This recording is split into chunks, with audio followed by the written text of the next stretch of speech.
the 3-2 pitches with traffic. This ball hit deep left field. Take a good look. You won't see it for long. It's a one-run game. Second deck for Hunter Goodman, his first of the year. That thing went 435 feet. You get the future Hall of Famer, and for Hunter Goodman, last year's Silver Slugger, the National League as a catcher, just a rolling curveball. You hang it, Hunter Goodman's going to destroy it.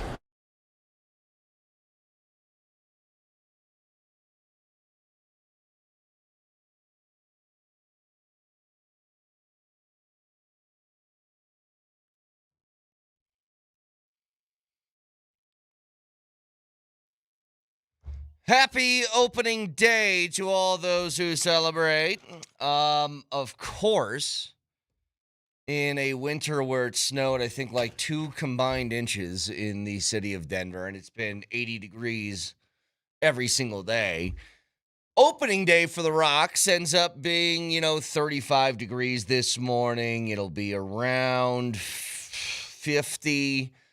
But super windy at first pitch. But you can check out all the festivities downtown and go see all of our friends here at the station as they're going to be down at the Denver Chop House starting at 10 o'clock this morning. So they'll all be down there awaiting the first home game of the season for the Rockies. And you know what? The Rockies coming off a series win over the American League champs last year.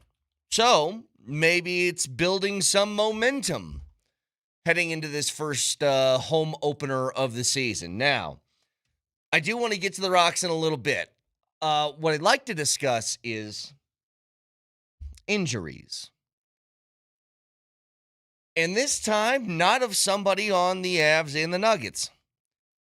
It's amazing at this point in the calendar. What you have is,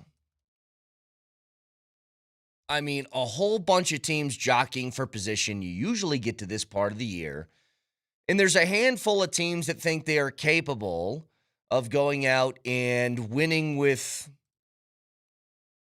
I guess, a healthy roster that they believe gives them a legitimate shot at a championship. The Nuggets and Avs, I think, are both in that category. There might have a different sort of feel to both of them. The Avs are going to be the favorites heading into their postseason. The Nuggets are probably in the championship contender, but at the very end of that sort of tier. And what happens is, you feel like you're really good. You just got to head into the postseason healthy. You know you're going to make it. It just depends on seeding. And then something like what happens in L.A. happens last night. Actually, it's in Oklahoma. It was in Oklahoma City, but it was to the Lakers.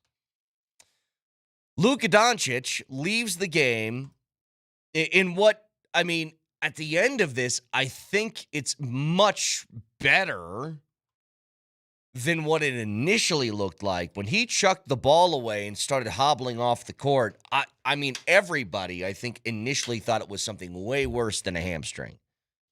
But it is a hamstring. Hamstring injuries, as we know, being here in Denver and watching the Nuggets all year, 4 to 6 week timeline, reevaluated after that. That would take the Lakers, to a deep part of the calendar. The best they could hope for, if this is a true hamstring injury, which it seems to be by the way that Luca reacted.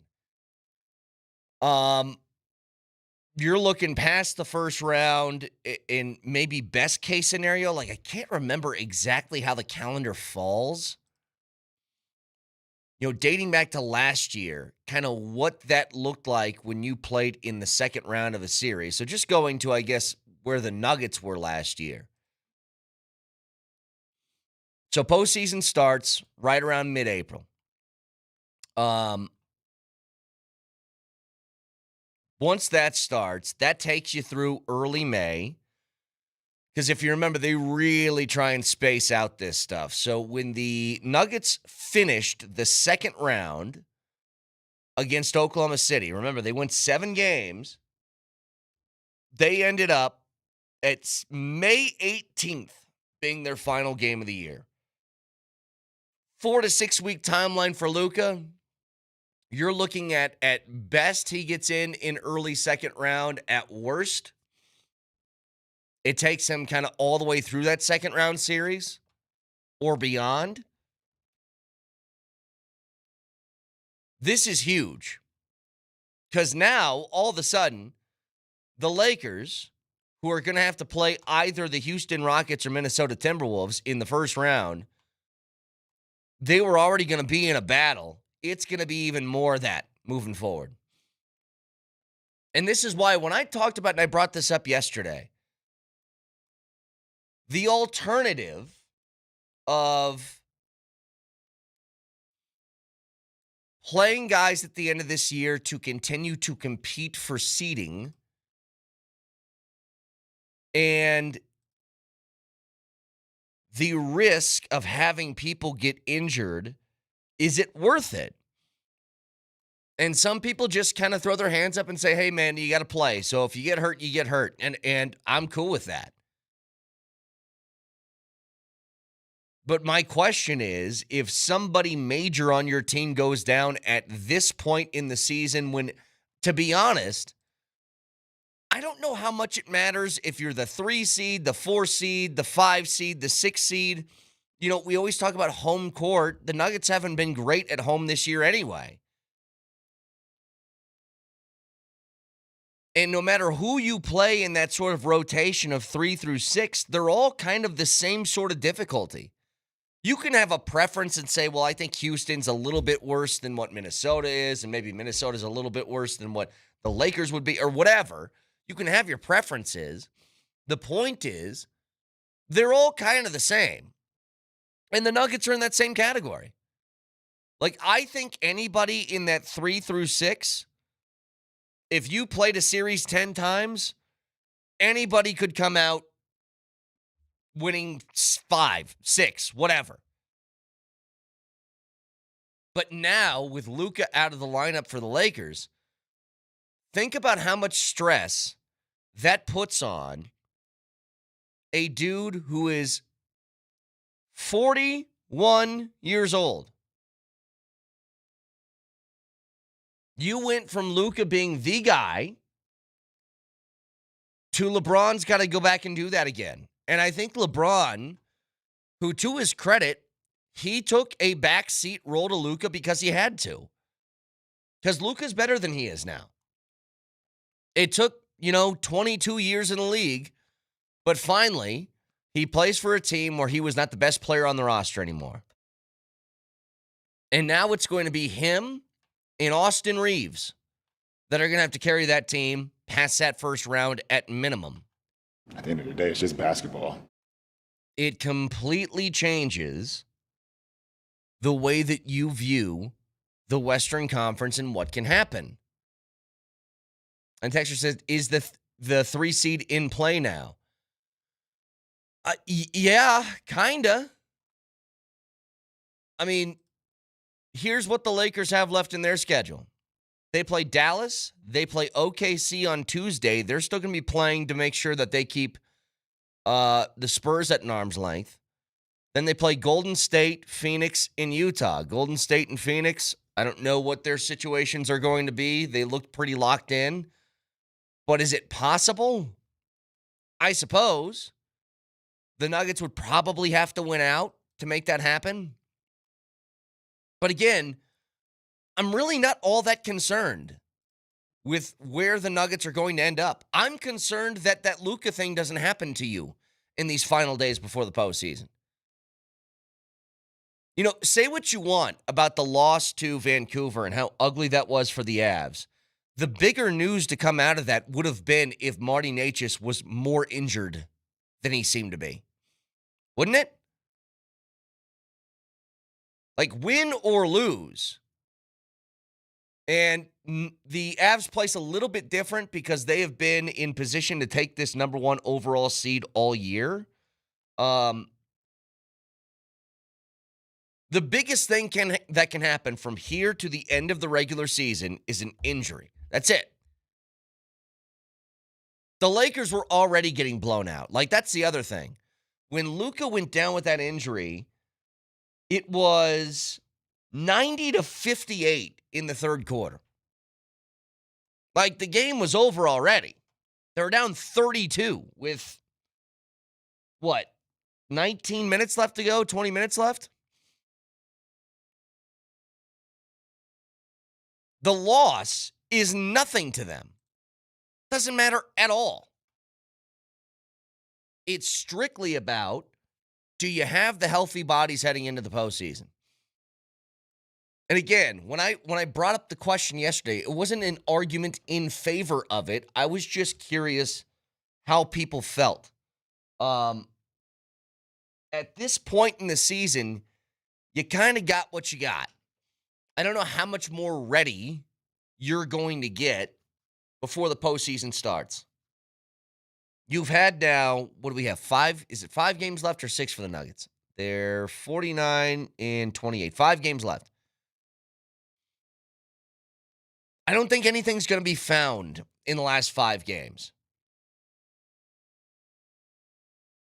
And part of this is just like, I know you got to play. But especially at the end of the year, when you get up against one of these teams, whether it's Oklahoma City or San Antonio, if they start to lay guys down those last couple of games of the year, because those are your final 2. I'm not suggesting now, but in those final 2 games,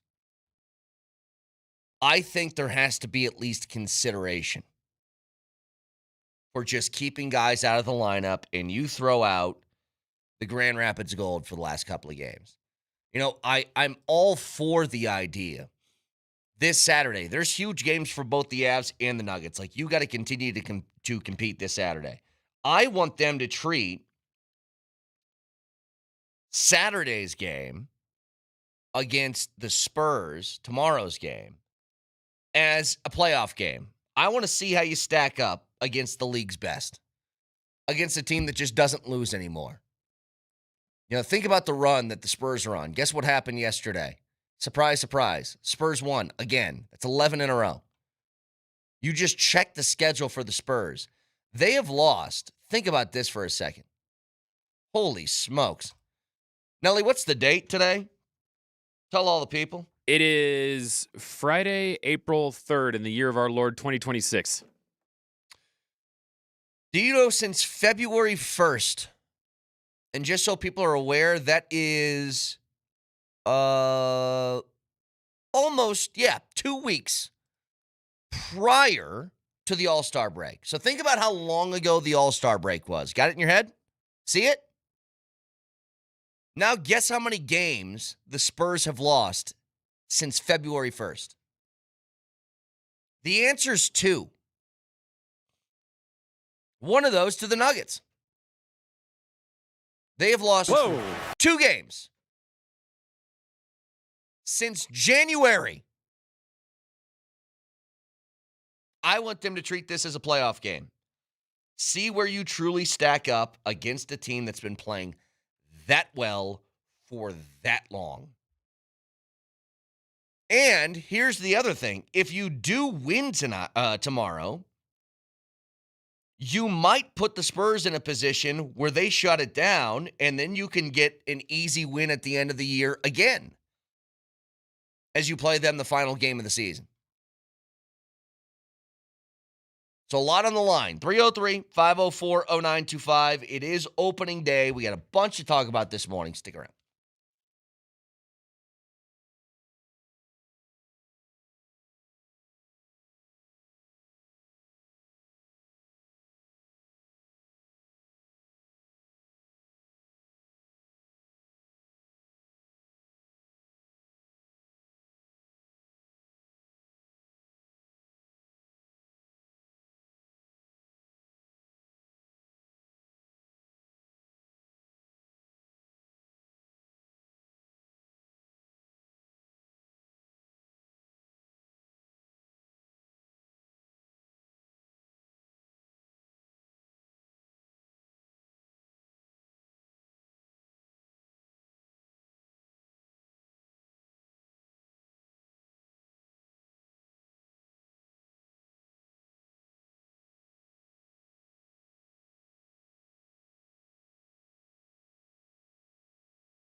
Me and Nelly were just talking about this. Brett Kane is a huge Demi Lovato guy. Fantastic singer. Just wonderful voice. If you can hit some, I told Nelly, I'm not a crier. She's gotten me to cry before. I watched her sing live once. Got me. And I don't cry ever. You hit like there's a certain note that if you hit it, it'll bring a tear to my eye. I'm one of those guys. I will cry at a good national anthem. When I say cry, there's a choked up tear feeling coming. Like when Mariah Carey hits those whistle tones, that gets you? Like, yeah, but not like that, just because it's those when she does it, they're like happy. Like, all I want for Christmas is you. That's not going to do it. There's got to be some sort of tone to the song that comes with it. I don't know what that is. Right, and I was telling you that the one that got me was in, I think, 2017 or 2018 when Casey Musgraves performed her song Rainbow live at the Grammys. Yeah. It was just her in a spotlight and one person playing piano. And when it's just that exposed, yeah, oh man, man. dude, that one got me. Well, I'll tell you what, again, I was trying to go through this yesterday, and here's the reason why. Because I bawled like a baby. I don't know if you guys watched the full segment of Dan Orlovsky with his son yesterday on NFL Live.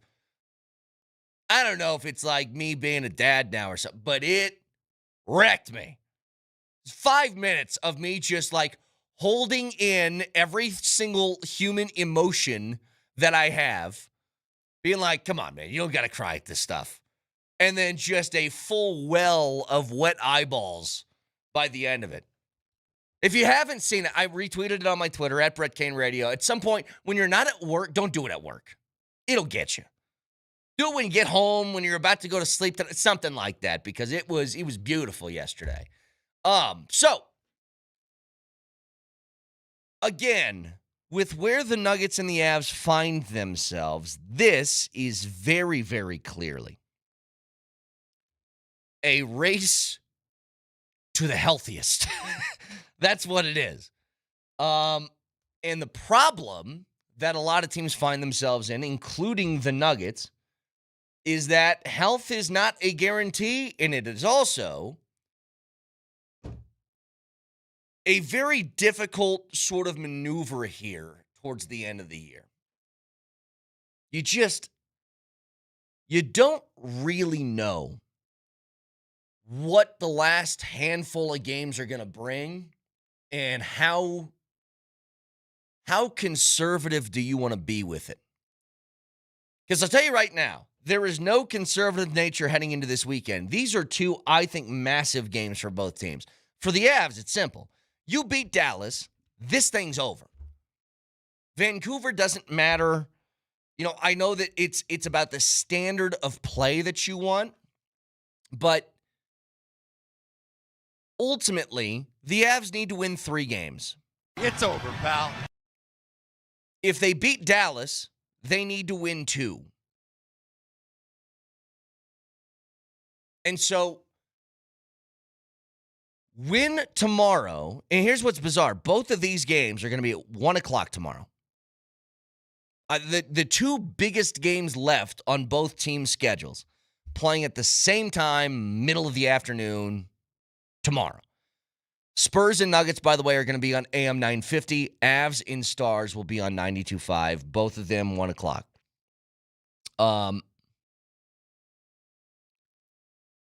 You get the win against the Dallas Stars.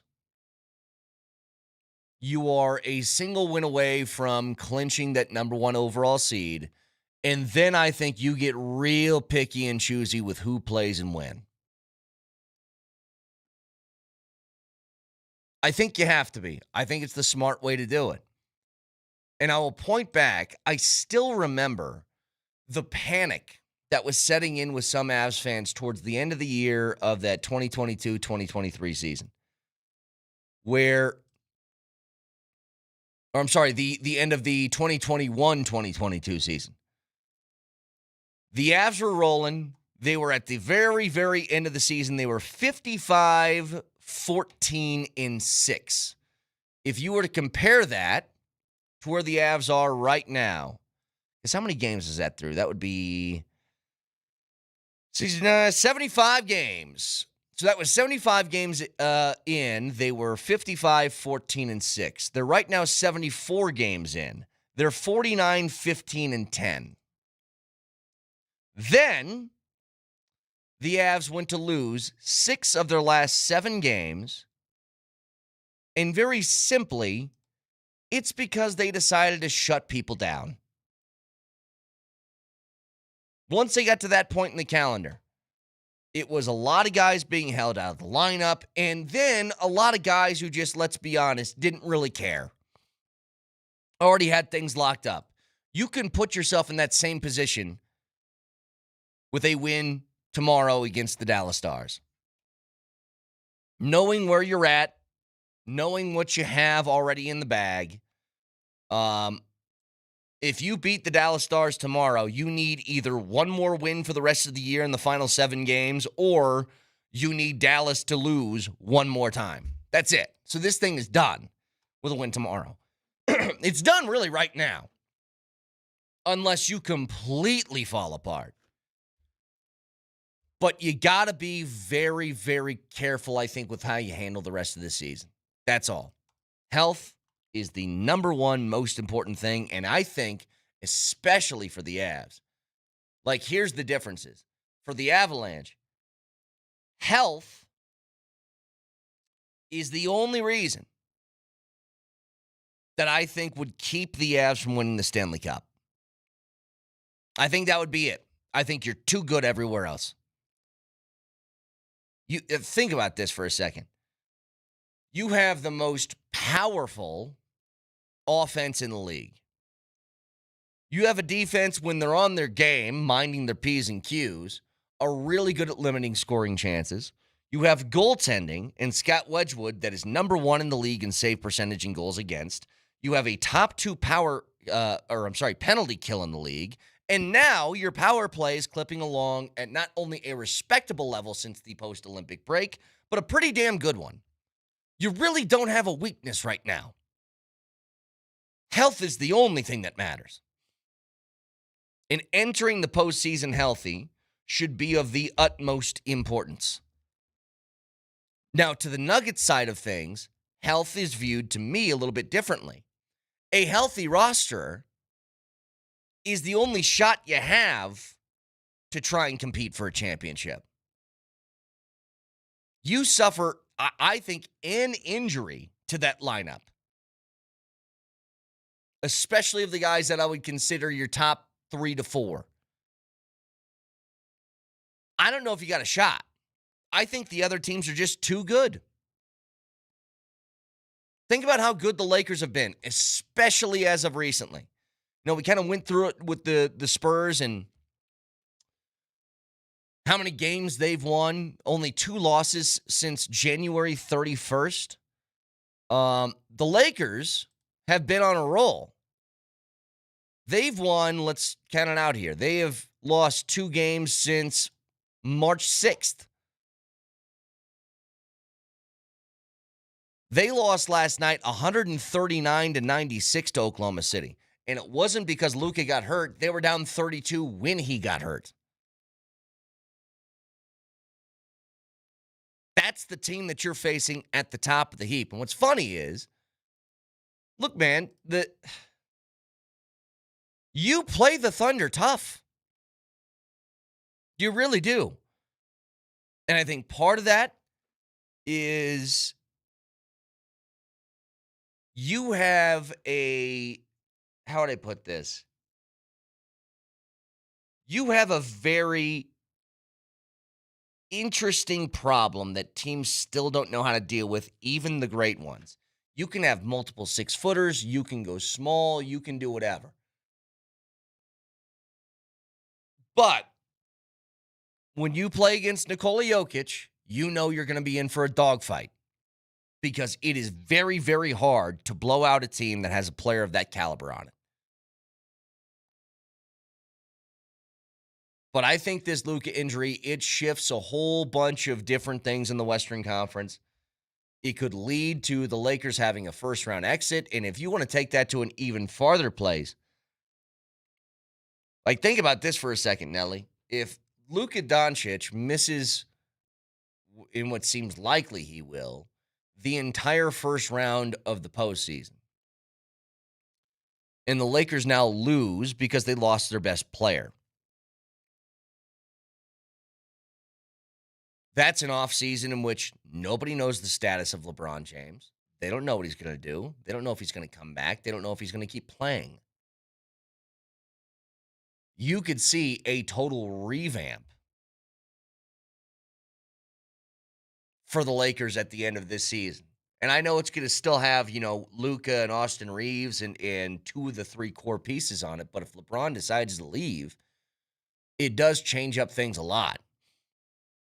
Everybody else, I've had ESPN on for 20 minutes this morning. Everybody else is focused on Luca needs to play at least 20 minutes in one more game before the end of the regular season to qualify for these postseason awards. And I know that making all NBA teams is not only a big honor, it can get you paid through incentives in your contract and bonuses and stuff like that. Luka's made enough money.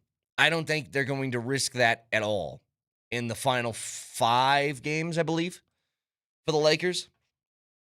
Yeah, 5. He's not going to play in one of these 5 for 20 minutes just to try and go out and try and make him eligible for a postseason award. And I understand why everybody has a beef about this, because for whatever reason in the NBA, we really, really care about who wins awards. Everywhere else, we don't. Like the Pro Bowl in the NFL is a joke. When they name all pro teams, you'll mention if your guys are on it, but nobody gets super bent out of shape about it. The MVP race, I remember one time maybe that the NFL MVP was something that people actually disputed and talked about, and that was that Josh Allen, Lamar Jackson year. And I think there was other sort of conversations happening in the middle of that, but it was between Josh Allen and Lamar Jackson. That was the most heated I've ever seen an NFL debate, and it wasn't even that heated. All I'm hearing is just hatred and jealousy and yapping coming over there because Pro Bowl quarterback Shedeur Sanders, that means a lot last time I checked. I think it's perfect timing to name him to the Pro Bowl, Jack. It's so funny to me that every other sport, when you talk about MVPs or postseason awards, for the most part, nobody cares. Like hockey. Have we had moments where McKinnon should have won the Hart Trophy a few years ago and he didn't? And it's just kind of like a footnote, with Jokic. Or I'm sorry, with the MLB. The MLB, can you name me who the MVPs were for each league last year? There was a debate last year between between Cal Raleigh and Aaron Judge. But at the end of the day, does anybody really care? No. But they will spend months of the NBA season discussing who should win MVP, who should be on the All-NBA team, who's an all-star, who's an all-defensive guy, who's all of this different stuff. It is so individualized. And that's why the NBA wanted to make some sort of 65-game rule. They wanted to provide an incentive for guys to play more. But now, everybody who seemed to be applauding this to start hates it. And me, I don't care. Really don't. But that's instead of what does this do for the Lakers' postseason chances? When will Luca come back to help them? Could this injury get them bounced in the first round? All those different things that I think are way more interesting are kind of thrown by the wayside because it's is he not going to make the All-NBA team now? It's yeah, probably not. Oh, well. Texter says, tank to play the Lakers. You get nailed by the king. No, I've said this before, and Jokic has said this. You don't. What was the exact quote? Do you remember, Nelly, about when he was talking about the basketball gods? he said something along the lines of, like, you can't mess with the basketball gods in a sense like that, of, like, intentionally losing to try and position yourself against a certain team. Let's see if AI can find this for me real quick. All right, so here you go. Nikola Jokic is known for referencing his belief that the basketball gods punish those who disrespect or cheat the game, a concept rooted in Serbian basketball culture. Jokic tries to win every small margin, which is no. I want the exact quote.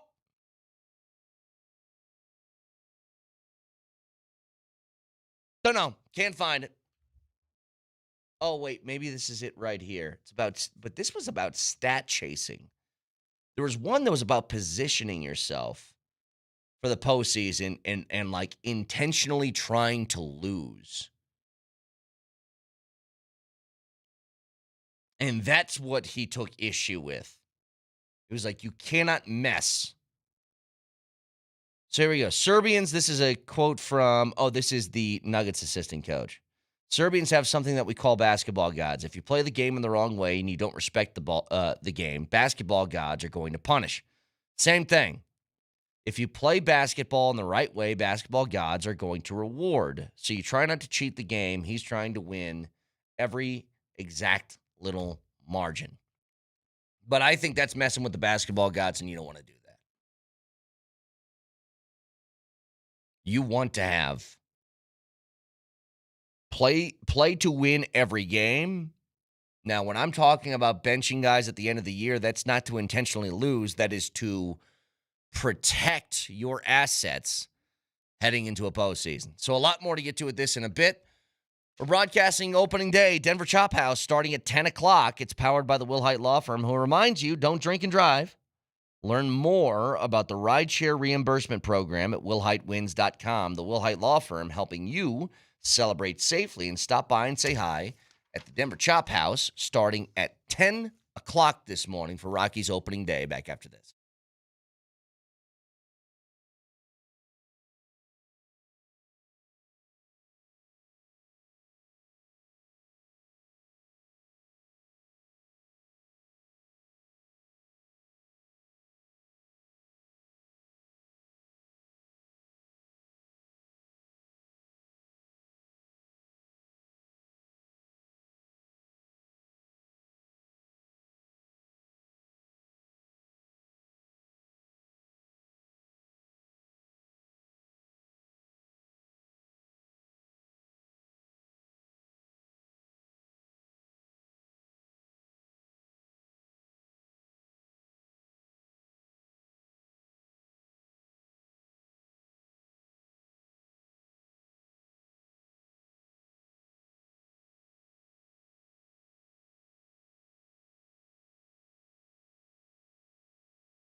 All right.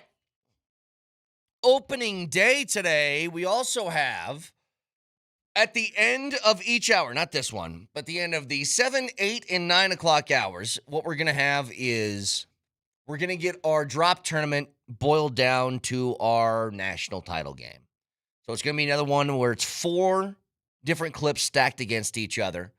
You decide what moves on at the end of each hour, and then we announce the winner at the end of the show, or I guess the winners and who's in the final And at the end of the show. If you look at the bracket, because I gave you a copy of the bracket, if you look at the matchup on the left side, which will be the Vic region and the Brett region, that is brutal. That is a gauntlet. Try to just pick one of those. Yeah, that's tough. That's going to be tough. Okay, so hang on. I think I have the winner there. Yeah, I have my winner on the other side. All right, I'm gonna circle. All right, now here's what I'm gonna do. I'm gonna circle my winners, and then I'm gonna put an exclamation point next to the ones that I think the people are gonna vote for. But I'm gonna have my winners here. So remember, we're gonna do this at the end of the show. So it's gonna be that one. These are my 2 winners. All right, cool. Got this set. We'll see how accurate I am with how I think the audience thinks. But Rockies opening day. Home opener, I should say. Well, I'm not even going to ask this question. Because I know how I feel about this, but I feel like this is a waste of breath. This is talking to somebody. What's the question?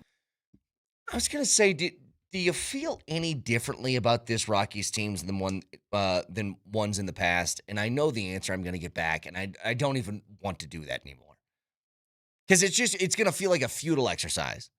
The Rockies, to their credit, and I mentioned this in the offseason, the way that they've gone about their business has been different. This isn't to say that the Rockies will be any good this year, but it is trying to get across the fact that I think this team can give you signs that the arrow is pointing in the right direction.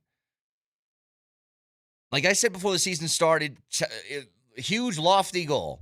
I don't think that the Rockies are going to lose 100 games. They're going to lose a bunch, but I don't think it's going to be 100 again. And is that something that's impressive? No. But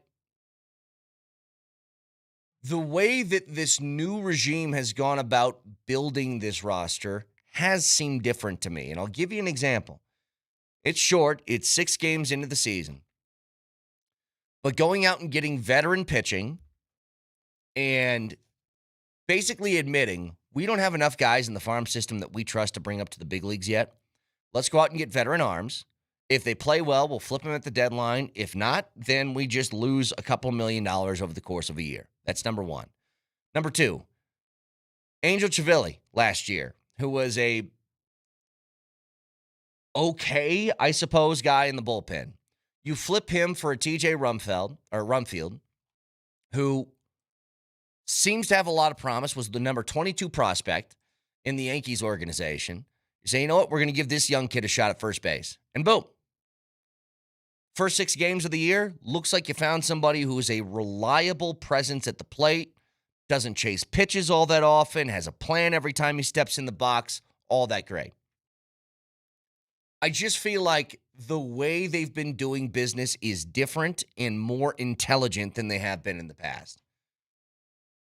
But everybody's going to take this as, oh, yeah, well, they still suck. Okay.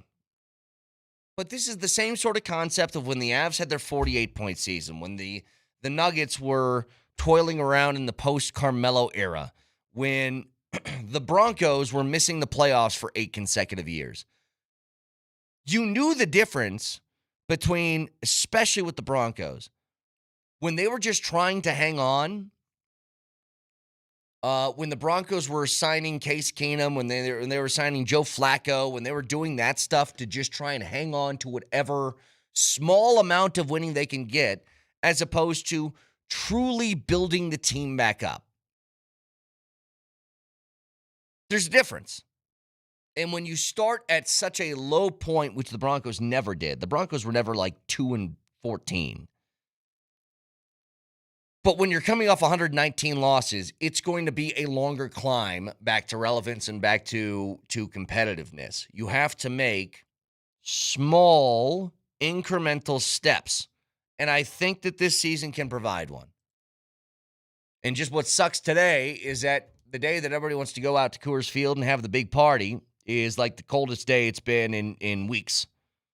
Again, it's going to be 50 degrees by first pitch, and it's going to be incredibly windy on top of that.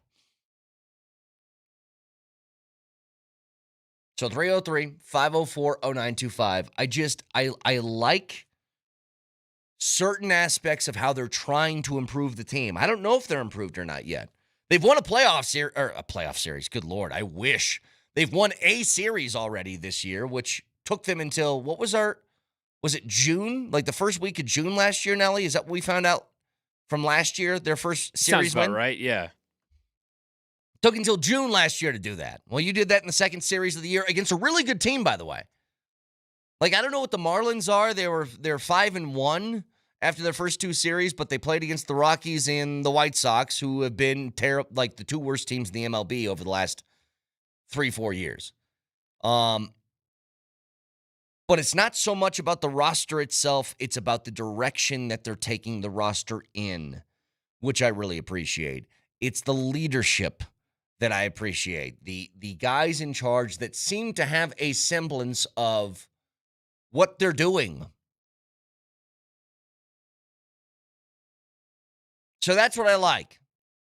Now, they could go on. They could lose 7 straight from now to next Friday. I have no idea.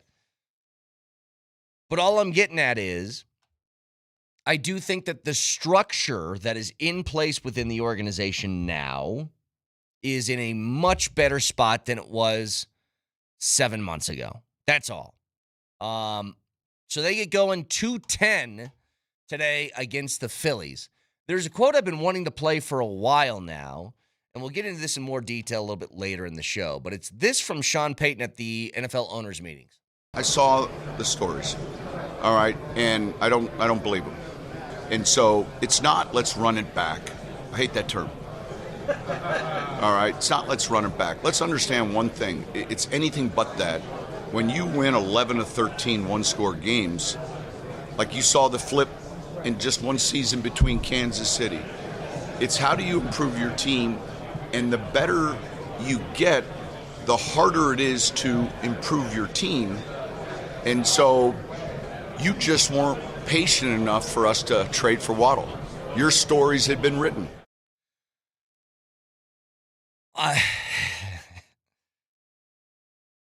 It's very clearly run it back. Like, it's clearly that. The Waddle addition is a huge addition. And I will admit, how about this, to Sean Payton's credit, if the Waddle trade was made the first day of free agency, Nelly, I'm sure there'd be a lot of different feelings about what the Broncos offseason was. But when you're returning virtually everybody back to the roster, outside of Drake Greenlaw, who was hurt a lot, P.J. Locke, who was sort of a fill-in guy, and John Franklin Myers, who's a rotational defensive lineman, like, that is kind of running it back. And the bigger thing here is... But there's no buts. Well, there is a but. The tight end room is something that has had people very concerned, because you haven't had a tight end that has been impactful in years. And it wasn't impactful last year, and your decision was to very much run it back. You signed literally everybody back and brought in nobody else from the outside. Now, maybe that can change after the draft. Maybe that can change, with a trade later in the offseason. I don't know. But the patience part of it is because, well, you're watching all of the... You ever been to a grocery store? This happened to me before. Went to King Soopers once. I had to get avocados. Have you ever tried to get avocados and every avocado that you find isn't right or ripe? None of them are to the condition they need to be to actually cut open and eat. That's what this offseason felt like. You picked all the good avocados. The ripe ones were gone. And now I just have to wait and see if the other avocados are going to be good or not. That ended up being a lot better than I thought it was going to be when I first started talking. Watch the show live on Twitch. Twitch.tv, search Altitude SR in the search bar. The Altitude TV simulcast. Can also watch on YouTube. Search Altitude Sports Radio and subscribe to the channel and don't miss anything from any of the best shows in Denver right here on Altitude Sports Radio 92.5. Moser, Lombardi, and Kane starts next.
Happy opening day, everybody. And you can be at the Denver Chop House with all of our friends here at Altitude starting at 10 o'clock this morning with the morning sprint. Just so happens opening day comes on the coldest day that we've had all winter, it feels like. Hey, whoa. Yeah. All of our who? Our friends. Define friends. The coworkers that we have here at the station. Well, then say coworkers. All right, I'm sorry. The acquaintances that we see occasionally at this radio station. Moser, you look like you're about to be deployed. Did you hear what he said? I did not hear what he said. I'm sorry. Go ahead. Do it again. Do it again. I had to turn it down because when I plug these in, Again. somebody turns this all the way up to deaf. Scott. What'd you say? Repeat it. You look like you're about to be deployed. Where'd you get that hat? Oh, I wanted to put a launch pad patch on it, but Brett says, No, it's got to take it the whole front. I'll take it in today. We'll see. I'm not wearing this hat today. He said that, and I go, I've never seen you wear a hat like that before, so I was just curious. That was all. Now, can I mention something? So yesterday was a rare day here where it was no Avs, no Nuggets, and no Rockies now that it's baseball season. And I'll be honest, I used yesterday to kind of unplug from the sports world, which was nice. I just kind of I didn't do sports things yesterday until I got on Twitter and I saw that Luca is hobbling off the floor. Now, I saw it. I'll admit this. I first thought, by the way he was walking, that looked much worse than a hamstring to me. So yeah. I'm glad for him that it was only a hammy and not something worse. Because I was like, dude, is that Achilles? Is that, what is that? Boys, we have a development. Yes, we do. We have a development, and I'm wondering what the smart move is at this point with 5 games to play. Smart being what? Who do you want to play in the first round? I don't think, because this is, I know that this is something that people are now thinking about. Do you, try and tank the last few games to try and position yourself to play the Lakers? Let's be honest here. We've lived this world the entire season. A hamstring means what, guys? Reevaluate it in 4 to 6 weeks. Yeah. Now, if it is a true hamstring problem, Luca's missing the first round. No question. 100%. He might miss the second round, or at least a portion of the second, depending on how bad it is. But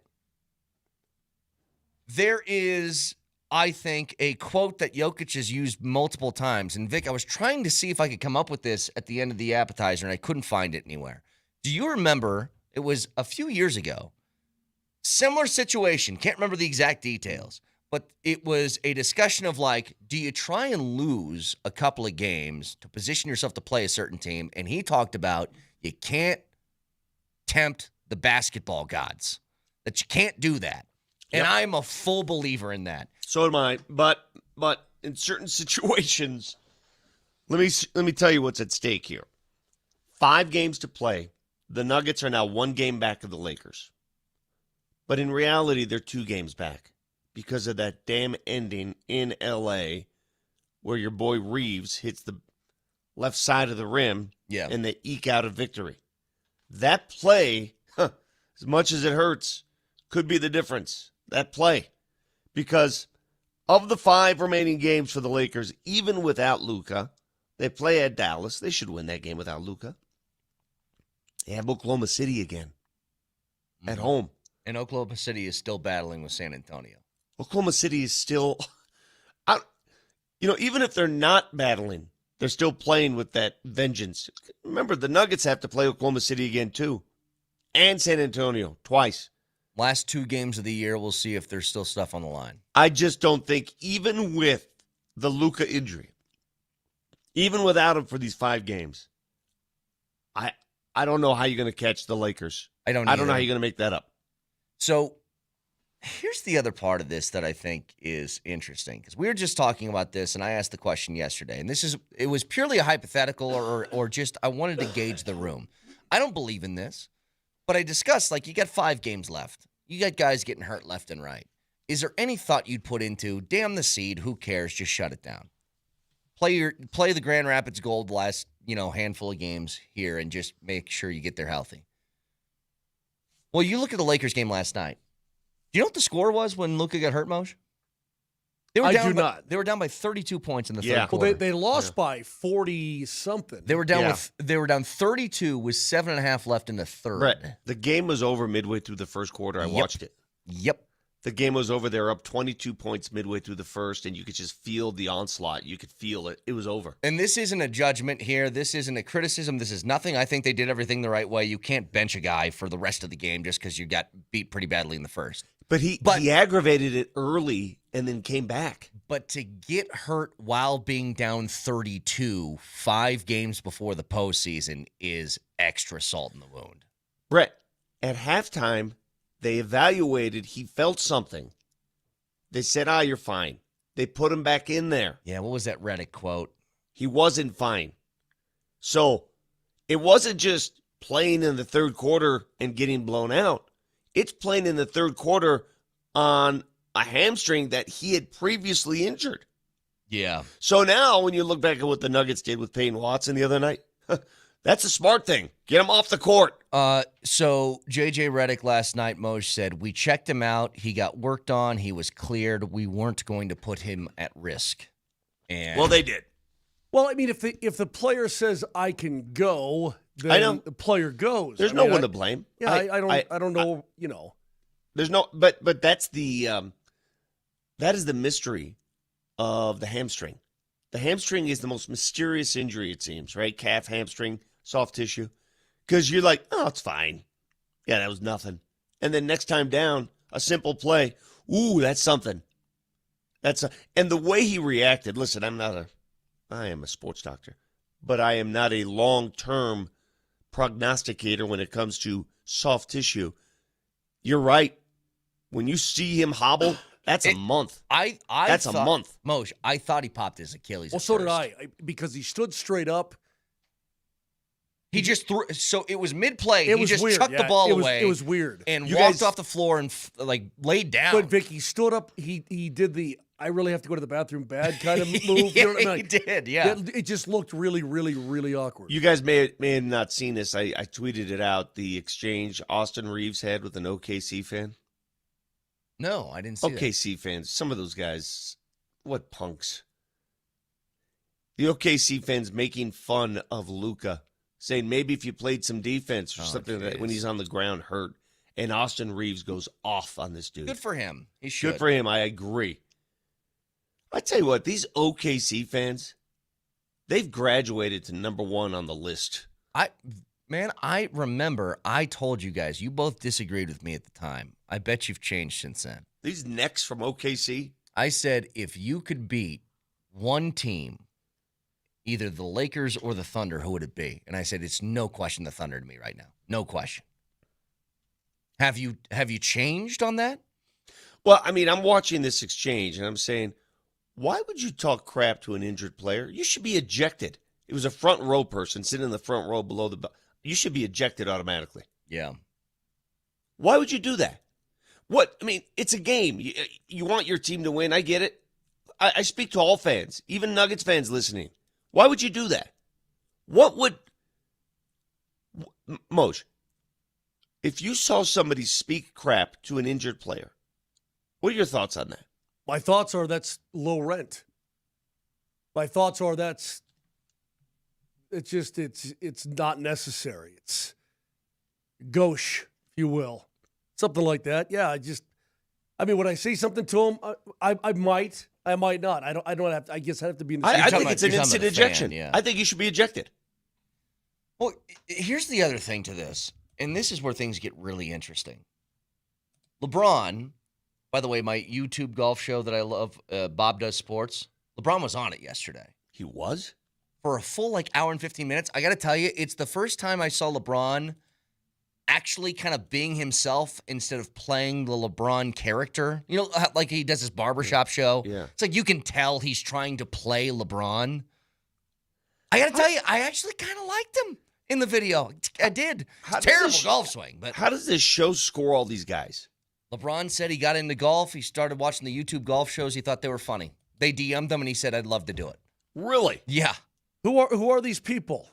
They're just dudes playing golf that have a good time playing golf. But they're fun. These guys are fun. I don't really watch any of the other ones because they take it way too seriously. These guys are like dudes that they're hackers for the most part, except for one of them is really good. But the point of this is, here's the funny thing. LeBron spent a lot of that video talking about, dude, I wake up in the morning, I feel every bit of 41 years old.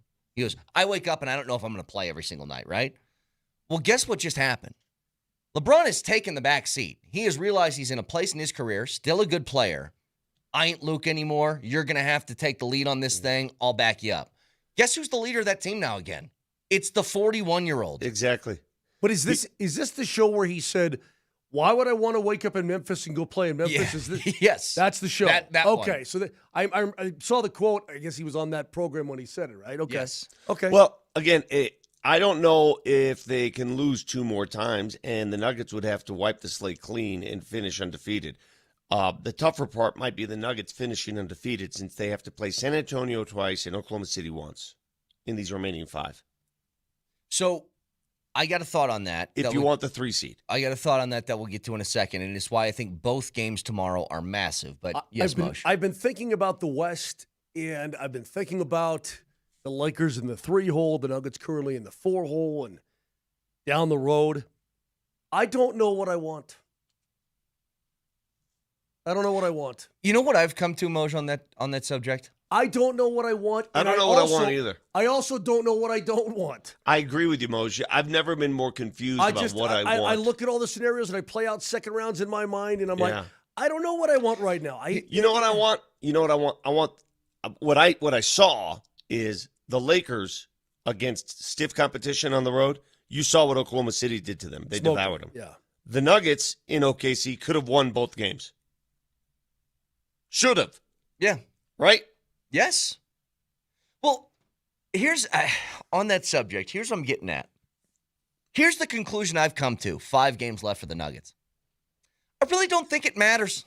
I really don't. I think the only thing that matters is health. That's it. And to take this from both an Avs and Nuggets perspective, here's what's funny, Moj. Here's the differences between the two teams. I think that health is the only thing that can keep the Avs from winning a cup. That's how confident I am in them. I think injuries are the only thing that could derail them from winning it all. Because they have everything else.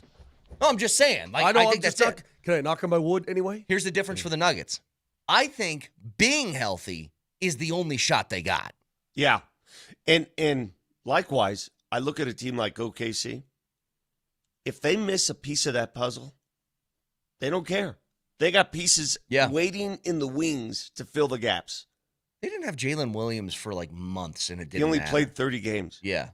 He played last night, and he was dominant, by the way. Mm-hmm. It's a key piece. He's a good player. But if they don't have Jalen Williams, do you know how many pieces they have behind Jalen Williams? Tons. That's the difference. That's what that team is. And that's why they're going to be so tough to dethrone. Hey, a couple people chiming in on, listen, what I think is couth and what you think is maybe totally different. Yelling at a player who's injured is pathetic. It's pathetic. Some of you are saying, Jeffrey's on the text line, freedom of speech, Vic. Okay. You want freedom of speech, Vic. You didn't say lock him up and throw away the key, okay? I want, do people understand what freedom of speech means? Yes. I mean, it says, I can say whatever the hell I want without consequences. No, that's not. I will walk up to your wife and I will call her every dirty name in the book, and there's nothing you can do to me about it. That is not. What do you mean? What it means. I thought that's what it meant. That's in my Constitution. It protects you from prosecution by the government. It doesn't mean you can call somebody and call somebody's wife and a blank to their face and not get punched in the mouth. I mean, Rodney writes in, what's the big deal? I could see if he broke his leg or something, but it's just a soft tissue injury, so heckle him. Oh, man. Vic, don't waste your time with Crack that me stuff. up. Don't waste your time. Some of you people crack me up, man. There is a couple of, I think, big things on the line tomorrow for each of these teams. Obviously, if the Avs win, you essentially wrap up the number 1 seed, and then you can start thinking about what the rest of your remaining games are going to look like. The Nuggets also have a huge implication tomorrow. Huge. That I want to get to in just a second.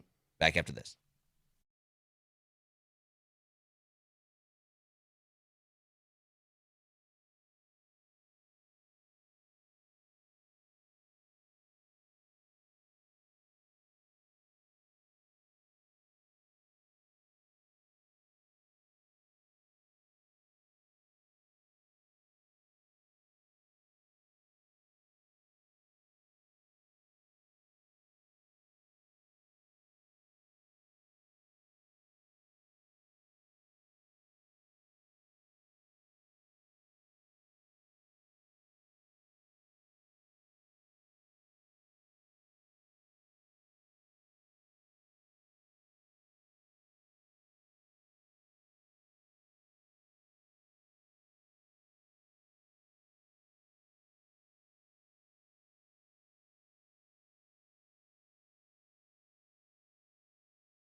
All right, so tomorrow, the two biggest games remaining on the Avs and Nuggets schedules are going to be played at the same time. 1 p.m. 1 p.m. tomorrow, the Nuggets take on the Spurs. The Avs take on the Stars. By the way, the Avs and Stars will be on 92.5 tomorrow. Nuggets and Spurs on AM 950. So Exact same time? exact same. Man. Yeah. Here's I'm the going to double TV that thing tomorrow. Yeah, you got to. Here is the implications for both of these. The first, Avs and Stars, we know what's on the line, Moj. You win tomorrow, you need You either pretty much a wrap win up everything, or yeah. a Dallas loss the rest of the year, and Correct. you locked up the 1 seed. Correct. And then you can start thinking about, okay, do we leave McKinnon home on this road trip? Do we leave McCarr home? Do we do this? Do we leave Natchez? Does he get a rest? Do we leave Landy? Like, you start doing that Yeah, sort of well, game. you know what? You could start doing that if you just won a couple nights ago. True. It's just that loss is so frustrating to this moment because a lot of things would have been. I still think you're going to do it. Don't get me wrong. Just would have been easier. It would have been. Yeah, there would have been less to worry about, less this, less that. You had it right there in a game that you were heavy favorites. So here's why the Nuggets game is really interesting. First of all, can you guys finish this fact, this stat? The San Antonio False. Spurs have lost 2 games since when? The Nuggets beat them once. They've lost 2 games since February 1st. I'll say 2 games since February 2nd. Vic nailed it. Oh. Since the month of February has started, it is April 3rd right now. They have lost 2 basketball games. So technically, I'm correct as well. Yes. Okay. You're also correct. Okay, good. 26 of 28, I believe, is the number. And the 2 losses they've suffered, one to the Nuggets. I don't know the other. I think the other was Houston, maybe? No, the Knicks blew them out 114 to 89. So And yet they can't catch OKC. Well, here's the thing. They play the Nuggets 2 more times before the end of the year. They play them the final game of the season as well. If you beat San Antonio tonight, you might render your last 2 games of the schedule against OKC and San Antonio to those 2 teams shutting it down. I thought about that. We had this discussion on the pregame show. Wait. You beat San Antonio tonight? Tomorrow. I'm sorry, tomorrow. Good Tomorrow, God. yes. I'm like, sorry. are they playing back to what? You beat San Jesus. Antonio tomorrow. You might lead your final 2 games of the year, which are against OKC and San Antonio to close the year out. Those 2 teams not playing anybody because they're locked into their seeds. Right now, Oklahoma City leads San Antonio by 2 games. San Antonio owns the tiebreaker. So if they finish tied, San Antonio is the top seed. So those 2 games are legit. If the Nuggets were to beat San Antonio tomorrow and move that number, I agree wholeheartedly. It changes the complexion of the race. But I'm going to ask you something. Would you rather have those teams rest players, or would you rather play teams that are out to win something going into the playoffs? I would rather have them rest players, personally.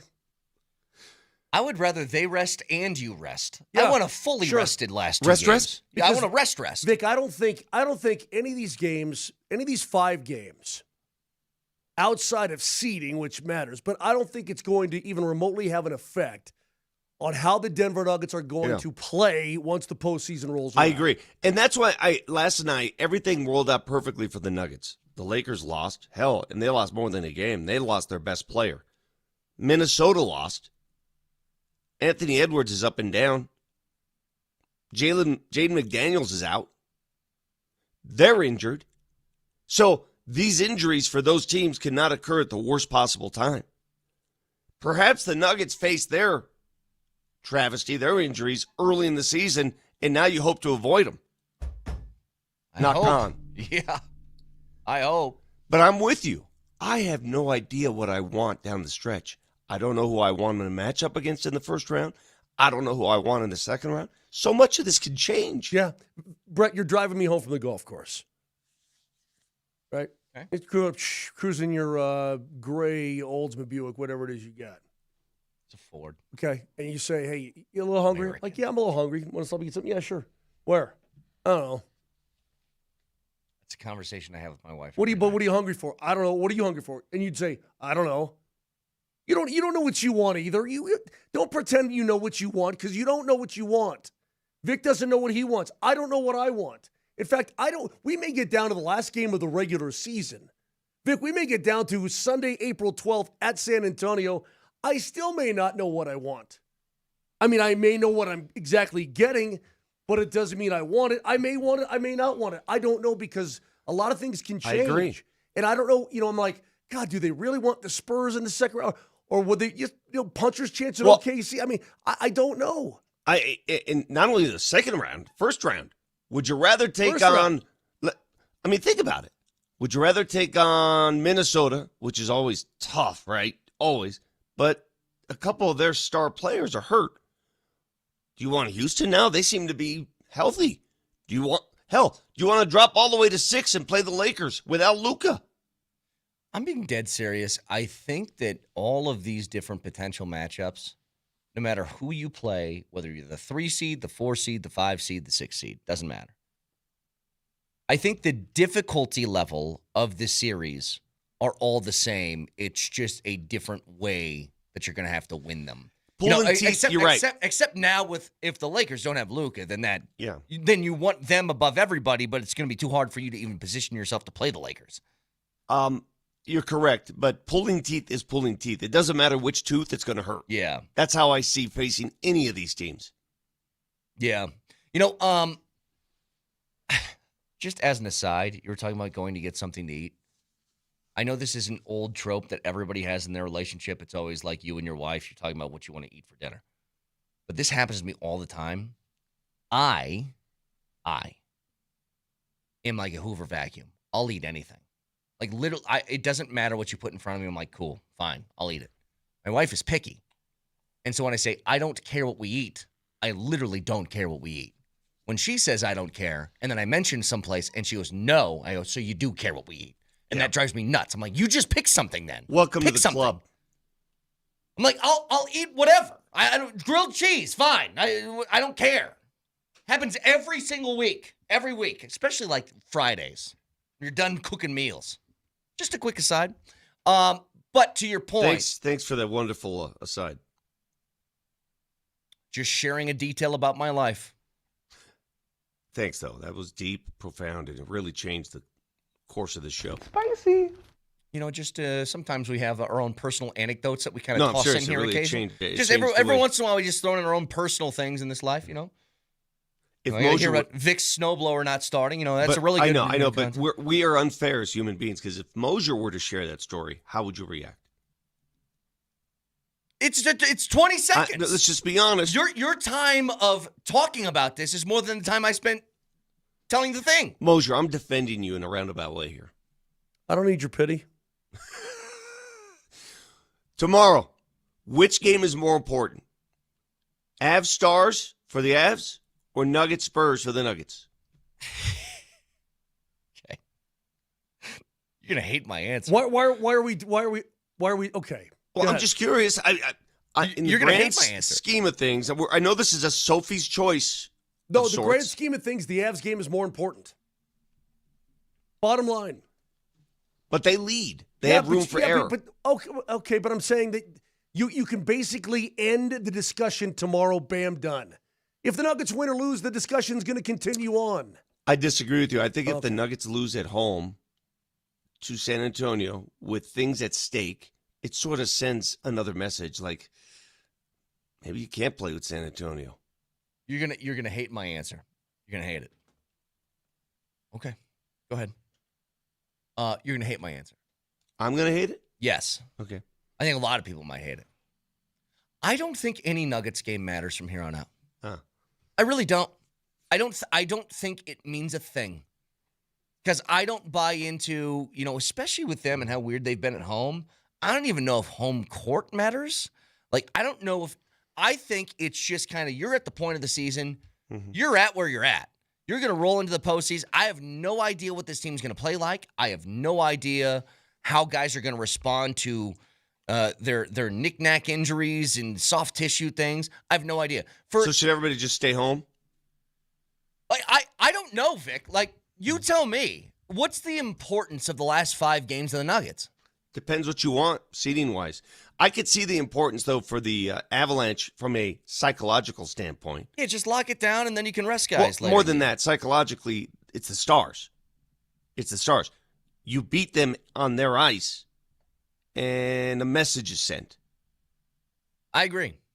If you're making me pick, I think the Avs game means more, although even with that, I think they're going to lock up the 1 seed regardless. Like, again, my number one priority right now is just making sure nobody else gets hurt in this last, week and a half of the season. Like, that's all I'm concerned with right now. Did Moser quit the show? Moser had an issue he had to deal with. Oh. But it's all I'm concerned with right now. And so, if I'm picking one of the two, I think it's the Avs that mean more just because they can basically lock down the 1 seed with a win tomorrow. And then you can start to get really picky and choosy with which games McKinnon and McCarr and Natchez and Landy and all these different guys are going to play in for the rest of the season. Texture says there's zero room for error for the Nuggets, and we all know it. Stop Kaner. If that's the case, don't watch the games. I don't think you're understanding what I'm saying. I don't think there's anything to be gained, win or loss-wise, from the Nuggets the last few games, unless you have an opponent that you really want to play. Like, if you want me to be really honest with you, what's the best thing that could happen to the Nuggets at the end of this regular season is they lose enough games to get matched up with a Luca-less Lakers in the first round. But I don't want to lose at the end of the year. Why not? Teams are tanking right now and getting fined for it. Because I don't think the Nuggets are the kind of team that I think they need momentum. I don't think they're good enough to just flip a switch and go. Like, I think they need to be playing decent basketball heading in the postseason. The year that they won the NBA championship, they flipped the switch. I don't think that's them. I'm just telling you, they stumbled down the stretch, and then they flipped the switch, much like the Avs did. The Avs did, too. Here's what's funny with the Avs. I just looked this up, Mo. So did you know that the Avalanche, through 74 games this year, are 49-15-10? I do know that. Back in the 2021-2022 season, their record at this point in the calendar, I just had it pulled up. Come on. It was 55-14-6. That was with 75 games, so 1 game later, right? And that's the exact point in which they shut down basically their season. They lost 6-7, and some people freaked out, and I was like, guys, they don't care about these games. They're ready. This is my conclusion I made last night watching a basketball game between LA and OKC. All right. For the Avs, we know that the Avs have plenty of talent to win a Stanley Cup championship, and I could see them hoist the cup. In the NBA, I believe there are only 2 teams that have a shot at beating OKC: San Antonio and Denver. A shot. I don't think any other team can do it. I'm not even sure, Vic, that either of those teams can do it, but they're the only ones that have a shot. I think that's it. I think no other team in the West, no team in the East. There are 2 teams, San Antonio and Denver. As far as the Avs are concerned, there's only one team that really troubles me and worries me, and that's Dallas. And that's it. Yeah. So those are the teams.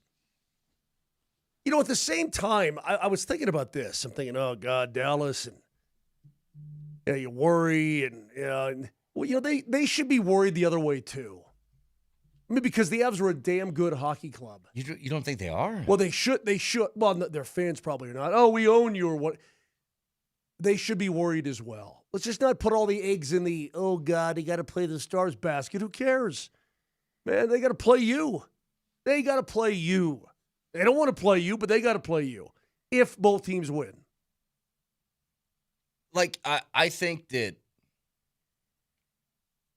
I don't think it's unfair for somebody to say, hey, if we got matched up in a series against Dallas, I'd be a little bit nervous. I don't think that's unfair at all. Well, of course you're going to be a little bit nervous. But so are they. Yeah. It's the way it goes when 2 of the best teams in the league are forced to hook up in the second round potentially. Again, today, opening day for the Rocks, and we're broadcasting from the Denver Chop House starting at 10 o'clock with the morning sprint. It's all powered by the Wilhite Law Firm, who reminds you, don't drink and drive. Learn more about the rideshare reimbursement program at wilhitewins.com. The Wilhite Law Firm, helping you celebrate safely. Stop by and say hi at the Chop House starting at 10 o'clock. Do you guys think it's important for teams from opposite conferences to meet for a championship? What do you mean?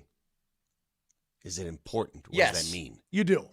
Yeah. Okay. You're talking about what? You're like in the NFL if the Super Bowl was the Broncos and the Chiefs? Is that what you're talking about? I'd like to get down to the two best teams. So just eliminate divisions, eliminate all that stuff. No, eliminate conferences. because I think you need that for seeding purposes and whatnot. But if the Avs and the Stars met in the Stanley Cup final, I think that would be most appropriate rather than forcing one out in round two. So what is your grand plan then? When playoff time comes around, just reseed everybody from both conferences, 1 through 16? Sounds good. I don't mind that one bit. Hey, ain't nobody riding a train from New York to Kansas City anymore, bro. I totally They have agree these with you, things Moshe. called jets that fly around fast. In fact, if the NHL were to do that outside of the ridiculous format they have, not only would it be revolutionary, something different, I think it would send a message to other leagues that, you're right, we have entered another century of transportation. We can handle the workload. We got people go to the moon again, Brett. What are we doing? Well, they had that in 1969, too. Yeah, I understand that. That was a while ago. Nice. 57 years ago? That's why I said again. Yeah. Back to the moon. You acted like it was new, though. Dow Jones. Why? But why? Why what? Like, what's the problem that you have with the current system? I would ultimately like to have the two best teams square off. That's all. At least a chance for the two best teams to square off. That's it. I want to make it known that I can't make it to Nuggets practice today because I'm getting my hair done. We died? I don't know yet. That's neat. You're going to get your hair did, are you? I mean, just want to make it known Okay. that I can't make it to Nuggets practice for that reason. Okay.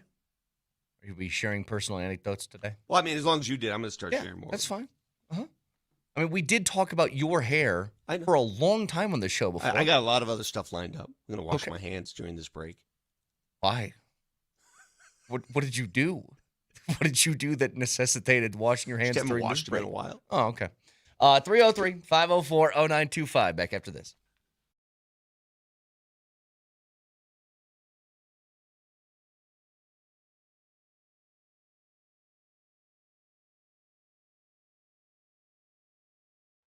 No matter where you live here in the Great Front Range, there is a Rocky Mountain Men's Clinic by you dudes from Fort Collins all the way down to Colorado Springs. And here we are. It's the beginning of April. Spring is upon us. Summer's going to be here. Don't you want to feel like you felt when you were younger? Don't you want to feel that vibrancy?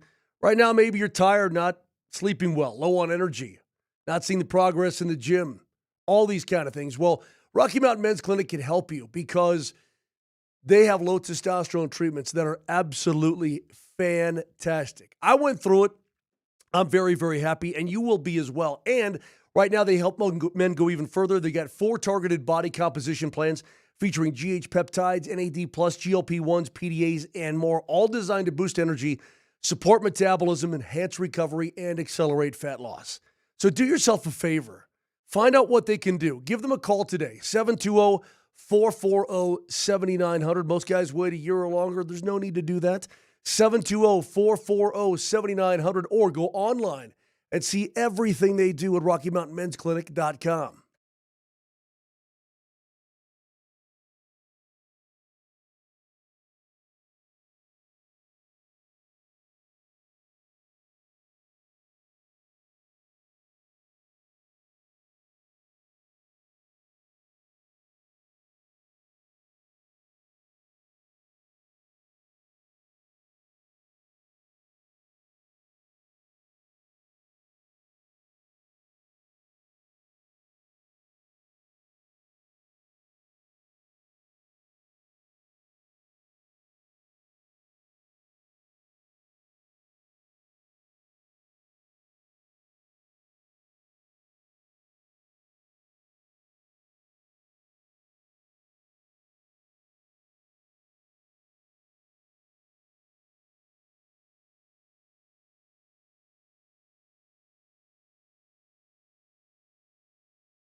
All right, so here's what's going to happen. At the end of every hour today, we are paring down our Elite Eight of the Drop tournament into our national championship game. So at the end of this segment, we'll have our first 4 drop grouping. You decide what moves on. And then at the end of next hour, our final 4 drop grouping. And we'll announce the winners at the end of the show and do that on National Championship Monday. So that's how this is all going to work. So we'll get to that in just a couple of minutes. In the meantime, it is opening day for the Rocks. God, it's going to be cold. It's going to be cold. It's going to be windy. Yeah, all that different stuff. And I hesitated to ask this question in the appetizer. I hesitate to ask it now. Do you feel any differently about where the Rockies are today as to where they were last year? Keep in mind, they're only 2-4. But I think stylistically, if you've been watching any of these games, you can tell they are approaching things differently. They're trying to steal on the base paths. They're using a lot more substitutions in these games. Just curious. That's an easy question to answer, and I don't understand why you wouldn't say, of course you feel better about them. Of course. They're making moves to better themselves. They're not going to win a World Series with this outfit, but I think they're better than they were a year ago. Today, who's getting the start? Michael Lorenzen, I believe. The pride of Team Italy. Yeah. Born Anaheim, California. Raised in Fullerton, California. Cal State Fullerton. The pride. Mike Clifton Lorenzen. Clifton? I'm going to tell you right now. I'm going to tell you right now. I just read this Wikipedia. Pride of Italy. You will never find a real Italian who has a name Clifton mixed in there. Hey, that ain't Cliff. going to happen. Has there ever been an Italian, Vic, because you're straight from the old country? Has there ever been an Italian ever in the history of the world named Cliff? Never in the world. Who's the most famous Clifton you can think of? Cliff from Cheers. Cheers, yeah. It's about the only one that comes to mind. Oh, Cliff Clifford Robertson. Cliff Robinson. Said, well, okay, those are Cliffs. Cliftons and Cliffords are different. I was doing specifically Clifton because Yeah. that feels Clifton. much different. Clifford feels a lot different than Clifton. Like my boy Clifford, the big red dog. That's my number one overall right there. My favorite Cliff of all time, Cliff Floyd.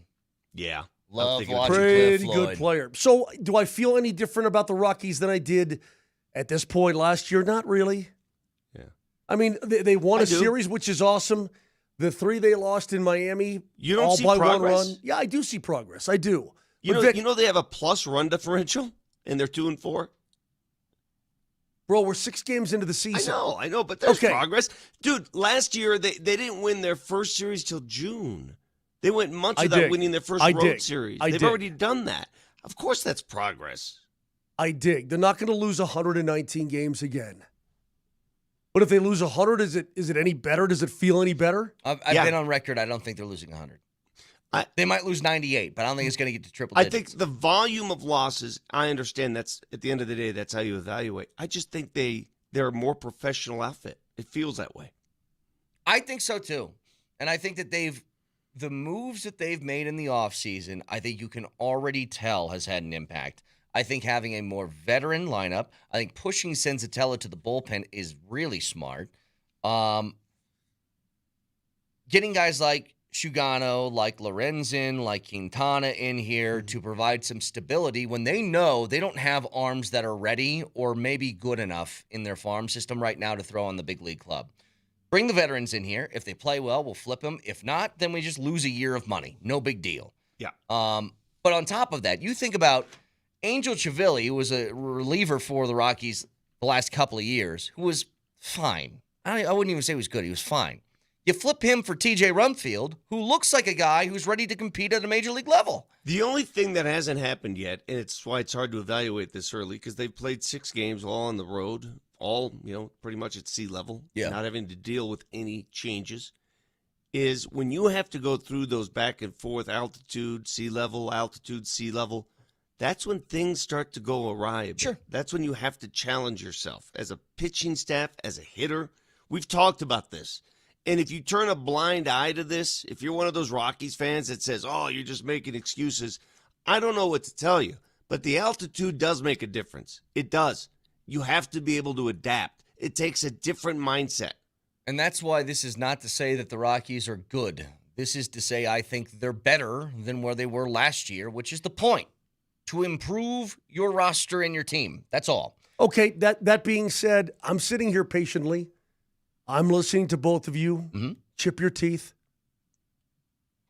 Are you supposed to tell me when to get excited?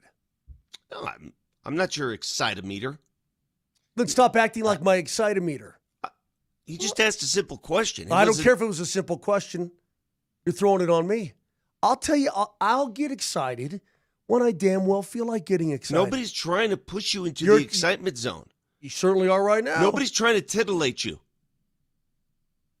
You want me to excite you? Did you try to titillate me, Brett? This isn't some titillation party. I just asked a question. That's all I did. Well, retract it. Nope. It's very simple. I was just like, do you like the direction they're going? That's all I told asked. you. If they continue to steal bases and lay down some bunts, you got my attention. They very clearly aren't bunting. I mean, they had a situation in their last game where they had runners on first and second with no outs. They needed to manufacture a run. Jordan Beck was at the plate. There was not a single thought to bunting. And then he ended up striking out. So here's the thing. Would you rather bunt guys around and manufacture runs, or would you rather leave men stranded all over the place like you always do? But if you hit the gap, that's a two-run shot, baby. Yeah, but if you don't, then what? You get nothing. Yeah, but so so that's what baseball is now. It's all or nothing. Either I hit the gap and I score 2 and I have a stand-up double, or we get nothing. Here's and how we they call think it a about day. it. Here's how they think about it. And I'm torn. I don't think there should be like no bunts ever. I think there's situations that do call for it. But you're giving up an out to move a base runner, and then a strikeout takes you in the exact same place you were before. Essentially.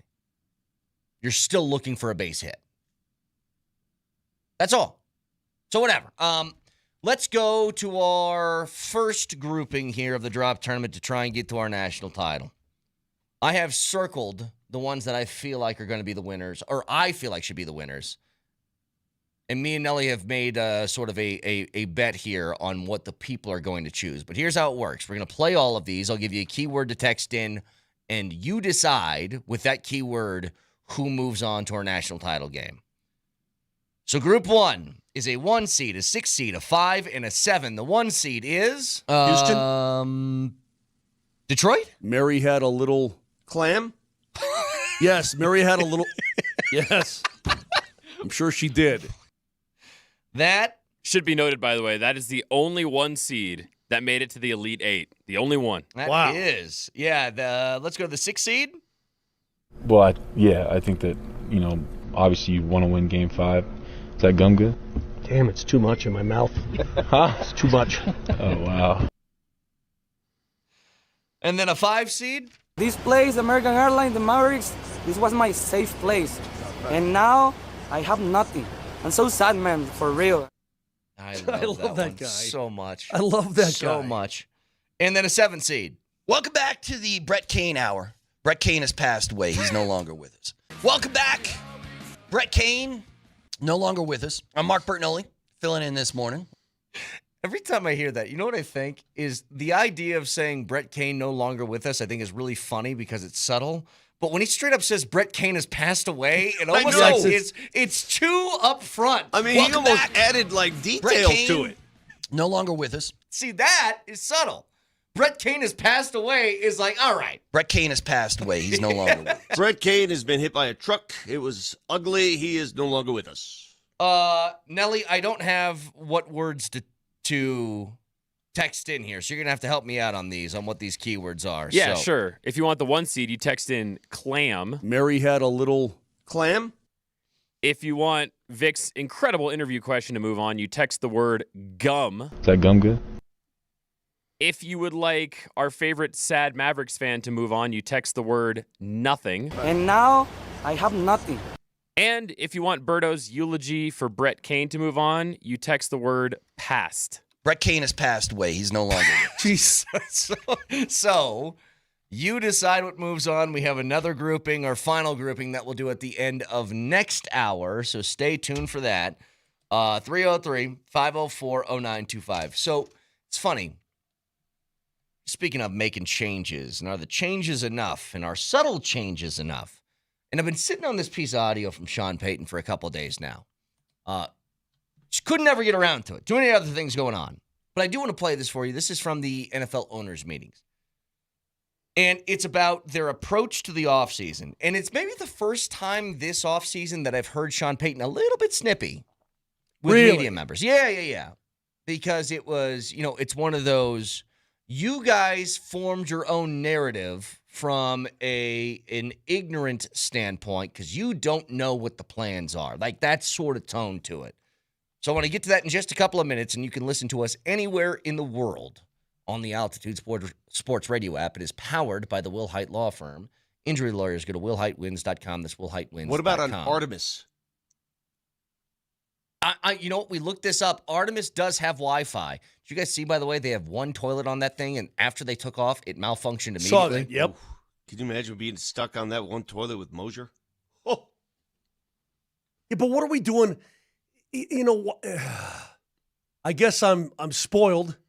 I just saw the Alien movie. What's it called? Project Hail Mary. Yeah, Project Hail Mary. I mean, you got all kinds of space. What are we doing here in 2026? You're still in that little round disc. What are we doing? It's a space shuttle. We had a space shuttle.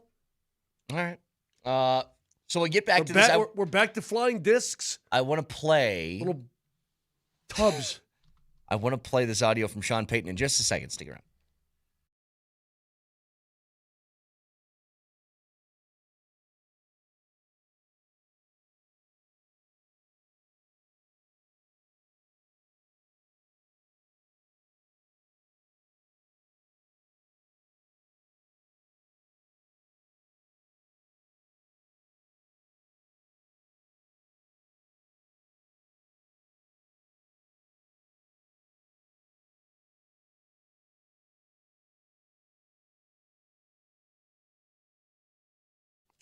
Do you know it rained yesterday?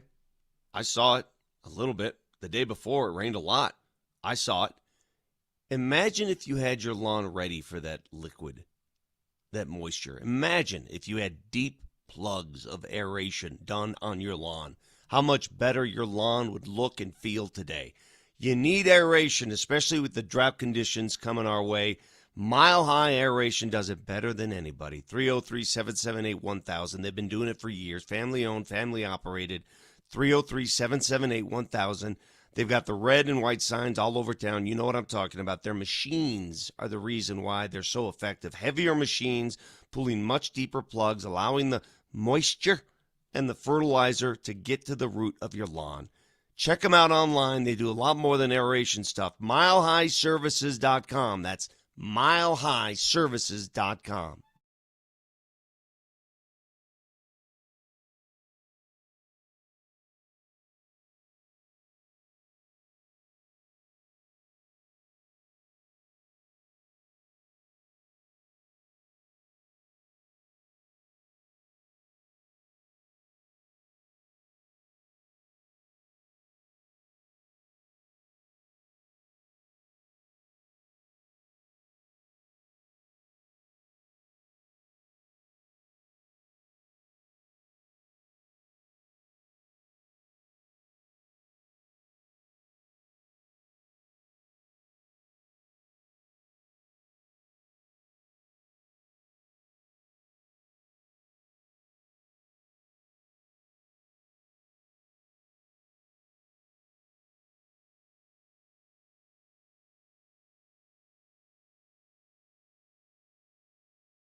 So correct me if I'm wrong here.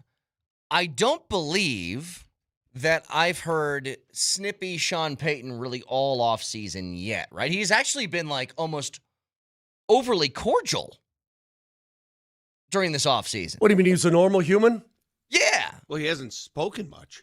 Well, I'm saying in the small doses of Sean Payton that we have had, even when he said something like, hey, Bo Nix's ankle was predisposed to X, Y, and Z, and Bo Nix didn't like that. It was like he was kind of, remember that exit press conference he had? You're like, man, he's actually really delightful today. Hey, you know what, Vic? He's behaving like a real person. Whoa! Holy crap. This is awesome. Would you agree that is out of character? Yes. Yeah. So he did have one moment, and this is during the NFL owners' meetings. Incidentally, I like a lot of Sean Payton. What do you mean? Sean Payton, I got a love-hate thing going on. Sometimes I love his tone and what he says, and sometimes he drives me bonkers. The only thing I take issue with Sean Payton sometimes is how he does the I know more than you tone. Like, especially when he does, like, the perfect example is. I mean, he does know more than us. It's well, true. Yeah, I mean, so does Bednar. Bednar doesn't talk to us that way. Yeah. Like, when Luca Evans says, is it nice to get Dre Greenlaw back, in the run game downhill? What would you know about running downhill? Or whatever he said to him. It's like, did you have to pull that one on him? It's just like, answer the question. So I heard one quote where he got a little bit snippy. Mm-hmm. And somebody was asking him about the idea, and this has been a common sort of phrase used between Broncos fans media, which is the Broncos feel like they're running it back. And before I play this, would you guys feel like a theme to this offseason is the Broncos are running it back? Of course. Of course they're running it back. Sean Payton totally disagrees with you. I saw the stories, all right, and I don't believe them. And so it's not let's run it back. I hate that term. All right, it's not let's run it back. Let's understand one thing. It's anything but that. When you win 11 of 13 one-score games, like you saw the flip in just one season between Kansas City, it's how do you improve your team, and the better you get, the harder it is to improve your team. And so you just weren't patient enough for us to trade for Waddle. Your stories had been written. So he takes issue. He said it's anything but running it back. So and you had one player and you think it's not running it back? Right? Right? It's a big move. That was a big move. It was. But it was one. I'm not sure if he understands the definition of running it back. Maybe he thinks it's something else, but running it back in most people's minds is essentially taking the core of your team, all the elements of your team, re-signing those players and saying, let's try it again. But it's hard for me to nitpick. It's hard because at the end of the day, when I go to bed and I look back at the Broncos season and what he's done with this team, Sean Payton and the rest of the crew, it's been amazing. They were one step away from a Super Bowl and easily could have been in the Super Bowl if the quarterback doesn't get hurt. What they've done to resuscitate the Denver Broncos before our eyes is amazing. He deserves nothing but respect. Nothing but applause. I don't think that anybody who has a functioning brain and an IQ above room temperature would disagree with that. At the same time, it's okay to say, what do you mean you're not running it back? You are. This is almost by definition running it back. Like, it's not just that you've only really added to this point one external player to the roster. Think about what you've lost. It's been three guys. One of them, in Dre Greenlaw, barely played, right? Two, P.J. Locke, was a backup safety. Three, John Franklin Myers, who was the most consequential, I think, of the three, was still a rotational defensive lineman. He didn't play 90% of the snaps. He played, a good handful of them. But I think by definition, this is running it back.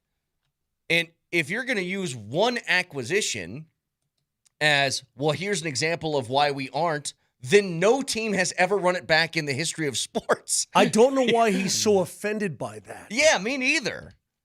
I mean, if you like your team, and he really likes his team. Which he should. They're good. If you think your team is good and he thinks his team is good, they are good. Then what is wrong with, quote, running it back? And you added Jalen Waddle, but I mean, is it the vernacular that drives him crazy? I'm not sure he understands the term. I think he confused with running it back with, oh, it's going to be easy again. No, it's you got to start over again. Everybody goes back to the start line, and it's going to be a tough trek. Maybe he confused the terminology. I don't look. The draft is still to come, Vic. The draft is still ahead, and you added Jalen Waddle, which is a huge piece. Yeah. But there's nothing wrong with coming out and saying, you know what, we really like our team. Now again, we 11 of 13, one score, blah blah blah blah blah. But we think that we can improve even with this team. Blah. There's nothing wrong with saying that. I think sometimes we focus on the wrong things. It doesn't matter what you think of him and how he treats media or how he responds. At the end of the day, does he win games? That's all that matters. Did you ever have those coaches? I mean, I look back now, my best coaches, I didn't like them at the time. I didn't like them. I thought they were hard. Some I liked, some I didn't. I think they were all effective in their own way, I guess. You don't have to like someone for that someone to be effective. Even coworkers. I hate you guys, but we're effective. Define effective. It's not. See, here's the thing, though. When I played that from Sean Payton, this isn't like I have nothing to criticize of him as a coach. Like, he's an incredible coach. There's no question. I don't know why he takes offense to the things he takes offense to. That's what confuses me. He's just a weird fella when it comes to stuff like that. That's all. Just a weird He's duck just a weird fella. I mean, he's it's just okay. one of God's special fellas. I'm just saying things could be worse. Nobody's crying. Did that move you to tears? Are you crying? I'm very confused by your reaction here. I just played. All I'm saying is I played something from Sean Payton where he said we aren't running it back, and I go, I think you are though. You are running it back. Yeah, you are. I mean, yeah. That's all. He has a problem. Obviously, he wants to put his thumb on everyone that covers his team. Do you think that he has a problem with it because for him, running it back is me still calling the plays, and he didn't want to say that out loud? That's something I thought about. Is he offended by that being like, what do you mean running it back? I made a major decision, okay? Yeah. To give up my play call sheet. That's not running it back. Yeah. Maybe. Well, listen, the two places he's been a head coach are pretty easy places in terms of the media. New Orleans, Louisiana ain't exactly guys breathing down your neck and second-guessing everything you do. Unless you're the LSU head coach. And that's Baton Rouge. Yeah. And then Denver, Vic. I mean, look, you think of some other markets where he would be torn apart on a daily basis? That ain't here. I just think as members of the media, sometimes you have to separate taking things personally from the professional. And professionally speaking, he has been a godsend. He's the perfect coach for this team. He had them one step away from a Super Bowl. He's got them going in the right direction. Everybody's rowing in the same manner. It's been awesome. No question. Personally, who cares what we think? Who cares? Really, who cares what you think of him? What does that matter? It doesn't. Just thought it was interesting. That's all. I know. But, I mean, at the end of the day, what does it really matter? It doesn't. As long as you win. Hey, let me ask you this question. When San Antonio's winning championships with the Spurs, with Greg Popovich, do you think everybody covering Greg Popovich liked him? No. Huh. No. You think? Speaking of not liking things, I told you I watched it was like an hour and 20 minutes of LeBron James on this Bob Does Sports YouTube golf show. And there's one thing that I picked up on, because not only was this in there, it led to a follow-up. It was a 2.5-minute cut of a million other guys in the league talking about this. Here's LeBron talking about Memphis. Staying at the Hyatt at 41 years old. You think I want to do that? Being in Memphis on a random-ass Thursday? I'm not like the first guy to even talk about it in the NBA. Like, we all like, you guys have to move. Just go over to Nashville. You got Vanderbilt over there. You got the NASCAR. You got a stadium. Don't they got a hockey team too? Yeah, Predators. Yeah. Like they got everything. Doesn't look like LeBron's going to be on the Grizzlies anytime soon, so Grizzly fans out there. Yeah, they know. Their only chance was in 2003 if they'd have won the lottery. Give me that. And I might have pulled a Eli Manning and not showed up. Have you been to Memphis for one of these road trips, Vic? Yes. What? So just before I play this other clip, what's going on there? What is it about Memphis that people It's funny hate? you say that. It's weird.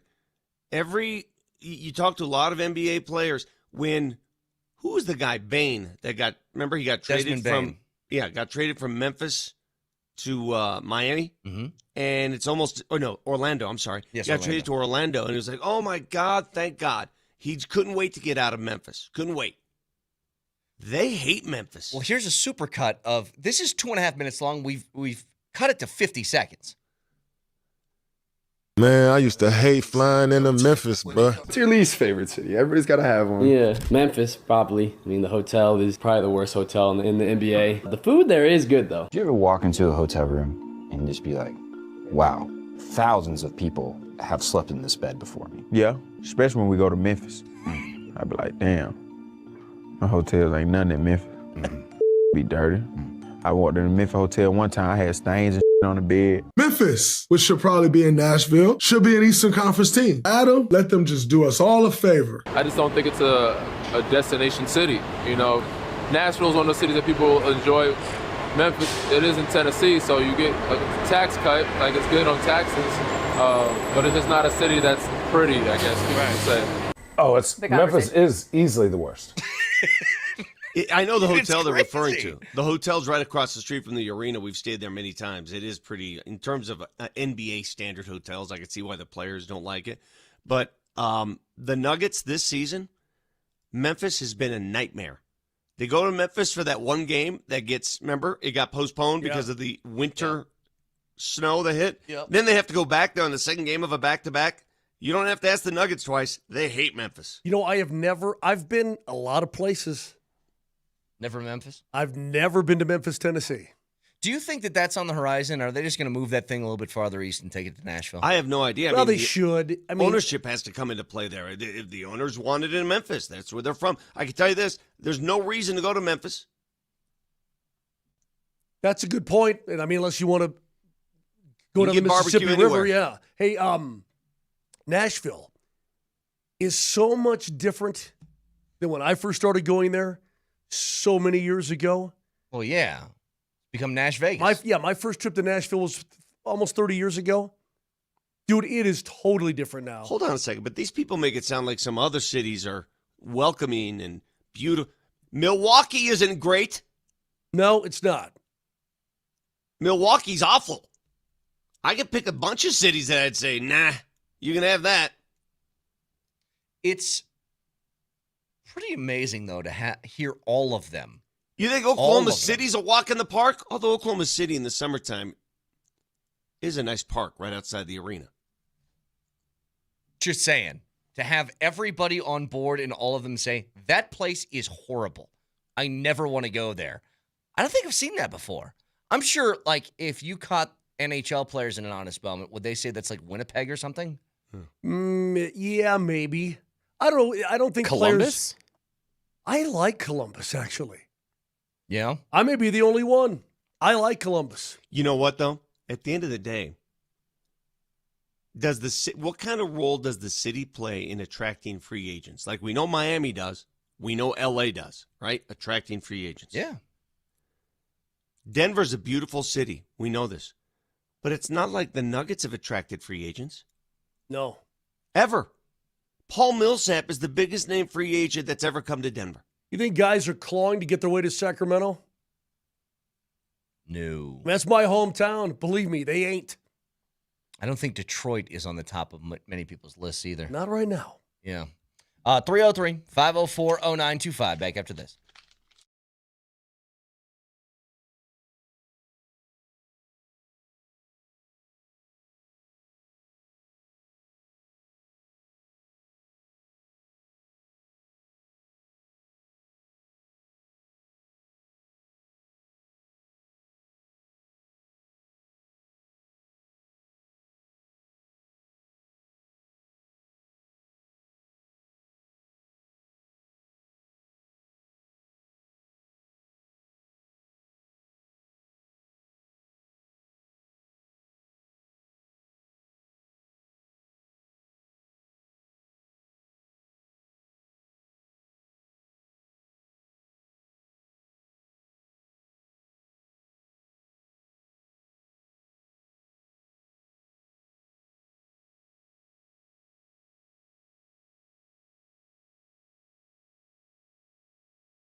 So Luca gets hurt yesterday from the Lakers game. He leaves with a hamstring injury. It looked worse than that initially, but that's all he leaves with, and that throws a whole bunch of different narratives in for what happens moving forward, especially in the Western Conference and with the Lakers. You know who's smiling right now? The Minnesota Timberwolves. Sure they are.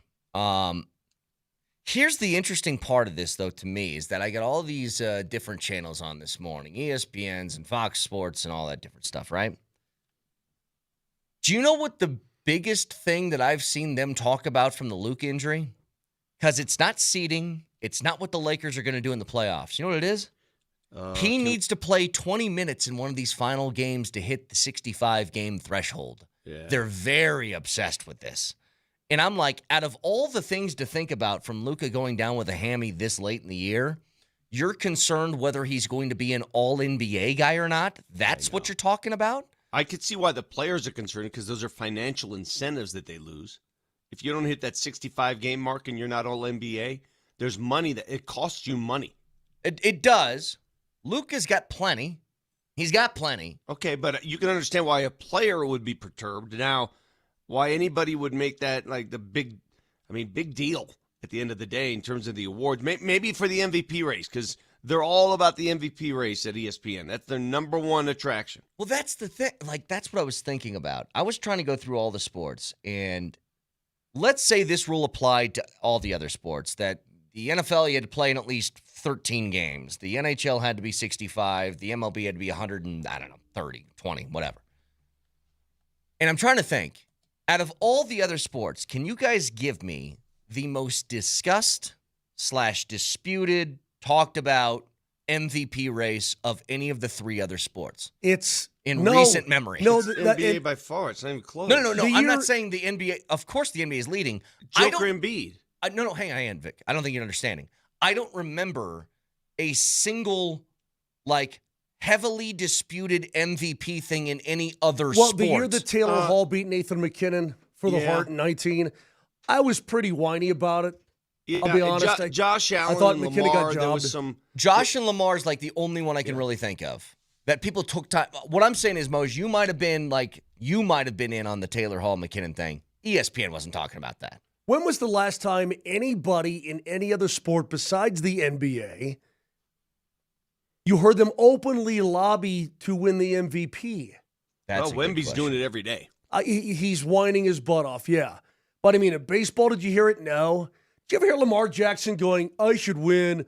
I think I'm better than Josh. I need my legacy. No. I'm like, you don't hear that kind of stuff in any other sport. It's only certainly not the NHL. But even in baseball, Shohei's not, tooting his own horn all the time, and Trout never did. I don't know. It's just, for some reason in the NBA, it matters. I know 1,000 times more than it does in any other sport.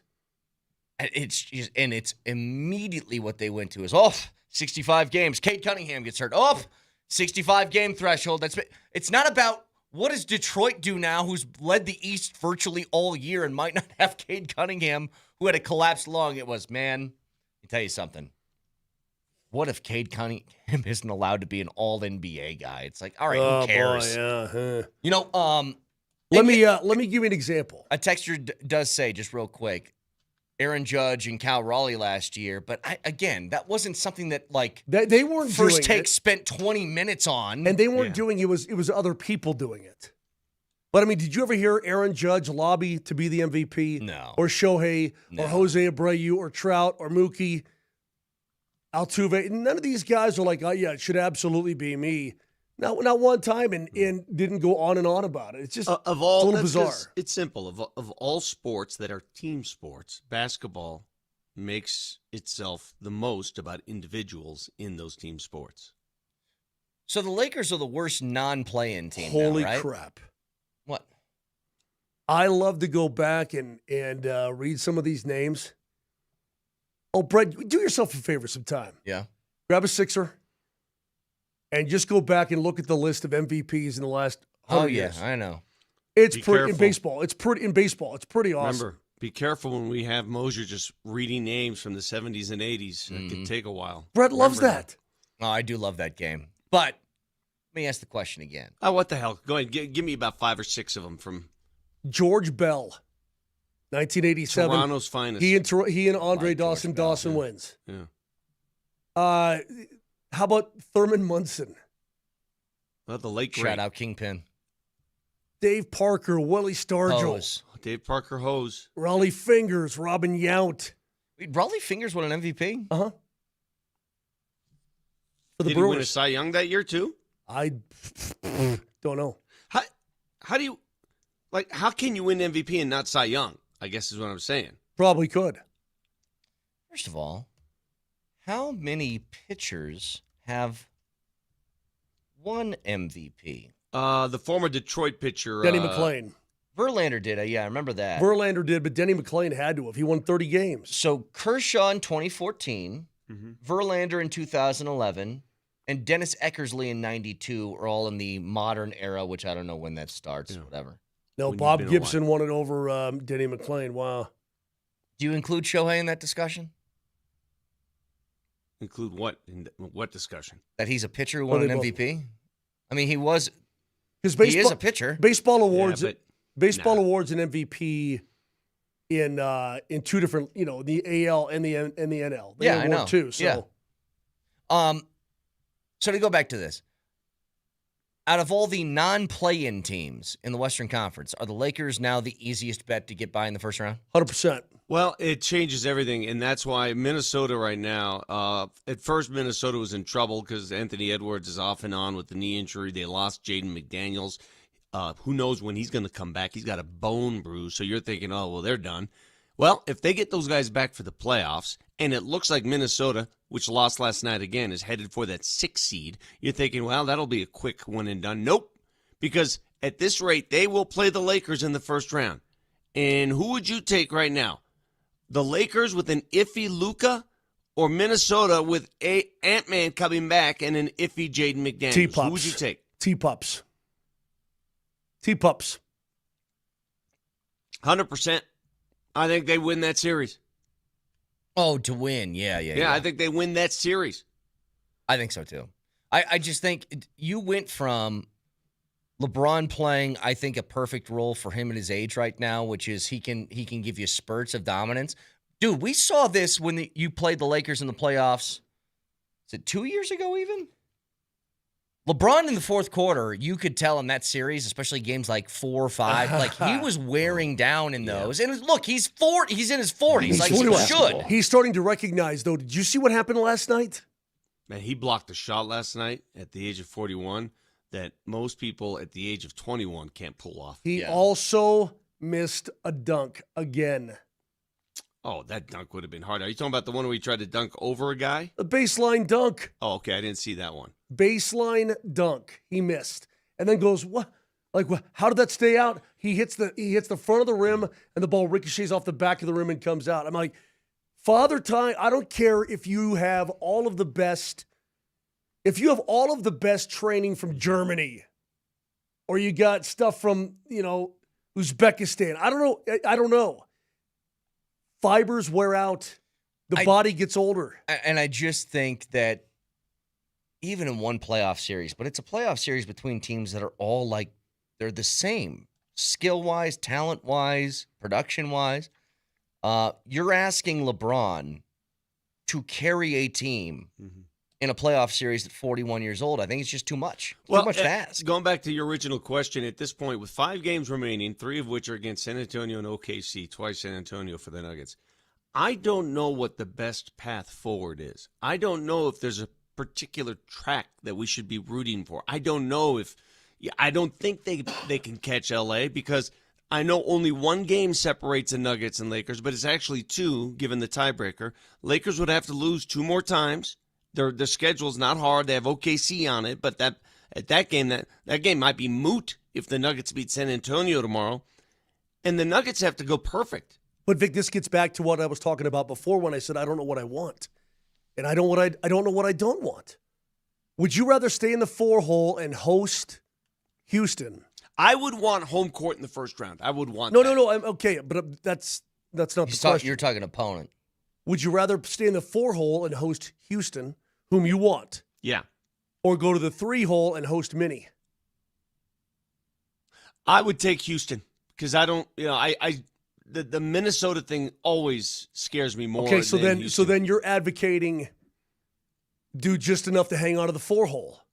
Because they're a game and a half back. Yeah, the 4 seed, for the Nuggets to lose that 4 seed, they would have to play, again, they would have to lose all 3 of those tough games I mentioned, OKC and San Antonio twice.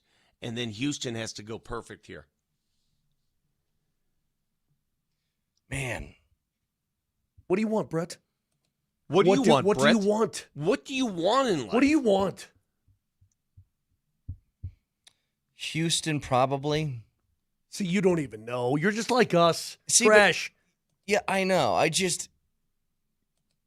I'm telling you, part of me, I don't really have a preference in all of this. It's weird. Like, I think whatever they get, it's sort of like bring it.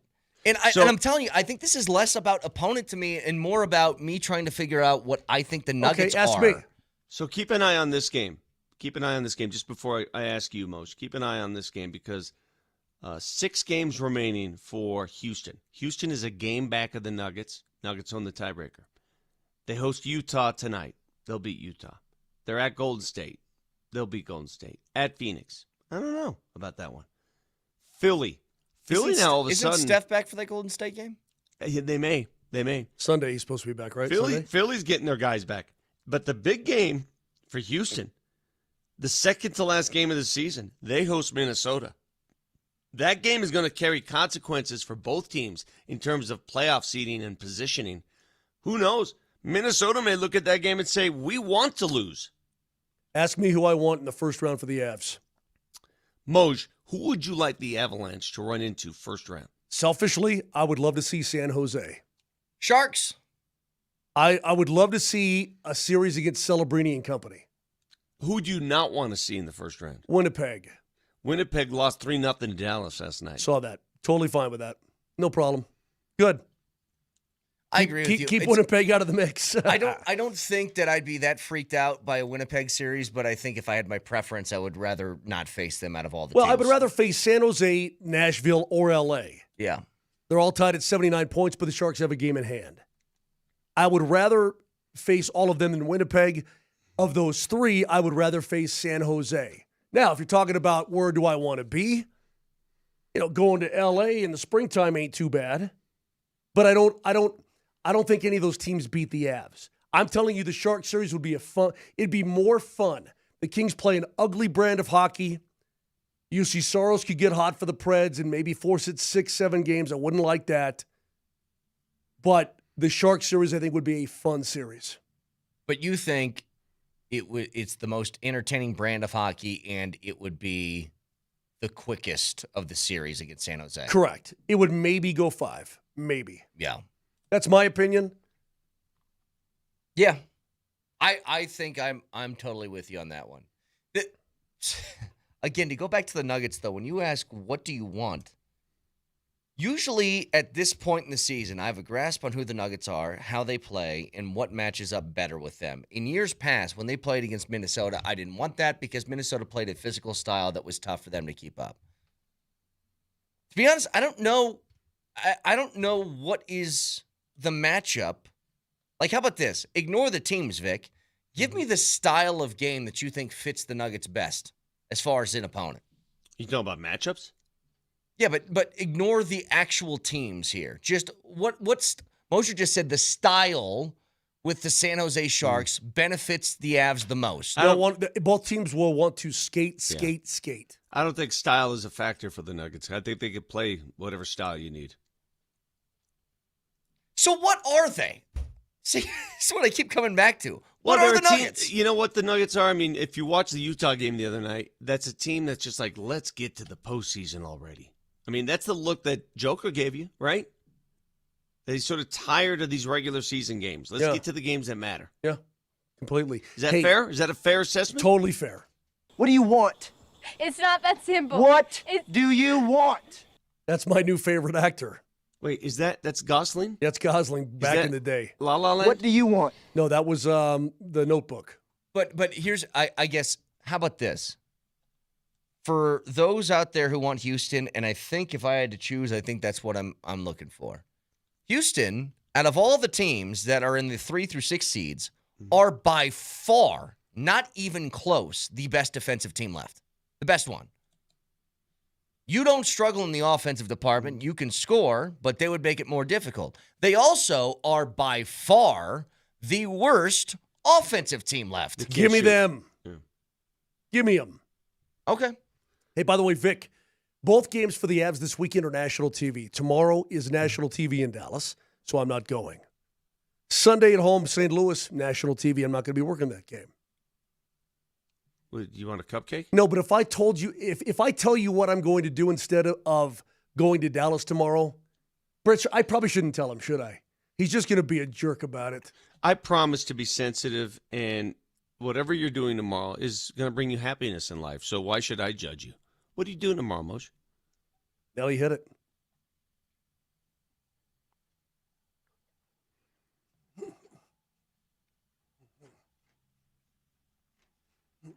What are you doing? I'm going to go down with my beautiful bride, and we're going to ride the Royal Gorge Route Railroad, baby. I'm so jealous of this. I've seen the commercials. I want to do this so badly. You can do it with a glass of wine like that guy has? Maybe. Well, I think they have those things. I think you can second. get like drink packages that are included with your ticket and stuff like that. Hold everything. You mean to tell me that the Stars play at 1, the Nuggets play at 1, both huge games? You're not going to watch the games? I'm going to ride it in the morning, early. Oh, okay. Well, how long does it take? Like 3 hours. And then what? 2.5, 3. Then I'm going to watch the games. Why can't the train just go the entire... I just want to stay on the train for a day. Can I just do that? I don't know, dude. Just have the train keep taking me around places. I didn't realize this till I got older, but I'm a train guy. Yeah, you're a train guy until you have to go a long distance. When I first went to Notre Dame, we took the train. That thing wouldn't stop. I mean, my God, get me off this thing. Dude, I've ridden trains all over this world, okay? I like trains, and I'm going to ride the Royal Gorge Route Railroad train. I am pumped. I've always wanted to be on that train, and now I'm going to do it finally, man. If anybody is in charge of that train that listens to this show, give me a ticket. I want to go. I want to ride your train. Listen, when I told want to Brett I ride was that doing train. So I'm so jealous of this. I know. Looks fun. It looks really fun. I want to do it a little bit later in the year, though. I want it a little bit warmer. Okay. That's what I want. You got to do it while you can. So are you into trains? Because the train museum is right by my house here. I'm a train guy. But the museum's over here if you want to come over here and check out the museum. I don't need the museum. I want a train that moves. That's what I want. You know, it's amazing to me, and I know people are going to go off on the text line and say, oh, you're so dumb, it's so expensive. It's amazing to me that anywhere you go in Europe, there's speed trains galore. I mean, Switzerland, they're in tunnels everywhere. How we do not have a speed train in Denver along the I-70 corridor into the mountain range is amazing to me after all these years. Weren't they supposed to have a train in California like that? A speed train here would change everything. The Final Four of the NCAA tournament is on Altitude Sports Radio 92.5 tomorrow. It's powered by the Reputation Law Group, specializing in divorce and DUI matters. To schedule a consultation with these attorneys, go to thereputationlawgroup.com and tune in tomorrow starting at about 4 o'clock right after the Avs game wraps up. I'm riding a train, and you ain't riding no train.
and daily login bonuses. And enjoy your chances.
Oh, by the way, stories around sports in the world that we feel like you should be aware of. Again, this is our final, not final, but our final matchup today of our Elite Eight drop tournament stuff. So we'll get to that at the end of the segment. But from around sports, Luca's injury is one thing, dealing with what the Western Conference is going to look like moving forward. The question is, what do you guys think the overall odds are right now in the NBA for who's going to win the title, and specifically where OKC's at in all of this? They've got to be like minus 310 or something stupid. Yeah, I don't know numbers. I don't know what those mean, but I watched that game last night and I said, gosh, who's beating this team right now? The way they played last night. So it's plus 130, which is the same odds as Shai Gilgeous-Alexander has to win the MVP. Wait, they're plus 130? Yes. Plus 130? Yes. Next closest is the Spurs at plus 550. After that is the Celtics at plus 650. After that, the Cavs, and then the Nuggets. I know this sounds silly because, I mean, like the Avs right now are probably the favorite to win the cup, but they got to be like plus 500 or something. Because winning a Stanley Cup is harder. There's so many more variables. But the Oklahoma City Thunder are by far the number one team in the league. Plus 300. Plus 300, okay. Plus 300. I thought they would be a minus. And before people freaked out about that, I mean, do I think the Nuggets can beat OKC? Yeah, they can beat them. They've proven already, man, they can play with them. Hell, they went to OKC twice, should have won both games. LA goes to OKC last night, gets humbled, embarrassed, bludgeoned. Yeah, they can beat them. But OKC's the overwhelming favorite. By far. They just are. They're deep. Yep. Oh, by the way, Tom Brady did an interview yesterday, and he talked about, we made fun of him for his endorsements with Dunkin' Donuts and Pizza Hut and stuff like that. Like, yeah, it's not part of the TB12 diet. Here's what he said. Quote from Tom Brady. People have gone pretty overboard with kind of the rigidity of my lifestyle or diet. I have kids, Halloweens, birthday parties. We're like a normal family, so I try and make really good healthy choices as much as possible. But when you're watching football games and you're at games and you're traveling and you're in airports, I understand the reality of life as well. Here's my problem with this. Didn't he make and bill an entire TB12 diet off the idea that he never does this stuff, that he eats avocado ice cream, that he didn't have a strawberry for 22 years, and now he's trying to tell me that, hey, man, I have burgers. I'm a regular dude. I'm just like you. I just try in moderation. You know what I mean? Was it his whole think, Moj, that he never does that? Wouldn't it be like if Nathan McKinnon said, what, I eat ice cream 3 times a week. I just try to stay away from it as much as possible. You'd be like, well, that's not what I was sold. Yeah. I don't like it. I don't like it. It feels fraudulent to me. Not a fan. You guys got something? Yeah, I got something. It involves Vic. I'm watching this U.S. The amateurs women's women's. Spit it out. I'm trying to think what it's called. Speak like a professional broadcaster. The Masters Women Amateur. What is it? What's going on right now? Whatever's going on at Augusta.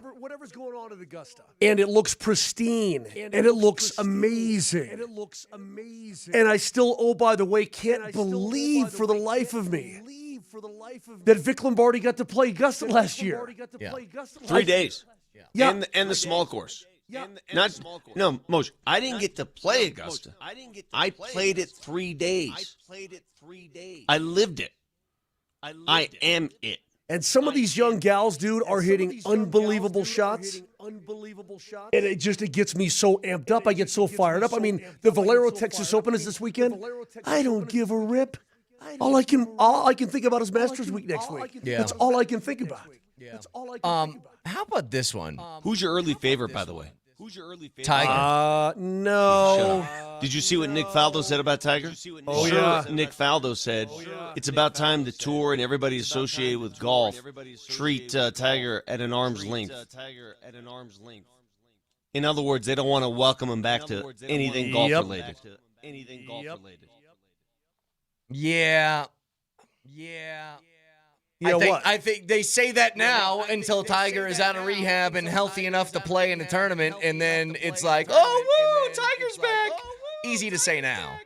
How about this one? So we've seen baseball played, they constructed the Field of Dreams field that's in Iowa, right? And they have that once a year now. It's really cool, isn't it? I think it's pretty cool, yeah. The Joliet Slammers, minor league baseball team. They're about an hour outside Chicago. They're going to play a game on April 30th. You know where? In abandoned prison. What?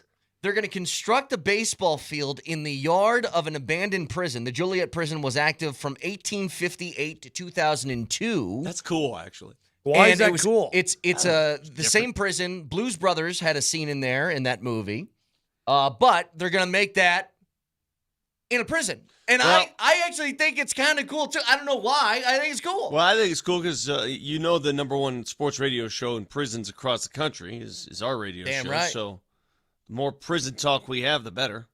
Man, but just because you can doesn't mean you should. What's the point of it? What's not the point? Why not? What do you mean? Well, if you had said, oh, they're going to play on the freeway. I don't know. Mose, why did the Avs play a game? What was that game in Tahoe? Lake Tahoe? Yeah, what's the point of that? Okay. Money, right? Okay. Maybe there's money involved here. Okay. Your luxury suite will be cell block E, cell 53. Whatever. I got one for you. Go ahead. This is the way it should be going. Virginia quarterback Chandler Morris. You ever heard of him? Cavalier. No. He will not be playing a 7th year of college football this year. Oh, what a bummer. His preliminary injunction was denied by a Charlottesville circuit court. He argued that he had mental health problems back in 2022 at TCU, and he should have been granted a red shirt because of it. Yeah, hey, Doc, I'm effed up. I was effed up back in 22. Hey, man, we were all effed up in 22, okay? I need money. Everybody was effed up in 22. Doc, I need money. I got more on Tiger, by the way. Go ahead. The body cam footage has been released from when he was arrested. That's wild footage. It's wild. They walk up to him, and the first words out of Tiger's mouth were, I was just talking to the president. I know. Do you think he said that in an effort to sway their next move? Well, if you're upside down on the road, bro, I don't know there's anything you can say that's going to sway the officials. Now, my question is, do you think he actually talked to him? Yeah. Like, do you think that he actually called him up? Because I kind of do too. Well, I need a favor. I think he was like, I'm hey, in one right now. Yeah. I'm going to be in some trouble. I want to play in the Masters. Can you help me out? And I don't care who you are as president. I don't think you can just be like, the rollover car accident with you being in a haze. I don't know what kind of phone call you can make on that one. Yeah, send a Blackhawk to pick me up on the road. Yeah. That's not going to work. I'm just curious, and I go, we all want our independence and drive our own cars and stuff, but a guy who's been through it already in vehicles and who's on painkillers because of his so many surgeries, why? How hard is it to hire a dude and just say, I don't know, man. why is that a difficult concept? I don't know. Before we get out of here, we got to get to our last matchup here in the drop tournament. This will decide who the matchup is in our national title game. It is a 9 seed, a 14 seed, an 8 seed, and a 3 seed. The 9 seed, Nelly, is. I just took 2 pills and they got jammed in my esophagus. Well, a lot of things probably get jammed in your esophagus. Not cool, Moj. Not cool. And a 14 seed? Ready? Okay. I got an old guy, and he likes my butt. Watch me dance, because I'm a nut. Go team! Okay. And an 8 seed? Pump it up, it up, it up, it up. Oh, my God. While you're down there, would you mind me? I think we're still on the air, Tim. This is a brutal bracket. Well, this is the 3 seed. The bracket of death. If you had 150,000. So, if you want. Oh, my God, that's impossible. The 9 seed to move on, you text jammed. 2 pills and they got jammed in my esophagus. Well, a lot of things probably get jammed in your esophagus. I love that one so much. I love that one so much. It is so good. The 14 seed, you text ready. Ready? Okay. The 8 seed is wood. While you're down there, would you mind me? And then the 3 seed is 100. If you had 150,000. Did that song knock off the other song that I really, really like that we played? Yeah, Dangalicious Death. Oh, man. Dangalicious Death. Dangalicious Death. Oh.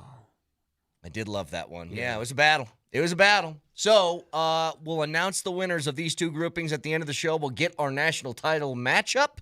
So stick around.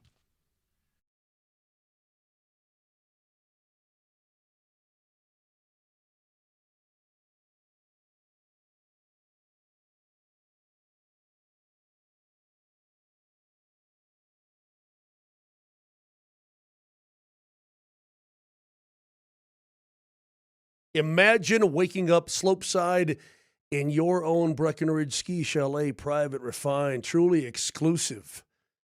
Anastasia Bell can help you with that. She is a broker associate with Breckenridge Associates in Breckenridge. And really, when it comes to the mountains entirely, any property buying or selling, she's the one to talk to. She's been sought out by discretionary buyers from Denver for quite some time because her expertise is top-notch. Her professionalism is unsurpassed. She's really, really good at what she does, and she knows it like nobody's business up there. So if you're thinking about that, ready to embrace the mountain lifestyle, maybe you just want to pack up and move to the mountains. Second home, investment property, wherever it may be, she is the one to talk to. Here's her telephone number, so call her. She will answer right now. 970-968-7646. That's 970-968-7646. Give her a call. Embrace that lifestyle. Now's the time to make your dream a reality. Talk to Anastasia Bell.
Yeah.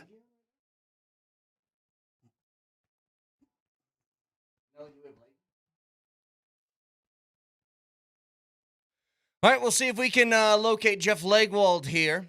Oh, we got Jeff. Well, then let's go out to the Ramos Law hotline. Car accident, you need Ramos Law. Medical doctor and attorney, ramoslaw.com. And we're joined, as we are every week, by Jeff Legwald of ESPN.com. Hi, Leggy.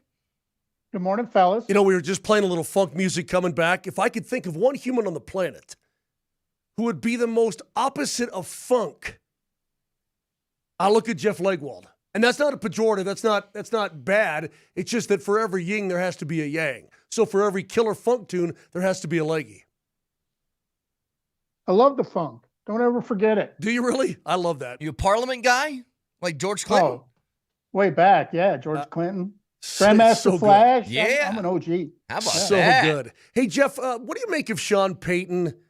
Well, I guess this is a silly question. Getting defensive when people asked about maybe the lack of movement or excitement in the Broncos free agency. Let's play it for those who didn't hear it, because he was asked a question about running it back. Here was his response. I saw the stories, all right, and I don't believe them. And so it's not let's run it back. I hate that term. All right, it's not let's run it back. Let's understand one thing. It's anything but that. When you win 11 of 13 one-score games, like you saw the flip in just one season between Kansas City, it's how do you improve your team, and the better you get, the harder it is to improve your team. And so you just weren't patient enough for us to trade for Waddle. Your stories had been written. So the Waddle trade, albeit a huge trade, but one acquisition is kind of running it back, is it not? Wait, now we don't hear Leggy. There we go. No, he's made no secret that he doesn't think you start the next season where you left off. You know, he says that all the time. So that's one of his philosophical principles. You know, every year's a new year. Even if he had the same 53 guys, which they almost do, but he would say it's not the same just because of that's how he approaches things. But I would also say internally, the Broncos think they're not getting any credit for spending like $300 million of guaranteed money to keep their own guys. You know, like if they had let Zach Allen go and Nick Bonito go, you know, you'd be getting new acquisitions. But in their mind, that's kind of an acquisition. You maintained a player you like and believe is really good. But you know, they can't hide from the fact that they signed one outside free agent, and he's a special teams player, essentially. And the Waddle trade's the biggest trade anybody made, you know, other than the Max Crosby one that didn't go through. Yeah. But it's one of the biggest trades anybody's made in the offseason, but it's not at what people, even what he has said, a need position. So I think that's the issue.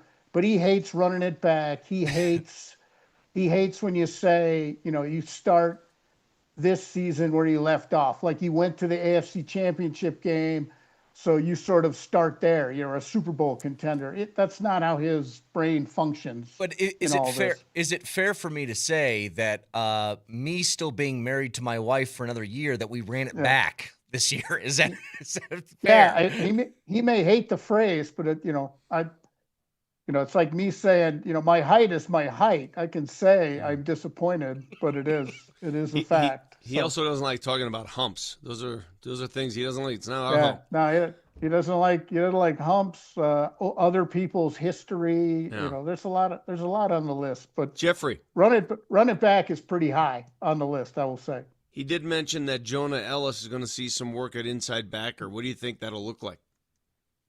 I'll be intrigued to see how many snaps we're talking, because are they looking to have somebody alternate with Sternad? Where's Drew Sanders and all this? You know, because Sanders they designated to return right before the playoffs or during the playoffs. So, I think they just want to see of ways to get Ellis on the field more. I think this says more about them wanting to play him more and there's just no, Bonito and Cooper are your edge guys, your top edge guys, and it's hard to get him on the field, and he has impact when he's on the field. So I think this is a situational thing, at least until we see him in drills. But I think right now this is a situational thing. Yeah, how long do you think they give it, Jeff, until they determine it's a success or it's not going to work? Is we talking training camp here, or are we talking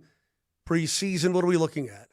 Yeah, I think they'd like to see a Moser in snaps that matter. Okay. It's hard to make those calls and OTAs and stuff, but I don't, sometimes when you start moving a player around, it's sort of a detriment to, that they can't find a place for him, I think this is more, they want him on the field in some fashion. Can they do it better this way? And frankly, the way the game is going now, the edge off-ball linebacker combo is a little bit more common. Even this draft class has some of the top players have that combination of work. So I think this is where the game's going. And I think, unless I just totally blow it in thinking about it, I think this could get him more snaps, and it won't be a detriment to him as a player, because it is a skill set he has.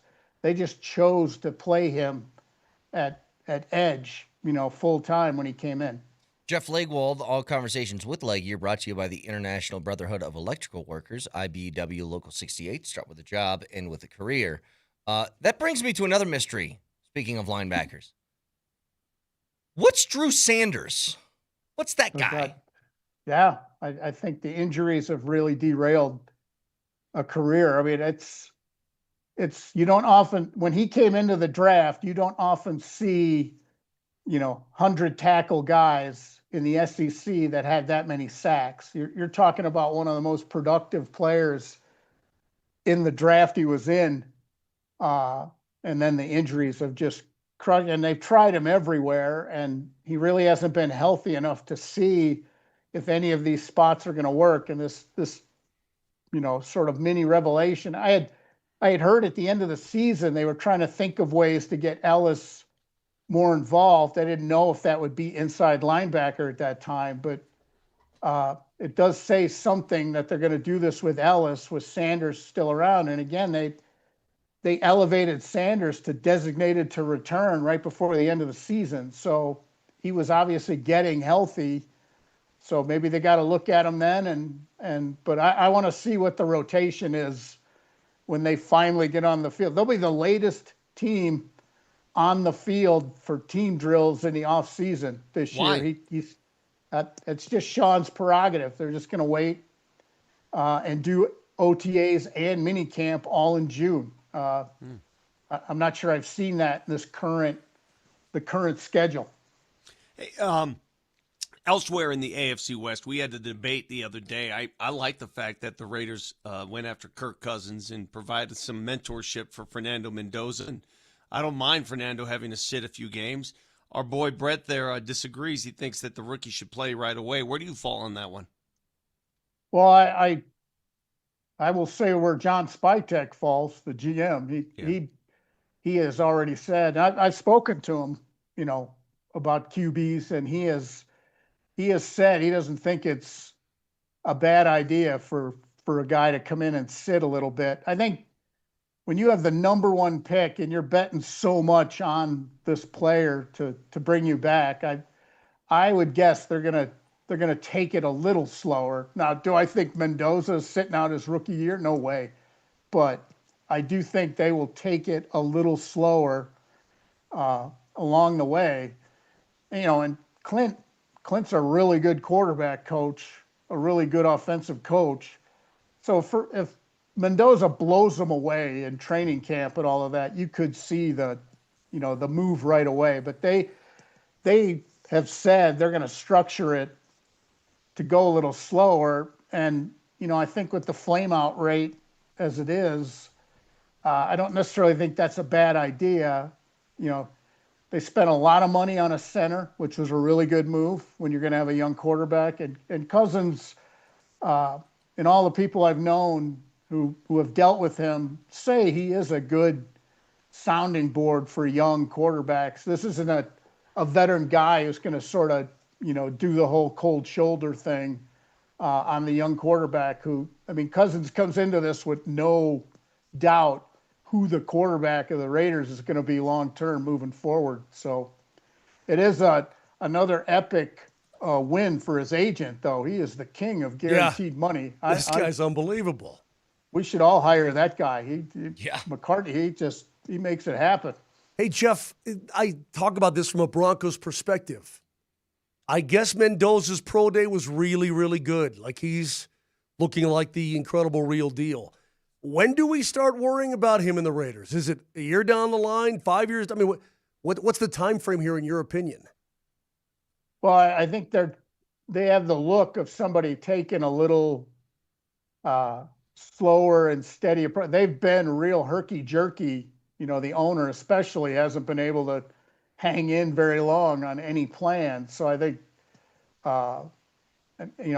as far as team building, I don't think any of us are really sure what the Tom Brady influence is on all this. I mean, you hear, I've heard the same gossip around a lot of people have is, Brady's right-hand guy isn't a popular guy in the facility, that type of thing. So I think a lot of those elements dictate how good you're going to be on the field. But if Mendoza works out, I mean, Bo Nix has had a pretty good impact on how the Broncos have done their business. If Mendoza has a similar impact, then the division is suddenly a lot more rugged than it was. Because, past few years, even though the Broncos couldn't win in Vegas, but the past few years, that's not been the case.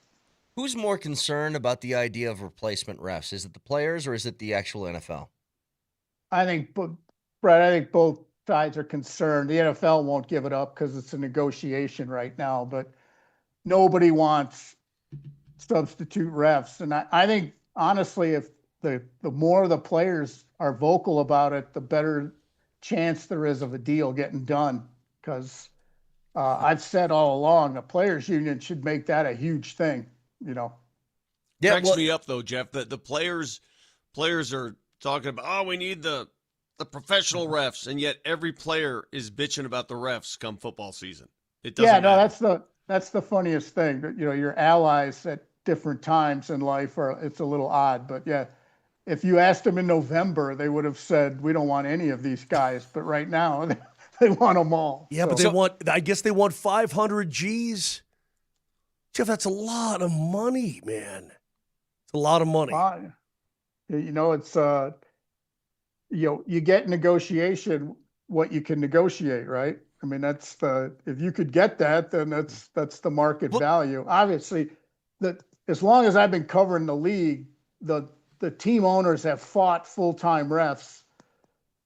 They have dragged their feet on this I've been doing this a lot of years, and they've dragged their feet on full-time refs for as long as I can remember. And, an awful lot of people I know think that is the solution. But just quickly on that, the idea of they passed that rule for 1 year only. The NFL is allowed to correct clear and obvious missed calls.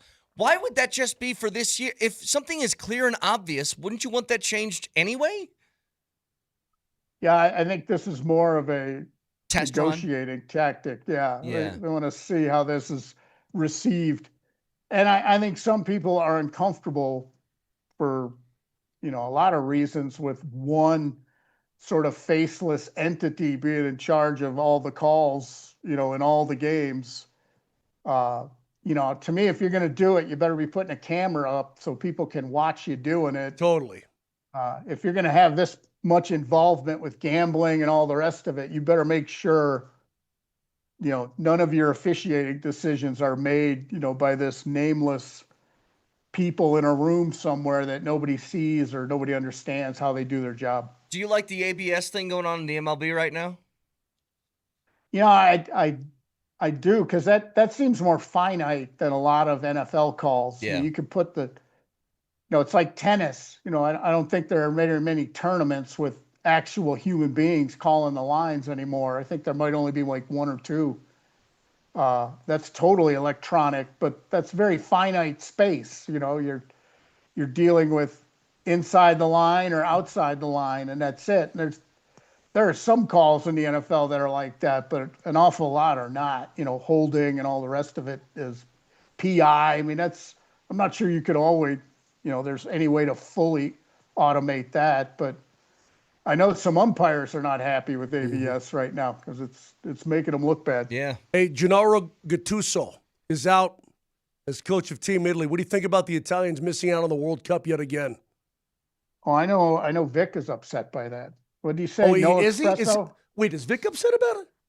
I Vic, didn't did you notice. say I didn't no really notice at all. No, I barely noticed. I'm not Look, going I'm to. not- I'm not going to apologize for being the only man on this show with cold. Not doing it. Yeah, you know, I will say I don't know much about soccer, but that is fairly shocking. That'd be like the Yankees, you know, No, it's like finishing last 3 years in a row or something. let me tell you what it's like, because for people that don't understand how this hits, it would be like Duke, it would be like Arizona, it would be like one of these superpowers in basketball not making the NCAA tournament for 12 years straight. That's what it's like. That's what it's like. Because they've won the That's World what Cup. it's like. Yeah, there you go. That's what we want. We want to feel the passion, Vic. You can't keep that inside. That's bad for you. You just got a taste of it. That was 48 straight hours for us. Leggy, you're the best. Always love talking to you. Have a good weekend. See you, fellas. Jeff Legwald, ESPN.com. Back after this.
You ever thought about plugs? I'm not talking hair plugs here. This isn't a Polumbus commercial. I'm talking about plugs for your lawn, aeration plugs.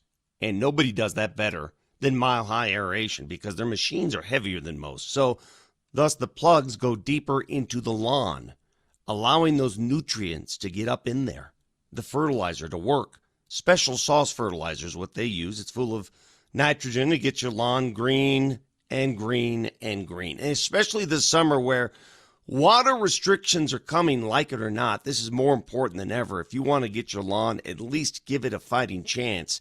Get it aerated as soon as you can. MileHighServices.com is the website. The phone number is 303-778-1000.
Huge day tomorrow as both of these things taking place at 1 p.m. The Nuggets will play against the San Antonio Spurs for their biggest game left in their schedule, unless, Oklahoma City and San Antonio have something to play for the last couple of games. Can I tell you where I'm at? I'm a fan of 1 p.m. games on the weekend.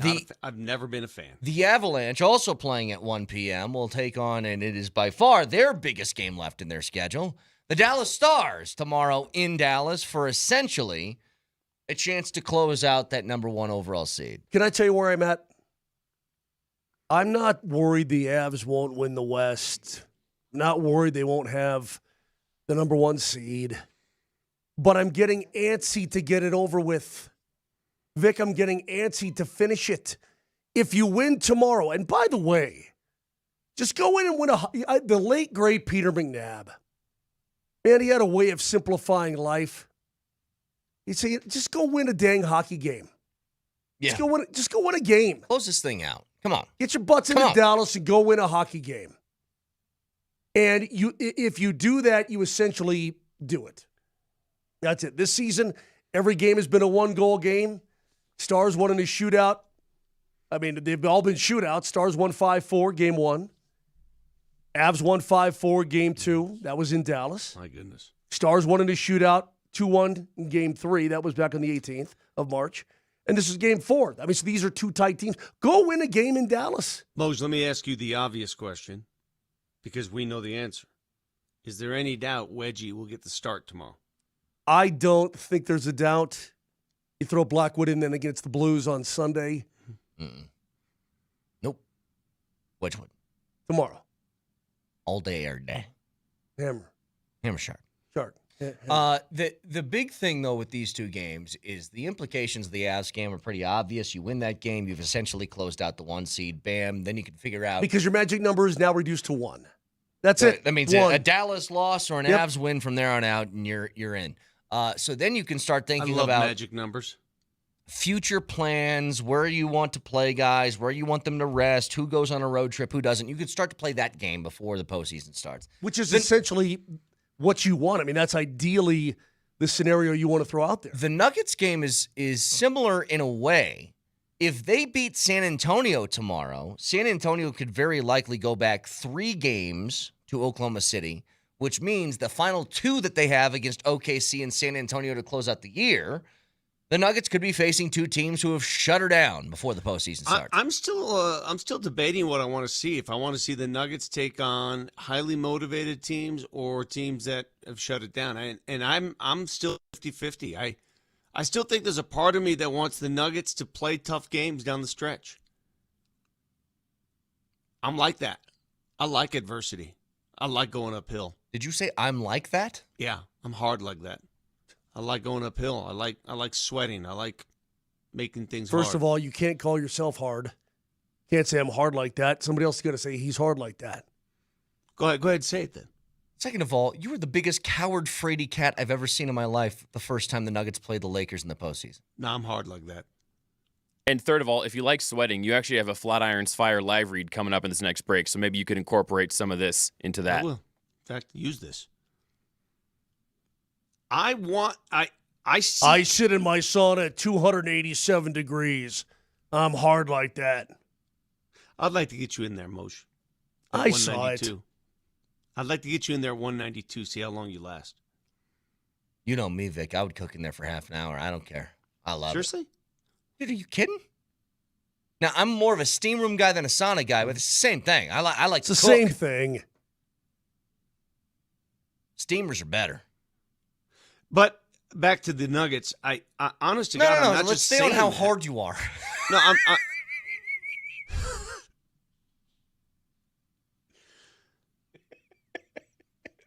I like going uphill before the downhill. Where's the downhill? There's no downhill from here on out. It's all uphill. Everything's uphill now. The only downhill is when you finally win it all. No, the only downhill You're is when you chomping on a big cigar. No, it's when you step off the cliff and you splat. I or reckon, yes, yeah. when you have that cigar. Follow me on this one. Nuggets fans, sophisticated Nuggets fans will understand where I'm coming from. Those of you that are unsophisticated, my cohorts here, will have no clue. Follow me on this. You're playing Oklahoma City in the second to last game of the season. Let's say it means nothing to them. They're already locked in. They're going to throw their second and third teamers at you. That game in my brain, is far more dangerous to the Nuggets than a game in which Oklahoma City plays with starters. It is. It just is. It has been historically, and it remains to this day. Is that because of the way the Nuggets behave against said opponent? That game, to me, is more dangerous than a fully staffed Oklahoma City team that has something to play for. I think there's a chance that even the Nuggets shut it down by then. I do. Do you see where I'm coming from, though, or do you not see that? I mean, yeah, I a don't little bit, see, I guess. I guess my read on it is I don't think, regardless of who is in the lineup for OKC in that game, I don't know if the Nuggets are going to have extra juice. There's no parade that you get by winning a game 2 games before the playoff starts against them. Like, and I don't even know how much they're jockeying for seeding in position. I don't even know that. You know, again, no matter who you play here, outside of now the Lakers that are without Luca, that's changed things. But outside of that, it feels like every team's going to be like the same level of difficult. It's truly remarkable how injuries will indeed shape the postseason. We're already seeing it happening in real time with the Lakers and the Luca situation. The Luca injury, guys, if it's a hamstring and a serious hamstring, he going to miss first round if it's a serious hamstring. He just is. You can't come back from a hamstring in a week. I don't care who you are. Yeah, that is, we've lived this life. Reevaluated in 4 to 6 weeks. That's what the Nuggets' life was all season long. So, there is a giant sort of monkey wrench that's been thrown into what you think the postseason is going to be. And if you think that 41-year-old LeBron can carry them in the meantime, well, I'll tell you this much. If LeBron at 41 years old can put the Lakers on his back for an entire first-round playoff series and lead them to a victory, it'll be one of the most impressive impressive feats that I've seen in a long time. A 41-year-old saying, all right, I guess I'm going to have to carry the load for a 7-game series. Go ahead, rely on me. That would be insane in the NBA. Like, when's the last time, Moser, who do you think is the oldest player that has carried an NHL team to a playoff series victory? Oh, baby. Not contribute, carry. This guy didn't carry, but he was a fundamental reason they won.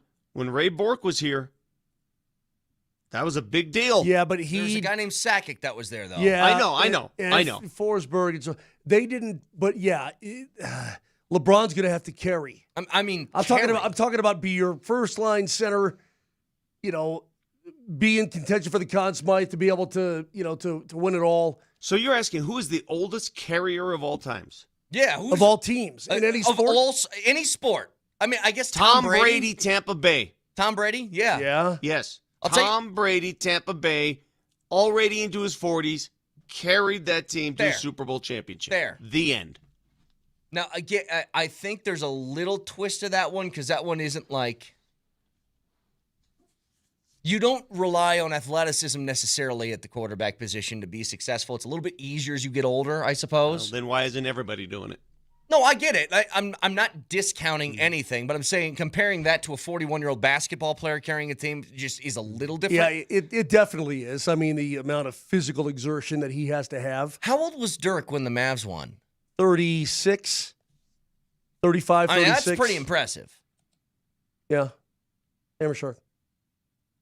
Somebody said Ovechkin. No, man. Jeff, the Caps last won 8 years ago, and Ovi was then in his early 30s. No, man. Man, I got a lot of people on the text line agreeing with my point about I would rather face these teams, San Antonio and Oklahoma City, when they have something to play for, than half-staff. They're just having fun. For what? No. But what's give me like the overall benefits of this. Stay sharp. Okay. Stay sharp. Beat a team that, and frankly, I don't know if you remember the last time the Nuggets went to OKC. They were missing both starting centers. I'm not comparing our wonderful listeners to this guy. On the stupid abs feed. But if that guy agreed with Vic would cite that guy as, look. Those are the worst commentators in the league. I would cite him as a legitimate reference. Yes, you would. The chicken nugget eating freak in his mom's basement in Dallas agrees with me. I hate these commentators, bro. Means I'm right. Vic could get 50 texts, 48 say Vic's an idiot, 2 say that they agree, and then Vic look at the last. And then Vic would say, "I got plenty of people agreeing with me here. I got plenty." Yeah, dude's chomping dino nuggets. I'm with looking at the mustard in his last mom's 20 basement. texts sent our way. And here's what it is. 3085. I'm with Vic. Tips Fedora. 4636. I'm with Vic. I want the Nuggets to face a challenge so they remain sharp. 2077. About that point, Vic, I agree. They've been struggling to identify, gain an identity. This is where you get one. I'm not reading that one because that one is R-rated, somewhat X-rated. Yeah, then there's a lot of comments that I can't read those ones.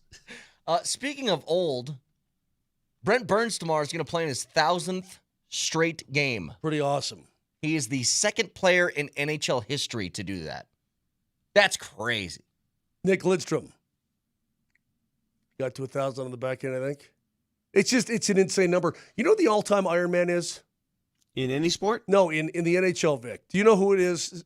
The record that Burns is trying to catch? Is it Yandel? No, he passed Yandel. Kessel. Phil Kessel? It's Phil Kessel. Yeah. The big boy? Of all the, and God love Phil Kessel, who's just a regular, normal dude. But of all the if you human saw beings, that guy on the beach, you are not thinking professional hockey player. Did you ever see the thing where a guy takes a picture of Phil Kessel and he asks people on the street, what do you think this guy does for a living? Host Man vs. Food? Insurance salesman. I mean, all kinds of stuff. Yet Phil Kessel played in 1,064 straight games. Dude, Burnsy could do it. He could in the next year, yeah. Burnsy could do it. I mean, that's crazy, though. 1,000 straight. I mean, the all-time Ironman it is the Ironman. Cal. It's Cal. Yeah. Cal Ripken. It's 2,700 straight games or something like that. It's insane. Hey, so a couple of things here. We'll get a recap and see who's in the national title game of our drop tournament. I mean, but if you see Phil Kessel, just Google any picture of Phil Kessel, okay? Let me give you a story, Vic, about one of your Italian brethren, kind of. Italian heritage, American. Is this another example of you demeaning and denigrating my heritage? No. Because I've got many. No. This is just a story about our old pal from Team Italy, Vinny Pasquantino. Hey, Vinny, my man. What's up, Vinny Pasquantino? Vinny was very upset after the game yesterday with the Twins. Very pissed. Not because of the score or anything like that. He was pissed because they have a rookie catcher by the name of Carter Jensen on the Royals. It's a Thursday afternoon getaway game. He was slated to start in place of their 36-year-old catcher. But he was scratched an hour and 15 minutes before the game started. Why? Rookie mistake. What did he do? He slept in. He slept in and overslept his alarm as a professional baseball player. All been there. Here's Vinny Pasquantino. Yeah, I mean, you got a 36-year-old catcher who's preparing to DH today, and then his world gets a little rocked that an hour and a half before the game, he's not going to be DHing. So you credit to Salvi today for being ready. First and foremost, we're glad Carter's okay, right? I mean, that was kind of the initial thought when you're trying to get a hold of his parents and everything like that to just make sure everything's okay. But once you find out he's okay, it's like, all right, it's a growing moment. He's really young. There are some things that cannot happen, and that's one of them. So he's going to have to wear it on the chin the same way anybody would have to. It can't happen. Hopefully it doesn't happen again. I can't imagine, by the way, being a rookie catcher in the league. You finally make it to the bigs. This happens to you. And people are calling your parents to make sure you're alive. Jeez Louise. Is anyone listening to this radio show, is there anyone alive today who has never had who has never, ever, ever once in their life slept in on accident, missed an alarm, anything, whatever. It's school, it's an event, we've all done it. It's happened to everybody, right? Everybody. Every single human being has missed that alarm. Yeah, but if you're a 36-year-old reliever, that's one thing. If you're a rookie at 22 and getting the opportunity of a lifetime, Yeah. that's the roughy rough. Yeah. It better not happen again, is what Pasquantino said. And you know what? It won't. No, and it won't. No. And it will never happen again. That guy's going to have that 20 alarm set up now. He's going to be waking up every hour when he's asleep. You know what I do on the road? It ain't going to happen again. I set 2 alarms on my phone. Then I have my other phone, my work phone. I set 2 alarms on that, and I put it across the room. Yeah. You know what I do, Moshe? No. I call downstairs and do it the old-fashioned way. Can you give me a wake-up call? If I'm in the hotel, I do that every single time. I'm like, that is the Okay, most boomer. reliable thing that you can do. And then you know what else I do? You're just being a big baller? Is that what you're doing? No, You know- but the ring from a hotel Yes, phone that's is the most awakening noise you're ever going to get. If I really need to wake up and be somewhere, anywhere I am in the world, I call my mommy and I say, Mommy, can you call me at this time? And then my mommy usually does. Somebody writes in, I haven't missed an alarm in my life. That text was from No. Liar on the text line. Yeah. Liar. I'll like once in a blue moon, I'll say to Lee or Riker, hey, if you don't hear from me by this time, call me. Call me, yeah. And Lee's reaction is, no, I'm not your mother. No. Set an It's a good alarm, idiots. response. I got stuff to do. We're preparing for a game. Get the results here on our drop tournament along with a fact checker and drunk takes. I'm sorry, next.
Did you just hear what I heard?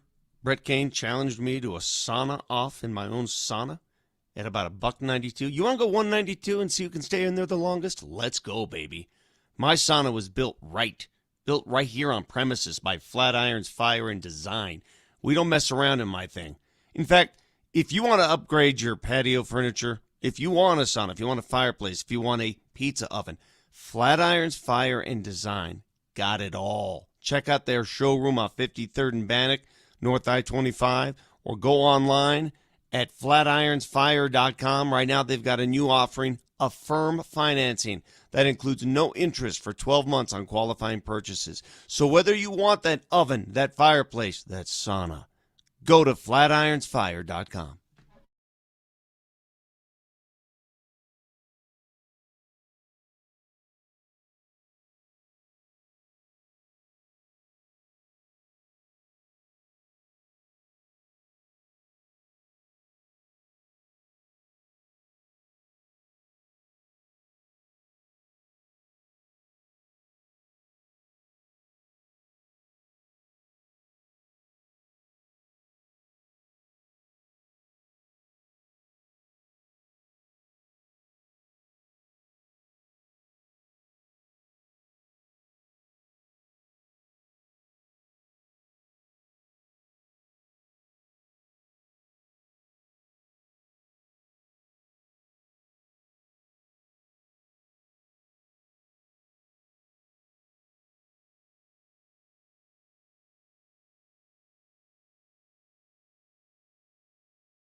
All right, getting the results on our drop tournament. What moves on in our national title matchup?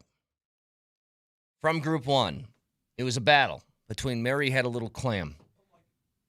Between Is That Gum Good? This is an all-timer, man. This is really tough. Between Now I Have Nothing and Brett Kane, no longer with us.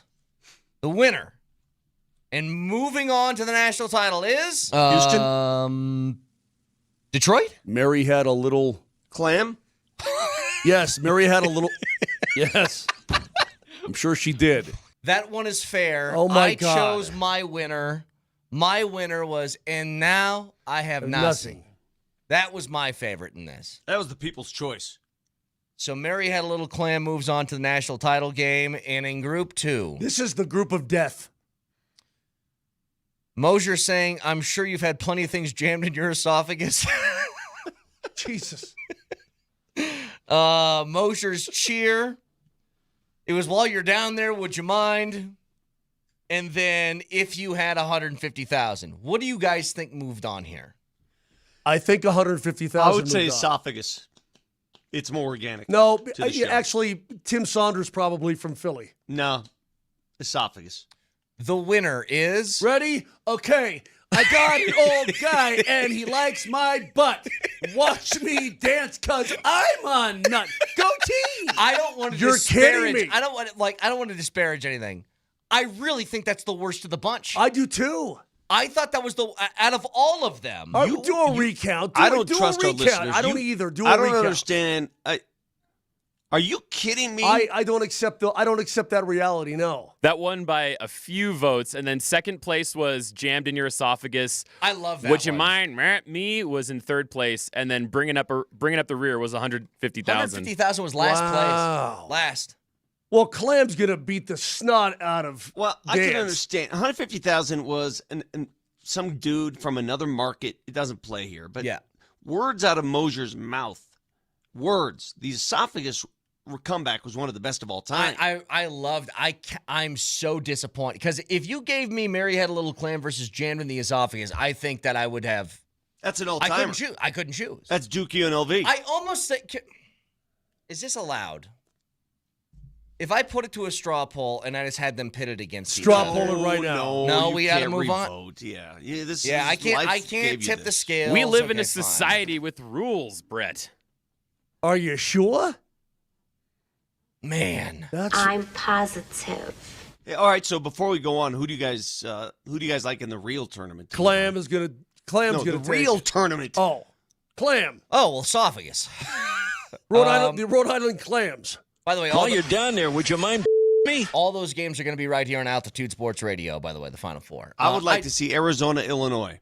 That's what I want, and I think I want Arizona to win it all. It's probably going to be UConn, Michigan. I want Illinois. Arizona got a bit of a scare. I don't know, man. We'll see.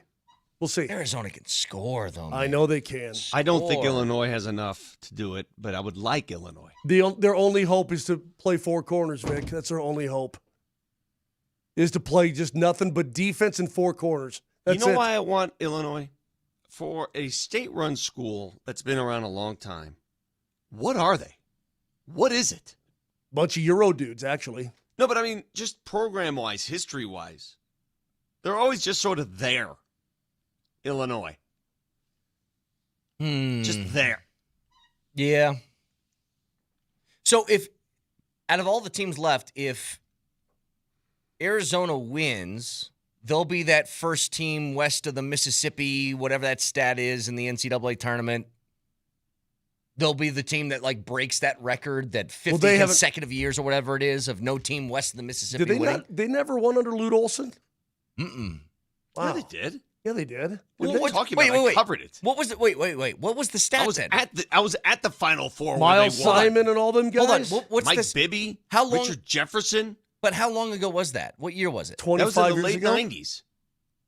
98? So is that what it was? say? Maybe it's 25 years that people west of the Mississippi haven't won the tournament or something like that. It's been a long time. That's all I remember.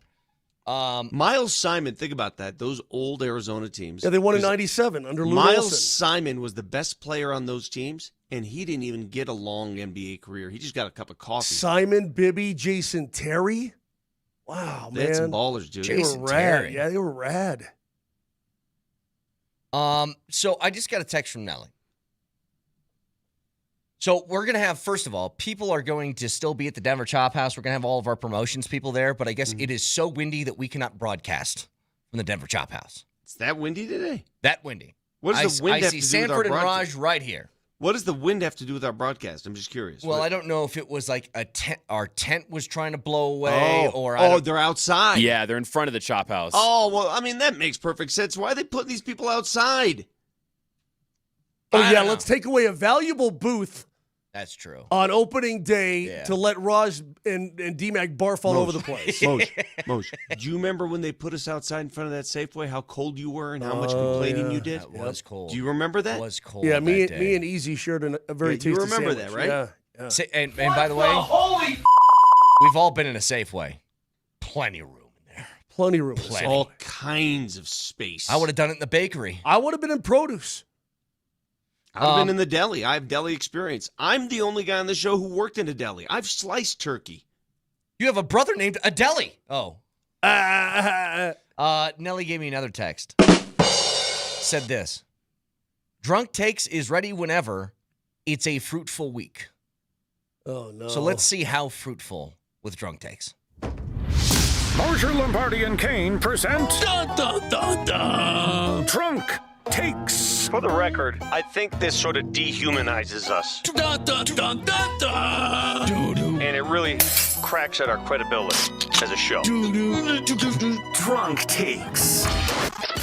By the way, just quickly before Drunk Takes, I want to take everything back. I'm going to root for UConn. Because you know what I really want to see, Moj? I really want to see Dan Hurley get a chest bump from the refs after they advance to the national championship game. That'll be great. All right, what's first, Nelly? Let me make something abundantly clear. I can get any guy I want. Nope. Yes. Great, Moj. Didn't know that about you. Quite the stud you are. What a stud. What's next? Do yourself a favor, Vic. Get a deep plug in there and throw that sauce. Get that sauce. Deep plug, then throw some sauce in there. Dude, how deep is your plug? That's the question. Every time I just think of the Bee Gees. How deep is your plug? Is your plug? How deep is your plug? I really need to learn. 'Cause I'm gonna throw in that sauce. Gonna sit down. All right. And your Lord What's will next? so I was uncomfortable for weeks. I can't, I'm trying to massage myself on the corner of a door jam, It's like there's... What? I tried to massage myself on the corner of a door jam. Does that sound awkward to you? Yeah. Yeah. Brett? Little. Dude, I've had such a lingering pain in my hip area. Yeah. It's funny you say that, Moj. You know how you try to find hard corners in which to massage yourself? 100%. Just like hard areas. Vic, you're so right. The pain is so deep in there, and you just want it out. Hard corner, baby. What is this? Moser, look at Billy Ray Cyrus real quick. Yeah, he's What's looking. going on here? He's What's midlife happening? crisis. Yeah. What's next? What is their problem in Italy? They're not rebirthing. The birth rate, the fertility rate's the lowest ever. They're not making kids. They're not making soccer players anymore. Wait, you're saying the reason why they're making the World Cup is because they aren't having babies? Yeah. Uh-huh. It's 100% the reason. No more babies. No more soccer. No more World Cup. It's an easy deduction. Yep. You know what? I followed the logic. No babies, Science. soccer, World Cup. Yeah, it makes sense. What's next? Maybe Vic's an alien and he's trying to downplay the alien thing to throw us off the scent. Look at me. I'm colorblind. Me moo, me ma. Wait, is he a robot now? Well, whatever, you know. I am human. Look at my thumbs. Oh, crap. Mimo. Mimo. Yeah. You ever come across one of those aliens? From now on, if I do see an alien, that will be my discussion point. Emo mima. Yes, that. That sound. All right, what's next? Get out of the moon. Hold your breath. Get out of your spacesuit and crank one. I might. Just to see I hit it 2 miles and then die. I might. Leave me on the friggin' moon. Leave me on the moon. Oh, that would be good. I just want to take a drive, just rip driver on the moon. Dude, just one just time. watch that ball. But you gotta say, driver. You gotta say, I would hit hold my beer, watch this, and then just get out of your spacesuit and crank one. No, dude, I would hit one so far and then turn to my plane partner and go, Mimo, Mima. Yeah, of course. Last one, Nelly, go ahead. How would you imagine waking up? Brett, stop it. You can't keep doing this to me. Oh, Nelly, next break. Oh, that The laugh. chest particles. The chest. Did you hear all the unhealthiness in his chest? Oh, my God. That is a guy who goes and sits at the same seat at that local dive bar every day and smokes a pack. That's Holy exactly moly. what it sounds Dude, like. you know how much crap you have in your chest? I'm well aware, dude, and it's gone. Now it's gone to my head. It's in my ears. Last night it felt like when I turned my head, my equilibrium was off. It felt like a little ball bearing spanking. Yeah. Everybody have a great weekend. Or as Vic's people would say, talk to you Monday. Love you, sir. Oh, look at me. I'm colorblind. Me moo, me ma.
Happy opening day from the morning sprint.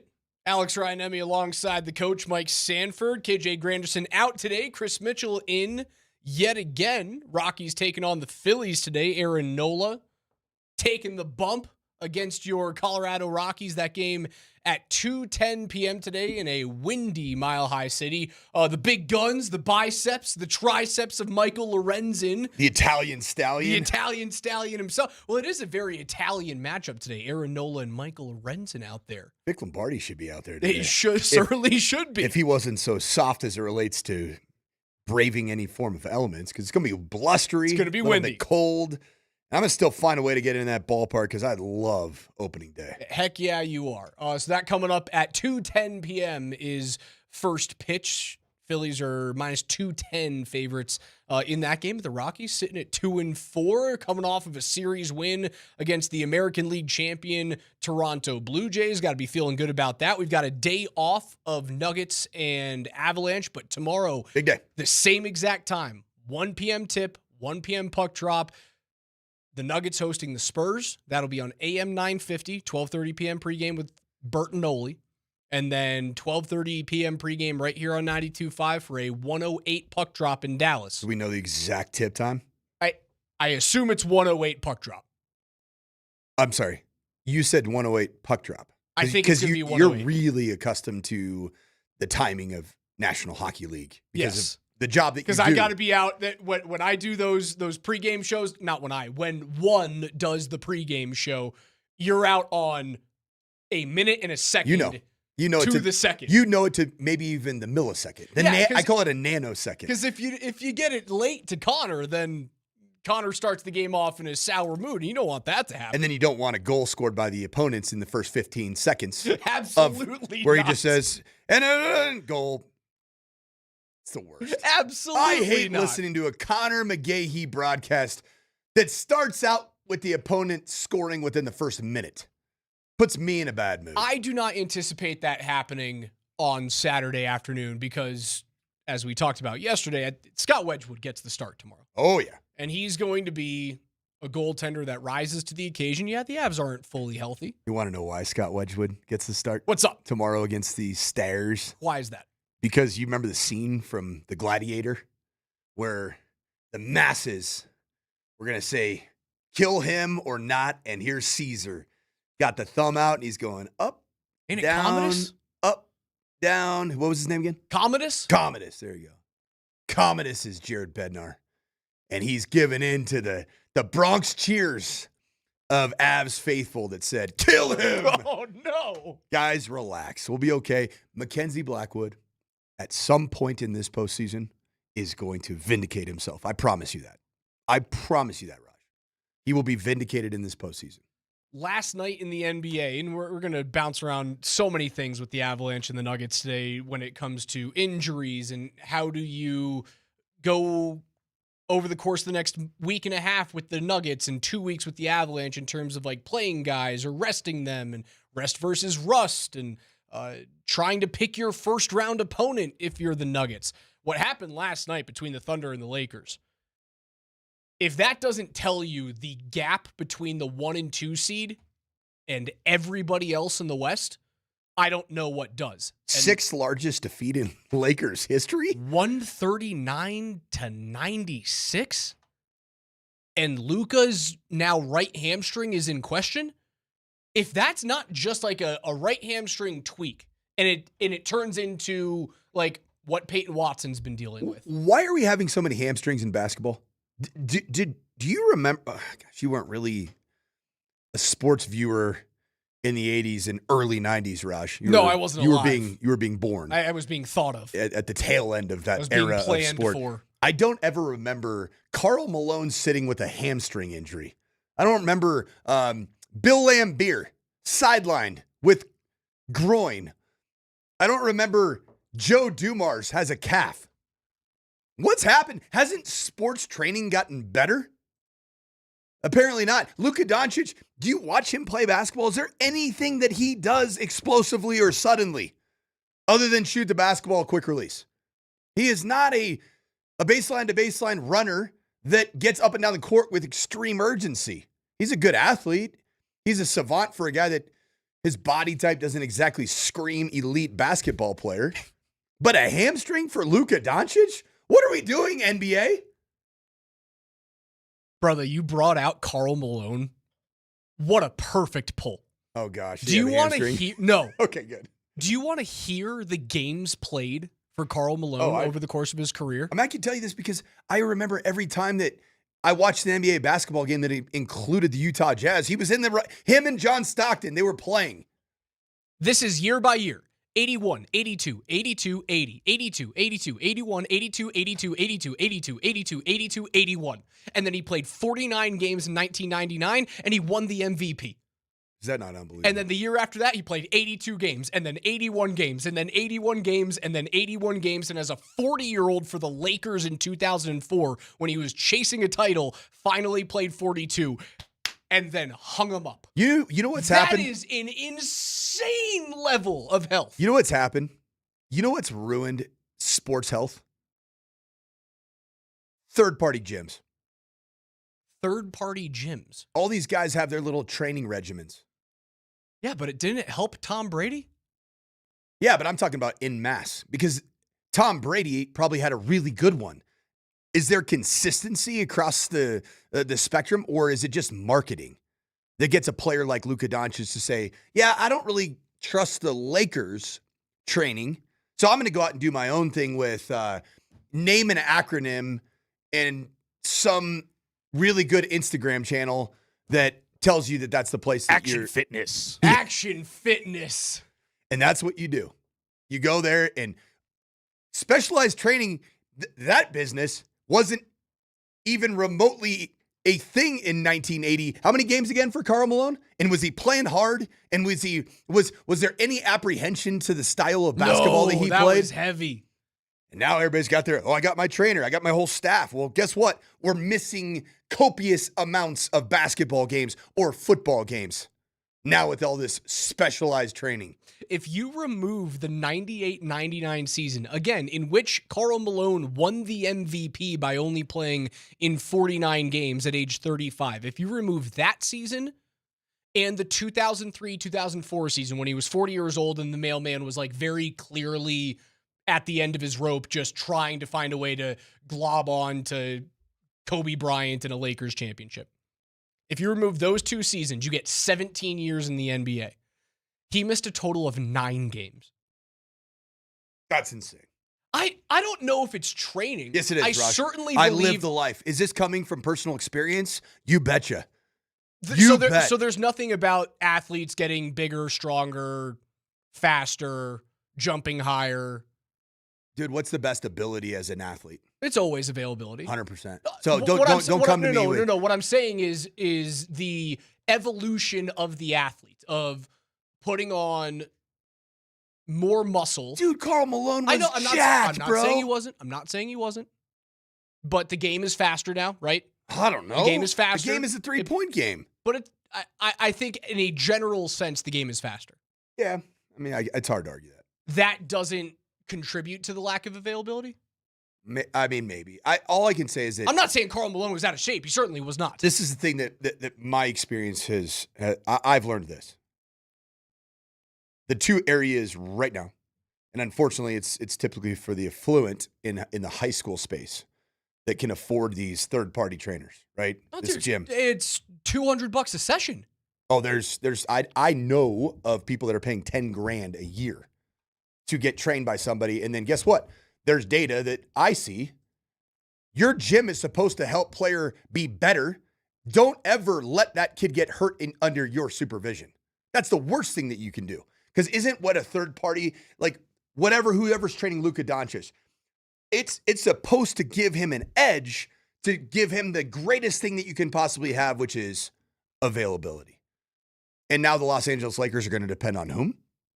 Potentially? Down the stretch? 41-year-old? A 41-year-old that's, okay. When's the last time LeBron James has been the alpha of the Los Angeles Lakers? How's that going to go, Raj, at this stage of his career? He's to make sure he's... If this injury is over. Big time, it's over. It blows up the argument that you and I have had over the last week. Where you look at me and you go, you're really nervous about Luca and the Lakers? And my retort has been, of course I'm nervous about Luca. Because in Luca the has the MVP. ability to go nuclear. He's a freak. Every day. Right. He's a freak.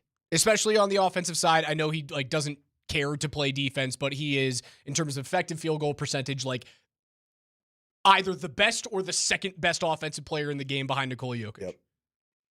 He's unreal.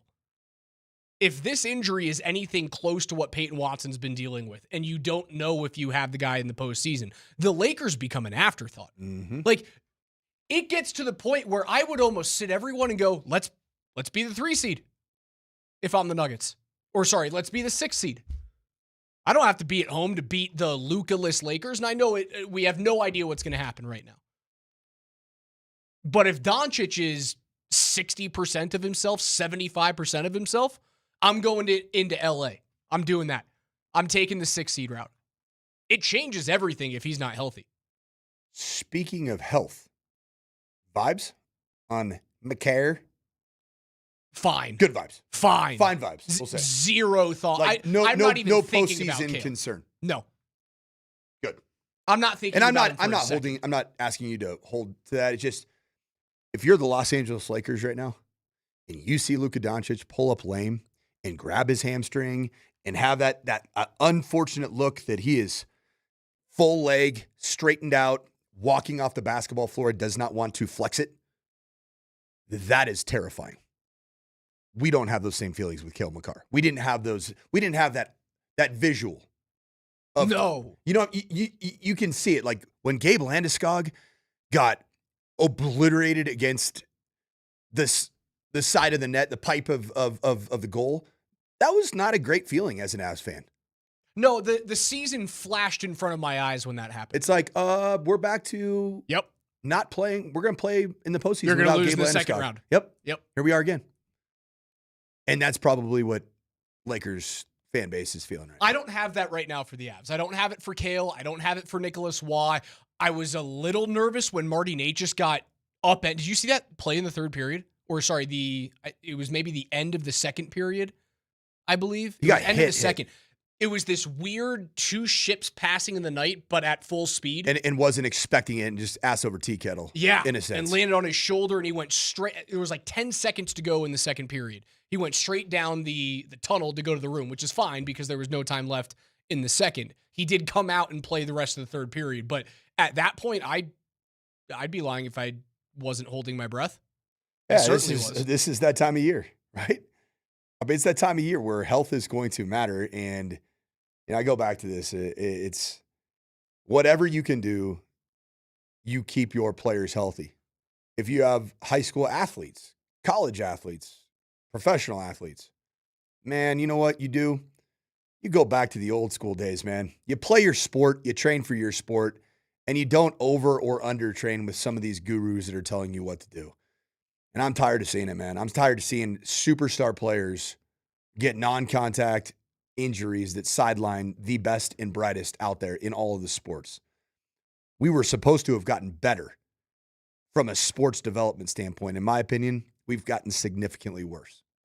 Make the Denver Chop House your home before and after every Rockies game this year. Denver Chop House at 19th and Wynkoop in the shadow of Coors Field. We're going to have our promo team out there all day today, powered by the Wilhite Law Firm, who reminds you, don't drink and drive. You can learn more about the rideshare reimbursement program that you can use today. The Wilhite Law Firm helping you guys celebrate safely. It is opening day. The Rockies and the Phillies, 2:10 p.m. Michael Lorenzen and Aaron Nola on the bump today in a windy, blustery Coors Field. A lot of NBA players, Coach, talking crap on one city in particular in the NBA. I want to get your thoughts on the city of Memphis. I thought it was San Diego. That's Even next. Though there's no NBA team.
Happy opening day. Get on down there to the Denver Chop House. It's a 2:10 p.m. first pitch between the Phillies and the Rockies.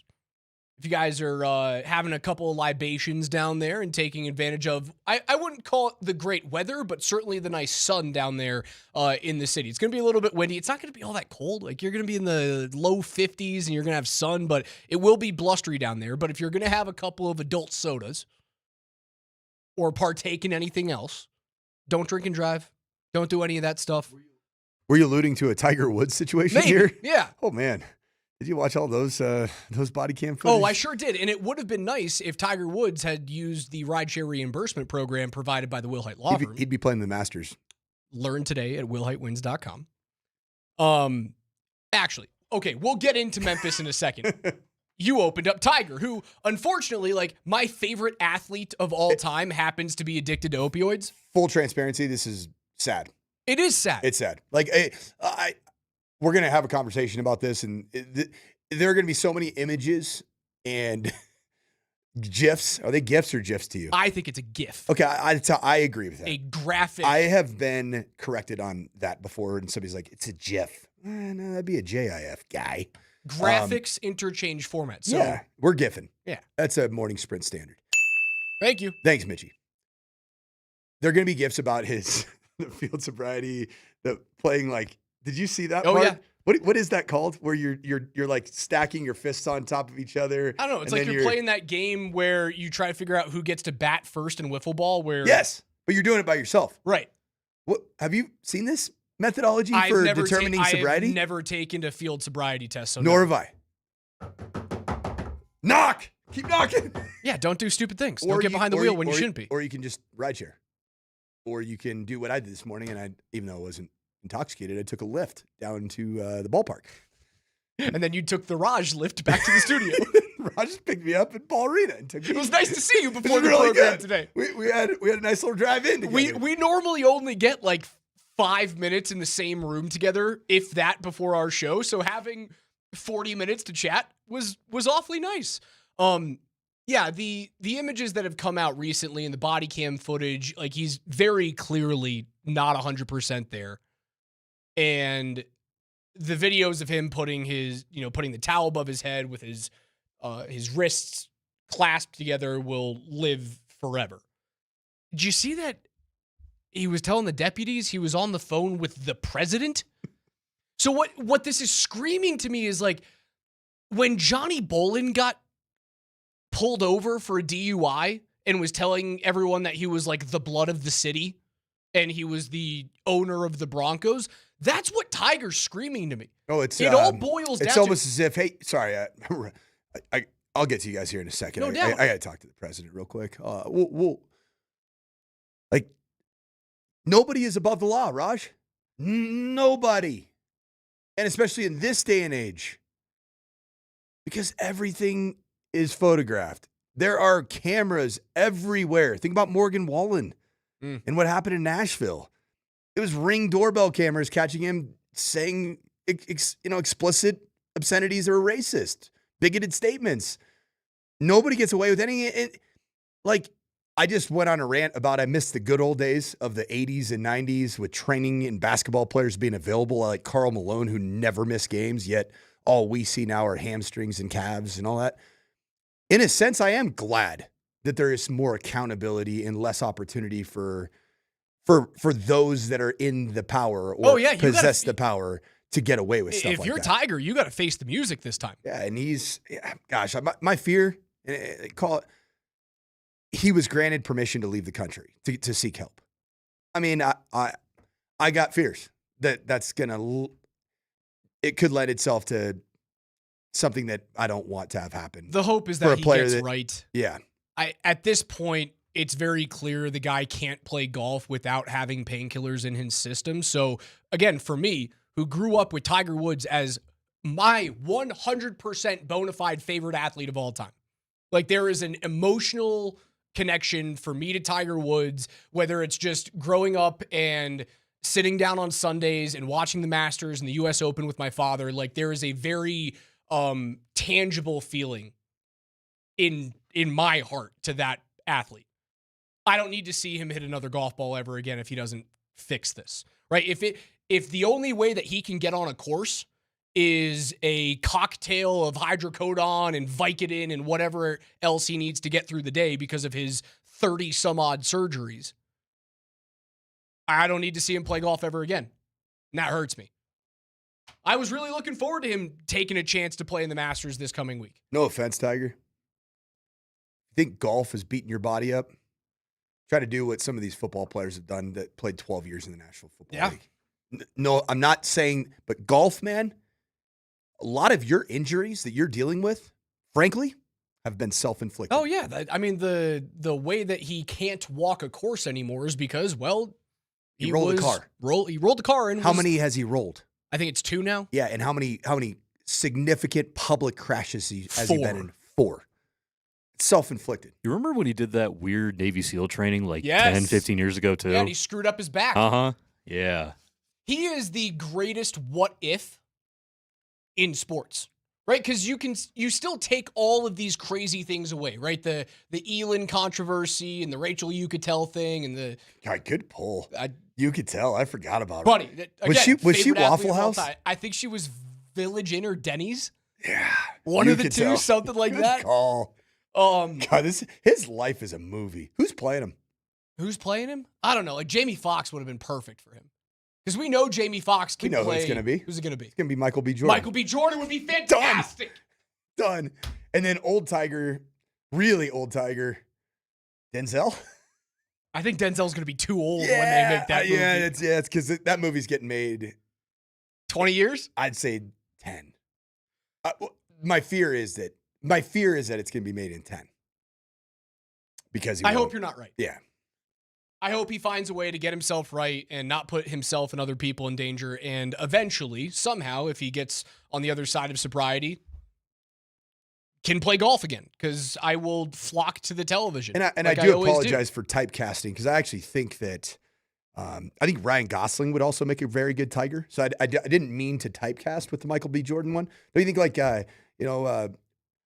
Ryan Reynolds would be a good Tiger?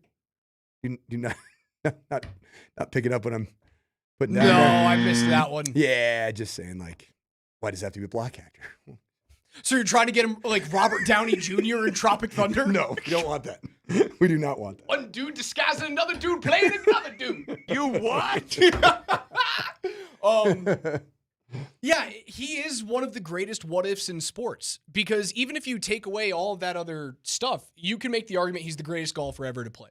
Now, Jack, obviously, with the more majors, has the claim to the winningest golfer of all time, but he is, Tiger, the most dominant athlete that we've ever seen comparative to his peers in his sport. If he has a do-over and doesn't have those issues with how his father brought him up and not being able to have a true childhood and being able to cope with some of these demons that he has in his life, is he a guy who wins 25 to 30 majors? If he's a dude who doesn't need to train with Navy SEALs and ruin his back, is he a guy that wins 25 to 30 majors? Like that is, for me, it's one of the greatest questions in the history of sport. We'll have to see where he gets to, man. It is a scary, slippery situation with painkiller addiction. And again, my childhood Raj is begging for that man to fix his life. And again, if that means he never hits another golf ball, I'm okay with that. I am certainly live update of okay Rachel Yucatel on the gram there, Raj. Thanks, buddy. No problem. Oh, we teased before the break. NBA players apparently hate this one city. It's Memphis, Tennessee. Man, I used to hate flying into Memphis, bro. What's your least favorite city? Everybody's got to have one. Yeah, Memphis, probably. I mean, the hotel is probably the worst hotel in the NBA. The food there is good, though. Do you ever walk into a hotel room and just be like, wow, thousands of people have slept in this bed before me? Yeah, especially when we go to Memphis. I'd be like, damn, my hotels ain't nothing in Memphis. Be dirty. I walked in the Memphis hotel one time, I had stains and on the bed. Memphis, which should probably be in Nashville, should be an Eastern Conference team. Adam, let them just do us all a favor. I just don't think it's a a destination city. You know, Nashville's one of the cities that people enjoy. Memphis, it is in Tennessee, so you get a tax cut, like it's good on taxes, but it's just not a city that's pretty, I guess you might say. Oh, Memphis is easily the worst. My parents lived in Memphis for a short period of time. And by Memphis, you mean Germantown. Oh, yeah. Yeah. Like right next to the FedEx whole thing. Right next to the blind side. Yeah, right next to Briarcrest, where they hold the FedEx St. Jude Classic at TPC. Memphis, Oh, is that Hugh Freeze? Yeah. TPC Southwinds. Yeah. So they lived in the nice part of Memphis, and they had nothing good to say about it. My question for the old ball coach is, who has recruited Memphis a lot. Does it deserve this? The sake of ostracizing yourself to the Memphis version of the Western Kentucky crowd? So my history with Memphis began in 2003. My dad was the offensive coordinator at the University of Utah. Famously, Alex Smith playing quarterback, Urban Meyers the head coach, Dan Mullins the quarterback coach. And they went to the Liberty Bowl, 2003. Stayed closer to Germantown. That was like one team. It was like the Mountain West team, stayed out on the way east side, not in downtown Memphis. And then I believe at the time it was Conference USA because they played against, I believe it was Southern Miss. They played against, and so the Conference USA team stayed in downtown Memphis at the hotel that all of these NBA players are talking about. It's the Peabody, the historic Peabody Hotel, known for the rooftop duck collection. Yes. It's pretty awesome, to be honest. And then the ducks, they'll waddle out the front door. It's hilarious. It's like old Southern quirky culture. So I had a good experience 2003. I was like, oh yeah, Memphis is kind of cool. It's a lot of culture. Guess where I got to go the very next year? As a player, Boise State undefeated. Also, unfortunately, Utah undefeated. They got the non-BCS conference invitation to the Fiesta Bowl. And we at Boise State, with our 13-0 season, my senior year, well, we got to go to the Liberty Bowl in Memphis, Tennessee. And we stayed, again, in the non-downtown Memphis place. Now, we had a shuttle bus that was transporting us from the hotel 25 minutes outside of Memphis, right down to Beale Street, right down to where all the bars are, and those places where you get those drinks that are just loaded with Everclear, basically paint thinner alcohol, and slushies that have probably about 795 calories in them, just loaded with sugar. One of the drinks called Call a Cab. You ever seen that one? Call a Cab in those, what are those slushy things, like daiquiri bars or whatever, where they have have you ever walked by a daiquiri bar in Vegas? Where they're just it looks like a 7-Eleven, yes, but it's got a bunch of booze in it. That's a big Memphis thing. That's a big Beale Street thing. And I'll never forget my roommate, Jared Zabransky. Well, he had a couple big nights, big nights, and shared a room when he had a big night, I'll say. So Memphis, fast forward to I'm recruiting.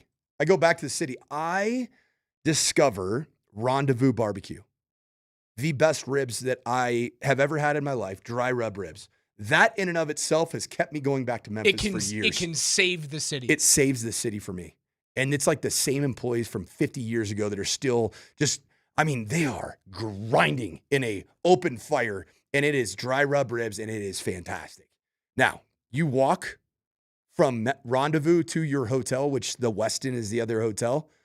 I mean, it is sketch. It makes no sense why the Grizzlies aren't in Nashville. It makes no sense, period, that there's no Nashville basketball team. It makes no sense at all. And it's crazy because Memphis, outside of the Grizzlies, have nothing. There's no, there's the only other thing they have. The school. The University of Memphis, which isn't really in downtown Memphis. They got Sun Studios. They got that pyramid. They do have the pyramid, man. That thing is bizarre. Right across the river right there. They got Graceland. You got the casino. Oh, I love Graceland. Have you ever? Yeah. They also have I think is it the hotel where Martin Luther King was murdered? That I don't know. I went to it. It essentially is it's an American Civil Rights Museum, and it is phenomenal. I mean, one of the best, most powerful. It is the Lorraine Motel. The Lorraine Motel. Been to that. So I'm a Memphis guy. Now, I can see why NBA players would complain about Memphis. Food, fantastic. The Peabody, yeah. There's if you took the old blacklight treatment, wouldn't be very kind to those bedspreads. Well, yeah, they're letting ducks walk around there. The ducks can't be the cleanest things in the world. They're adorable, don't get me wrong, but I don't want to share a bed with a duck. Nah. I'm just surprised they don't complain about Sacramento, California. Sacktown's not exactly a garden spot either now. Isn't it wonderful that no one talks about the city of Denver like this when it comes to? And it's funny because there are people that talk about this. They're on a different radio station in this town that talk about Denver a certain type of way. The hatred comes from within. It's the phone calls coming from inside the house. No question. But you want to know my least favorite NBA downtown city, and it's not even particularly close, including hotels, because I played at this venue against the college football program that is the flagship program of that state and of that city. Salt Lake City, Utah. Salt Lake City, Utah is it is the worst professional sports city in America. Please don't clip that, because I have a lot of friends there. I hate downtown Salt Lake. 504-0925 is where you guys can reach us today. I want to get into the Avs and what's going on with this goaltending situation. I don't think it's a controversy, but the answer isn't quite there yet. Is it all Scott Wedgwood just because of a couple of bad games and maybe a bad month from Mackenzie Blackwood? Is it just on a guy who's been a career backup to hoist another Stanley Cup championship here in the Mile High City? We'll hear from the head coach on what his thoughts are next.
We've got a wild Saturday on Altitude Sports Radio. The Final Four of the NCAA tournament is right here on 92.5 tomorrow, and it's powered by the Reputation Law Group, specializing in divorce and DUI matters. To schedule a consultation with these attorneys, go to thereputationlawgroup.com. You can tune in tomorrow starting at about 4 p.m. right after the Avs post-game show, because we've got the Avs and the Stars, 12:30 p.m. pregame on 92.5. We've got the Nuggets at home against the Spurs at 12:30 on AM 950. If you're looking for the Rapids and Toronto FC, you can catch that game starting at 10:30 a.m. on our sister station, Mix 100.3. Yeah, that station. That station. Is that the one that doesn't like to call me coach? That is true. Well, there's an update that Mr. Jeremy from Mix 100. Oh, there's an update. Well, he told me today that he went to none other than athletics night at his son's school last night. Life comes at you and fast. He said that I went around and every single station, all they said is like, "Hey, I'm coach. Hey, I'm coach. Hey, I'm coach." So you didn't want to call me coach, and I told him one of life's greatest hacks is that you don't actually need to learn anybody's first or last name. Just call everybody coach. And I call non-coaches coach all the time. I call my wife coach. I know her name. She coaches your kids. She coaches me. She does coach you. Hard. Really she's hard. more of a general manager? She's more Nick Saban. So she's CEO coach. But she's also up in my bacon pretty good but is she now. like taking you through film sessions? We're going X's and O's? No, she's maybe she's more Kirby Smart, who is documented for being on the microphone in the PA system at Sanford Stadium on the campus of University of Georgia, and he is just eviscerating people. I know it's like 6 months away. I have a perfect Halloween costume for Anne Marie. Kirby Smart. I love it. I love it. Should I get her like the quarter zip? Get her the quarter zip. And the floppy, the oversized visor. The oversized visor. The 80s Miami Vice looking visor. The khakis that are like a little bit too big. Too big and kind of wrinkled. Yes. Chew spit like all over every bit of article of clothing. Because you guys are married though, it has to be a couple's costume. What do you then go as? I'm Carson Beck. You can't put your eyes far enough apart.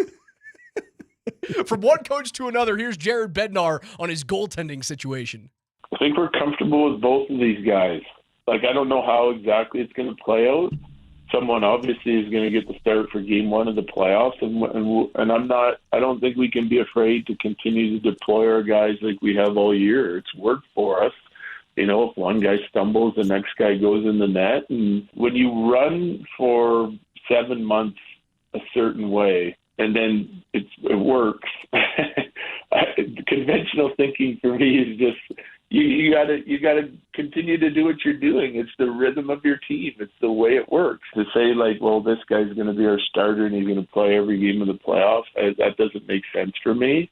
Why change the formula is the thought process from Coach Jared Bednar in terms of like, hey, why don't you go into the postseason with a guy who is your bona fide number one? You're going to start him all the time.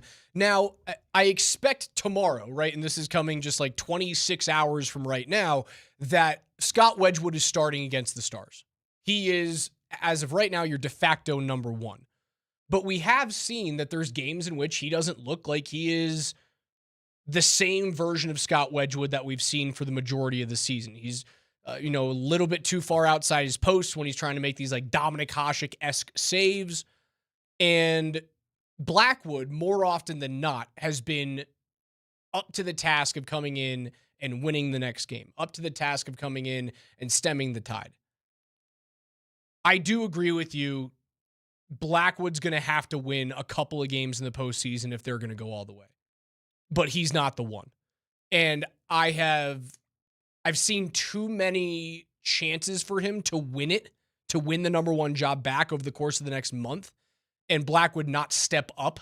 I'm not saying he's a broken goaltender, but Bednar does like to go with the hot hand, and Blackwood's hand's decidedly cold right now. Raj, let me ask you a question. Do you remember your vibes coming off the 2025 Stanley Cup playoffs that was a failed run for this Colorado Avalanche team? How'd you feel about the two netminders in the postseason? Like who was your guy in 22? No, last year. Oh, sorry. Last season when you had both Woods. You had the Woodshed. Blackwood was my guy last year, and I was pretty confident that like he's the one. How did you like his postseason performance? Without looking too far into the weeds statistically, did you feel like the Avs lost? We'll say failed to reach the Western Conference Finals, failed to reach the Stanley Cup Finals because of Mackenzie Blackwood? I think if there's 5 reasons, he's probably reason 4 or 5. Okay. So you do think he was part of it? He was part of it. I mean, I don't think he was bad. How many starts did Wedgie get? Zero in the postseason? It was Blackwood did he get all 7 straight. Did he get any ice time at all? No. Okay. So no, did he get pulled? He may have gotten pulled in game 5. He got pulled in game 5. Wedgwood played the 3rd period in game 5, and then they went back to Blackwood in game 6 and 7. They won game 6. They lost game 7. He had an .892 save percentage, which is short of what you wanted it to be, without a doubt. So I guess the bigger question here is... But I don't think he was the reason why you lost. His goals against average in that playoff series was 271. What do we know about Scott Wedgwood in the biggest spot? Hardly anything. Which is interesting, right? We know more in the National Hockey League, and the decision makers that acquired Mackenzie Blackwood knew a little bit more about his postseason acumen, right? No. Oh, that's right. Neither one had either one even been in the postseason? Yes. Who was it? Wedgwood had played, I think, 2 postseason games or 3 postseason games with Dallas in 2023. He played 20 minutes in relief at Seattle in a 7-2 loss. He gave up 2 goals on 8 shots. He played 32 minutes in relief of Jake Ottinger in a 6-3 loss to Seattle, where he stopped 9 of 10 Seattle shots, and then played a full game for Dallas against Vegas later on that year, and he made 10 saves on 11 shots.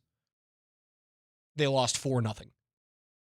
Ottinger let in like 3 goals on 5 shots or something like that early. I agree with Jared Bednar because of the unknown of both Scott Wedgwood and Mackenzie Blackwood to a certain degree. You're not going to commit.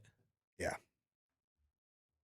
Now I think Wedgie's never won a playoff game. You need to ride the hot hand today, because recency matters and production has to matter. And what I do love with the way that Jared Bednar has managed this situation this year, to be fair, like it's been brilliant. I think he's brilliantly handled this. But guess what changed the other night? He left him in for one or two more goals than you needed. And why do you think there was a Bronx cheer this time as opposed to maybe another Mackenzie Blackwood start that was not as good? There was the Bronx cheer because it's getting close. Oh yeah, you can feel the postseason. You can feel that like a performance like that can not only lose you a game, it can lose you a series. Sure, yeah, I can feel that. And it's nut cutting time, man. Like it's time to go. It is time to go. And so this game tomorrow, dude, I can't tell you how important tomorrow is. It's not important for standings. It's not important. It doesn't matter. It doesn't. Dallas won last night. They shut out, I believe they shut out Winnipeg. So they're only 6 points behind you. You still have a game in hand. You still have the tiebreaker. And you still have some buns teams coming up. Guy, Colorado has to win 3 games. That's it. And that's assuming Dallas doesn't lose any games. And if Colorado wins in regulation tomorrow, you then have to win 1 game.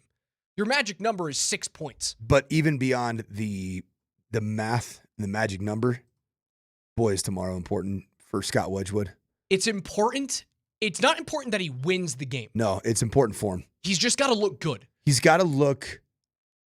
He doesn't have to make 9 remarkable saves. He just needs to be in good position and be himself.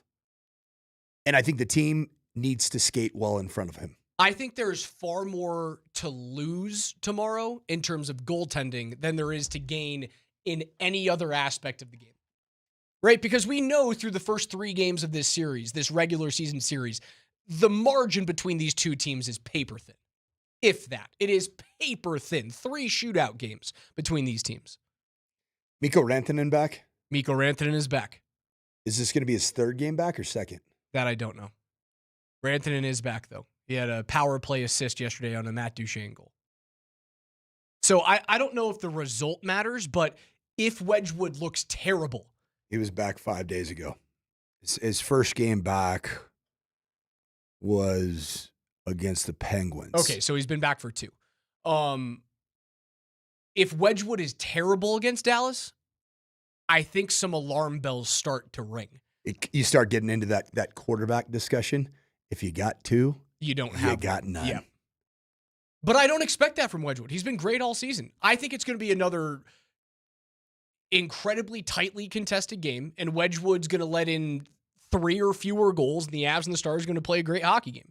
And then you're going to have it confirmed that going into game 1 of the postseason, Scott Wedgwood is your starter, and if he has a bad game, you're comfortable with Mackenzie Blackwood coming in relief. I'm still of the mindset that ham and egging these 2 guys in the playoffs is a great idea. So you just think arbitrarily just go back and forth? Kind of. In the first series? Yeah. Get to Dallas and tell me that you're going to ham and egg no matter what. No, I don't know. You can't say that. No one has ever done it. But that's the thing. No, there's never been a team that's done that before. You know what Jared Bednar desperately needs? Data. He needs Scott Wedgwood postseason data. He needs it. He's got to have it himself. That's going to happen. The data. It's not great. No, but he came in one game against last year. I'm saying this team as a starter. No matter what, he's going to start unless tomorrow is an absolute dumpster fire. But Blackwood starts another 3 games and he lets in like 1 total goal, and you go, "Oh, there's the guy that we had last season." That wouldn't completely surprise me, would it? Not at all. Like the Bedsy's going to make sure that he gets his guy right instead of like hanging him out on a you don't want to hang him out on a skewer after what just happened. No, if that's like the last thing you see from Blackwood, and then you have to play him against Dallas in round 2, you don't want to put him in ice cold. No, he's going to see more starts. It's going to happen. But the question is there any way that Bedsy starts Blackwood against Dallas? Tomorrow? Yeah. No, dude, it's Wedgwood start. Is there any thought that because he pulled him and the Bronx cheer happened, he's going to double down and say, I got your back, kid? I don't think so. I think it's Wedgwood start. I can't wait. I think it was a scheduled Wedgwood. I can't speak. Scheduled Wedgwood start. That is very difficult to say. Scheduled Wedgwood. Okay. I told you. Dang it. You thought it I was easy good. and it wasn't. Dang it. That's a mouthful. Happy opening day. Rockies and Phillies today, 2:10 p.m. at Coors Field. Get on down there. See our promo team at the Denver Chop House all day long. It's going to be sunny, but it's going to be windy. You'll still have a great time down there in the Mile High City. Happy opening day from Altitude Sports Radio 92.5.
Head on down to the Denver Chop House and make it your home before and after every Rockies game this year, including opening day today, 2:10 p.m. Michael Lorenzen and Aaron Nola going at it today. The Denver Chop House at 19th and Wynkoop, right in the shadow of Coors Field. It will be in the shadow. It's going to be nice and sunny today, albeit a little bit windy in the low 50s.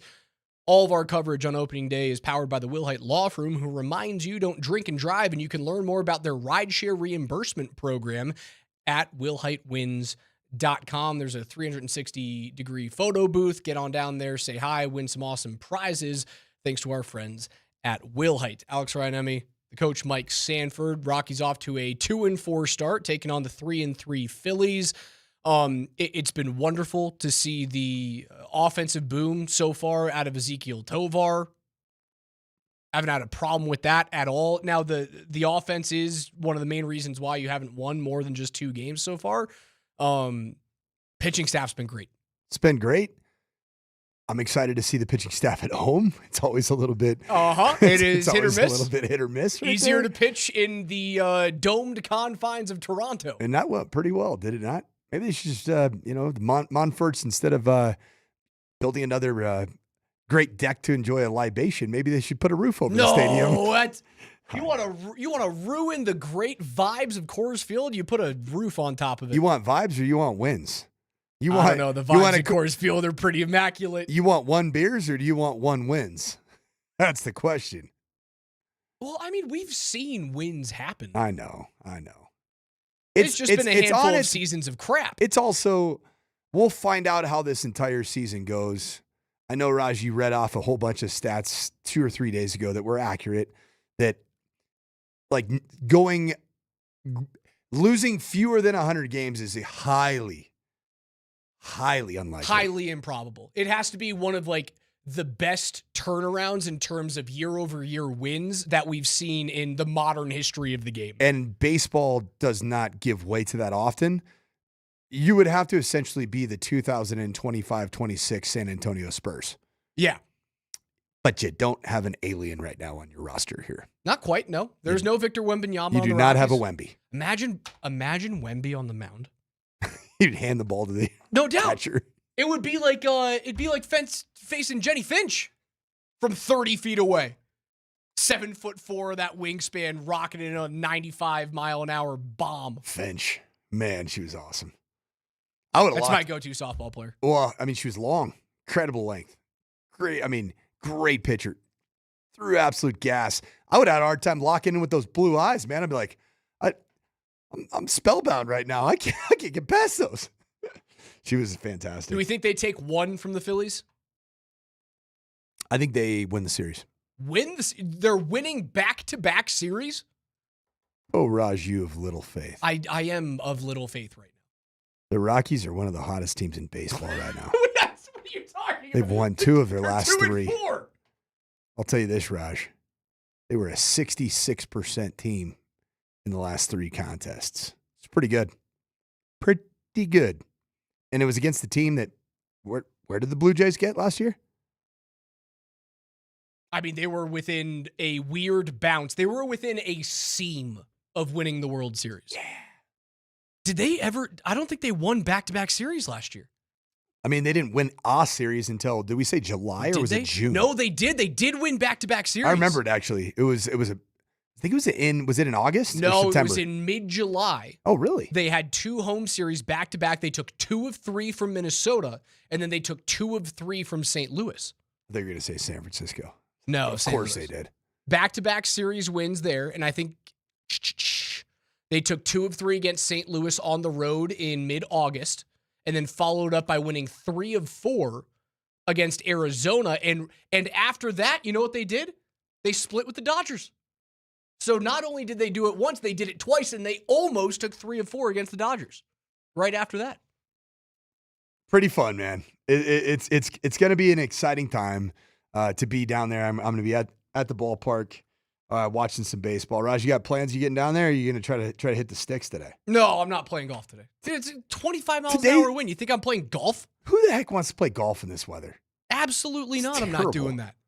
No, I've got other work that I need to do in the afternoon. I wish I was going to the game, but Raj, is the rumor true? You started a Raj OnlyFans? Are you a foot model? I'm not sure if that would go. Have you ever seen my feet? Oh, have you seen mine? I look like Frodo Baggins. They're small or No, they're hairy? they're large for my size and very hairy. My toes have been stepped on by 315-pound humans standing behind the huddle, and oftentimes being about 7 yards behind the line of scrimmage watching practice. Yeah, I don't have the best-looking toenails, Raj. What are the other storylines for the Rockies in terms of the potential growth that you're going to be tracking? Like even today, when you get to the ballpark, those that are going to the game, and Raj, as you continue to watch these Rockies play, any other young players that you're tracking? Is Ezekiel Tovar, is he a potential trade piece at some point? No, I don't think he's a trade piece. You hold on to him for dear life. I think he's the guy that when you finally turn the corner, he is foundational. He's foundational because you know what you have on the defensive side with Zeke. Now, if he can turn into, and he's been very hot to start the season in terms of his run production, if he can find a way to be a productive offensive bat, then yeah, he's going to be awesome. He's not a guy I'm trading. I'm looking to see whether or not Kyle Karros is a cornerstone piece at third base. I'm looking to see whether or not Hunter Goodman can go back-to-back years of being like a top 3 to top 5 offensive catcher in Major League Baseball. Like, can he put up another 30 home run season? Yeah, I'm looking at that. Raj, speaking of baseball and some of the great things about baseball, did you happen to notice all of the shenanigans at Oracle Park yesterday? Amazing. I can't believe this doesn't happen more often. So if you guys didn't see this yesterday in San Francisco, the Giants crushed the Mets 7-2 or something like this. And I believe it was a young Daniel pitcher? Suzak. Who was Daniel Suzak? So Daniel Suzak made his debut and went 3 for 3 in his Major League Baseball debut. And even before the shenanigans of one of my favorite traditions in baseball, the home walk-off that leads to the interview with sideline reporter that gets doused by a Gatorade bath by somebody in the locker room. This poor girl in San Francisco is sitting there with her laptop on a stand and she's got all of her show notes. I've never seen a laptop take a Gatorade bath to the face as hard as this thing was destroyed. Look how beautiful it is. Game over. Look how beautiful that picture is. It's a great picture. Yeah, the guy's getting doused by orange Gatorade, but what you don't see after that is her laptop gets snapped in half and then submerged in Gatorade. There's no laptop on the planet that could have withstood that force. She had a great tweet too after the fact. My laptop is cooked. It is cooked. It's kind of like you, Raj, except for I think you slammed yours. Or no, what did you do? You spilled coffee all over it? I spilled a brand new coffee all over my computer, which was, I don't know, 6 weeks old. And that was a big tuna that the it was an expensive big tuna that the company got me. Yeah, if you guys are watching on YouTube or on Twitch, like this thing gets snapped in half. It is an unreal video of this young kid is 3 for 3 day. It goes 90 degrees up to 180 degrees flat. It's not good. But I love that about baseball. You know what would be really fun today? An opening day Rockies walk-off.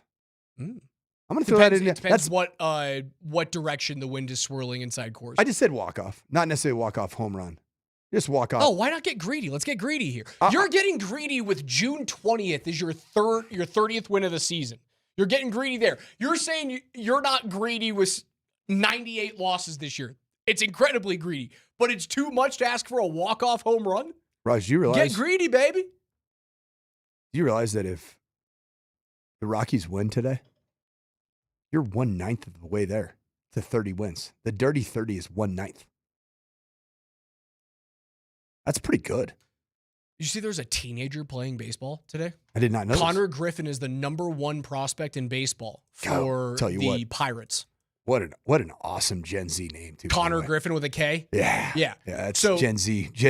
He will join Juan Soto, Bryce Harper, Mike Trout, Felix Hernandez, BJ, and Justin Upton, as well as Aramis Ramirez and Adrian Beltre. Although he looks like he's 28 years old. Griffin? Yes. Like tell me that this debut video right here Doesn't look like somebody. Does that look like a teenager right there? No, he doesn't look like he is, 10 months removed from being in high school. That's crazy. Youngest position player to play in a game within his team's first 7 games since Andrew Jones did it in 1997. He's on the all-neck team, too. He's on the Nathan McKinnon circa 2015. He's on the all-neck team. It doesn't happen. There's not a lot of teenagers that ever play in the majors. How about this? Connor Griffin played 5 games. Did you read this? 5 games in AAA baseball. Was hitting almost 500. Three doubles, a rib, 5 walks, 3 stolen bats. And welcome to the show, and kid. the Pirates will still suck. Because that's what Paul Skeens was doing at the AAA level. He had a cup of coffee at AAA, dominated it, came into the majors, and was an all-star immediately, won the Cy Young last year after winning the Rookie of the Year the season previous.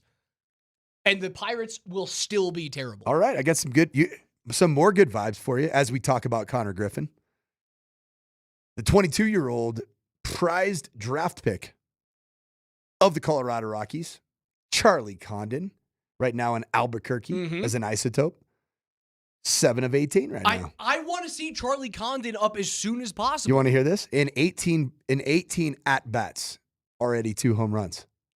And I know that apparently the isotopes, and I think that entire league gets inflated statistics because there is a lot of elevation baseball without the humidors. If I'm not mistaken, I don't think they have the humidor that the Rockies have.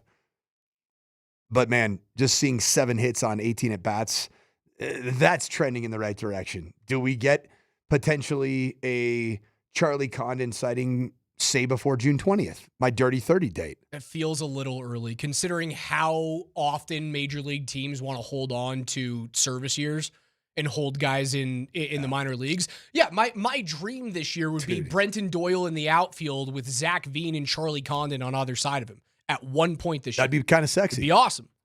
You ask me what I'm looking for the young Rockies? Yeah, I'm looking for that. Dolander playing his role incredibly well. At some point in July, I want Chase Dolander as a starter. I think they're doing a perfect job of making him long relief alongside Antonio Senzatella. I think it's a great idea. Allow him to sit back and step in when guys get injured, have a spot start here or there, because it's very clear that Dolander is, I'm going to throw gas, I'm going to strike you out, or the ball's going 420 feet over left center. And you can deal with that another season that you're going to have 105 losses, man. Heck yeah. They're going to be terrible. They're going to be last in the division, but I am excited to watch them this year. Still, we're not getting into that again. I got in trouble. Crazy Saturday. The Avs at the Stars pregame on 92.5 will start at 12:30. The Nuggets will host the Spurs at 12:30 as well. You can listen to that game on AM 950. The Rapids and Toronto FC will be on our sister station starting at 10:30 a.m. on Mix 100.3 FM. And then after the Avs and the Stars and the Nuggets and the Spurs are done, we'll have all of the Final Four games starting at 4 p.m. right here on Denver's exclusive home for Westwood One Sports and the Final Four. Altitude Sports Radio 92.5. NFL Notes are next.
Happy opening day, 2:10 pitch between Aaron Nola and Michael Lorenzen. The Rockies hosting the Philadelphia Phillies. Get on out there to the Denver Chop House. We'll have us, our friends at Mix 100 and Cool 105 out there the entire afternoon. There's a 360 photo booth, rideshare reimbursement program from the Will Height Law Firm. Get on down there, Denver Chop House. Make it your home both before and after Rockies games all season long. Hopefully the other games that you go to this year are not 20 miles an hour wind. But you know what? If it is blowing out to the northwest, you could have some fireworks today. Could be fun. A lot of runs. I would love to see that. Will we get a flyover today? Opening day flyover? I think that's a thing, right? I would expect it to be. There was a flyover for the Denver Summit FC game. Which was awesome. So cool. There were more people there at the Denver Summit FC game than you can have in any stadium in Major League Baseball. Pretty cool. It is 11:20 here on the Morning Sprint. Means it's time for NFL Notes. KJ gone. Chris Mitchell is filling in. Let's get to it.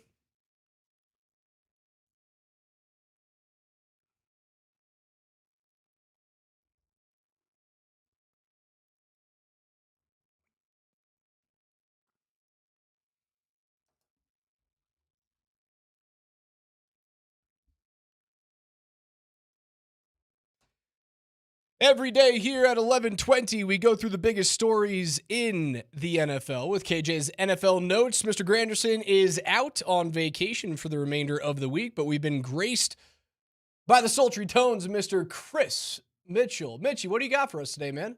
One more time. Oh! Yeah. So if you're a Broncos fan and you like collectibles, have I got news for you. From ESPN, Fanatics will produce fully licensed NFL trading cards under the Topps brand for the first time since 2016, and they're kicking off that licensing deal in style with its award winner patch program. That's right. If a player won a major award in 2024, like Pat Surtain II did with the Depoy, they're getting an extra fancy card with their autograph on it and a slice of their jersey from the 2025 season. They're also rolling out some special cards from Fanatics collectible exclusive athletes like Jerry Rice, Tom Brady, Drake May, and Bo Nix. So, you fellas feel like dusting off your binders and your double sleeves to get your hands on a brand new PS2 Depoy card? Were you ever a card guy? Oh, yes. Really? And it's been passed down. My boys are card boys. Sports card boys or like Pokemon card boys? Sports cards. Love sports cards. Love football cards, basketball cards. You know what's lost its luster with my boys is baseball cards. And that was what I was all about. I've got a few of them. I wouldn't say that I collect, but I've got a few nice ones that are in, little coverings and boxes and stuff that I won't ever take out. I don't know if they're going to, buy me a house one day, but I'm going to hang on to those things. I've got a nice old school David Wright signed jersey that's card that's one of 25, but I don't think it's going to, break the bank for me. I don't know if I'm doing it for football, though. Football cards have never felt like the thing for me to get into. Hockey cards, though? No, never. Ever. I collected Pokemon cards when I was a kid. Of course you did. And then I went away to college. Because you also believe in expected goals above average. I went away to college, not having seen this binder since I was like 10 years old, and then came back and I was like, I wonder if there's some valuable things in this binder. Came home, those things were toast. It's really interesting. They'd been thrown away for 7 years. I've been lugging him around my 15 moves in the last 20 years, and my wife's like, can you just throw away this? I have a chest, like an old school treasure chest full of cards. Some are very well taken care of and have been locked down in boxes that also have really thick protective cases. And I looked up some of the value on it. I have a 1968 Lou Brock card. Dang. Those are the ones that you need to keep in the chest because and I hope it's not for many, many years, when you die, this is something that Did you just Raj curse me? Griffin Gunner. I don't think the Raj curse is powerful enough to kill somebody. Holy smokes, man. I got Raj cursed. The Raj curse is powerful enough for goals and wins and losses. I really don't think I can kill you. Yeah, I think that you, of all people, should probably not predict deaths or even put that into the universe verbally.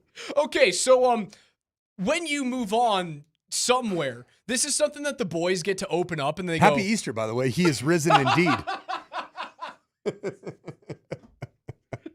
just liken yourself to the savior? No, you're trying to. It's Good Friday after all. It doesn't appear to be so good either for me. I'm not trying to kill you. That is one thing that you open up the chest, you go, oh, thanks, Dad. Here's a down payment on a car. Selling some Lou Brock that is, it's not going to be a PSA mint card, but it's going to be up there. Also of note, I was physically in the building visiting the Oakland Alameda Memorial Coliseum when Ricky Henderson broke Lou Brock's American League record. I think it was an American League record. But Brock played for the Cardinals, so I don't know about that. But he broke the stolen base record. Oh, the one where he stood up and pulled it out, yanked it. I was there. Sick. It's pretty awesome. I didn't know that. That's a great game to be at. Really good. Mitchie, keep it going. Well, there's a first time for everything. The Kansas City Chiefs are doing something cool. Wait, hey, let me finish. Oh, my God. Let me finish, all right? Oh, my God. Yesterday, the team launched an initiative called Let Her Play, an ad campaign centered around persuading the Kansas State High School Activities Association to make flag football a sanctioned sport in the state of Kansas. What? It's not? Nope. Kisha is scheduled to vote on whether or not flag football should be sanctioned on April 23rd. Quote, there's over 20 million people playing flag football worldwide right now, Chiefs President Mark Donovan said on Thursday. Over 500,000 girls aged 6 to 17 play flag. Right now, a girl in Kansas can't play for a state championship and can't play organized high school flag football. What this vote does is give them that opportunity. It really feels like flag football is starting to catch on all over the place, guys. It's already sanctioned here in Colorado, and it's starting a big deal here. Yeah, it's starting to become a thing in my home state of somewhere. Should we expect more pro teams? What state are you from? Don't worry about it. Should we expect more pro teams to try and grow this version of the game? I mean, I think this is like one of the easiest decisions to make for a state athletic commission. Yep. It is a great sport. It is promoting what I think is America's game, and it's doing it across gender lines. Such a low-hanging fruit decision for your home state, Chris Mitchell. It's not Kansas, I'll tell you that. Missouri? Can we keep talking about Are something you from Missouri? Can we talk about something else? Of course, the guy from Missouri brings up a Kansas City project. Yeah, this is a great idea, and the NFL loves money. So the NFL should be in the grassroots wherever they can to get it sanctioned by any high school activities and athletics association. And the reason why they're going to do it is because you get young girls into the pipeline of watching NFL games and being part of your unbeatable Nielsen ratings and purchasing cars and purchasing beer. And not only will he see Bud Light and Budweiser and Coors Light and Ford and GMC commercials, then you get to open it up to a whole other area of advertising. Before you know it, you're going to get Coach and Gucci and Kendall Jenner's makeup line. It's just more money, man. Think about it this way, too. I mean, flag football, you and I have talked about this, man. What'd you say about the women's, I always forget the acronym for the women's professional. Is it WPHL? Yes, the WPHL, Women's Professional Hockey League, yes. And even obviously in an Olympic women's hockey, you've said this, like there is something to be said for marketing opportunities for Instagram and all the things for the athletes that are, and you said that like it is a bad decision to wear the cage. Horrible. Because like it doesn't even humanize or personify who that person is that's shooting the puck. Horrible. Should have a half visor, right? Just like every other male counterpart does in the sport. Yep. Girls flag football is a tremendous opportunity for growth from that perspective. To be because you aren't like you are marketable right off the bat, and I think it's a great. I've really enjoyed getting to know the sport well. In fact, like I told you a couple days ago, I had lunch. I grabbed coffee with a high school flag football coach. Talked about the game, talked about practice. It was a lot of fun. And he told me this. They're two completely different sports. They're different sports, but it can also be a pipeline to get like young boys into the sport of football without having to expose them at 8, 9, 10, 11, 12 years old. That's what my Saturday was last week. Concussive blows. 2 flag football practices for my 9-year-old and my 11-year-old. There you go. It's the ultimate gateway drug. Sorry. Mitchie, what's next? 3, that's a magic number. So speculation is mounting that the New England Patriots might make a play for Eagles wide receiver A.J. Brown, and the Pats coach, Mike Vrabel, well, he's not exactly saying no. Quote, we've talked about it since last January. We're going to try to do everything we can to strengthen our roster through the draft, through free agency, multiple ways of player acquisition, Vrabel said at the NFL's annual meeting. Quote, so anything that we can continue to do to strengthen the roster, we are going to try to do. Oh, guys, you feel that? I think I felt a cold chill down my spine at the idea of A.J. Brown on the Patriots. I think it could happen, but New England's number 31 pick, is that enough to get A.J. Brown? Now, I know the number 30 pick was utilized to get Waddle here. Is it a 31 and a future one? And a future one? Is A.J. Brown that much better than Jalen Waddle? Do the Patriots believe that they can compete this year? Yeah, of course. They 100% should.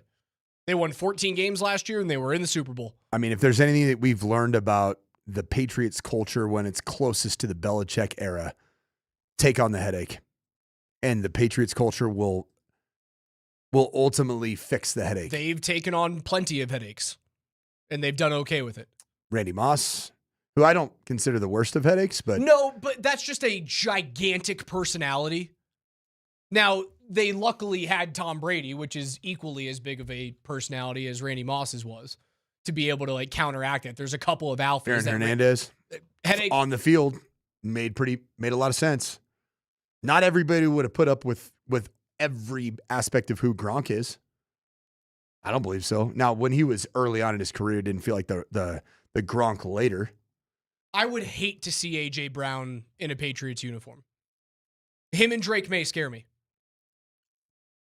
Does anyone else, like in terms of wide receivers, do the Patriots scare you?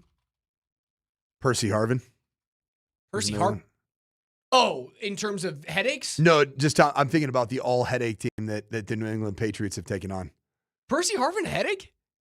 Oh. Yeah? You see him in Florida? Is there something behind that? No, he's just a lot of issues. Okay. Not necessarily like a bad guy, just a lot of issues. Like a lot of issues. If you bring A.J. Brown in there and you put him on the opposite side of like Mac Hollins and they just got Romeo Doubs, yeah, that's sketchy, man. I get terrified about that with Drake May throwing to him. I don't want it to happen. It certainly could, but it's going to take way more than just the number 31 pick. Chris, one more. I'm tipping. I want two more because I want to hear what he got for. I think it's going to be I got 5 on it. All right, we'll see. We'll see.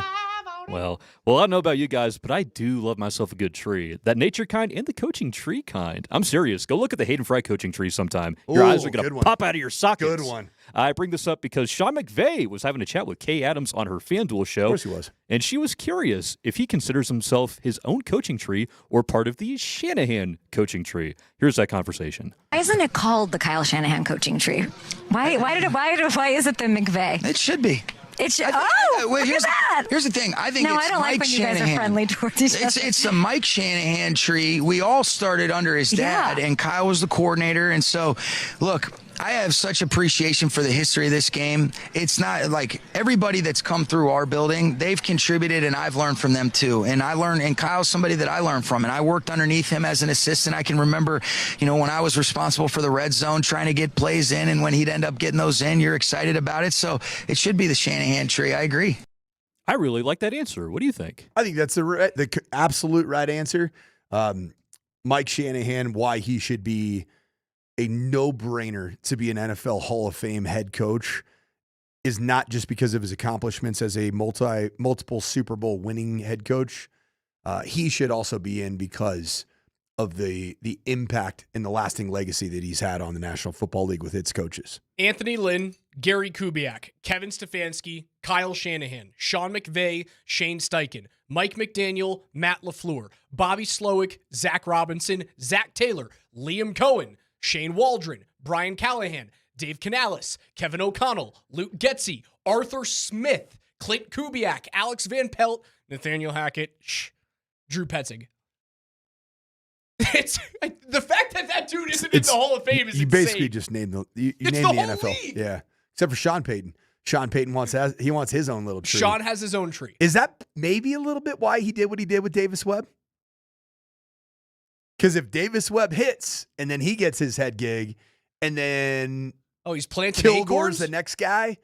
Because Joe Brady, Sean Payton will make sure, and Joe Brady also will corroborate with him. He is a part of the Sean Payton tree.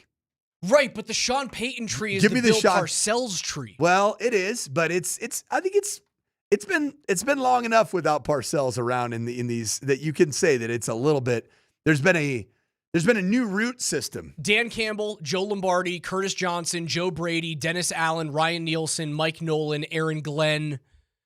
It's nowhere near Sean's Mike's. like, hey, Aaron, pick it up, bud. We got to figure it out. Aaron, like Geno Smith, really? The Joe Brady one, like if Joe big Brady one. makes it work in Is that Buffalo, weird it's to think everything. that for Joe Brady to make it work in Buffalo would be that the Buffalo Bills win the AFC Championship? And they beat Sean Payton, and Sean Payton's legacy grows in one way, but then diminishes in another. It's unreal. Oh, the entangled roots that we live. It's the Parcells tree, without a doubt. Yeah. Sean is, in this analogy, Sean is closer to Sean McVay than he is Mike Shanahan. And he needs Joe Brady and Davis Webb to become longtime head coaches in this league with saplings of their own. It's so crazy because guess who comes from the Parcells tree? Bill Belichick. Nick Saban. Sean Payton. I mean, you can make tributaries as far down as you want. No, but like Bill Belichick and Nick Saban are direct members of the tree. Yeah, those original ones are like Coughlin, Belichick, Payton, Tony Sperano. Who else is there? Romeo Jim Crennel? Fossil.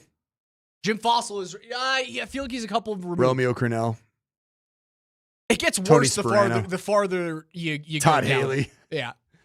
NFL Notes are brought to you by Mountain High Appliance. That's Colorado's most complete local appliance store. They've got locations in Denver, Louisville, Littleton, Colorado Springs, and Glenwood Springs. They offer every major appliance line and brand, and you can find them at mountainhighappliance.com. It's opening day. Rockies and Phillies. First pitch at 2:10.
I'm not a huge. What did Mark Twain say? The coldest summer, the coldest winter I ever spent was a summer in San Francisco. Yeah, I mean it's all right.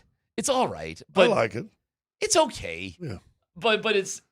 But I did go to a game. It was during playoff times because we were in Golden State, and we went down to a game that once it turned dark, we had like seats out first base side, kind of in the outfield.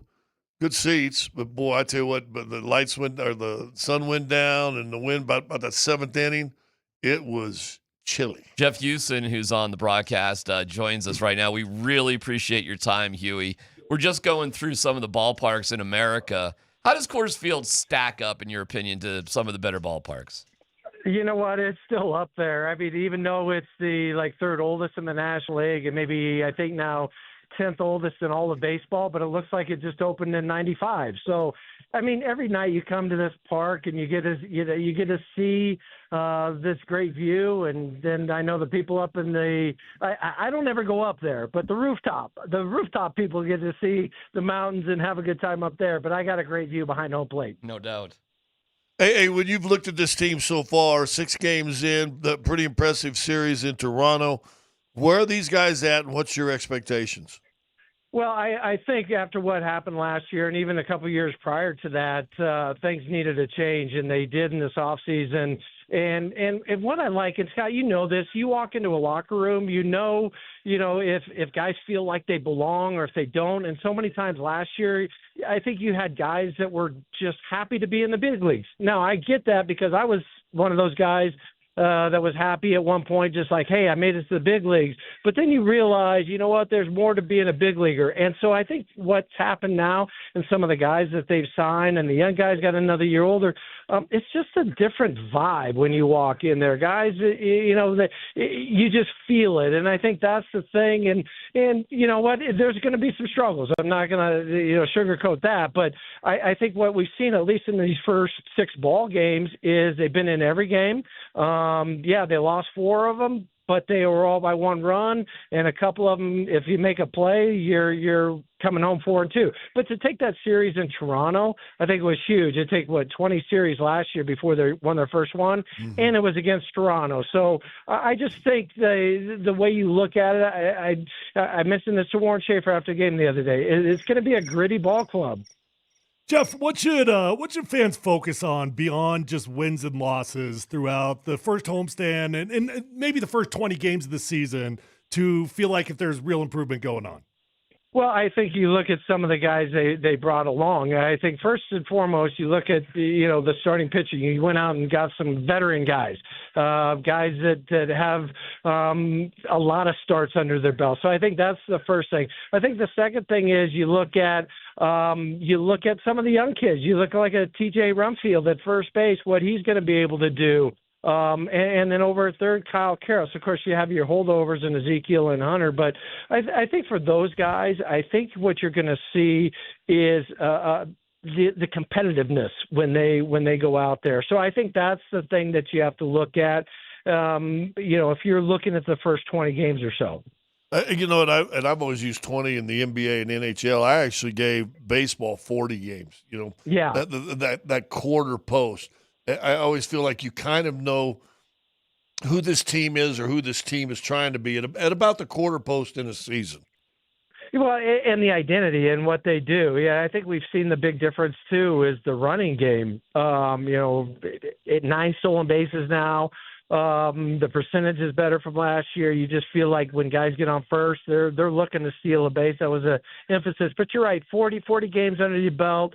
You start to feel like, what is the identity of a club? What are they going to try to do to you each and every night? And I think we've seen it the first 6, and they talked a lot about it in the spring, that they're going to try to be aggressive on the bases because sometimes they're not going to be able to outslug other clubs, so you got to find other ways to win. Hey, can I just guess one? Of course. Because you mentioned Kyle Karras a while ago.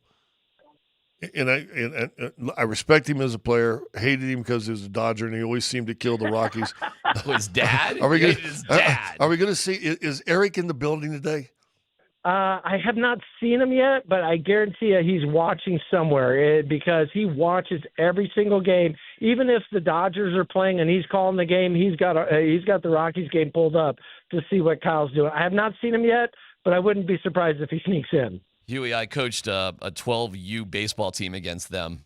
So my kids are the same age as Kyle. They were the best 12U baseball team I've ever seen in my entire life. It's kind of not fair, is it? It wasn't fair that day, that's for sure. But it's awesome to see the growth and to see a kid like Kyle grow like he is.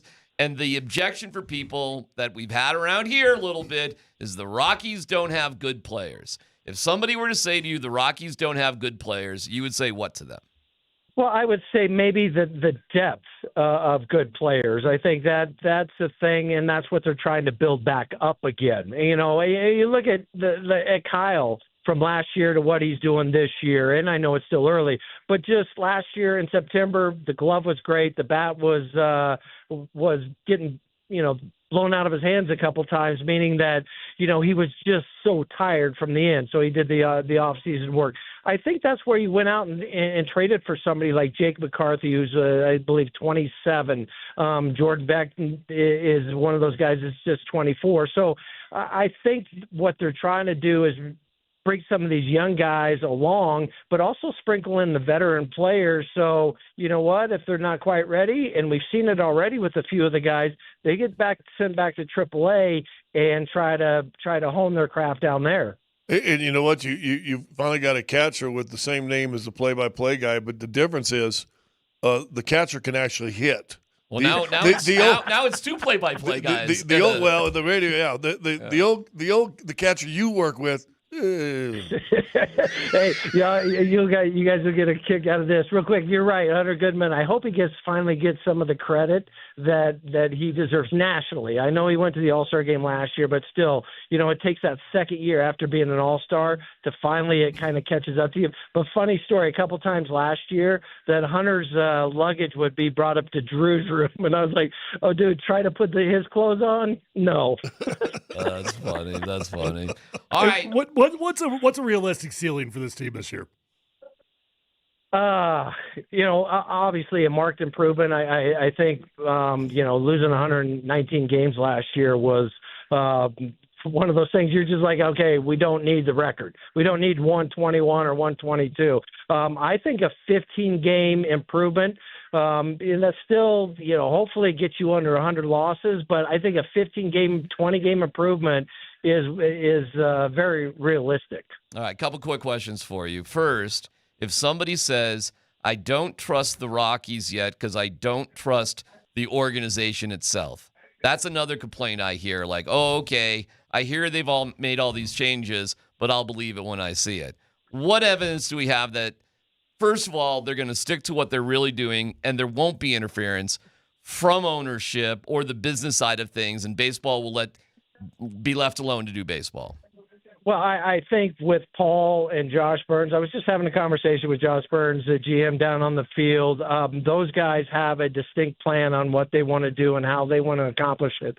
And I think that's the biggest thing. And, I can't speak from ownership or, the business side because I don't know know about that sort of stuff as far as talking to those guys. They say, hey, this is what we're looking at. This is how we're going to do it. And I truly believe when you look at their plan, and it's a long-term plan, it's not a case where you're going to see, go from 119 losses to, whatever the number may be. I look at these guys and go, okay, how do we get to the objective of what we want to be? And I think that looking at from my point of view, that's what they have. ABS, what do you think? You know what? I love it. I love the drama of it, right? We had a couple calls in Toronto that missed by less than like 1/10 of an inch. And it was just like, oh, what's it going to be? I like it. I don't want it to be like, oh, gosh, you got 5 or 7 different challenges. You get 2. When do you use them? And we've already seen right now that sometimes early in the game, you're a little hesitant to use it because you want to have them in your back pocket. So I like the thrill of it, really. When it throws up on the board, you're like, oh, ball strike, what do we got? Yeah. So, yeah, I'm all in. But a lot of these challenges have been won, and they have been as close as you're talking about. Yeah, 54.2% of the challenges have been won. Now, wow. Catchers are just a slightly higher. Pitchers have only challenged, I believe, less. I think it's about 7 or 8 times. Pitchers think that every pitch is a strike, right? Just like hitters think that every pitch is a ball. So they're a little less. They're I think might have hit 50% after yesterday's game. But yeah, so overall, that's what we got. All right, Huey, you're the best. Have a great call today. You guys do a great job on the broadcast. And it is on 9 News for free, by the way. If anybody has issues finding it, they are doing it on 9 News, so you can catch it there, too. Yeah. All right, Huey. I appreciate it, guys. Thank you. See you, Huey. There you go, Jeff Huson. I sent you guys. How great is that dude, by the way? I love him. Yeah, I sent you guys that article from The Athletic today talking about the ABS system. And a couple of the points we've missed on, because do you like it? Do you hate it? Do you like it? And we've had those arguments. But I found it interesting. One, it was in the minor league system last year. And they're saying some of these guys that have played under it for a year that are up in the majors now, veterans are coming to them. Tell me about it. What do I need to know? Where do I need to go? That, and then Huey just talked about it. He said catchers are going to pick it up and get it a lot faster than hitters or even pitchers do, because they're there. I mean, they're right there. Sure. And then the next thing is the high strike is probably going to be back in, and they've been trying to get the high strike called for how many years? Forever. For forever, right? Now there's no debate. And now, if you can feel it, if you can see where it is. And he said the catcher in particular, the high strike, they know compared to a lot of other people. So, by the way, on TV you can see the folks, the good-looking 20-year-olds that are now on TV these days at Coors Field. You can see how windy. 9 News indoor people are all like bundled up, aren't they? Well, you can see it's just hard. Like, you can tell her hair and just the stuff blowing around out there. You can see what it's even. But the sunshine is beautiful. I mean, it's nothing but pictures sunny are going to look good. Yeah. Oh yeah, it's going to be amazing. So it'll be fine, man. Like it'll be all right. It was. Meanwhile, they throw it back to the studio. The girl's in her tank top, outfit, right? Yeah, that's the way it goes. So there you go with Huey. Some fair expectations. Does this get you guys? You know what? You made the greatest point. Huey touched on it too. To have a 20-game improvement is massive in the major leagues. It would be massive. But that's what they're going to have to do. Yeah. To avoid 100 losses. That is correct. You have to improve by 20 games to lose 99. That's how bad it was last year. Yeah. Every year, when you get to opening day, it's fun. It is, and I know I'm not the world's biggest baseball guy, but it's fun, and I find a way to get interested for a week or two, and I just hope that in that week or two that they capture you. They give you some signs, and I know you sold us all the reasons why they're already giving us signs. Opening day's kind of when a lot of people start paying attention, and at least at home, right? Sure. So you got an opportunity here. You got a lot of doubters out there. The doubters are never going to change, and until you give them a reason to change. Well, we said this the last few years, and we'll talk about it, I'm sure, today. The preseason schedule for the Broncos just came out. It's pretty funny. And listen, you want to keep the sporting fans' attention on 20th and Blake as long as you can, right? And well, the Broncos are helping this year. But all of a sudden you get 25, 30 games down. Come June, guess what? Yeah, last year it started so poorly. And not only were you losing games, you weren't very competitive in games either. And the game that got Bud Black fired is when they lost to the Padres like 22-1 or whatever that was.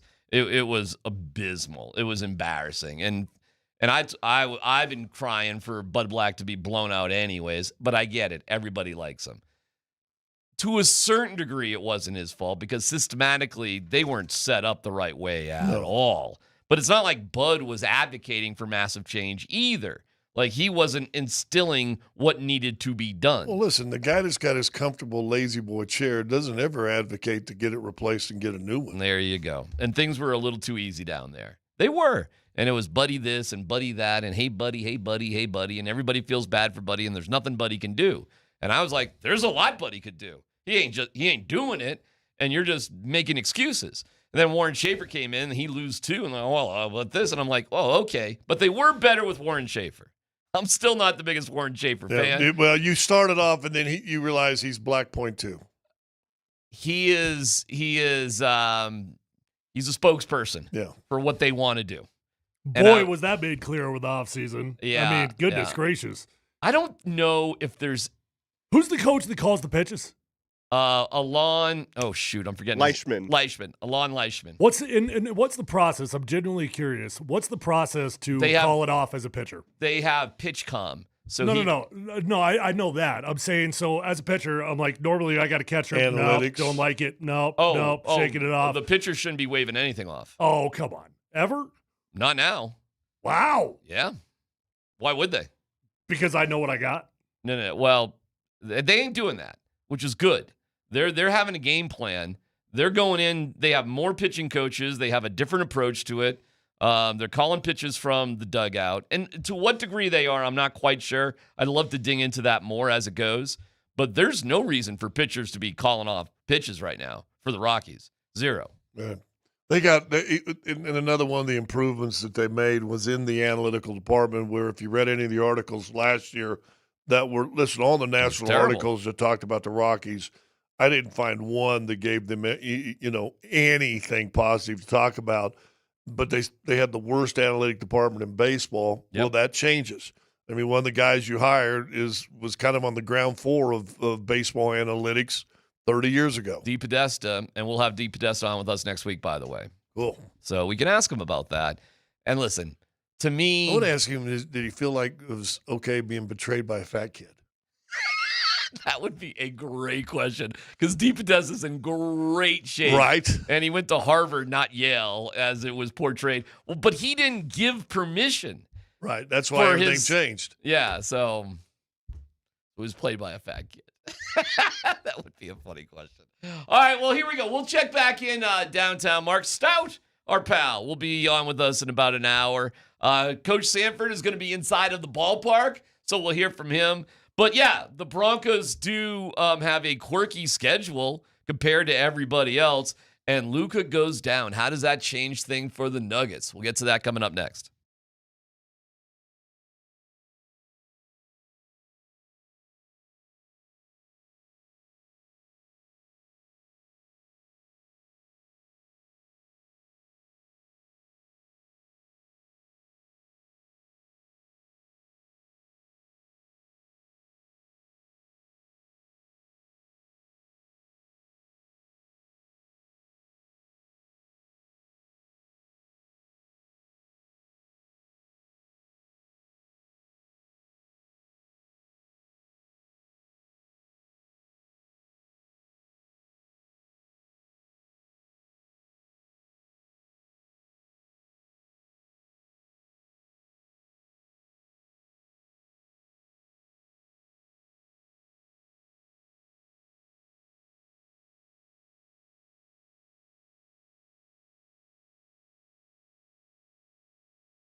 Here we go. We'll check back in and I'm mad at you, by the way. You're mad at me.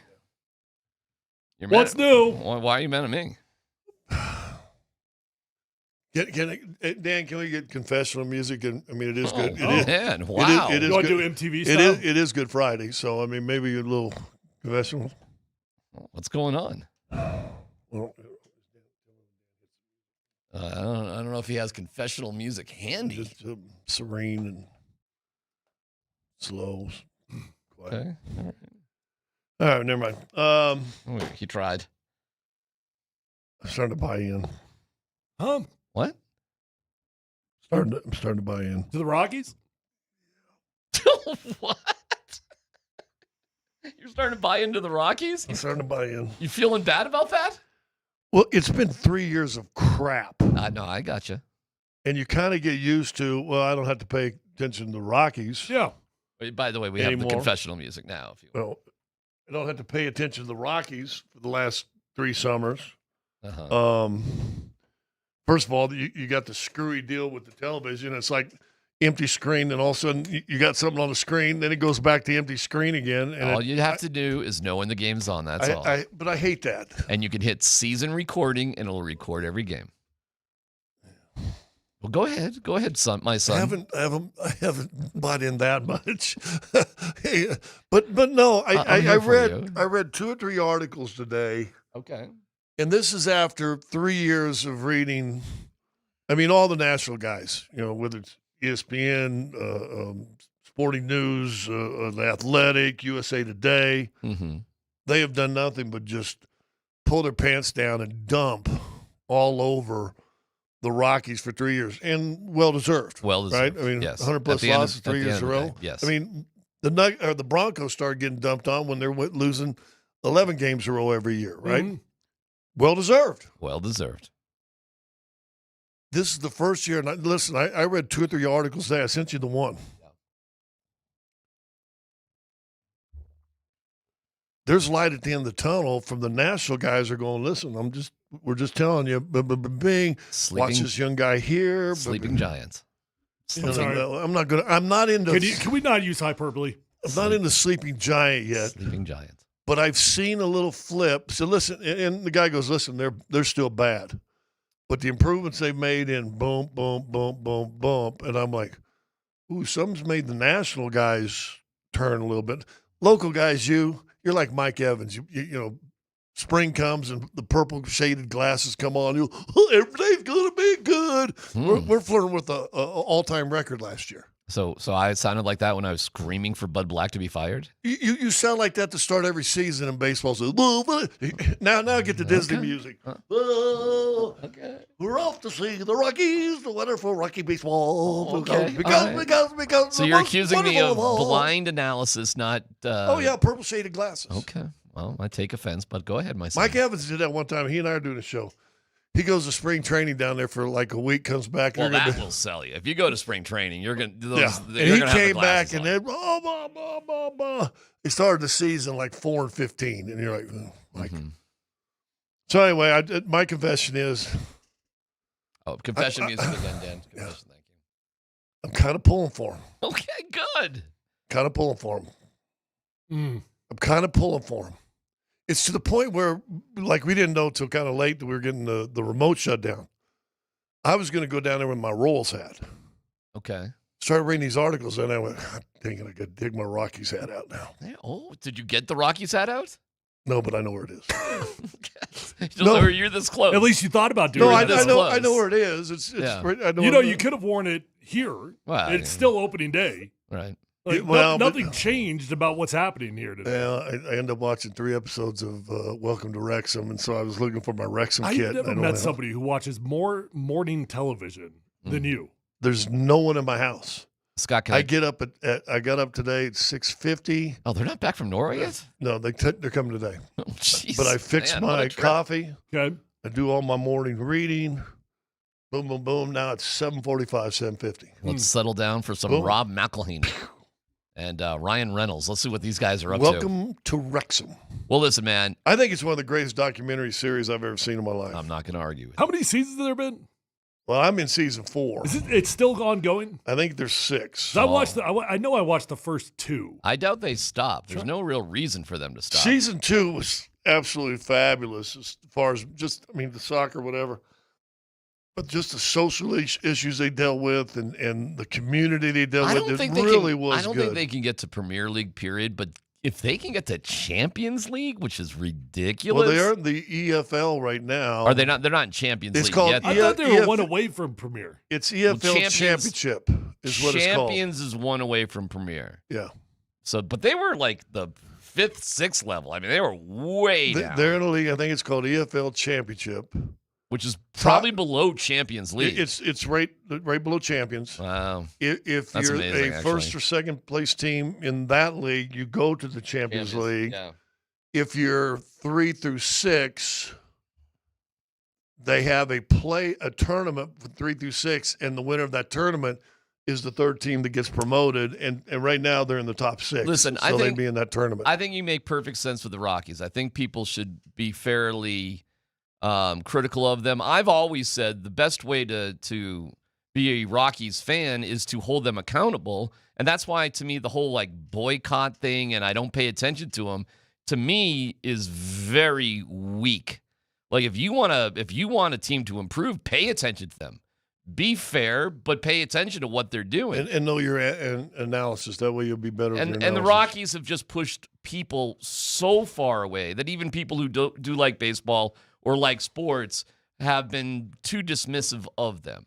So, come on back. When you're getting an owner that puts out a suggestion box and a fan throws in a suggestion in there, and then your owner doesn't like it, so he blasts the guy in the email, and lo and behold, the email, the guy that got it's going to go, hey, 9 News, look what the owner of this said to me for this. I mean, that's just stupid. I know, and he needs to stay away, and it does feel like crazy nepotism that Walker Monfort, his son, although I've heard good things about him. I hear nothing but good things about him from people who have been angry at his dad. Yeah, but he's guilty by association. Not his fault, but you are. But, and here's the big but that people are slow to buy in on. There is a clear separation, or at least on paper there is, a clear separation between the business and the baseball. And the hiring of Dee Podesta, who we'll have on next week, and he has a GM under him. Right. So he's the president of baseball with a GM under him and then a staff under him and a new pitching coach and a new pitching staff and a developed analytic department. Same manager, but everybody likes him. But didn't they do something in the minor league system too? Didn't they reorganize? Everything. That's where a big start's got to happen too. And yes, like when Nate was on the other day, he's like, "Oh, it all hinges on Chase Nolander." I go, "No, it doesn't, Nate. It does not hinge on this guy. It used to, but not anymore. They'll bring in their own guys for their own reasons, and they did just dump like Michael Toglia, who could hit bombs but would strike out too much. Well, he's gone. He's just gone. They got rid of him, and they won't bring guys like him back. There'll be other reasons." TJ Rumfield, who's playing first base now, while Charlie Condon gets you'd like him. Big, huge guy. He can rake. He should be a lot of fun. Kyle Carros, great story, son of Eric Carros. He's third base. Tovar is a world champion there with Venezuela.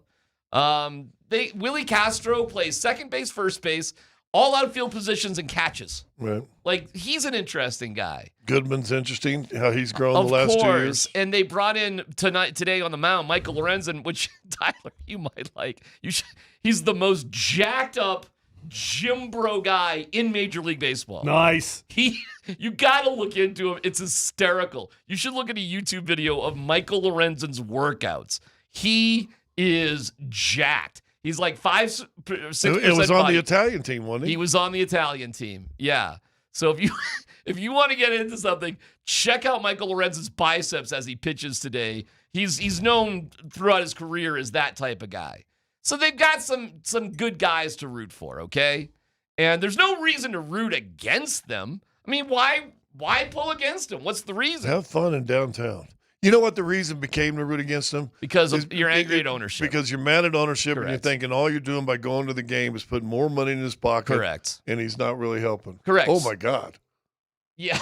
Wow. Yeah, it's crazy. Dang. Right. That's who's starting for the Rockies. That guy looks like he should be a catcher or first base, doesn't That he? looks like it would get in the way of fluidity. Like, I'm being serious. Hey, Dan, we should request Lorenzen on at some point just to talk about that as Dan puts up pictures of to talk about his biceps? Just ask him what his stack is. You know, what's your stack, bro? Dude, we could have him on and just talk about his workouts. Look at the ribs on the right side. So you know he's probably got an abs in there too, right? He's been known as the most gym fit baseball player in baseball. So, yeah, that's Michael Lorenzen. Well, look, it shouldn't surprise you. He can swing a bat, too. Dan, click on that bottom left picture where he's hanging. Yeah. It's that's a pitcher? That's a pitcher. That doesn't, no, that don't look right. That's not what a pitcher's supposed to look like. Tell me about it. Mm-mm. And he can rake, too. He can swing a bat. He should be having one of them little thong bikinis and being a lifeguard at Daytona Beach. Remember when the Giants had like Sean Weatherford or Wetford or something like that? Oh, the punter? The punter. Yeah. And he looked like that. Yeah. You should see him today. He's got like a whole workout app he's that he same sells. thing? All right. He sells a workout app. And now, Dan, go to these bottom right two right here. Click on one of those where he's doing pull-ups with a chain. Yeah, he's a look at the abs. Well, that's not Lorenzen there. That's another dude. But still, Oh, we'll go to the next one. I mean, you can find Lorenzen down there. It's right there. You know, Same thing. one down. Oh, right there, Dan. Click on that. Or whatever. Yeah. Well, he's our starting pitcher today. We'll get him on. We'll get him on at some point, and we'll have some fun talking to him. We'll have Dee Podesta on next week, and I love the fact that you are finding reasons to not root against them. Yeah. Cool. I never was rooting against him. I just had complete apathy. I really can't blame people for the next 2 years to feel that way because the changes were so minimalistic. It was all on the surface. It wasn't good. It really wasn't good. So while I like some of the players, I was really pissed off at the organization too. I was. But again, aside from selling the team, they literally have made every change that anybody critical about them has wanted them to make. So, except for keeping Shaver. Yeah, well, but a lot of people... I was against it, but it's not like I'm for it, but I understand it because I know what his role is now because of all the other changes. You know why you should understand it? Because some people say, well, we got to get a manager that knows this system.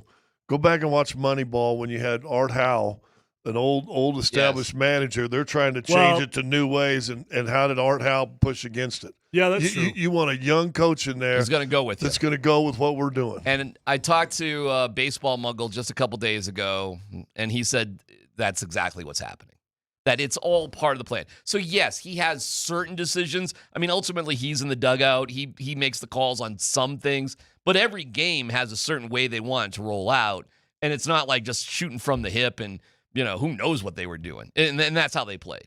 Now, Nate's criticism, they don't have good players. Clearly, they do have good players. He's wrong about that.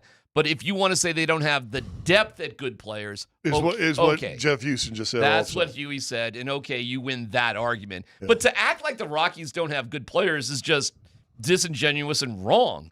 Do they have the depth? No. But you got to give them time to work on that, don't you? Yep. All right.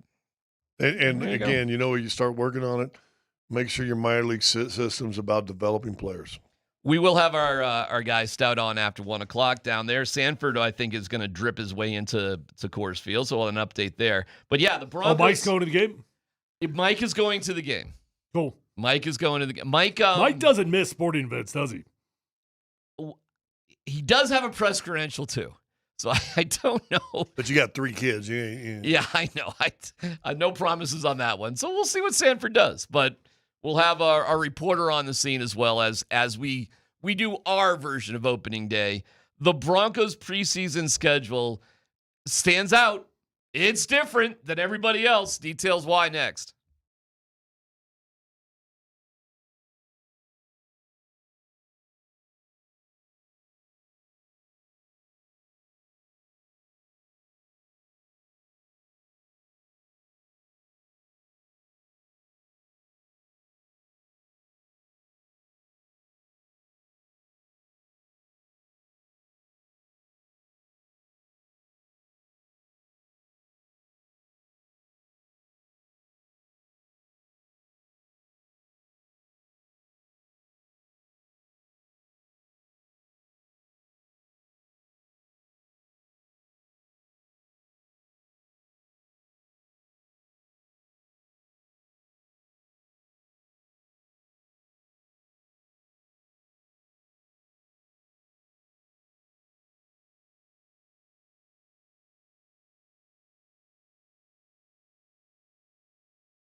All right, we'll talk to our guy Stout here on opening day in about 20 minutes.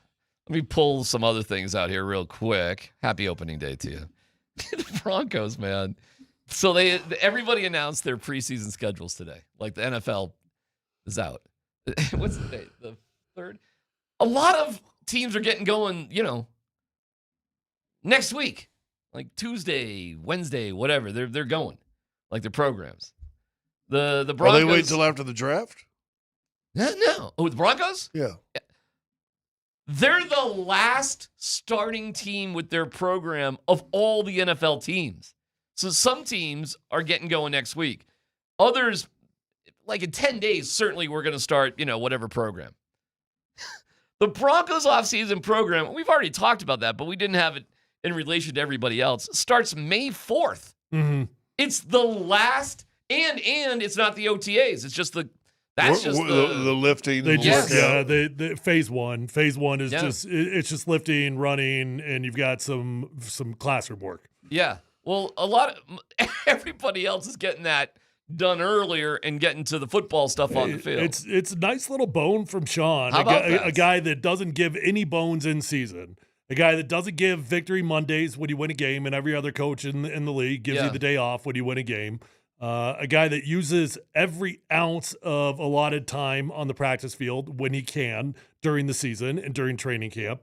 There's no bones to be given during the season, but this is his bone. This is his give back. And it's a pretty solid give back, quite frankly.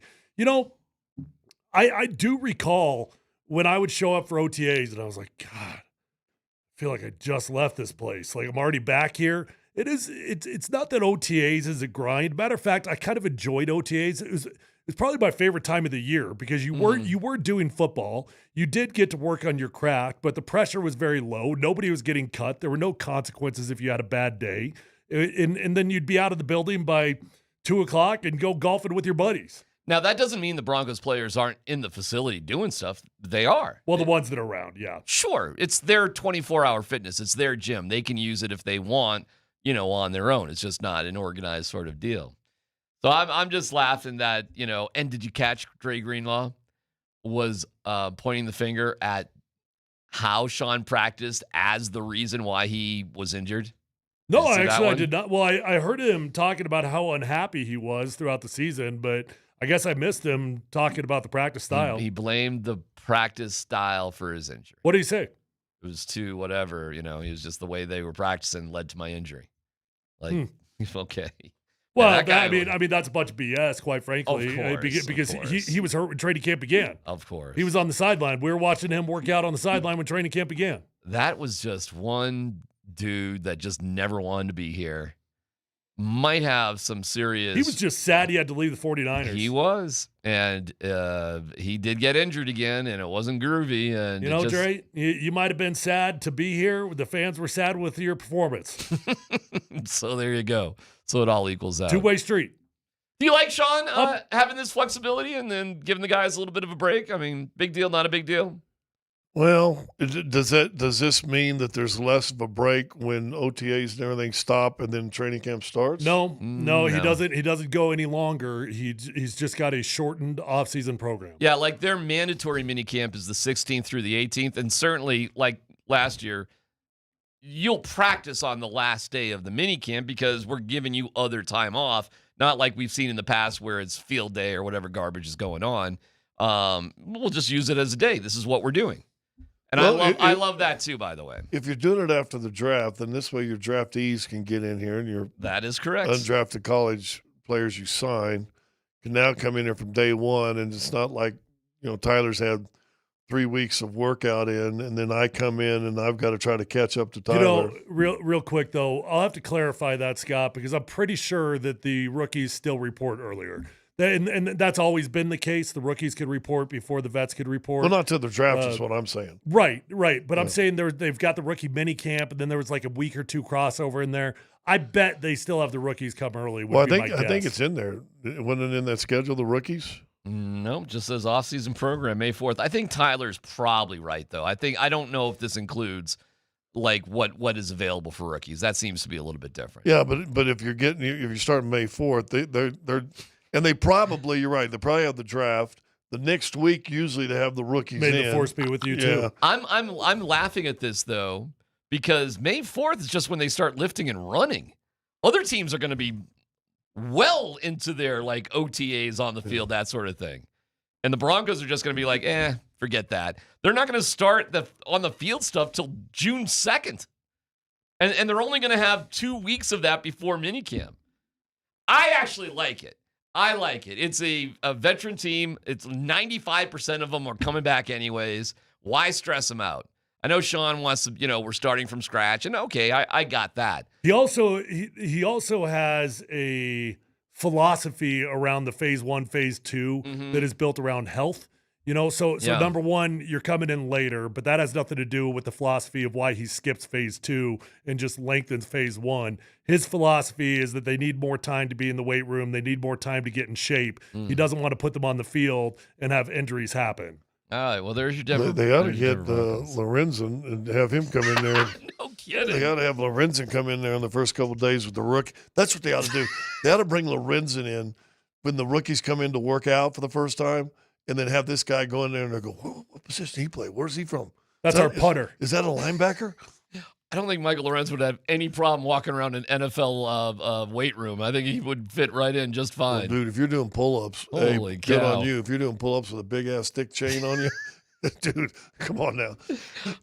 And you're a pitcher. Well, we'll go down to Coors Field and ask our guy, Mark Stout, about him. Also, the injury to Luca. How is that going to impact things with the Nuggets? Woo!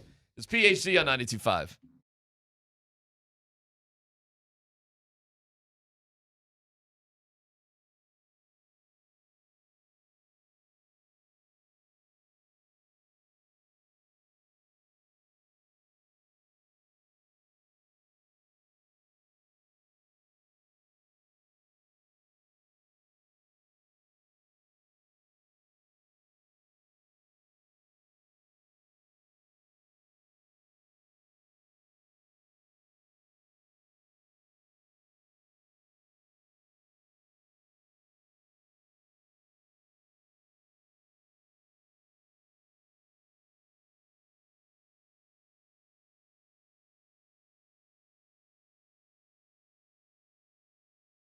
Hey, it's DMac for the Rocky Mountain Men's Clinic. If you're dealing with erectile dysfunction, this weekend could be dreadful again. Perhaps it's just boredom and you just get used to it and whatever. But if you want to bring love back to your life and you've been dealing with this struggle for too long, let me tell you about the Rocky Mountain Men's Clinic. The Rocky Mountain Men's Clinic is all about helping you fulfill relationships and make your life so much better. If ED is affecting you, it's time to get back to the sex, intimacy, and love that brought you closer together in the first place. They've got treatments with success rates well over 90%. Some can have you last an hour or more. They've served the Front Range of Colorado for nearly a decade, treating tens of thousands of men. So if this rings true with you, contact them today. The initial visit's only $99. You get a consult, a T and a PSA test. If advised, a test dose. If it doesn't work in the office, hey, the visit's free. With an expert staff like a lot of men, you could be having sex the day after your appointment. 5 locations up and down I-25, Fort Collins, North Denver, Central Denver, Castle Rock, and Colorado Springs. So call them today, 720-440-7900, RockyMountainMen'sClinic.com.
Welcome to opening day. First pitch gets going in about an hour or so.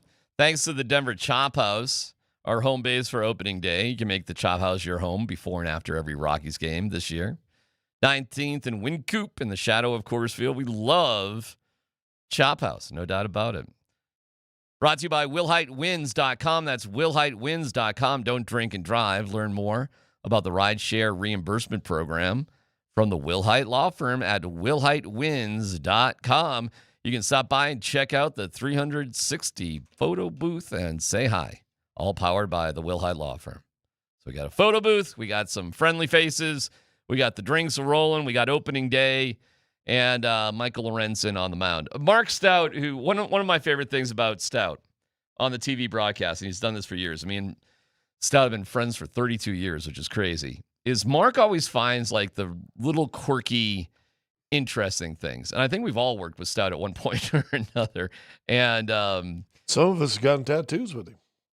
You want to give us that story real quick? Well, we were there for John Elway's induction in Camden, and we're staying there for the week leading up to it. And finally one day in a boring thing, like there's 6 of us and everybody except Andy. And Andy was afraid. Wow, what a wimp. We all got tattoos and then went out to the bar. Matching tattoos? Oh, no. It was just everything. Was there a theme to the tattoos? No. Everybody just got their own tattoo. One guy got a big tribal. I think Stout already had the little teapot thing, didn't he? Do you know why he has a teapot? Yeah, I'm a little teapot, short and stout. But he got a little something. Patrick, Stout, me. What'd you get? Somebody else. I think I just got a cross on the shoulder. What did Stout get? I can't remember. Oh, we'll ask him here in a second. But basically, then we went to the bar, sports bar, drank all night, and then we call it sealing the tattoo. Mm-hmm. So if all of a sudden the guy wasn't watching, you Smack just it. came up and just smacked the heck out of it. So we're like, dudes are screaming all night. It was pretty hilarious. You guys are having a good time. Yep. Does it help you like a team better if you know more about the details of the athletes themselves? Absolutely. Or do you just care about the score? Storylines matter. Storylines absolutely matter. I think they matter for good teams, but they really matter for bad teams. A reason to pull for them. Mm-hmm. Okay. It's hard to learn storylines of bad teams, though. It really is, because you got to be invested in the day-to-day. You got to be listening to the full broadcast to catch the storylines, to learn about them, to hear about the evolution. So you got to be involved. So that's a challenge that the Rockies have, is teaching the story of the players that they've got. Well, look at, I know I keep bringing this up because I'm trying to watch all the series now, but welcome to Wrexham.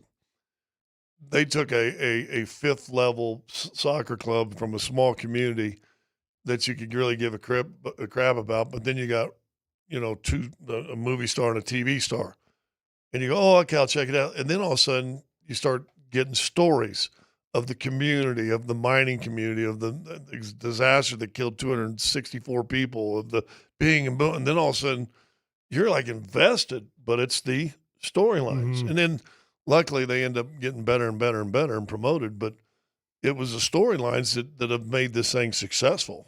Well, all right. I totally agree with you guys. I would say do a little research and get to know a little bit more of the stories of the guys from the Rockies. But that's the challenge. Nobody's going to do research. I mean, you could read an article. I mean, you could look at a video, right? I mean, you could do a little research. I mean, research is not like a term paper, just sports. I mean, it's out there. All that stuff is out there. I'm with you. It helps. I'm just keeping it real. Also, like if you're on the fringe, out not looking in, you might read the headline, right? You might read the short recap that's underneath it. Give me an AI recap, but you don't invest the time to learn storylines of people that you don't already know about, and that's the challenge that they've got. All right, we get where it is. No, it is. It is.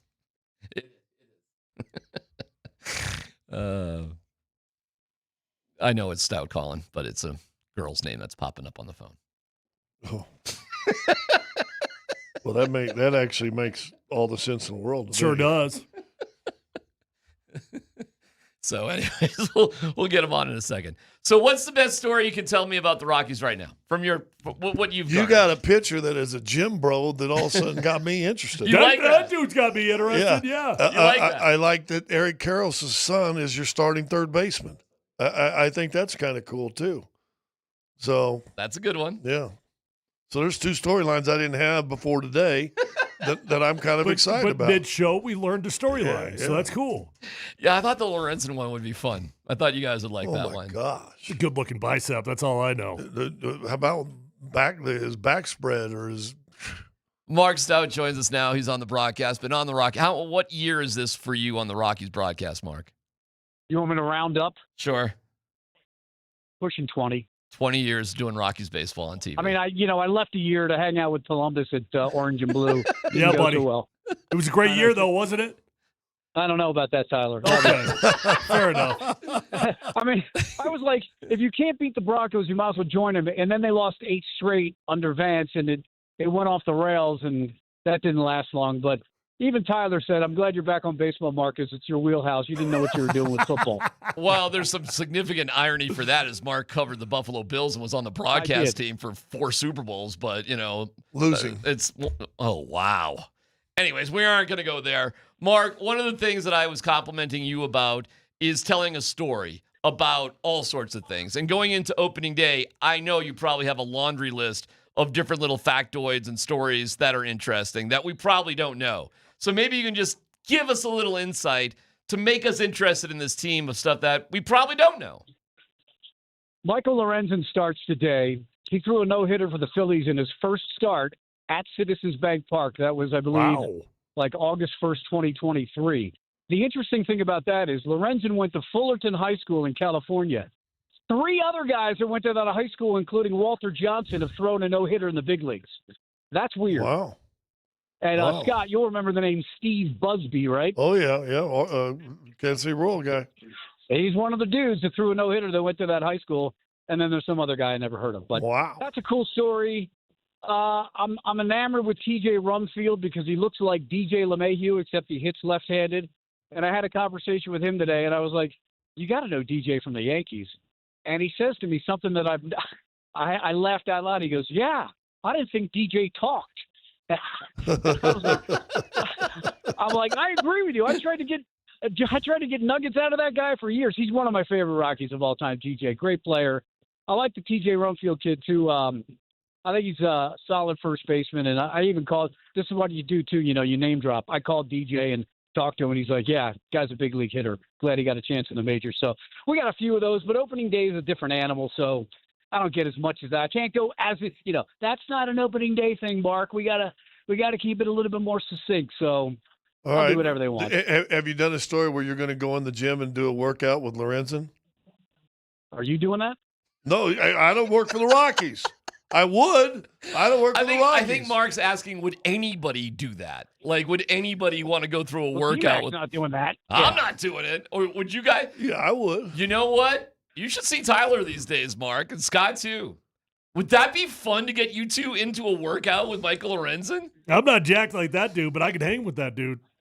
Stouter, how about that one? Yeah, I mean, that guy's got guns. He does not look like here. He's walking out right now sleeveless. Yeah, No, because Ray you Wallace want to know why? Because he's if you got listening to the it, show. If you got it, you got to flaunt it. Hey, we didn't do it today, but we'll start. We can start now.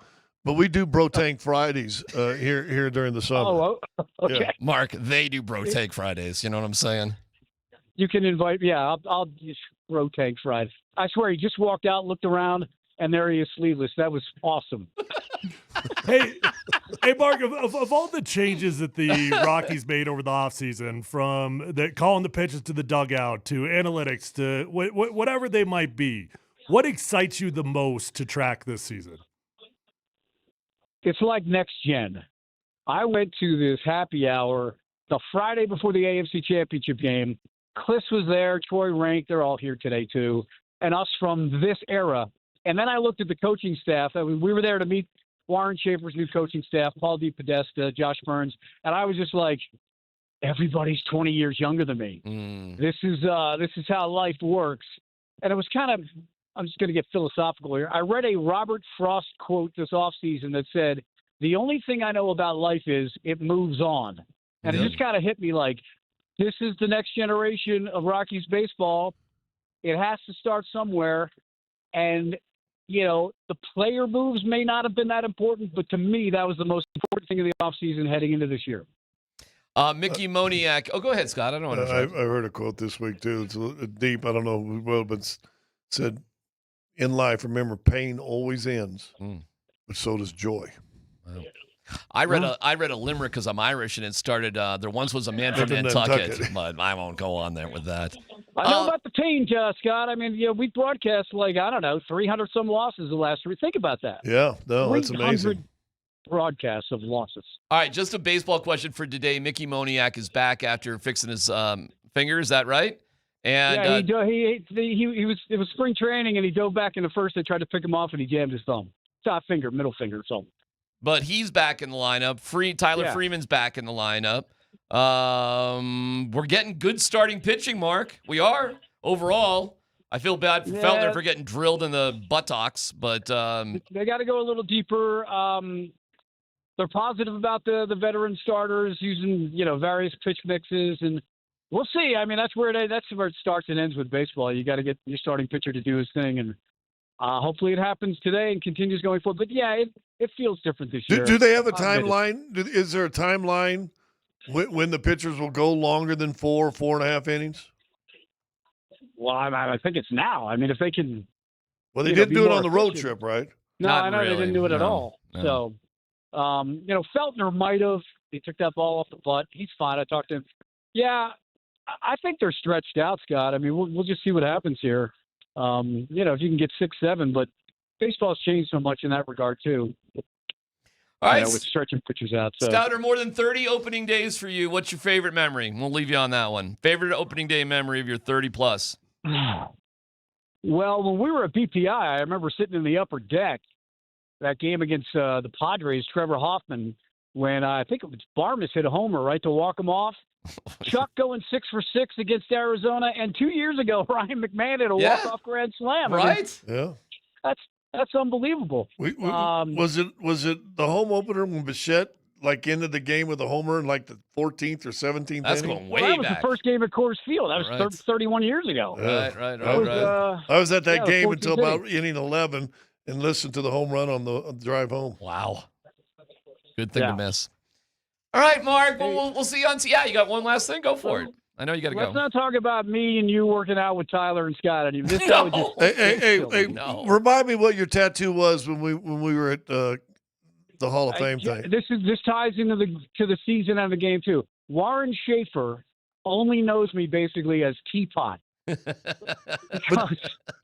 I got a Teapot tattoo on the air when I was 30 in Buffalo. I asked the listeners, what should I get? They go Teapot. I got it. It's on the back of a jersey for the Players Weekend. He loves it.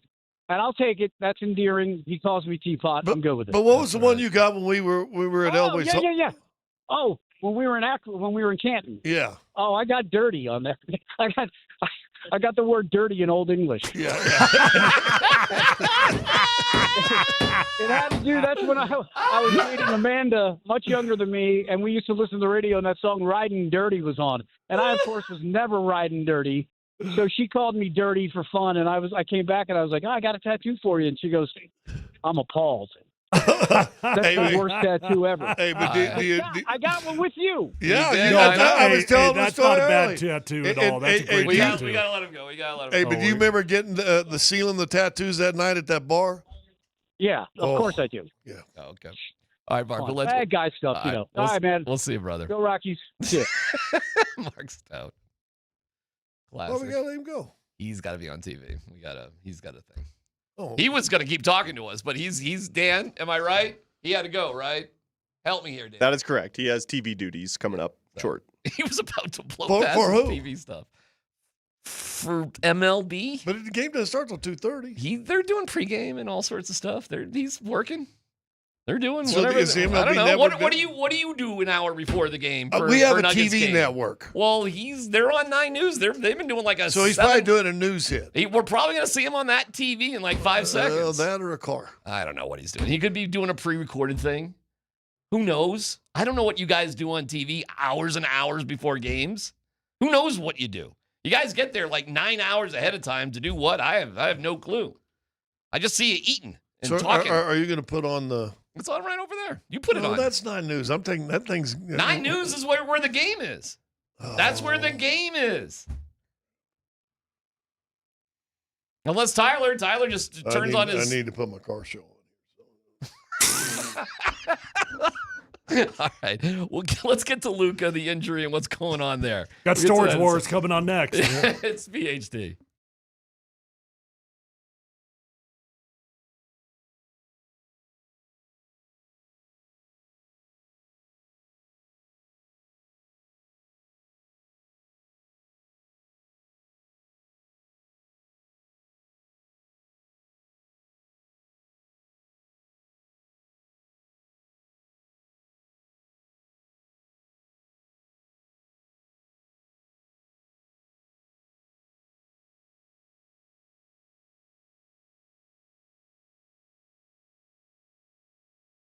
Hey guys, Tyler here for the best car dealership in Colorado. It's my friends over at Phil Long Ford. I've been buying cars from Phil Long Ford for a long time now because I think relationships matter.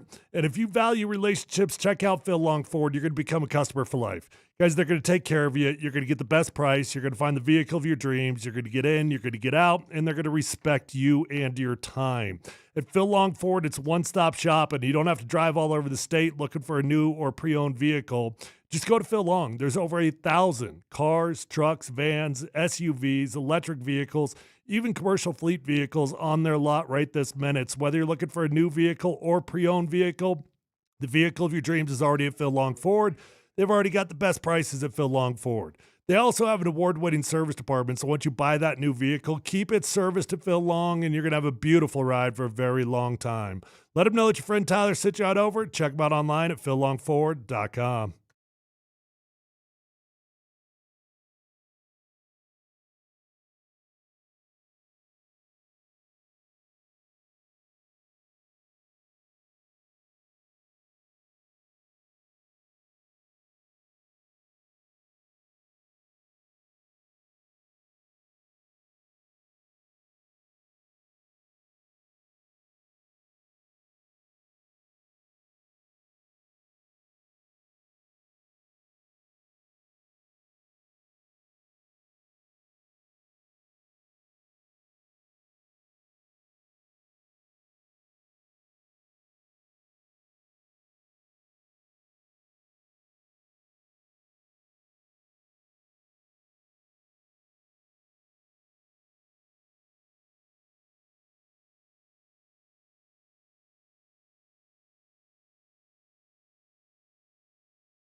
A great playmaker in the short roll. His offensive rebounding, defensive rebounding, so important.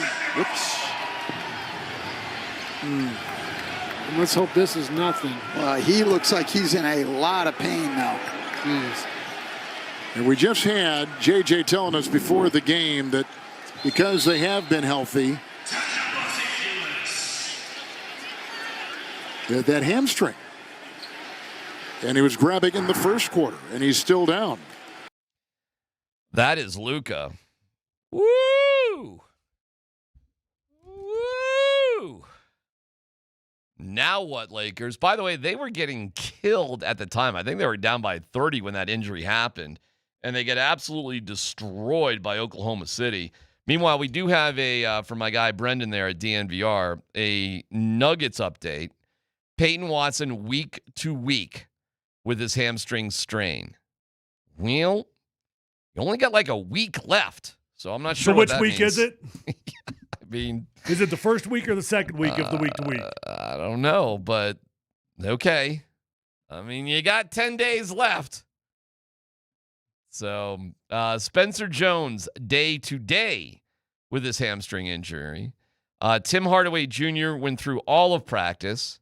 What was his problem? What was he dealing with? He got the one time. Kind of a small thing, though, right? The young kid fell. He kind of fell into his knee. Like I said, it banged into his knee, but he did not have his leg on the ground, so the leg was able to take the hit and move, and so preventing the kind of a hyperextension. All right, well, he went through all of practice today. That's good news.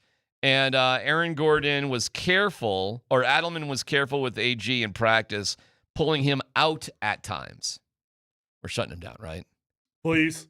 Right? Please. After Saturday. What do you mean after Saturday? All right, let's talk about it.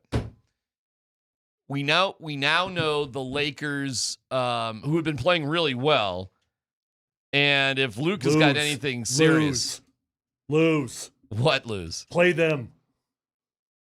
Well, that would be nice, wouldn't it? Lose.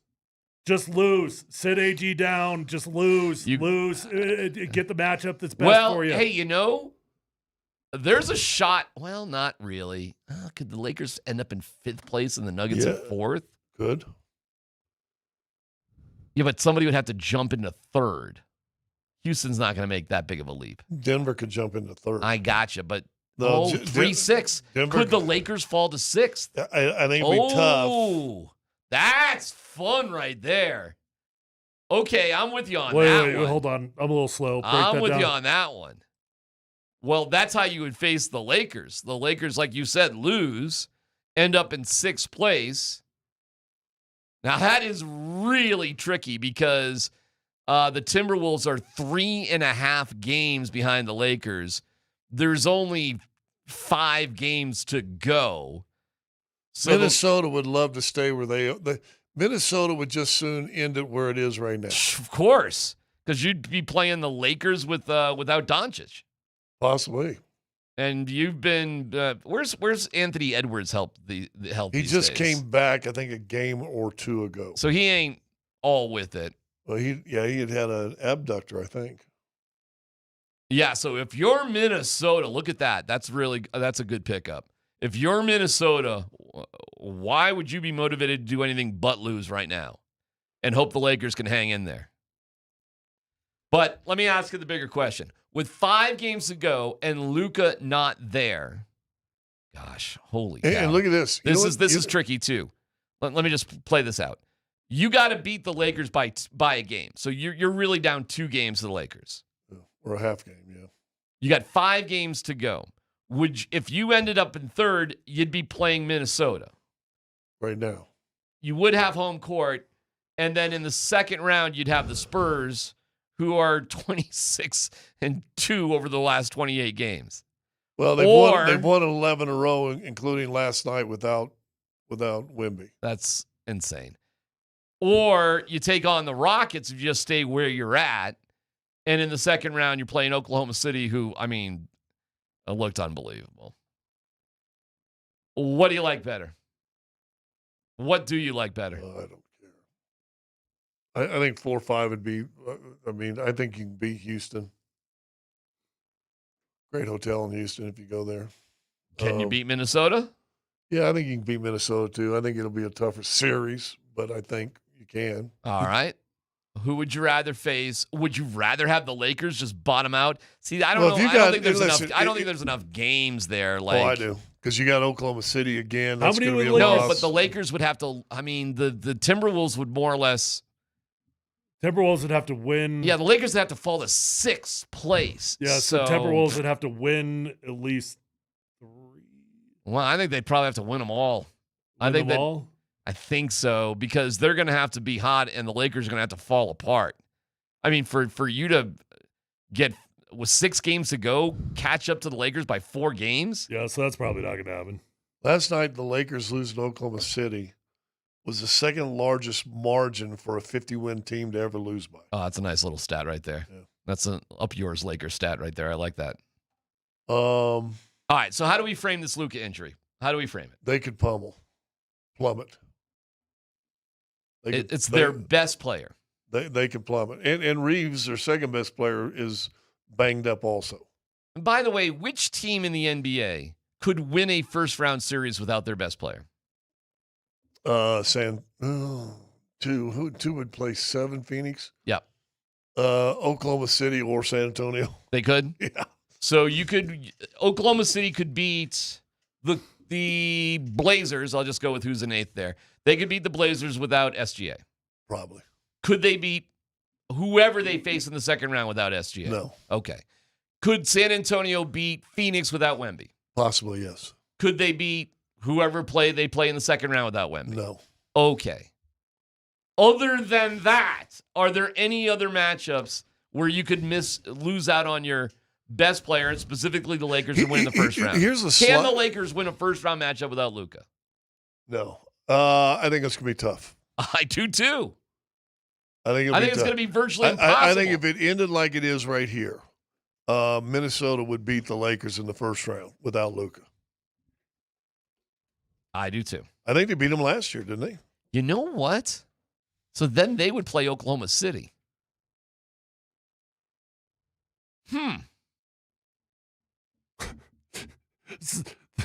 Well, the math here is this. No, they wouldn't. If you're at 6, No. you play San Antonio. They don't play the lowest seed? No, they don't change seeds. You're on one side of the bracket or the other. Oh, okay. Oh, boy. All right. That sucks. Here's the interesting thing. You don't reseed in the NBA. No. I think David Adelman's having this conversation. I guarantee you the front office has. The funny thing is San Antonio, and you only got, I think, 6 games left. Was that right? 69, 67 games, so 5 games left. San Antonio will have to play at least for 3 more games. Maybe 4, because they have the tiebreaker with Oklahoma City. They've beaten them 3 times. Mm-hmm. Oklahoma City can't afford to drop either. They can't they can't just shut down today and lose 3 games. Not yet. Because they'd be in trouble because then they become the 2 seed, unless that's what they want. I doubt it. And you can't figure that out anyway. You can't make that happen. But San Antonio's making Oklahoma City have to play out the string. I think however you slice and dice it, those final 2 games the Nuggets have against Oklahoma City and San Antonio are going to mean nothing to Oklahoma City and San Antonio. Yeah. They're going to be set at 1 and 2, one way or the other. Yeah, probably so. It was interesting. Vic was this morning was like, I don't want that. I want them to have something to play for. No, not that. It's a hypothetical sort of argument. You can't do anything to control it, obviously. But would you rather play teams that have something to play for right to the end of the season, or would you rather face teams that are sort of, If you need, listen, Denver went into San Antonio a couple of years ago, and if they win that game, I think they got the 2 seed. They end up losing. They had to settle for the 3 seed, and San Antonio wasn't playing anybody. I mean, sometimes there's points in a season that you got to learn something about yourself, and yeah, there are times that I prefer that a team has something to play for. At this point, no. I mean, at this point, I want the easiest path to finality, meaning get me to the playoffs with my guys, however that's possible, without as much conflict as I can get. So, no, now's not the time that I care about something like that. But I know what Vic's saying, and there are times that I agree with them. Don't be surprised to get the Clippers to win the 8th spot. Because 9 in the play-in, 9 will play 10. Okay. Clippers should win that one, and then they play the loser of 7-8. All right. So now Clippers get to 8. Oklahoma City ain't going to beat the Clippers without Shea. Really? No. I don't think they – Oklahoma City is not going to beat the Clippers without Shea? I don't think so. Well, but Shea's fine. So Yeah. So he's they're not going to have to worry about that. But he's okay. It was an interesting concept by Vic, like to stay sharp. And I see what Vic's saying. However, there is inevitably a week off anyway because of this play-in. So, I mean, you got to count on this team being able to just turn the switch on. That's what you got to count on. Get me to the finish line and then turn the switch on. The year they won it, they were 11-10 the last quarter of the season. After the All-Star break, it all fell apart, right? But now, of those 11 wins, whenever it was a big game, like you had to play Memphis, who you were fighting for his position, beat the crap out of Memphis. Then you lose to Charlotte, lose to somebody else. I remember that, man. That felt like it was the end of the season. Lakers came in. Then all of a sudden you blow out the Lakers. And then, you know what I remember about that time, too? I remember hearing stories about how great the practices were between the end of the season and when the playoffs started. And and how the Nuggets played after that led me to believe if you can get the right work in that time, that's good enough. Yeah. So to me, I understand what Vic's saying. I just think the week off and the way the Nuggets have handled it in the past, I don't think it really matters. If you're playing teams that are just laying down in front of you, not that you have a choice anyway. Now, you certainly wouldn't want to lose to teams that are just, not playing anybody, unless you don't have anything to play for either, and the game's completely meaningless, which has happened in Nuggets history. It has. I mean, they've come down to game 82, and it was irrelevant. Remember when Matt McClung was playing for the Lakers, and who's that dude, the guard for the Nuggets, 0-0, little guard. He went bonkers in that game. It was like Matt McClung against 0-0 for the Nuggets. And then it was a total meaningless game. It was in the championship year. You don't remember him? What was his damn name? I don't know. Little tiny guard, never played except for the last game of the year. He had like 26 points. And Mac McClung was throwing down dunks for the Lakers. It was like a JV game in week 82 or game 82. Gosh darn it, you don't remember his name? Dan, you know what I'm talking about? Probably I can't remember his name. I know who you're talking about. We have probably somebody on the text line that might know quicker. Davon guy, was it? No.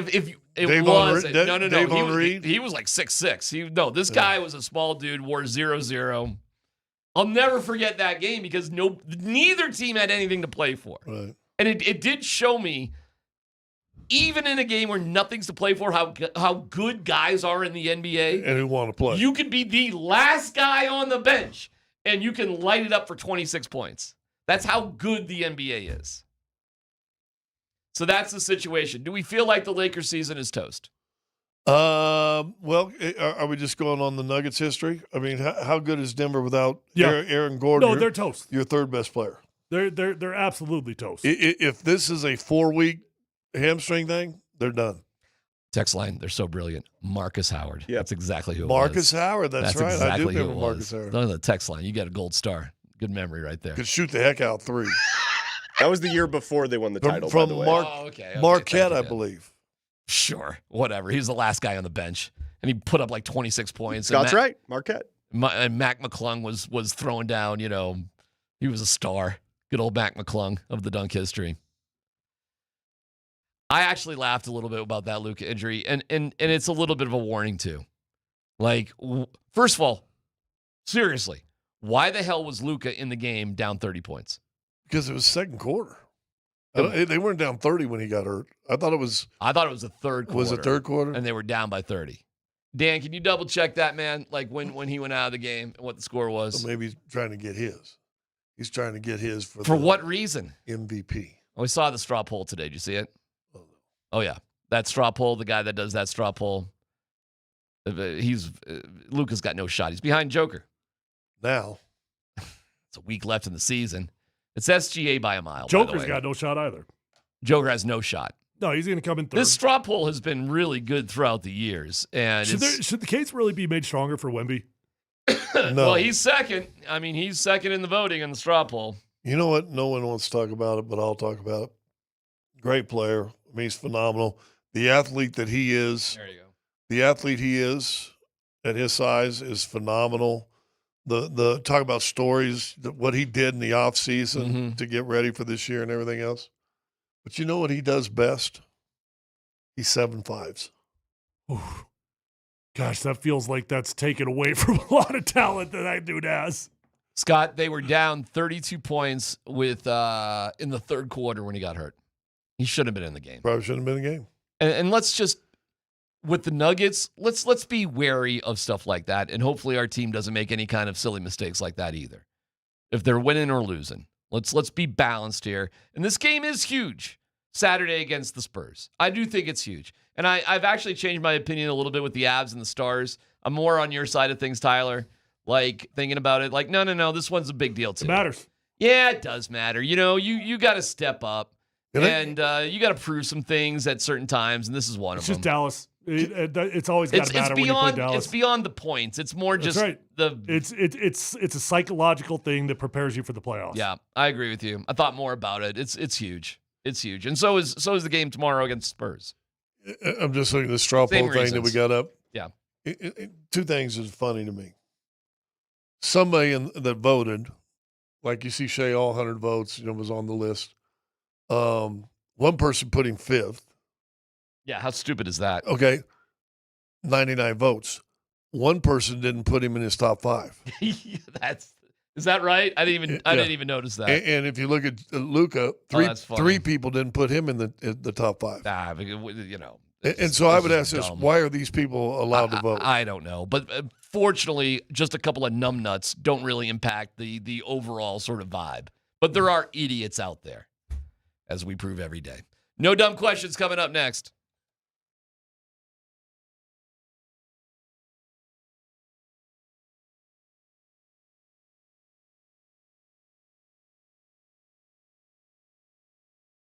I've been telling you about these guys for a while. A wonderful law firm. I hope you never need them, but if you do, remember the name. The Reputation Law Group. They specialize in divorce and DUI matters. If you or someone you know is facing a tough time and going through a divorce or a DUI need, and maybe not two of the worst things that you could probably even go through as a human, the Reputation Law Group is on your side. Schedule a consultation. Powerhouse attorneys, they go to the mat for you. You need something, either one of these two things. You need somebody that's an advocate for you. Get online, thereputationlawgroup.com, thereputationlawgroup.com. Schedule a consultation. They can help you with the tough times that you're going to go through with this, and trust me, you'll be glad you have them. Thereputationlawgroup.com.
Polumbus, Hastings, and DMac present No Dumb Questions. This is your safe space. Safe place. I'm leaning into the segment. You're a smart guy. Send us your not dumb question now. Tweet it, text it, or Twitch it. It's No Dumb Questions on Altitude Sports Radio 92.5. When it comes to your retirement, there are no dumb questions. Call Trajan Wealth today at 303-900-1189. Thank you, Trajan Wealth. No dumb question on the Shot Mazda text line. With all the injuries to Payton Watson, how's it going to affect his contract talks? Well, that's actually a bigger, deeper question because it would involve Aaron Gordon, too, and what they're going to do there and this, that, the other thing. You guys want to take a crack at how things are going to impact Payton Watson with injuries? I don't think at all. It's not going to affect him at all. And at the end of the day, I think the Nuggets just got to make a long, tough, hard look at the Aaron Gordon situation, and then they figure out how do we prioritize Payton Watson, whatever that means with the rest of the roster. Well, yeah. Listen, I think this will be an interesting offseason, and it'll depend on how the rest of the season goes. You can basically afford 2 max deals. We got those. Those are what it is, and there's going to be even a bigger max coming up in a year and a half with Joker, right? So the other guys got to be slotted in that, pour them 17 to 25 million area. But how many of those guys can you have? They're probably going to have to move somebody if you want to sign Payton Watson.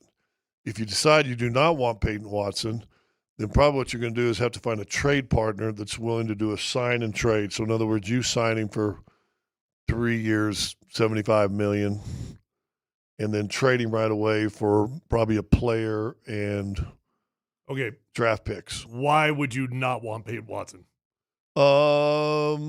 Depends on who else is available to come in there. What do you think he's good enough? I don't know. I think he's good enough. Yeah. Do you think he's at his ceiling, and do you need another ceiling guy? Well, I mean, some people would say, and whatever. And I know Christian's been hurt last year, but probably what we saw last year is close to a ceiling guy, right? Hey, this is why Ben Tenzer and John Wallace get paid the big bucks. This is why. You're probably going to have to make a move in this offseason that like you did after you won it. I mean, you had to make moves after you won it that didn't feel good and it hurt you. This is where Josh Kroenke, Ben Tenzer, John Wallace, and David Adelman probably. Yeah. This is the offseason where they got to make those decisions. It's not easy. No. Not easy at all. No dumb question. Who's the better athlete plus 40, Tom Brady or LeBron James? Oh, that's better player, Tom Brady, better athlete, LeBron. Yeah, I mean, when we start talking about the word athlete, I immediately start thinking about athleticism. TB's pretty good, though. TB's pretty good. And the athleticism department, pretty limited. Yeah, brain, mobility, football player, got it. But, I mean, athleticism, LeBron. Okay, I'll agree with you there because I know what you're saying. Who's a more important? I think LeBron's about to have a. We'll see with LeBron. I think we're about to see how good LeBron really is. I mean, if you're looking at it that way, just more simplistically, like who's more impactful at what they do and who guarantees championships? Tom Brady.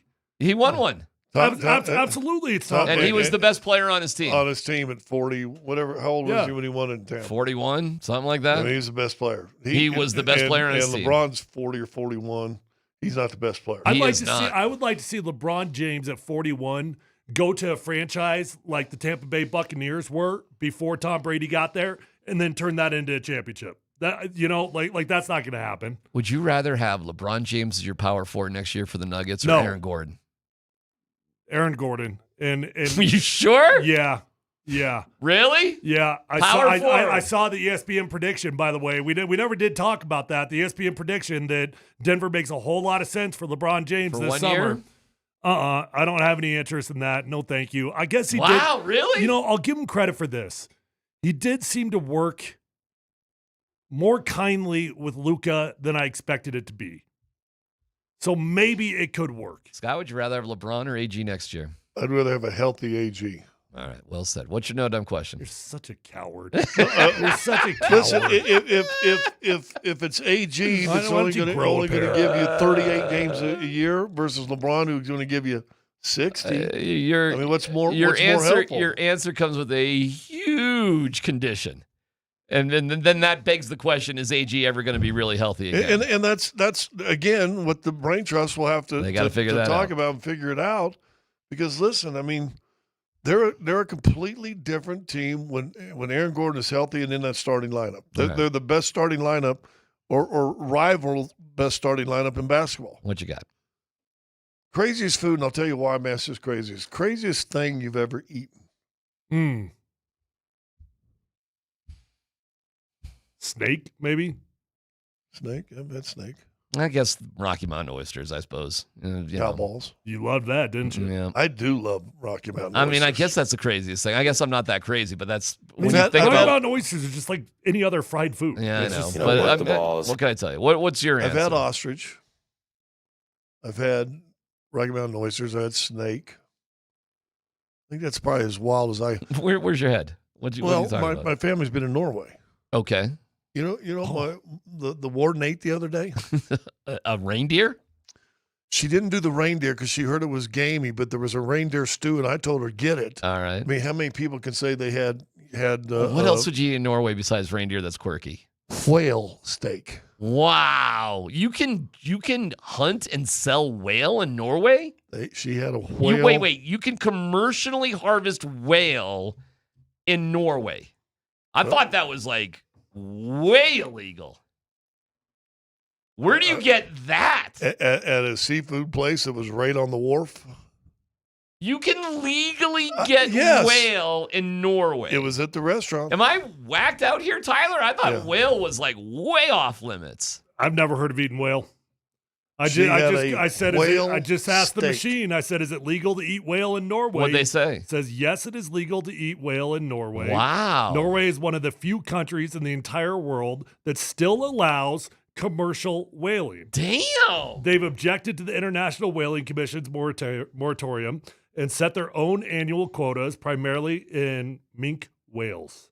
Wow. I had no idea. Whale meat is sold in grocery stores and restaurants. You can buy whale meat in grocery stores. I would 1,000% eat that if I was in Norway. Yeah. I'm not for killing whales, but if you're going to allow it. If it's legal in only one spot of the world, agree. They're already doing it, you know? How could you not try it?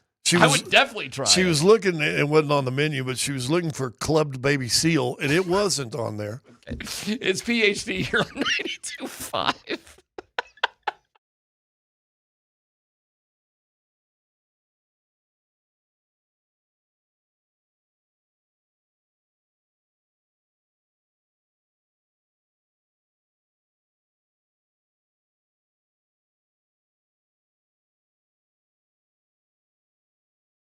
Hey, if you're out there struggling with hair loss, whether that's a bald spot, receding hairline, or thinning hair, do yourself a favor. Call my friends over at Advanced Hair Restoration today at 720-459-HAIR. Call and ask about their Advanced FUE because nobody can offer anything like the Advanced FUE found at Advanced Hair Restoration. They've already changed tens of thousands of lives. That includes mine, and you deserve to be the next one. Guys, when you go to Advanced Hair, you're going to be in a calm and relaxed environment with the best of the best. Dr. Tanya Pauls is legendary. The entire staff at Advanced Hair Restoration, fantastic at what they do, and they believe in what they do to the degree that they're going to guarantee your hair is going to grow for life. Lifetime guarantee with your own natural hair starting to regrow the very next day. So don't waste time. Call 720-459-HAIR. You're going to get 250 free hair grafts and $250 off. Or check out those before and after photos at advancedhair.com.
Celebrating opening day at the Chop House.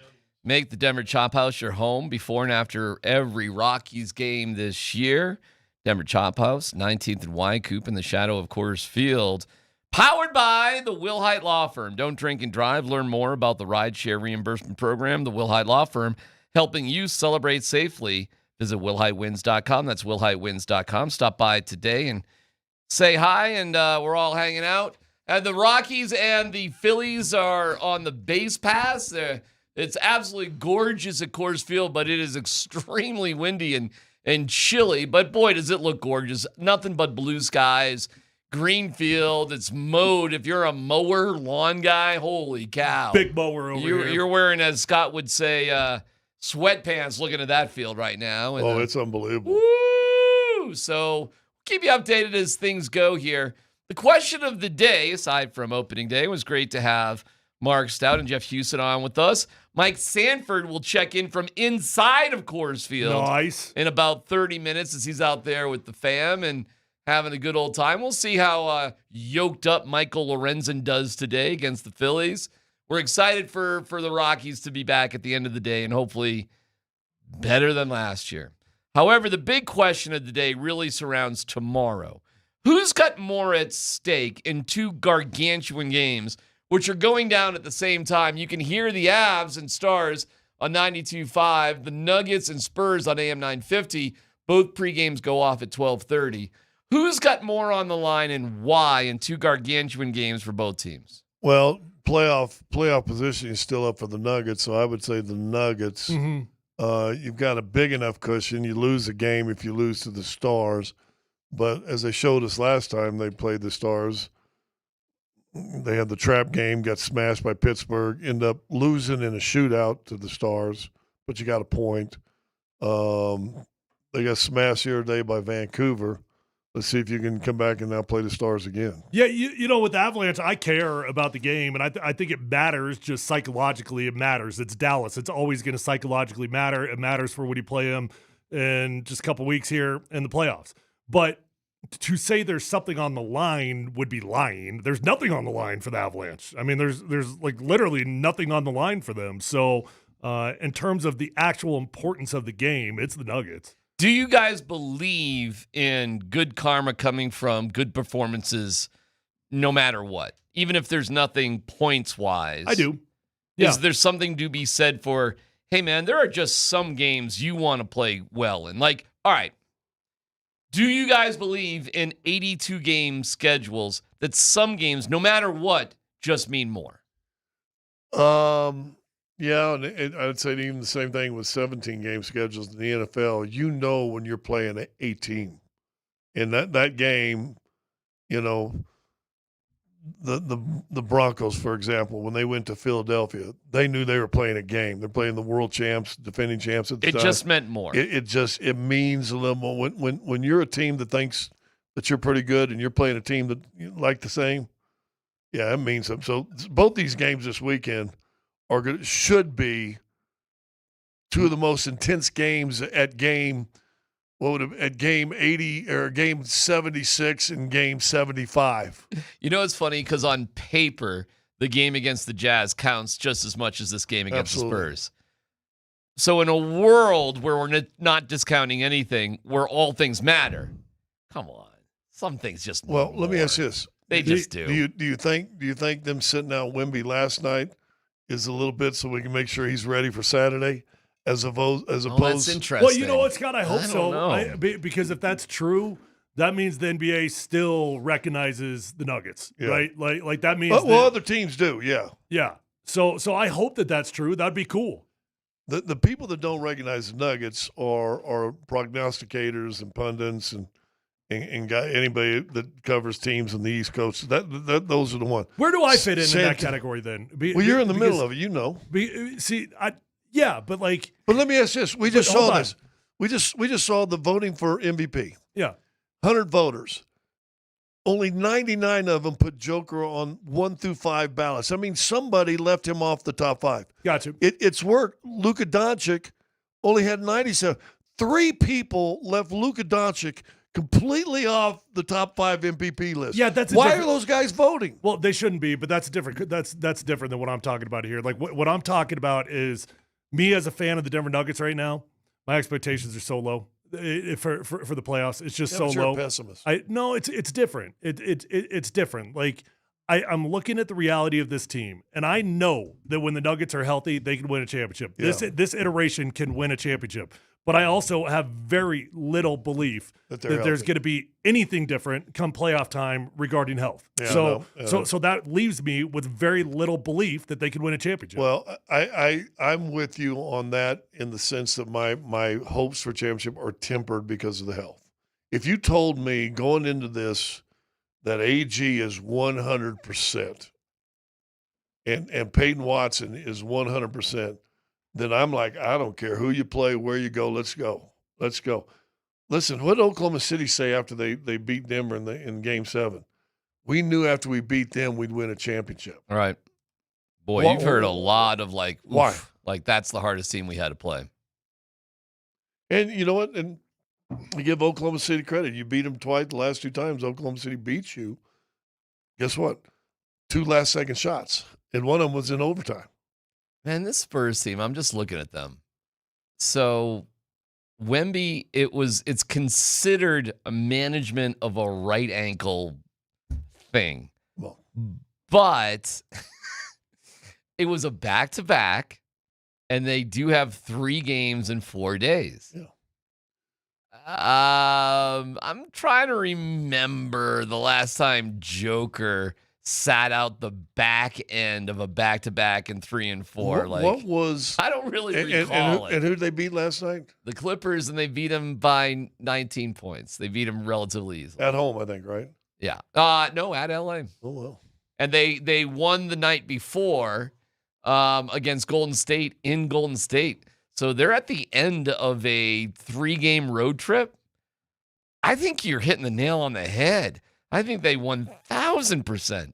We're like, we can just beat the Clippers without Wemby because the bigger game Saturday against Denver. They made a decision there. Yep. Isn't that interesting? I love that. By the way, they're good enough to get away with that. Yeah.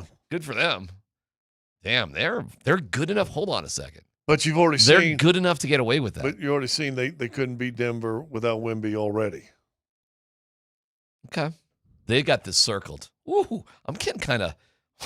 Let's put that on 950.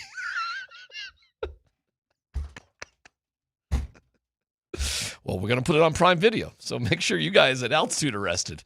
So you guys can, you know. Gave us the night off because they want that Portland game. Not the night off. Day off. Afternoon, 1 o'clock. 1 p.m. Look at what this is a banger tomorrow. Ooh. It got a lot more interesting seeing what San Antonio did last night. Is Dallas on altitude or the game or TV or is it a national game too? No, Dallas right now it's not. It's just altitude. Are you which game? What do you? Oh no! Mavericks, I'm sorry. You're talking hockey. Yeah, Stars. Sorry. No, that's ABC. That's an ABC game. That's not on altitude either. So Moser's talking about going on the Royal Gorge Railroad. ABC and Prime are taking the. Can I say something? Because this was supposed to be our game. Oh, okay. And Prime came in and took it. When? Like a week or 2 ago. Oh, okay. So they took that game. Okay. So you don't think the league, what we were just talking about, are going, oh, this is a big game. This is a big game. And you know what, man? This is a cool moment for both of our teams.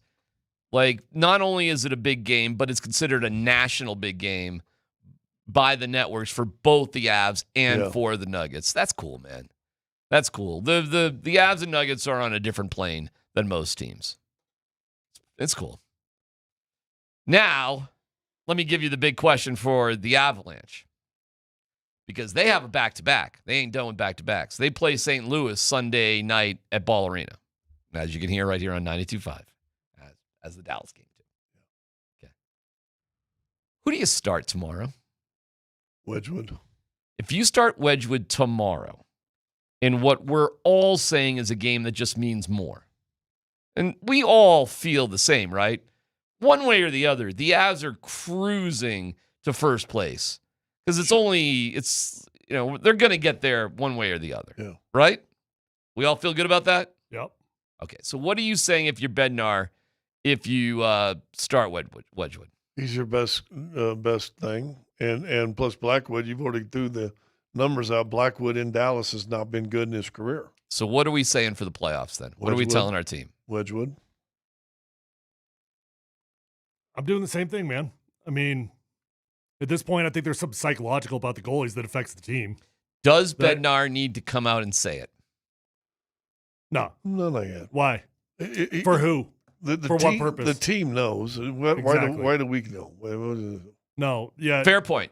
Does he need to make it clear to the team? Well, I guarantee you the team knows. I don't think, like I'm totally with Scott. No, he doesn't have to say anything to the media. No, he does not have to say anything to the team. The team knows. They're there. They're in this thing. They know exactly what's going on, and when they know who's in net, they know why he's in net. I'll say this. Whoever starts tomorrow, if they play well, I would anticipate they're the playoff goalie, and we will not have a rotation. Right. How's that for a hot take? That I understand what Bedsy said, and for competitive reasons, there's no reason he should come out and say anything publicly. He doesn't need to. He shouldn't. Let him guess. Why not? But I think it'll be pretty damn clear who our guy is, whoever starts tomorrow. Now, apparently, Bednar said, because they had a practice, they had like a meeting with the whole them. Bednar said that he did talk to Blackwood and try to say, forget the game. Like, you know what I'm saying? Like, put it in the trash can, right? Throw it away. Don't even think about it. But the fact that you're having these type of conversations this late in the season with the goaltender guys, that ain't good. You know what I'm saying, man? I mean, when you look at championship teams, you don't have a buck up, Buttercup. You don't have those conversations with your goalie. You don't need to. You don't need to. Your goalie. Do you think Joel Quenneville was talking with Patrick Waugh like, hang in there, son? I doubt it. The Montreal coach didn't. Well, that got him gone. Yeah, both of them. Do you think Mark Crawford, goes up to Patrick like, this is your night. Don't worry about that one. No. I'll tell you this. But of everything we know about Wall, there's certain guys. Listen, you got no personalities. Blackwood may need that. He may be the kind of guy that needs somebody to say that. Patrick Wall, I think if he had a bad game, I think it's best. I think it would be leave best. that dude alone. Do not talk to him. Yeah. Stay away from him. That's right. Do you think there's ever a case where David Adelman would go up to Nikola Jokic and say, throw that game away. You're all right. No, but I do wonder psychologically why sometimes we see games from Jokic like we did the other night. Like, that's a good question. Why do you think we do? I got a theory. Okay. Are you talking about the Utah game? Mm-hmm. 2 shots in the first half. That's what you're talking about, right? I want you to go back, and I think you said too. They came out and looked like they were on a banger in that first quarter, right? They were unbelievable in the first 3 minutes. I wish I would have said this on the broadcast. I told Kreckman this yesterday. Go back and watch the first quarter. And here's the 3D chess that Joker plays that I think we're unaware of. Because I went and watched this. He's trying to get Cam Johnson right. And go back and see how many times he can do this or that. And instead he's going, Cam, boom, missed a shot, came back down, Cam, boom. And I went, oh. And I was thinking this doing the broadcast. Because I don't think he had a shot in the first quarter. Or maybe he had one. He's 1 for 1. He only had 2 shots in the first half. So wherever they came, I don't know. He was 1 for 1, and his second shot he missed a little tip it was in. 1 for 2 in the first first half. It half. was a tip-in like thing. Yeah. A little blooper. But he also had 8 boards and 8 assists. And I'm thinking, he right now – listen, are you worried about Joker in the postseason? Hell no. Yeah. Are you worried about Cam Johnson? Less. Less. But you need – a little bit, but less. Christian Brown? No. I think Christian knows what his role is. Yeah, but I still think I'm not worried about him. You need him not to be hesitating to shoot open threes. Oh, you think he is? Oh, gosh. That Utah game, you just see it. Hesitating, and he shoots an air ball. See, okay. When he hesitates, he's... Yeah, but I you know what? I never think of Christian like that because of THJ Yeah, I just my Right. I'm rewired on Christian with that. I think of Christian defensively, taking the ball to the hoop, being aggressive. Like I don't really look at him like I did last year. Go back and watch because that, of Hardaway. But going back and watch that first quarter, early on, first 6 minutes, he's trying to get Cam going. And then when THJ comes in, guess who he's going to the first 2 or 3 times he touched the ball? He wants Hardaway. Here we go. Let's go right away. Well, here's but I think that's the chess he plays. Okay. And so now he's going, dude, I've got 2 of my most dangerous shooters. Here's what I got going. I'm going to get mine. Yeah. Getting his is easy. He has 17 boards. Everything. Oh, Joker didn't play very good. 17 boards. 12 assists. Still had 15 points. I see where you're going. I don't think you have to help THJ with his confidence at all. He might be up there with the most confident guys I've ever covered. I agree. But you got to get him going. I think Cam Johnson's got to hit one of his first 2 threes. He doesn't have to hit the first one, but I think if he misses the first one, I think he's got to get that second one. But if your best player, even if you've missed your first 2, because there was a game he had finished with 17, he started off 0 for 2 from 3. Joker's going, no, I don't care. Boom. Like, get that shot. Boom. Hit no, it's good. You're good. We're not even starting until you hit a 3. And Hardaway, we're not letting the flow come. We want now. Let's go. Because I'm telling you, that's another thing. Kind of like with Gordon healthy, he's great. If if Johnson and Hardaway are on from the 3, they're going to be hard out. The Final Four of the NCAA tournament is on Altitude Sports Radio 92.5 tomorrow. It's powered by the Reputation Law Group, specializing in divorce and DUI matters. To schedule a consultation with these attorneys, go to thereputationlawgroup.com. Tune in tomorrow starting at about 4 p.m. or so, right after the Avs postgame wraps up, for all of that. And a reminder on Saturday as well, the Rapids at Toronto FC. That's 10:30 a.m. on Mix 100. Jeremy, Josh, and Katie, and Pele. It's Rapids at Toronto FC, 10:30 tomorrow on Mix 100. It's PHC. We come back with Let's Football Go and Mike Sanford inside of Coors Field next.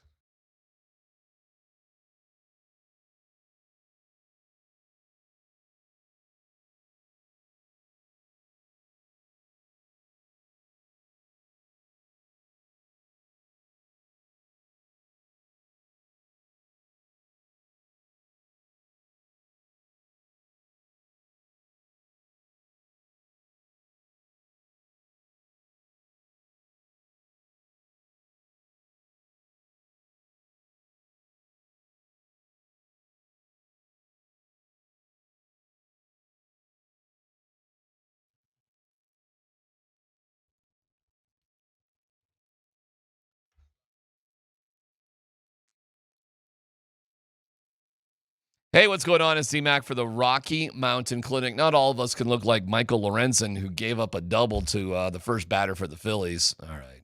But look at him. He can bench press a house. It'd be awesome to look like that. And all right, well, let's just get to the gym, right? Let's just get it going in the right direction. And we can worry about pull-ups with chains on our shoulders later. The Rocky Mountain Men's Clinic, they're there to help out. They are there for you, and it might just be low T. Seriously. Listen, here's what they got going at the Rocky Mountain Men's Clinic. They're helping men go further with 4 targeted body composition plans featuring GH peptides, NAD+, GLP-1, PDA, and more. It's designed to boost energy, support metabolism, enhance recovery, and accelerate fat loss. With the low T treatments combined with the body composition programs, most men notice real improvements, more energy, better focus, improved sleep, stronger workouts, and often a renewed sex drive as well. So go to RockyMountainMen'sClinic.com. That's RockyMountainMen'sClinic.com and take their low T quiz, and away you go. On to better health, better sleep, better love life, better everything with the Rocky Mountain Men's Clinic. 720-440-7900. RockyMountainMen'sClinic.com. Featured therapies are compounded and have not been evaluated nor approved by the FDA. Provider prescription required. See website for details.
Listen, that was a great joke.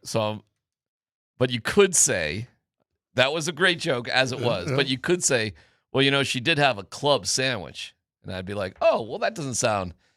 Baby seal.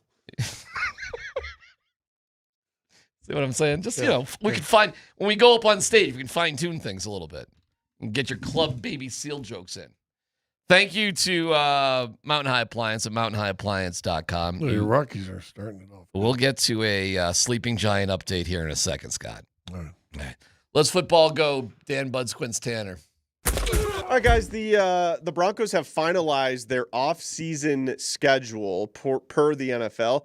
So their first day of programs will be May 4th. The OTAs, June 2nd through the 4th, and then June 8th through the 11th, and then they'll have their mini camp June 16 through 18. Now, Sean is he basically said at the league meetings that he doesn't want the guys to feel like they were just there in the building. What do you think? What do you think of Sean's plan for the Broncos offseason program? I think it's nice for a coach that is notorious for being difficult and for being hard on his guys. A coach that gives zero givebacks in the middle of the season, no off days on Mondays, no victory Mondays, uses all the allotted practice time.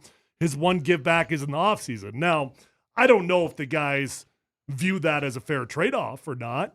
But I do know this. Every guy's going to enjoy being on vacation a little bit longer, and I think the impact to the football team is going to be minimal. Listen, they won. How many games did they win? 14? They won 14. Yeah, actually, they won 15 last year. The whole season. 15 count, yeah. Do what you want. I believe in you. You're fine. They have. You're okay. They have earned some grace. They really have. I'm going to have a heck of a Rockies update here in a second. I'm sorry. I don't want to give away the cookies. I'll stay focused. It's going to be an interesting update here in about 5 minutes or so, though, guys. Ooh. I got one out there. All right, next story, Dan. Next story. We all just saw that. We'll get to it. All right, guys, real quick.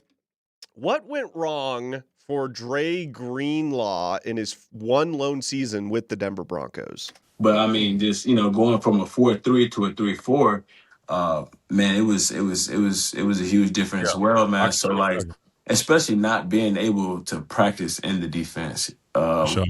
Yeah, so I mean, it's just kind of like for me, it was like the fact that I'm not healthy. I don't feel that twitch or that gear that I feel like I need to have. But obviously, I'm out here trying to do everything I can to be on the field. But it makes it tough when you pay a guy $11 million and he's only on the field 50% of the time.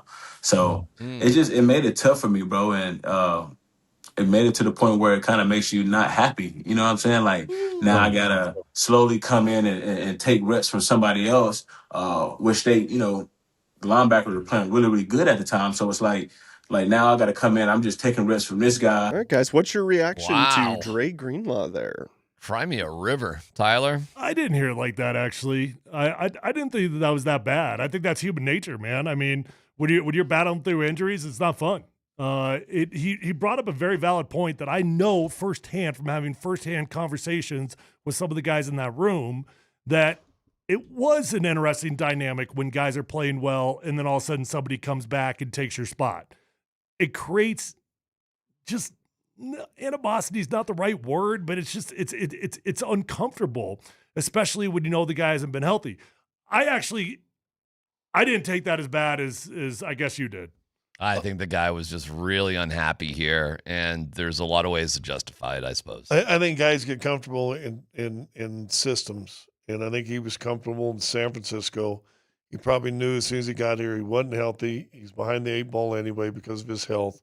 He's got to learn a whole new system, and now you start missing mom's home cooking. A little bit, yeah. Yeah. So now – But I'll say without being crying a river – did Bruce Brown go through that in Indianapolis? I think Toronto? he did. Wasn't completely healthy and. Yeah, wearing the belt buckle and the cowboy hat doesn't play the same in Toronto as it does in Denver. Yeah. He found a home here. Like, I think Bruce Brown is going to live in Colorado for the rest of his life. Yeah, I do too. He's from Boston. He went to school in Miami. The fact that this guy has found Western roots, like he goes to like the country bars and hangs. Like this guy is all in with the Western version of our Western town. Well, I told you he did the that shoot for Mile High Magazine. Yeah. And they're out like herding cattle. Yeah, man. He's like into that part of most people I know that live here in Colorado are not into the Western aspect of Colorado. I asked him about that, and he said, yeah, it was a bit of a dry. I said, well, I was sore as butt, right? And he goes, yeah. I got to give me a place like that. And I have no doubt he will. Sure he will. He'll have the cash. And meanwhile, Dre Greenlaw saying, yeah, I need me a high rise. And I love California taxes. Get me to Santa Clara. Yeah. Get me to the strip mall in Santa Clara. Next story, Dan. Oh, okay. All right, we were wrapping up. All right. Well, they're on second two outside. All right, here.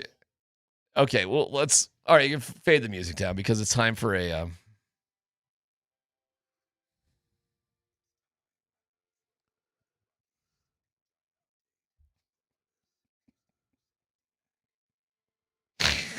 We go to Coors Field. Hi, Mike. Darren, I'm still in the top of the first, and I'm trying to get out. I can't get out of the top of the first, and there is no obvious solution here. Mike, I cannot imagine a worse start for the Rockies at home than what is happening to Michael Lorenzen right now. But you know what's good? And I'm about 20 rows up right behind third base. Even from 20 rows up, I can see Michael Lorenzen's perfectly shaved, manscaped arms and his suntan and his biceps. Oh, Mike, another hit. Mike, another hit, another run. So, we up to 7? Just to bring people to speed, that would be the 7th run that was just driven in. In the first. They've hit around. Which they've hit around, yeah. This is what we have. We have 2 walks.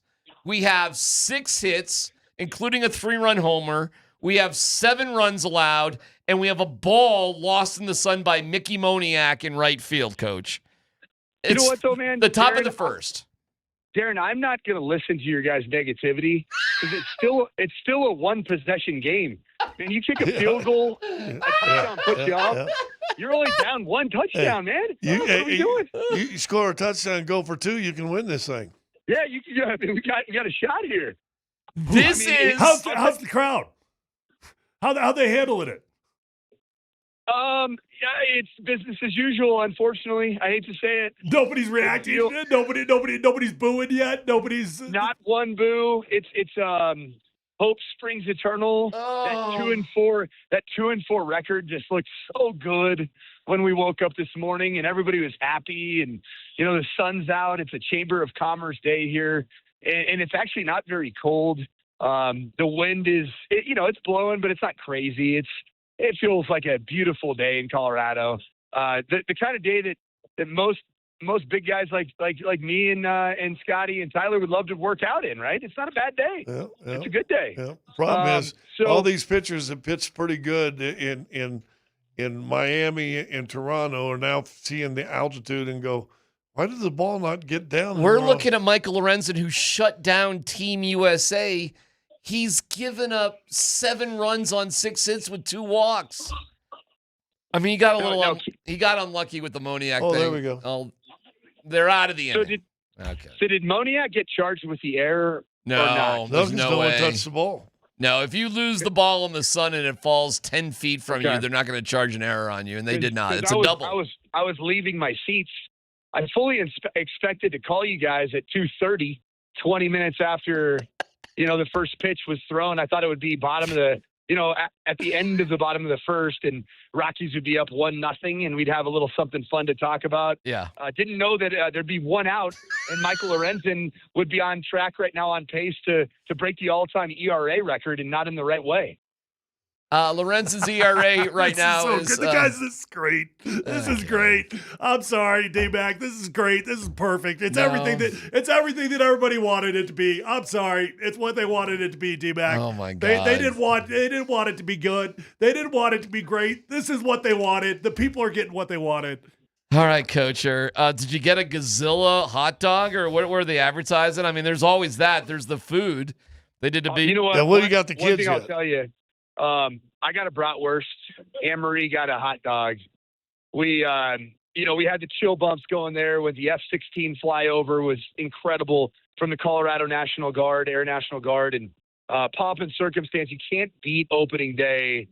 But like Tyler said, the Rockies delivered exactly what everyone expected the Rockies to deliver. All right. Thank you. The most consistent product in Colorado sports. Oh my God. The Colorado Rockies. Thank you, Coacher. We'll talk to you later. We'll talk to you in a couple innings.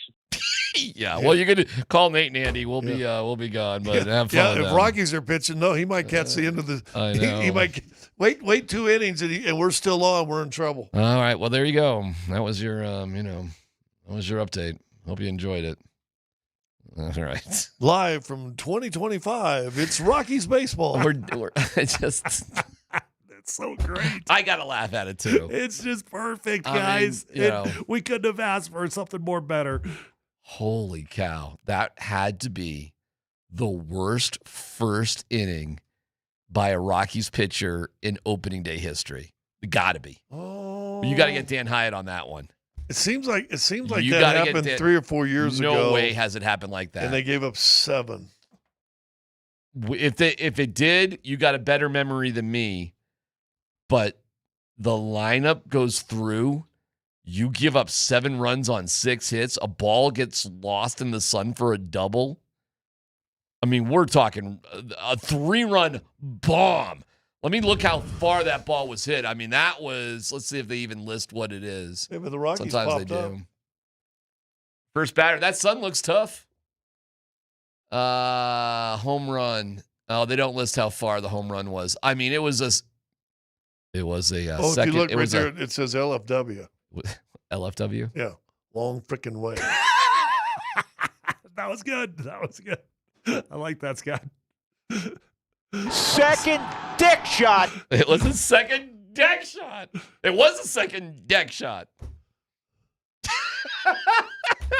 Sleeping Giant update. Second deck shot. Second deck shot. Oh, my God. Nate and Andy get to come in here and just laugh in my face here in about 15 minutes. Rightfully so. That's what you get to do. Well, you know, Tyler's already doing it. If you guys aren't laughing at this, if this isn't enjoyable, like, I'm sorry. It's not enjoyable. Of course it's enjoyable. If you put This is the yourself most out there. enjoyable thing you can have right now. And meanwhile, the Rockies coming up to bat. Because for all the dummies like you that kept preaching for the last 3 weeks about how amazing it's gotten, yeah, now we're like, ha-ha, ha-ha. What's the text, Dan? I don't even want to look at the text line. They put the sleeping in Sleeping Giant.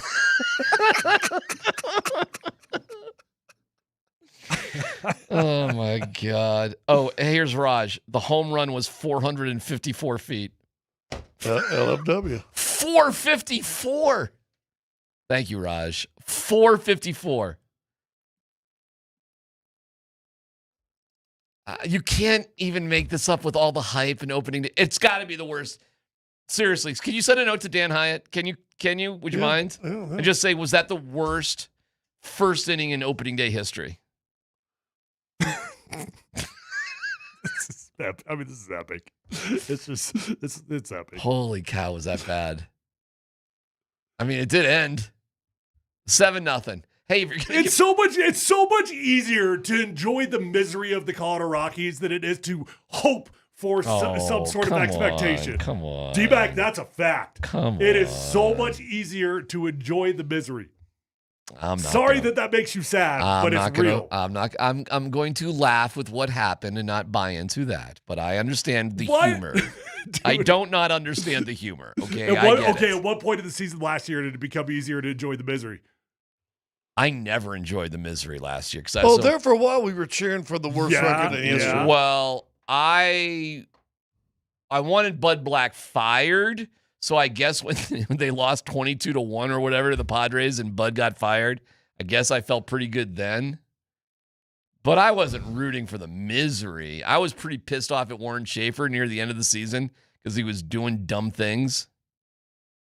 This is just a pitcher getting with the what's the thing, the box challenge thing's called? ABS. They actually won. By the way, in that inning of misery, the Rockies won an ABS challenge for a first pitch strike. That did happen. There you go.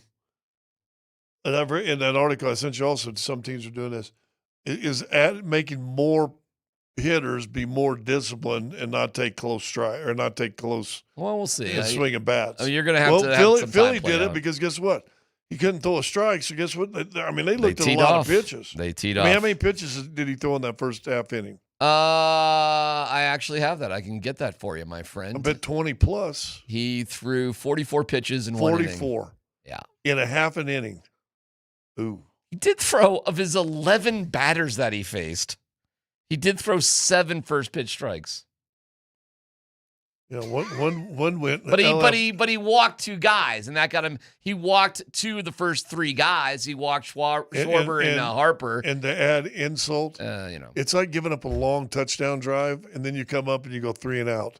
Dude, that's what their offense did. Came up and went 3 and out. Trey Turner had 2 hits in 1 inning. Okay, what do you got, Dan? The most runs the Rockies have given up in the first inning of their home opener is 4 by the Chicago Cubs on April 8th, 1996. So today was a record. We just set a record. Yeah, buddy. We just had the worst first inning in Rockies history. Yeah, on buddy. opening day. Yeah, buddy. Let's go. Here we are, boys. Sleeping Giants. Sleeping Giant update. We just had the worst home opener first inning ever. You guys thought it couldn't be worse. Meanwhile, you guys thought the Rockies couldn't have new lows. By the way, it wasn't 5 runs. They almost doubled. It was 7 compared to 4. Now look how many pitches the Phillies pitcher threw in that first inning. 13. Disciplined hitters, boys. Disciplined hitters. Well, yeah, he got out of the inning. Nola got out of the inning 1, 2, 3. Johnston, Goodman, Moniak. And our best player, Hunter So you Goodman, just gave out. up a 95-yard drive in 16 plays, and you came back and went 3 and out. Sleeping Giant.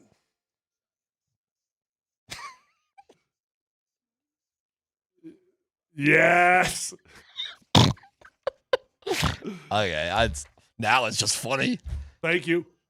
Enjoy the moment. Here's your update. The Rockies just had the worst first inning in their history for home openers.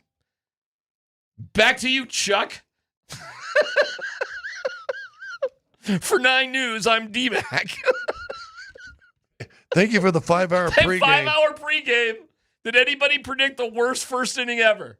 Oh, there's Lorenzen. He's back on the mound. Oh, my God. Bryce Harper. Well, what can he do? Let's just stay here for Harper's at bat and just see what he does. 2-0. I'm gonna keep my head turned. You just let me know. What bad things could happen on 2-0? Home run or a hit batter. Should we do a little gambling right now? Should we have a little hey, how's it going there? Oh, we got to keep the music going, Dan. I mean, keep the music going, and we're going to do the whole at bat. I guess I'll turn around and watch. We can't do play-by-play, but we can, react. The biceps do look good, though, don't they? Oh, he's fantastic. His neck is in good shape, too, because he has to turn around and watch the ball leave the yard. Oh, let's go! I kid you not. Bryce Harper just hit a home run. We did it again! That actually just happened. Second dick shot. It's over! That just happened. It's not over! That 48 happened pitches. Go to break. Don't go to break ever. Never go to break. It's PhD here on 92.5. Oh, this is so much fun. Unbelievable.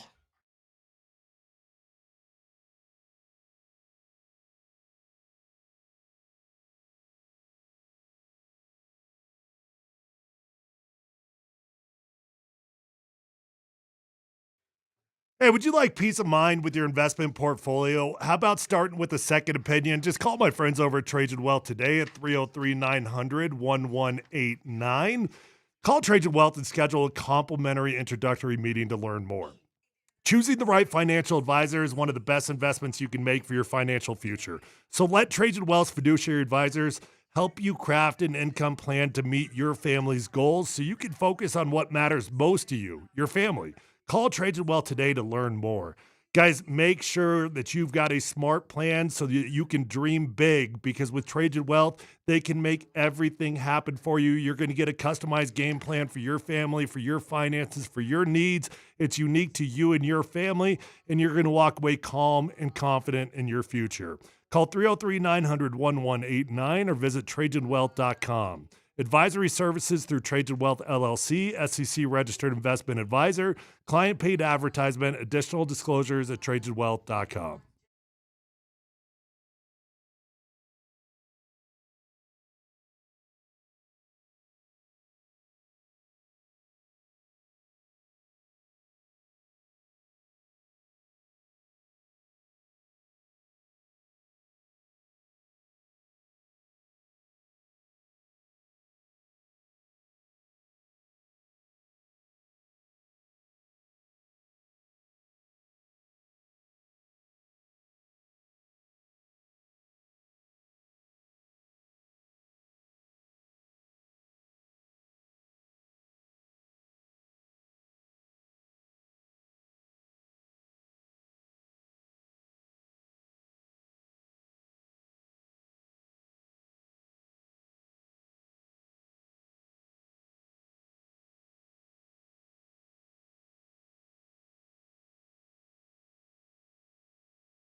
That one's hit well. Out toward right field. Way back there. It is gone into the bullpen.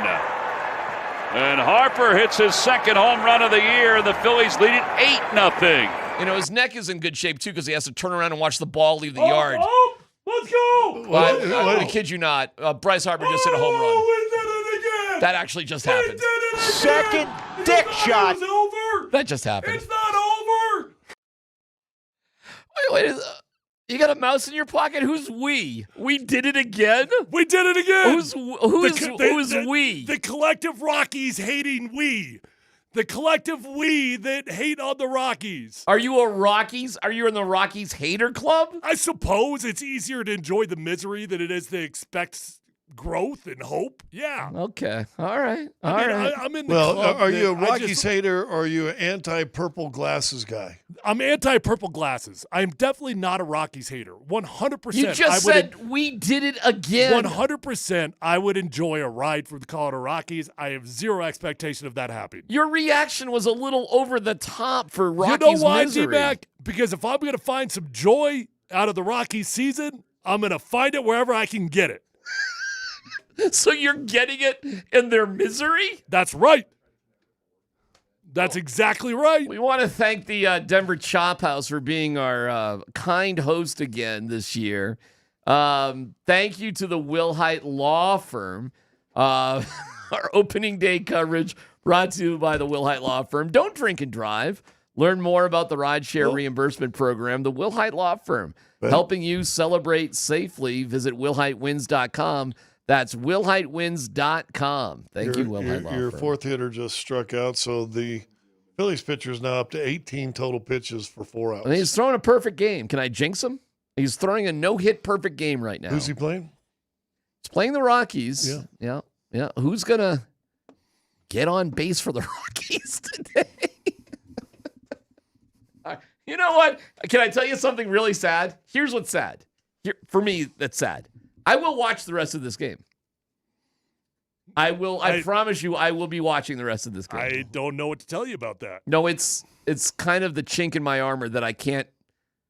I'm a little bit Brokeback Mountain with the Rockies. I'm sorry. I don't know how to quit them. What? Oh, I thought you meant. Excuse me. Wait, that was really interesting choice. Whoa. Well, I'm citing my source. I can't quit you.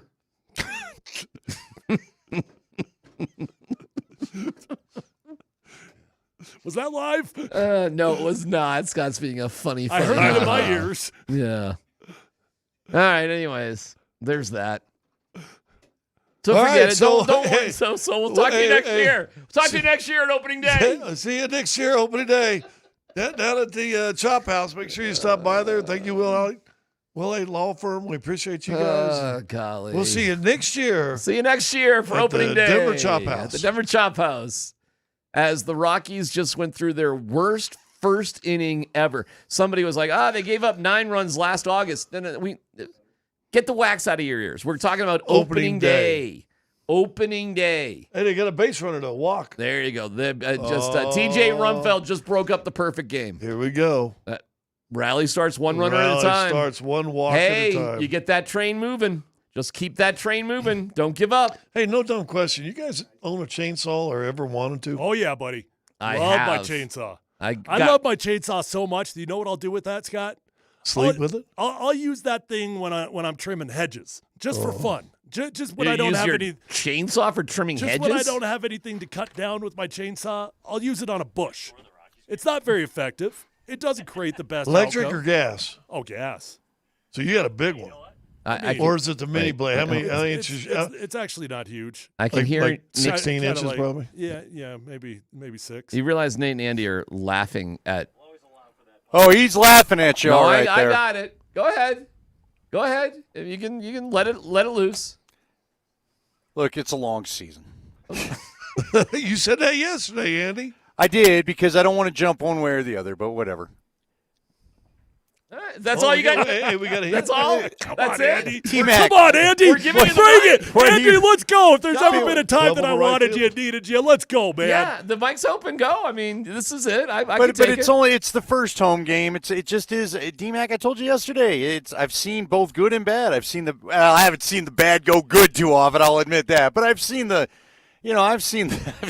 good go bad pretty quick. But technically, you guys have never, because nobody's ever seen a worse first inning on opening day than that. That Really? was the worst Now one that ever. I did not hear. Is that true? That's true. That is officially their worst first opening day inning ever. Dan, what was it they gave First up? half inning. 7 Well, runs. they scored 0. 7 so it's a runs full, on 6. Yeah, but it's a full inning. They went down 1, 2, 3. It is officially the worst first inning in Rockies' opening day history. Gave up 6 hits, 2 walks, 7 runs in the top half of the first. Including a double that was a ball that was lost in the sun that just dropped 10 feet I away know, from Mickey Moniak. Moniak. I Although heard that one call. out, runners on second and third.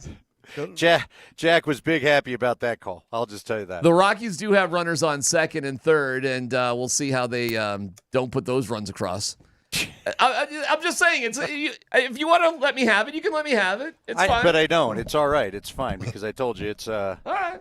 I've seen. Look, man. There's plenty of time for everybody to feel. Well, One this way or thing another, will but end up this is being not 11-8 exactly game. the opening day. But look, are we shocked? Mike Kliss just tweeted out Michael Lorenzen's Coors Field ERA was 9 coming into this thing, and now it's up to 13. And that was before the 8th run was scored. So whatever. I mean, this is not a shock, and we'll see. Whatever. Okay. We will see. All right. I'm the king of we'll see. Andy, it's only the second inning. We could have a Coors Field Yeah, Classic listen, today. DMac, there is. You know what? There's I know a people are possibility. probably laughing, but we've seen, Scotty, haven't we covered some pretty crazy this opening game, days where they rally, they get to the bullpen, and they crush a team's 13-12 bullpen? win, yeah. This team game's sucks gonna against end. starters, This but they game, can do you gotta something against the challenge bullpen. that strikeout, challenge it.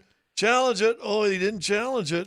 All right, DMax, it's your baseball guy. I got a question for you and Nate, because here's what I'm curious about. Screw Scotty. Let him get out of here. Look at him. He backed away right away. How important, Homer seriously, Simpson into the bushes. because we played, now, DMac, I don't know if you heard it, but we had our first ever ABS end-of-game challenge. It was Walk-off, exciting. yeah. What'd you think? I'm going to ask you guys, how important having a veteran catcher that knows that strike zone, how important is that going to be in the ABS era now? I think by the time you get to the major league level, I don't think it is even a veteran catcher. I think catchers are the most attuned people on the field with the strike zone. Period. I think every catcher is going to be pretty good with it. It won't. I don't mean to mitigate your or talk down your. Oh my God! Hold on. Okay, that's Well, listen, that's an out. the second out was a strikeout. I know what you're saying. I know what you're saying. It should have been challenged. To answer your question, Andy, the catcher's role in the ABS world will be critically important. It is a huge responsibility to They're them. the most important in it. And Yeah. yes, they are. Yeah, they're the most important. You know what's interesting is, and actually, of all things I'm going to cite here in this point, I will cite a quote from the fiance of Giants rookie Daniel Susac. Wow. Okay. All right. Which I read earlier today because, and I'm gonna spend some time today on Daniel Susac. Believe it or not. Is that like a Slesack from Land of the Lost? Or? I saw something on television last night that I rewound and watched 10 times in a row. And we'll get to it coming up because it was comedy. But Daniel Susac's fiance was pointing out he made his major league debut last night. He was 3 for 3, rookie catcher for the Giants, and he was successful in his only ABS challenge of the night. And his fiance, in the story that was on MLB.com, said, well, yeah, they were doing it in AAA last year, so he knows what the hell he's doing. Yeah, that's a good call. And so, believe it or not, like you mentioned, veteran catchers, the young guys that have done this before, they're experienced. They have a level of experience with it. They're going to think about leverage points in the game, like when is it wiser to be maybe more aggressive, but more so than anything, just again, you caught the ball, you see it, you know exactly where it is, and you have a chance to be right about it. Maybe I'm overly impressed, but it just is like because Mark Springer had a story last Thursday of one of the calls, like a ump, because the spot was missed, right? Like the pitcher had the catcher set up low and he missed low, so it was up high. So the ump went, no, we're going ball there, and the catcher challenged because he's like, he may miss the spot, but it's still in the zone. That's all it Right. takes. You know what I mean? If you want to see a funny video, and you'd be digging deep, go to the KBO, the Korean Baseball Organization, or whatever the O stands for. Oh, that's all we had in COVID, my man. We know what that is. Loved it. And they have robot up, meaning that the umpires are told ball or strike. Which I think we're going to get to. I do too. Very What's soon. hysterical is where the catchers sometimes set up, which isn't at all where the ball crosses, so it looks ridiculous. But at the end of the day, it is where the ball crosses, not where the catcher catches it. So it's a pretty funny video to see, that's still a strike no matter where the catcher actually catches it. But that being said, nobody's more attuned than the catchers, and yes, it'd be a miracle Coors Field comeback if it happens at this point. It's KKSE FM HD1 Broomfield Denver Boulder. What wouldn't be a miracle is for the Mammoth to actually win in the playoffs, Andy. That's for sure. And they're right around the corner from it. They're in the playoffs, which is good. Now, both selfishly, financially for myself, and for the team. And for a guy that works on a per-game rate. This guy would like to have a nice long run with about 7 home games here in the playoffs there, DMac, so we're hoping for that. I'll tell you what, bud, we'll get you out of here. You go enjoy your Friday. And you know what? We'll talk a little Mammoth. Well, we're not going to talk a little Mammoth. We're going to let Of course you know we are. We're tonight. previewing the game. We always have fun with the Mammoth. By the way, the Andy, Desert Dogs are in town tonight. So we're out here at Ball Arena. We got the Mammoth and the Desert Dogs tonight. And you can watch Andy on Altitude. He's calling the game. He does an outstanding job. I always remember my wife's review of your lacrosse play-by-play work. I do too. and her exact review was, it's like seeing your friend from the bar at work. Where he's cleaned up and got the suit on. You're like, oh, you take this seriously? I had a guy one time. I had a guy that was a teammate of mine on one of those flag football teams we played on. Okay, I'm going to say it again, flag football, right?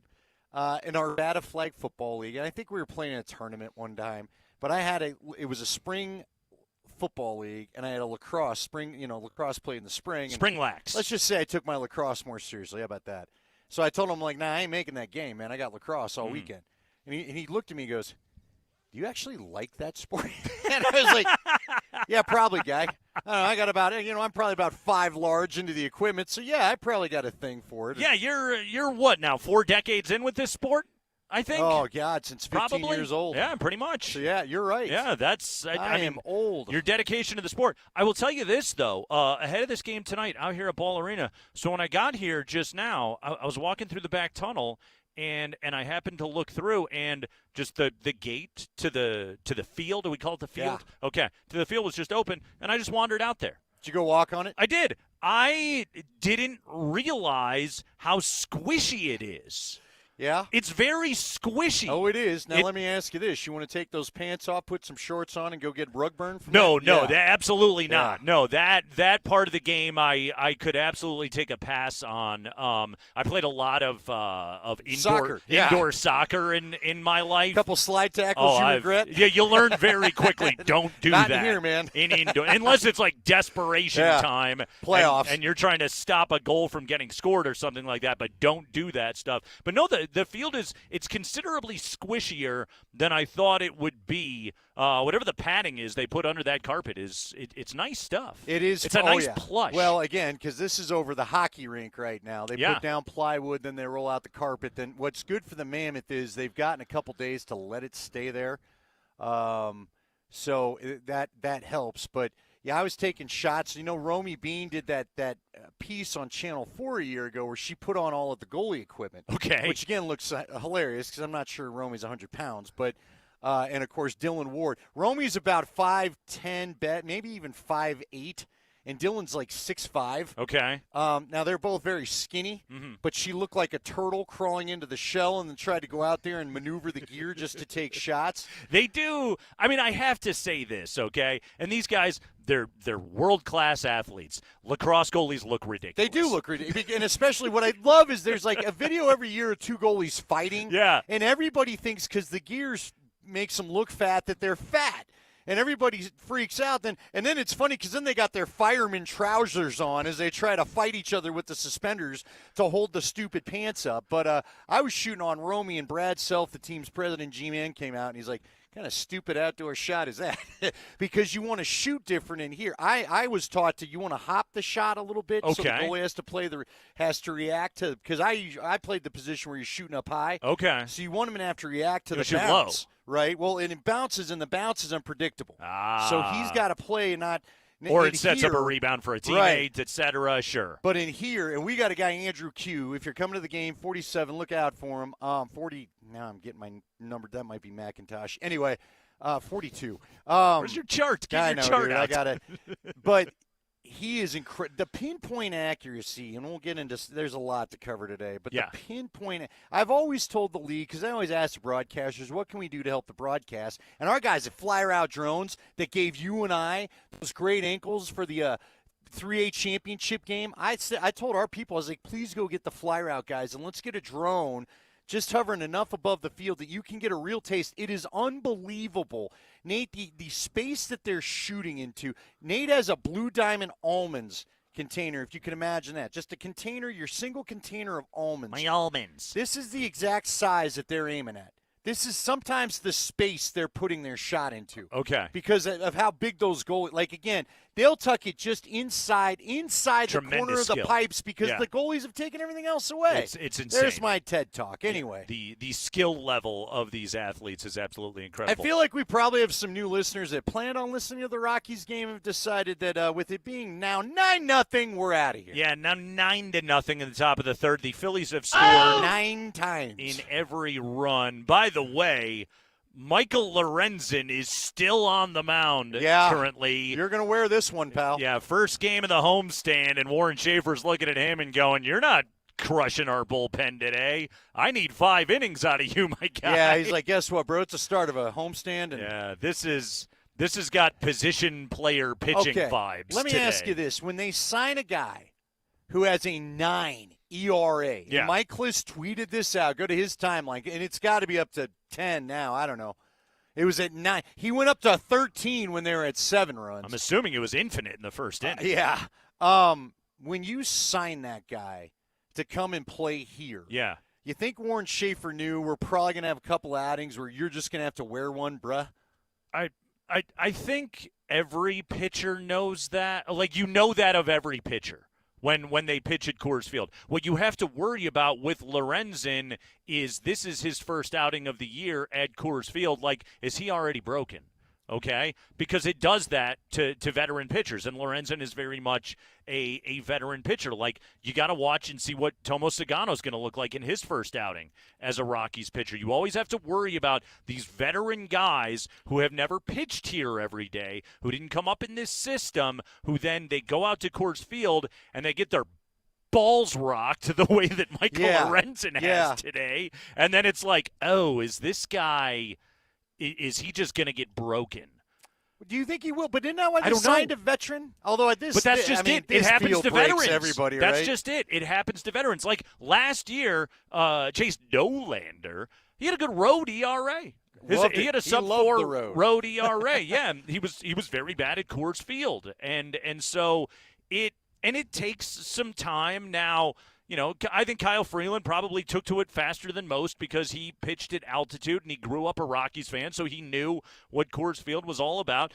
We've watched guys over the years like Jorge De La Rosa. He never had like exemplary stuff. You were never just like, oh, I got to go see what JDLR's throwing tonight. But he was able to fight his way through the challenges of what Coors Field will do to you. And he's probably the best example of it in the history of the franchise. We've seen just again a lot of guys, a lot of veteran dudes. You gotta worry about it. Now, massive sample size sport. We gotta see. You know, let's give Lorenzen 4, 5, 6, 10 Coors Field outings and see what he's gonna look like. But when that's when that's your first one, you ever had a guy that just pitched on the road? Can you manipulate the lineup? Can you get like a 6th pitcher up here and just try to keep Lorenzen on the road? I tell you what, if you were Warren Schaefer and you wanted to get really rich, okay. just have an auction for road starts. Yeah. Before every That's a great road call. trip. $100 a start, boys. Yeah, no, I can scratch you for Wednesday Matter afternoon of fact, I saw getaway your day. contract, $1 million a start Yeah. on the road. I will be making $82 million. But if you want to pitch a Friday night road game, it's once we're off to San Francisco, Yeah. I can take care of that for you. Call up the kid. Yeah, here's the other thing about the Lorenzen signing. You bring up the Coors Field history with him. I liked the Lorenzen acquisition only because when you looked at his outlying metrics, like good swing and miss rate, all those things. If you're going to be a good pitcher at Coors Field, number one, you just got to be able to deal with losing. You have to deal with men being on base. You have to deal with all those challenges successfully. But number two is you have to miss bats. You have to miss bats if you're going to be a good Rockies pitcher. And I liked Lorenzen's. Actually, I liked him a lot more than Sagano as a signing for this club, simply, again, because of what the metrics told you about his stuff. It's so funny you'd bring that up because Jack Corrigan, at the inning I heard as I was driving in here, which was the first inning that apparently lasted half the afternoon, Jack Corrigan was talking about how missed bats are the go-to stat for a good start. And he's like, well, let me tell you, he basically only missed 2 bats the entire first inning while giving up 7 runs. Yeah, that's not it. You can't have that. That's not what you you're can't looking do for. That. That's not what we're after. Trey Turner already has 3 hits. He's enjoying his Are we day. even an hour into this game? No, you're right. He's got 3 hits. We officially hit it. No, this is about what I got used to. You know what? Back in the day when I ran the board, when you and I both covered Rockies games, didn't you usually figure about an hour per 3 innings? Now, I know MLB's tried to speed that up. It's gotten faster. Now, listen, the Rockies are helping that hour out because they aren't hitting anything. Okay. They're getting through their half innings in like 2 minutes. They have a hit. Good for them. Hold on. At least they won't get no hit today. Okay, so actually, I've got a stat for you here. Big, good opening day stat, okay? Before the game started, Trey Turner was, and I know it's early, but Trey Turner was hitting 192 before the game started. An hour later, he's hitting 276. It's a good day for Trey Turner. Time to get those time to get those bonus clauses in, right? His OPS is already up over 600 as of right now. It started the day at 481. Oh. So he's already gone over 100 points on his OPS. Yeah. Could you maybe dial up Trey Turner and go, hey man, what about playing 81 here? Yeah, he would be quite good. 9-0 in the bottom of the third. Again, 9. It's a rough start for the hometown 9. Andy, I will allow for Coors Field stupidity against Aaron Nola. By the way, Todd says the ERA for your guy Lorenzen is 14.73. Okay. Hey, you know what I will say, Andy? Nowhere to go but down. Well, you say that, but I could see a 20 burger on the horizon if this doesn't stop. We got a long season ahead of us. Sure we do, but maybe not long enough. Okay, hold on. Or maybe too long. Andy, I sent you the video earlier today. I'm just going to get to this right now, all right? So last night, I'm watching the Mets-Giants game on MLB.com, okay? And I don't know, I watched like 2 innings of this game. I was killing time while Abby was finishing the new episode of The Pit, and then I was just like... She digging that? Oh, I see her She is. commercials. Yeah, she's really into The Pit. There you go. Abby Kreckman approved. Yeah. She says it's she's going in to do a shift in the emergency room. She's a fan, okay? She's really into The Pit. I don't want any part of that. So I was just like, all right, well, I don't know. There was like 20 minutes left in the episode. I wanted to go to bed, but I was like, whatever. I'll go watch some West Coast baseball. I don't mind. So I'm watching Mets-Giants, and rookie catcher Daniel Susac is making his major league debut. All right, and Andy, if you would just do me a favor, so you have the source material, go to our show Twitter thread and look at, and granted, I will admit this is a bit of an egotistical move. I put one of my own tweets in the thread. Oh, I did see that. I saw that, where you said you felt you did it better. I had a better tweet than John Boy. He got like 20,000 likes. I got like 5. But I don't care. Mine was better. All right? His video quality was better because I filmed mine on my cell phone, but still. Okay, so Daniel Susac he's a rookie catcher making his big league debut for the Giants, all right? He's 2 for 2. and he's in his fourth plate appearance, and he rips a single up the middle, okay? And so he's 3 for 3 now in his major league debut. And the Giants telecast does actually it was the MLB.com or MLB Showcase telecast, does the responsible thing, and they immediately cut to a shot of the Susac family at their brother and son's first ever big league game to celebrate the moment. And Daniel Susac, what I later found out from reading about it today, his brother is holding his 2-year-old son. So this is Daniel Susac's nephew, okay? Andy, watch this kid. He wants out. Oh my gosh, he's screaming, he's crying, he's flopping. The mom is trying to grab him. The dad has no idea. That's his brother with the kid? That's his brother. Now, he had another brother that played in the big leagues for a few years, but that's a third brother. That's the Cooper of the Susac family, and he's holding a toddler. Would you say that kid is 2? Yeah. I guess that kid is 2. Unless he's Jerry Carr's giant baby. Look at this kid. He's like, no. He's about 2, and then the brother, is the brother is celebrating as though he's not holding a toddler. Not looking. He's bouncing up and down. He just jumps up and down. He's jumping up and down, and this toddler's head is just violently shaking back and forth. And the kid is screaming and crying, and the brother never even notices. He just hands the kid off to the mom and then starts high-fiving strangers around him. And again, what I learned from the story, the kid's name is Chuck, and Chuck is the nephew. He's that guy's son, and that guy's just I'm going to throw my kid around like a rag doll right now, celebrating my brother's 3rd major league hit in his first ever game, and the kid is just what is happening? That kid is on. So that's his kid? That's his. The dad doing the jostling. That's to his the own father. son. Okay. To his son, All right. Chuck. All right. The 2-year-old. And the kid is I swear to God, that kid's going to have a neck injury. Oh, well, no, the kid, I will say, in fairness to the dad, the kid he bails out. He does the kid thing and just throws his weight. Now, I give the dad credit for continuing to hold on to him, but you're right. He didn't drop him. He doesn't. But honestly. But he has no idea that this kid wants no part of the. He's not even looking at him. Andy, I'll tell you this. The kid would have been better off if he was dropped. Maybe. Because everybody else seemed to be aware that kid was hacked off. That kid wanted no more part of basically doing that was like the jump around dance with House of Pain back in the day. I'm watching this last night. You know what that looks like? That looks like that corn pit that broke out back at that was Woodstock 99. Yeah, one day you were describing. Yeah, that kid was they were playing blind, and that kid is this sucks. Okay, I just go to Twitter. I just quote tweeted it and sent it out. As I put on my tweet, never shake a baby unless your brother gets his 3rd major league hit. 3 for 3. See, the kid's into it for the first 3 lunges, and then he's like, all right, enough. Honestly, that kid does have a giant head, though. It's also, of course, the dad. Look at the dad. The dad's noggin isn't small either. I'm assuming it's also probably it was 9:30 at night Pacific time. Yeah. The kid was probably half asleep. He just wanted his juice box. And then you get a line drive up the middle, and dad starts going ballistic. And the kid is just he was an unwilling participant in that celebration. So for everybody that wants to imagine the Woodstock 99 that wasn't there, right when the kid starts jostling, that's are you ready? And there everybody goes. Now I got to find that and tweet that out, just so everybody can compare.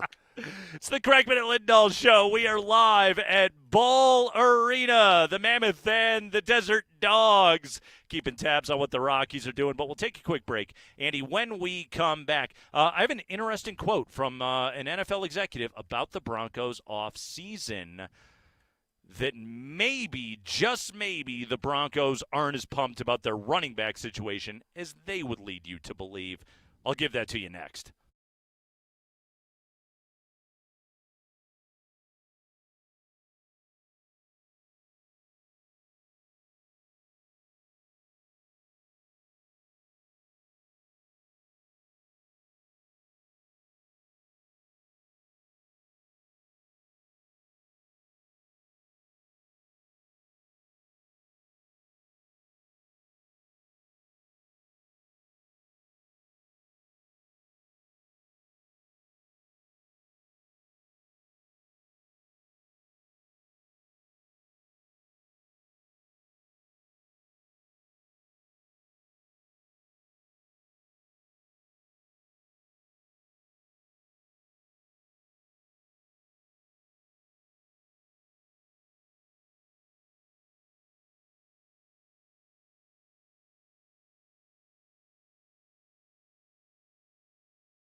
All right, gang, it's Kreckman and Lindahl, Altitude Sports Radio 92.5. We're in the radio booth today, hanging out at Ball Arena ahead of the Colorado Mammoth and the Las Vegas Desert Dogs.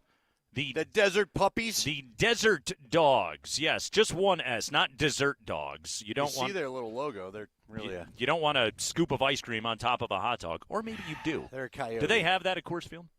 I don't know. They got all that other new food. So Susie, our friend Susie, they got the pizza donut. She was all about your pizza donut. I do want to try that. I plan to try. It doesn't look as bad as I thought it would. It actually looks like it's a good donut that is not laden in grease. So that I might actually give it a go, seeing it versus the description of it. Yeah, no, I thought even the description sounded good. I'm into the pizza donut.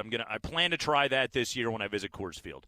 But yeah, we're here. We're out at Ball Arena, the Desert Dogs and the Mammoth tonight. Andy's got the 7 o'clock telecast. Let's go. Yeah, so we're getting you all set for that one. Jeff Legwald coming up at 4:20. We'll get all the latest on the Broncos' pursuit of Aaron Rodgers with Jeff Legwald today at 20 minutes after 4 o'clock. I can't wait for you to talk to him about that. That's going to be a good one. That'll be a good one. I plan to tee the interview up exactly that way, too. Please do it. What is the latest at this hour, Jeff? Just please do it. I can't wait. I can't wait to hear his response to you. Yeah, and also, this is the other thing. Illini fans, we need a little bit of levity, okay? Andy, I told you earlier in the week, and you predicted this for me, and God, were you right about it. The fun's over. Okay, I'm a ball of nerves. All right, that's all I am until 4:09 p.m. tomorrow at tip-off. At which point, I'll be beside myself.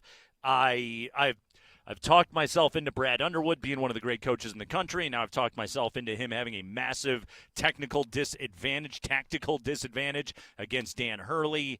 I think our team is better than UConn's. We're favored by 1.5, obviously, but God, I have nothing but nerves going into this thing. You're playing a team that shouldn't even be there. If you really think about it. But they're good. Does that make you more nervous? No, that makes me more nervous. You worry they're a team of destiny? Because they were down by 19 points and they came back because Dan Hurley is as much of a whack job as he is a damn good coach. And that's why they were able to chip into that thing, and that thing didn't turn into a 40-point laugher, and they came back and they won. And Dan Hurley coached circles around John Shire at the end of that game. And I worry that if we get into another close game situation, plus this is an Illini team that blew double-digit leads in several games this year, so I've got my concerns. Now, if you're asking me, would you prefer to have a double-digit lead? Yes, of course I would. But yes, we'll talk to Jeff Legwald at 4:20, and he and I will commiserate about this. I'm very excited.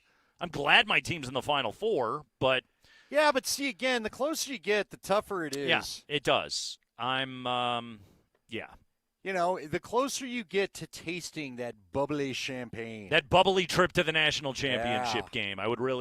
I would enjoy that. And as you know, Andy, like I went to the University of Illinois. Illini football is like a stupid Saturday hobby of mine. That's just we've been mediocre at best my entire life, and I'm fine with that, all right? Do you remember last year when the Illini got into the top 10 and then they played Indiana and lost by 100? Like that, you know what? It was like, good. We're not actually that good. I'm fine with this. I'm done with the fantasy. Yeah, Illini basketball is really important to me, so I need them to win this game. All right. Boy, I know. This Monday could be a little. It could be. It could be. I didn't know the stakes were so high. It's very big.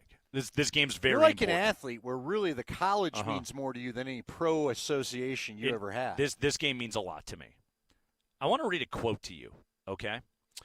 Mike Sando had a breakdown in which he talked to, basically Mike Sando, very connected NFL reporter. Yep. Talked to all of his assorted different sources inside front offices all around the NFL and just printed a bunch of anonymous quotes. All right. Okay. And you like that? And I do. Absolutely. This, what it basically is? It's like, when you think of these guys at the combine or whatever, like late night at the hotel bar, this is like, basically it's just NFL gossip. Is what you're getting it's right here. It's his version of the day drinking thing, Jay Glazer. Sure, yeah. There's a little bit of that of just this is things that people are saying inside the league, but this is coming from executives here, and he writes, The 2025 Broncos became the 32nd team in NFL history to win exactly 14 games in a season. Their point differential of plus 90 ranked 32 out of 32, an indication that regression was coming. Okay. Sean Payton has basically said the same thing. That statistic, it illustrates a point that Sean Payton has made over and over and over again when he has mentioned the one-score games. Let me ask you this. What is typically, do you have with the good team, like the 14-win teams, what was their average point differential? I don't know that. Because for that to be that's low. I'm assuming, well, I mean, plus 90. That's a low point differential in the season. Like the Broncos were 14-3 last year. I think my point differential, they were only like 6th or 7th in the NFL. Just trying to do the quick math. I mean, 90. If you were to win by 7 points a game, just in the 14 wins, that's 98 points. Yeah. Whew. A lot of one-score games. Yeah, and a lot of them were 1 point and 2 point games. Yeah, 3. Yeah. He writes, acquiring receiver Jalen Waddle from Miami for a package including a first-round pick should help. An executive said, quote, you might fight regression for a year or two with a move like that, close quote. That's an excellent point right there. Like, the Chiefs won all those. They were, 10-0 in the one-score games in 24. They got worse, and then they were a much worse team the next year. Like, they had the regression. The Broncos actually made a move to make their offense better, unlike the Chiefs. And so, again, that is how you fight regression. That's how you play fewer one-score games, get better offensively. So I like that. He says another executive said the Broncos thought they were going to sign former Jaguars running back Travis Achan. Only to have the Saints land him instead. Listen to this quote. The executive said, quote, they were shocked, close quote. Really? Yes. Well, I mean, Sean did tell Kay Adams at the flag football thing, yeah, that didn't go the way we thought. Right. So they were shocked. And he wonder who writes, told him that. Denver later re-signed running back J.K. Dobbins. I still would wonder. I wonder if they would have signed Dobbins anyway, honestly. But what his market may have been, yeah, we don't know. I mean, again, for what they got him for, yeah, you could have had them both. Yeah, that's a good point. Yeah, but it again goes to show you, like, yes, they're painting this as they're thrilled J.K. Dobbins is back, and I do think they're happy that J.K. Dobbins is back. But again, I believe they might have signed him anyway. Yeah, they wanted an upgrade. Well, I'm glad to know they at least wanted him. Boy, that does speak to as they were aware of their issues. Yeah. Well, it also speaks to that maybe just going home truly was, because a lot of people have said they didn't have a shot once New Orleans entered because he wanted to go home. He wanted to be back home. Well, plus, I mean, think about that. You got to want to go home. The Saints aren't quite back to, we're back in Sean Payton land. You're the Denver Broncos. You've just been in the AFC Championship game. You are owned by the wealthiest owners in North American pro sports, like advantage after advantage for Denver. Chance to go play for Sean Payton, one of the great offensive innovators of your time, and it's just like, nah, I'm good. I want to go play for the Saints.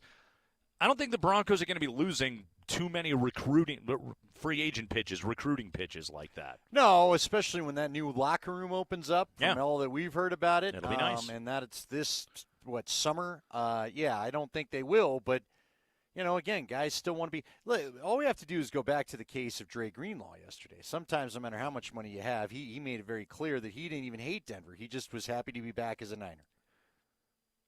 Jalen Waddle led the NFL in yards per reception in 2022, over 18 yards per catch, and has started at least 14 games in each of his 5 seasons, but has struggled through injuries. Last couple of years, he was dealing with a rib injury last year. I think the Tua thing bothered him a couple of years ago. But listen to this quote from a different NFL executive. Quote, Denver wants to give Bo Nix his best chance with a new play caller, so take your shot. But you'd better know some of the flaws. Availability is a concern, and Waddle does not exactly exude toughness. Maybe your culture changes that, close quote. That's an interesting quote. Isn't it? Because that does not feel like a Sean Payton guy. No, but to that point, maybe when you're in Miami, and especially over the last couple of years when your team is butt, you're going to look at it and go, I mean, I could go this week, but do I have to? You come to Denver. What are we playing for? Exactly. You come to Denver, and the culture of this is a team that's trying to win right now. Like right now, you're trying to win every single week. You're thinking about playoff positioning week in and week out if you're the Denver Broncos. And, you're joining a team with your buddy and Patrick Surtain, who, is one of the guys that has implemented that culture of toughness and championship DNA and everything else that the Broncos are trying to put in place, that Jalen Waddle walks through this door and maybe, you'll leave some of that nonsense behind and say, okay, we're doing a different thing here. Yeah. Boy. All right. We'll see. Look, man, to be fair, like you said, I will say this about the Miami part that you added right there. Not only is it about what am I playing for and what am I going out there to maybe break my body for, because I do think, especially as you get later and later in the year, guys wonder about that. But I told players think about that stuff. I remember when the famous Tim Tebow game, we went and we stayed in this beachside resort where big cruise ships were sailing by for 2 days. We really got there Friday night, stayed there Saturday night. And I just remember leaving that place. Also when the Buffs went to Hawaii and we stayed at Disney Resort that wasn't even open yet. I remember thinking, I don't know how you take sports seriously out here. Yeah. You know what I mean? Yeah. Serious. If I were a Miami player, we've got the Vegas Desert Dogs in town to play the Mammoth. I think Vegas has a little bit of it. Absolutely. There's just an allure of the nightlife. I just wonder how you take a lot of professions. Like you've got to be an extremely disciplined person to be in a lot of these situations. L.A. and New York. You know, everything you hear about the road trips that any pro sports team goes into those towns, and it's like, all right, let's extra night here, extra night there. Yes, exactly. And look, these coaches, they're not idiots. They'll cancel practice. They're just like, look, man, these guys, they need to go do their thing. All right, they'll do those. That absolutely happens in professional sports. Now, if you live there and play there full time, I think it's a little bit different only because the financial stakes are so high for you. No, you're right. But you do have to go out and be a pro and be good every single week. He was good. Yeah. But again, is he – I don't know. Just when you talk about toughness, Sean Payton's all about his tough players. It's the toughness part that's the one – that's the descriptor that caught my ear. But, look, this guy – we've heard enough athletes over the years in Denver, that have just kind of been like, yeah, nightlife's not like other towns, and especially like if you're on the Broncos, like most of those guys, they live in condos down right by the facility. It's a far enough off, kind of sleepier part of town. It's not to say that these guys can't go out and blow off steam when they need to, but like in some ways, if you're playing for the Denver Broncos, there is sort of a certain degree of just like, you know what? You're here to play football. Yeah, I agree. Now, if you're a young single guy, and maybe in some cases even you aren't, you're treated like royalty out in the nightlife. I know that. Oh, without a doubt. I mean, without a doubt. A Bronco, they don't care what depth chart where you are on the depth chart. But it's not Los Angeles. No, you're right. It's not New York. You're going to have your spots and you're going to come home. Right. Listen, the bottom line is if Waddle adds what he needs to add to the offense, you're not necessarily going to worry about is he the toughest blocker, is he the, And look, big games, like you said. Or tough enough to play through stuff every week. This is a big guy. If it's a big game, and he's got Surtain here now. Let's not forget he's got one of his best friends here that might go. Big culture Hey, center. you sure? You sure you're hurting? So here's another executive about what Waddle adds to the offense. Quote, he opens things up.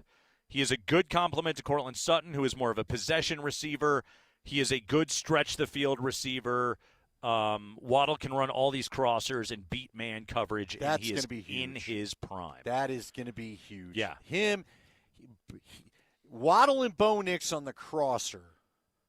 That could be the next Jokic Murray pick and roll. Honestly, the stretch the field stuff, and he's gonna he will catch deep shots this year, but that isn't even those are gonna be nice, but it is the crossers. It is the middle of the field. That's why I'm excited to watch this guy. You and I have talked about it. Look, they've had guys that can get open downfield. Troy Franklin and Marvin Mims have gotten open downfield. The question is, are you going to catch the ball, and is the ball going to be in the place where you can catch it? What we needed, what you and I have been pining for, we've talked about forever, is that middle, that 10-yard guy that takes, we're describing in this case, a crosser, one missed tackle, and he's housing it. Nobody else is catching him. Or it's a big – they've not had that weapon in their offense. Now, what about the – so you said – so the H-N – boy, it's so H-N. H-N. That was the running back upgraded they really wanted. Yes. Gosh, is there – now, I was going to say, is there any chance they revisit the Jets? And I'm spacing the running back's name. See, here's the thing. Here's why I do think they're probably done, because Jeff will warn us. The cap thing next year is a little more interesting than we'd all like it to be. Yeah. So you probably they paid a lot of guys. They have. Yeah. A lot of guys that are here And currently. they have a lot of very good players. We go to the bottom half of the fifth inning at Coors Field after a Bryce Harper lineout. Phillies 10, Rockies 1. The Fightin' Phils did not put up a run in the fourth, however. They did manage to score in the fifth inning on a solo home run from my guy, Kyle Schwarber. So we got a Schwarbomb out there in the top of the fifth. The Phillies today have homered now. They've only homered 3 times. Yeah, when's Trey Turner up again? Only 3 homers. Actually, Trey Turner struck out in his last AB. Oh, there we go. Hey, he had to regress to the mean. Exactly. So, Michael Lorenzen battled through 3 innings, giving up 9 earned on 12 hits. 12 hits.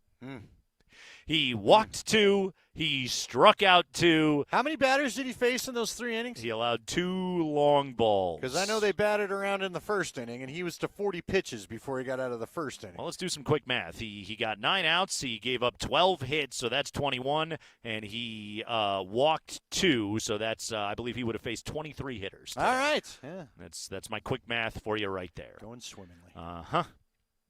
10-1, middle of the fifth. Hey, you know what? Plenty of time. A lot of baseball to play. Plenty of time. It's Kreckman and Lindahl. Live at Ball Arena at Altitude Sports Radio 92.5.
Scott Friday, Kreckman and Lindahl, Altitude Sports Radio 92.5 with you today until 6. We're out here at Ball Arena.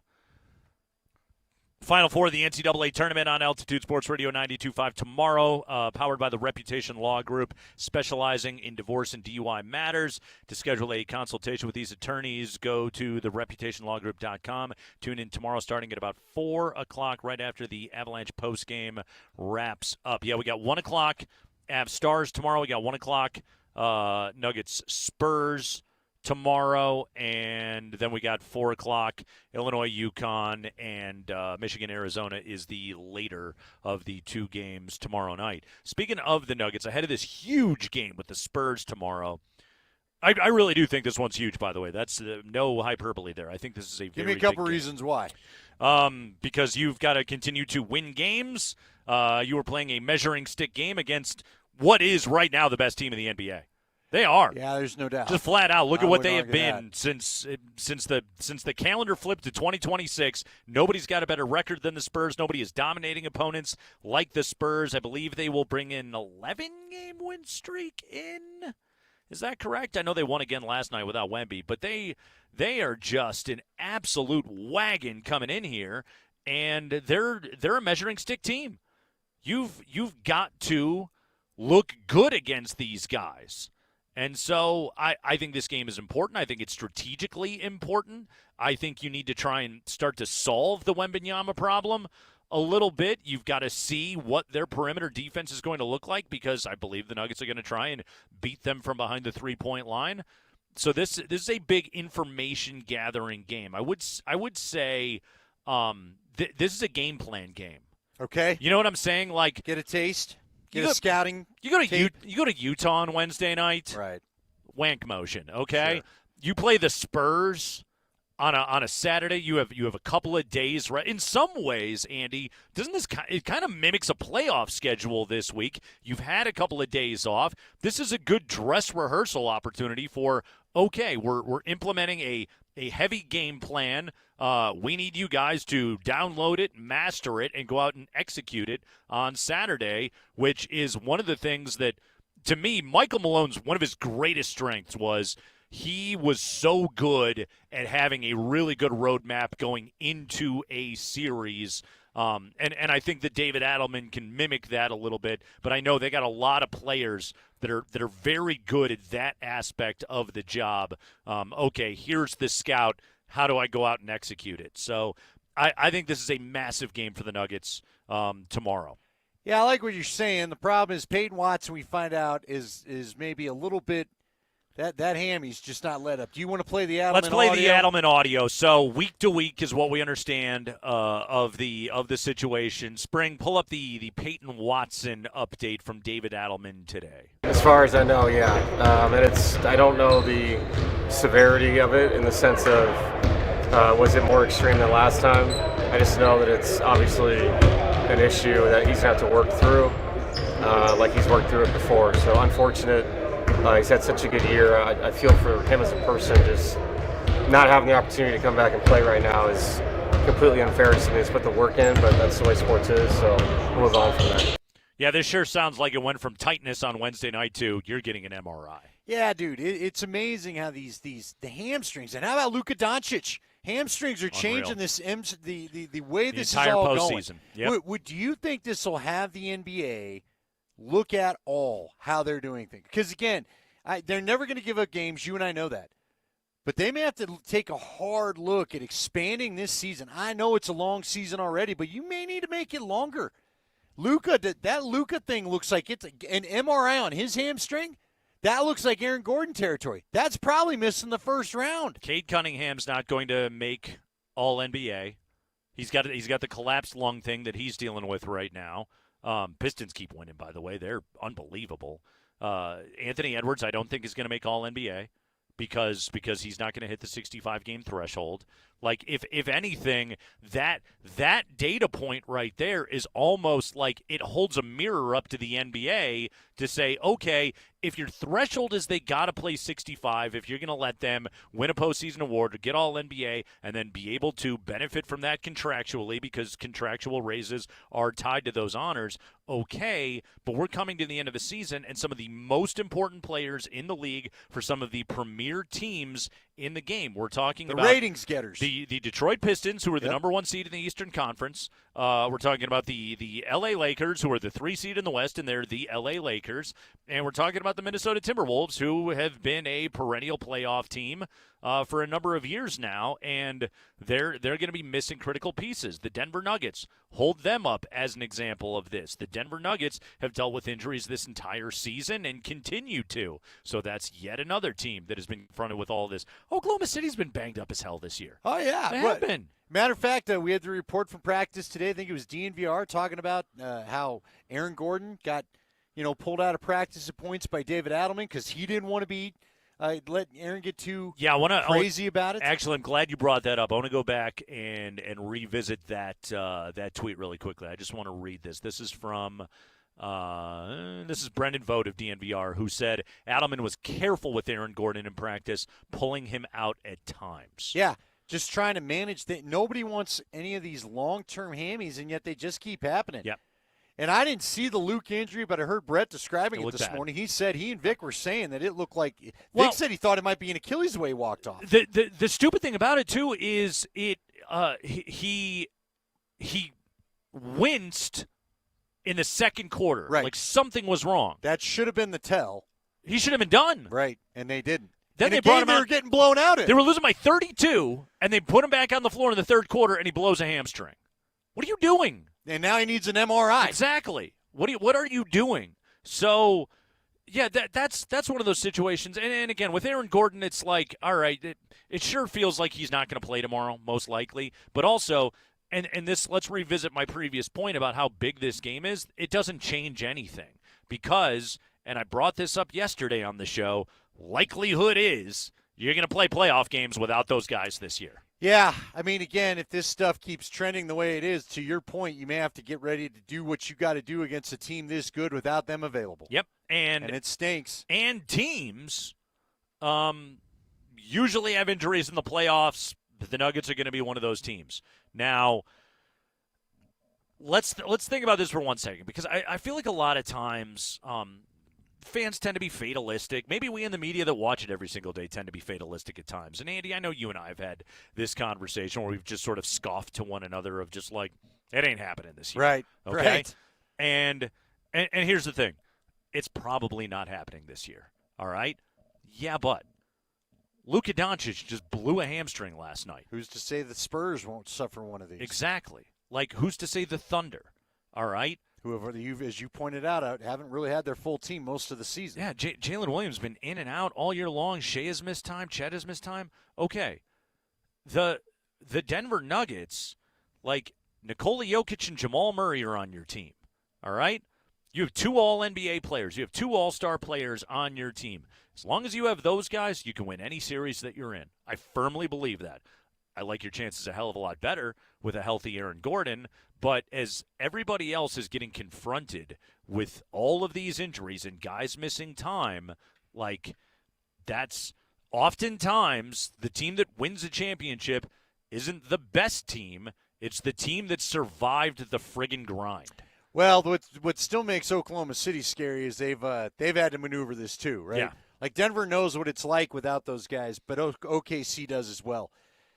We'll see, man. I mean, the Laker thing's going to be really interesting. Does it change your mind about the seeding prospects for them? Right. You know? Yeah. If you could get the Lakers without Luca, I like that a hell of a lot more. Or even does that give you a greater impetus to push right now and try to get that 3? And get that 3 seed. Again, it's so unlikely. Lakers schedule the rest of the way. At Dallas, home against OKC, at Golden State, home against Phoenix, home against Utah. So that's what they're looking at. 5 games. You're not catching them. They got 2 in hand, and the 2 of them are crappy teams. Yeah. Again, we just saw Utah. Utah doesn't want to win. Yeah. Yeah. So no, if you're the Nuggets, resign yourself to 4-seed life. That's what you are, and make sure you get it. You know, like right. You got to lock that down first. Yeah, exactly. Right? Like And look, they could be a 5 seed and have to open up on the road at Houston. I'm still going to pick Denver to win that series. But why give yourself the headache? Just give yourself a chance to play game 1 at home and a game 7 at home. You and I had fun in the suite at a playoff game last year. Let's live that life. Exactly. Let's come do the shows down here again. Sweet life. Yeah. That's what we're all about. Pretty sweet. Absolutely. We'll do. I'm sure we're going to be doing shows ahead of playoff games out here at Ball Arena this year, which we always love to be down here. Playoff time is right around the corner for both the Nuggets and the Avalanche. It's the Kreckman and Lindahl show. We are here at Ball Arena today as Andy, looking dapper as ever in, is that a single X shirt? Nah, yeah. This one, it fits better. These pants are 38, and they're roomy. Those are size 38 waist. Roomy 38. Look at this guy, How about everybody. that? Yes. Now, I used to wear roomy 42s. The 42s were a little – I was in this weird spot where, I probably needed, a 41, maybe a 41 and a half. But nonetheless. Yeah. I once made a comment like that to a friend. I was just like, if they made a shirt size directly between large and extra large, that would be perfect for me. Right. And my friend just said, that's because you're fat. I was like, all right, thanks. Hey, jerk. What size is your shirt? How big was this friend? Was it Ben? It's again, the point was well taken. All right. If you don't. Yeah, hey. If you don't fit in your shirt size. Yeah. Yeah. It's one of those of I can't really push back. What's the Tommy Boy thing? Does this shirt maybe? No, it's your face. Yeah, your face does. Mm-hmm. Yeah. That was me. Uh-huh. Yeah. So if you're in between, it means hit the treadmill, fatty. Anyway, it's the Kreckman and Lindahl show. Here's your Friday motivation. Hey, everybody go have a beer down at Coors Field. Rockies may break them out here pretty soon, too. They may need to. 10-1, bottom 6, as the Rockies did manage to put up their second scoreless inning of the afternoon. It's moving along there, Nate. Moving along. Now they're under 2 hours for 6 innings. They're doing all right. Not bad at all. It's getting better. Hey, I want to talk more about Aaron Gordon when we come back. There was a great piece in the Denver Post kind of revisiting 5 years ago this week. The Aaron Gordon trade went down. I got a great Aaron Gordon quote, kind of what he was doing when he found out he got traded to the Nuggets. Let's do that coming up next on Altitude Sports Radio 92.5.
Hour number 2, we go right to breaking news here on the Kreckman and Lindahl Show. A tweet from the account of Shams Charania. Los Angeles Lakers star Luca Doncic is out indefinitely due to a left hamstring injury. Sources tell me and Dave McMenamin he will miss the remainder of the regular season, and his status is uncertain beyond that. Shams adds in a follow-up tweet, statement from Luca Doncic's agent Bill Duffy, quote, this season, Luca Doncic has performed at a historic level, leading the league in scoring, carrying the Lakers to third place in the Western Conference. To ensure that Luca's incredible accomplishments this season are rightly honored and he can be considered for the league's end-of-season awards, we intend to apply for a, quote, extraordinary circumstances challenge to the 65-game rule. Luca missed 2 games this season for the birth of his second child in Slovenia. His daughter was born on December 4th on another continent, and yet he was back in the U.S. competing with his team on December 6th. Luca has gone to great lengths to show up for his team and this league this season. His record-breaking season deserves to be noted in the history books, despite last night's unfortunate injury and other extraordinary circumstances. We look forward to working with the NBA Players Association and the league office to ensure a fair outcome in this matter. Close quote. You know what, Andy? I'm rooting for Luca on this one. Yeah, I agree with you. I am. And it is. The NBA needs to get rid of this crap. Yeah, this is funny. It's a stupid rule. It is. And they only did it. They only instituted it right when they were in the middle of negotiating television deals to placate the networks of, you're going to pay us billions of dollars, so we'll do something to try and motivate these guys to be out on the floor, when, as it gets pointed out right here, again, because of the challenges of the schedule, guys have been going down in record numbers this year. Yeah, so they're not playing one way or the other. Yeah. Now they're hurt. And right. Now they're not, and you know what, frankly, now, instead of them missing a game for management, now they're hurt, and you've got no control of when they come back. Yes, which, again, one of the biggest things that spurred all of this actually wasn't the Spurs, although they were kind of the forebears of it. But it was Golden State, and it was Steph Curry and Klay Thompson and Draymond Green missing games when the Warriors training staff went to Steve Kerr and went to the coaches and went to the organization and said, and because Golden State was always on the cutting edge of what they were doing technologically with their players' medical conditions, and they looked at it and they said, these guys are redlining. They need time off, and then the NBA got inundated with negative press from people that paid a fortune to go out and watch Steph Curry, shoot 19 threes in a game, and my kid's crying because Steph didn't play in this game. And it's like, I both can be sympathetic to that situation and also look at it and say, yeah, but do right by your players. That's the obligation of any organization that employs these dudes. Yeah, and again, I would ask the NBA, has this been worth it? Now, I mean, I know you got your money, but now, how many times? Dude, we just saw a Peacock game a couple weeks ago where basically they were making fun of the fact, I think Derek Fisher is there, right? They were basically laughing at the fact that everybody was hurt for both teams. Right. And Nuggets were part of it, and now we don't get to see anybody anyway. Yeah. So that's how this all goes down. Meanwhile, the Nuggets lose Payton Watson. He's week to week, which to me just means he's not playing until the playoffs. Right. That's all. The only thing I take that to mean. Because really, what do the Nuggets have to win? Like 3 more games. They'll lock up the 4 seed. They don't got to worry about those last couple of Spurs and Thunder games. Those can, you can sort of ignore those games and move on with your life. But yeah, I don't think we see Payton Watson until the postseason, and he may not play a game 1. Or a game 2. We have no idea when he's going to be healthy and when he's going to be able to return. Now for Aaron Gordon. AG didn't look good the other night in Utah. I thought he looked stiff. He's dealing with the calf in addition to, coming back from the hamstring. We had the report from practice today that he had been pulled out of a few drills. He's not listed on the injury report for tomorrow. Now, what does that mean for whether or not he's going to play? We have no idea.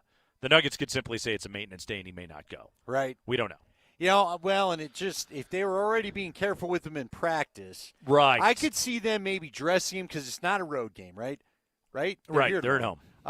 Dress him, have him on the bench, break glass if needed, right? If you're in a close game situation, get him in there.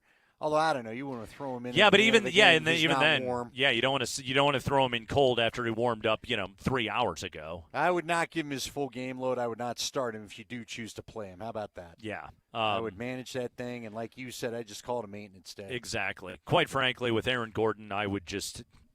I'd have no right now with what he looks like. If the Nuggets came out and said we're shutting him down for the rest of the regular season, I'd have no problem with that. Now you want to get the 4 seed. You don't want to clown around and mess around with that. You do really want to get the 4 seed. You want the home court first round. So listen to this quote from Aaron Gordon. Bennett Durando in the Denver Post today had a great piece on the Aaron Gordon trade.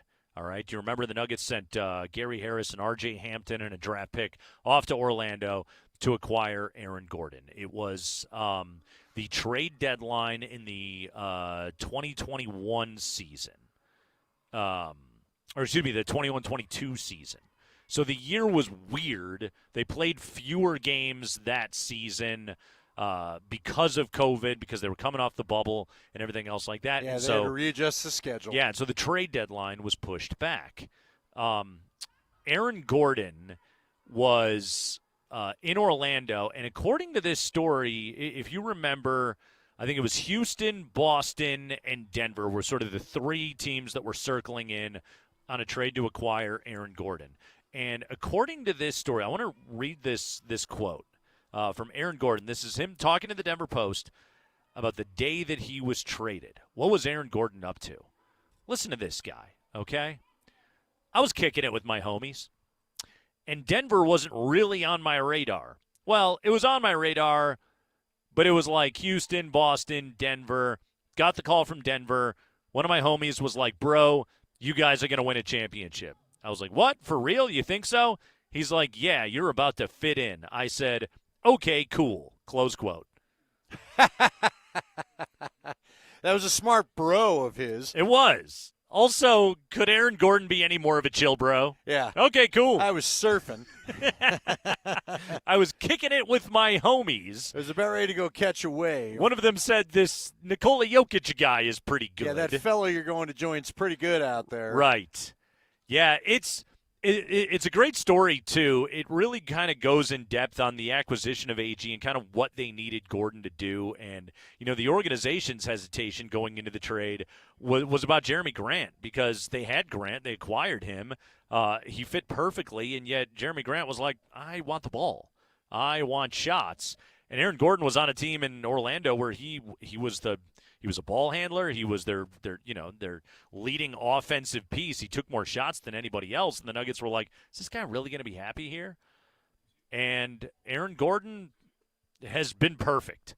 He has been perfect as a member of the Denver Nuggets. He is slotted in so well with what they needed him to do, both for what he does defensively, what he does working in the dunker spot. He's only gotten better as a shooter.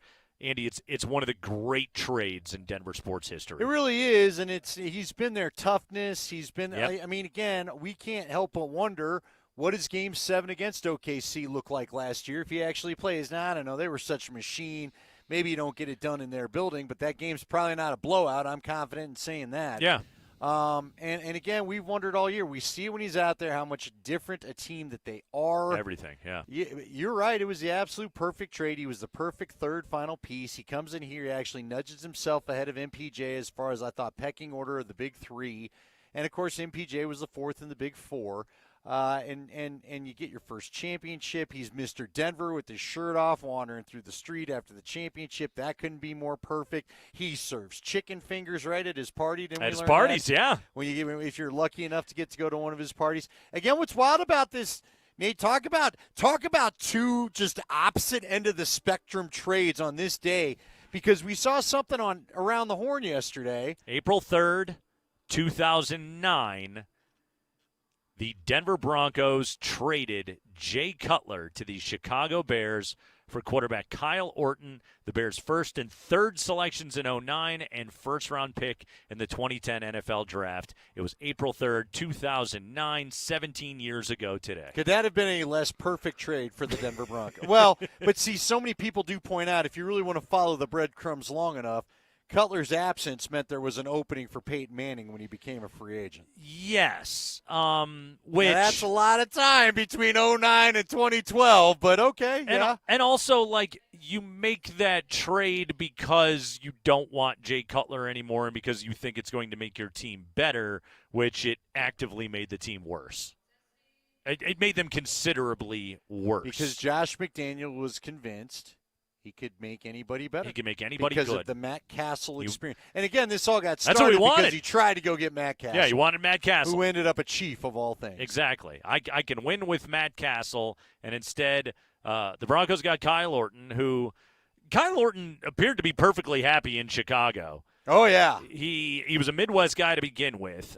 He comes to Denver, and they draft Tim Tebow before his second year. Yeah. Which it just everything, and then Kyle Orton becomes the target of fans' ire because he was keeping Golden Boy Tim Tebow off the football field. I mean, people hated Kyle. Oh, they did because Kyle's problem was, and he didn't try to make anyone. He did not care what you thought of him. Kyle was kind of the Jake Plummer ilk, but Jake was good in the red zone. Jake could finish drives. Do you remember how often Kyle could lead a beautiful drive and not get him in the end zone? Right. My God, they kicked so many field goals with that guy's their quarterback when they got inside the 10. It just was unbelievable. And Cutler was drafted to be the next, right? He had the John Elway type arm, which got this town got all horny because of that. And I'll tell you this, man. That 08 Broncos offense was friggin' awesome. It was a lot of fun to watch. That thing was starting to go somewhere, and then it was just like, slam the brakes on, fire Mike Shanahan, hire Josh McDaniels, trade Jay Cutler. Give Josh too much power. Yeah. If they'd have just left Josh the coach, that's another – there's little points. He still would have sucked, but it wouldn't have been as bad. But he might have been better. See, Josh, the thing about it was Josh could design plays. Yeah. He just had this weird affinity for the guys that tried to run him. It's like, bro, don't you want better personnel in there? Jeff Legwald coming up here on the other side. We'll get Jeff's memories of the Jay Cutler for Kyle Orton and draft picks trade. Plus, Jeff Legwald will give us all the latest as Denver and Aaron Rodgers continue. You're going to make his head explode. It might happen on Twitch. Go to Twitch and YouTube right now. Continue to court one another. There might be leggy brain all over the camera. It's the Kreckman and Lindahl Show, live at Ball Arena, Altitude Sports Radio.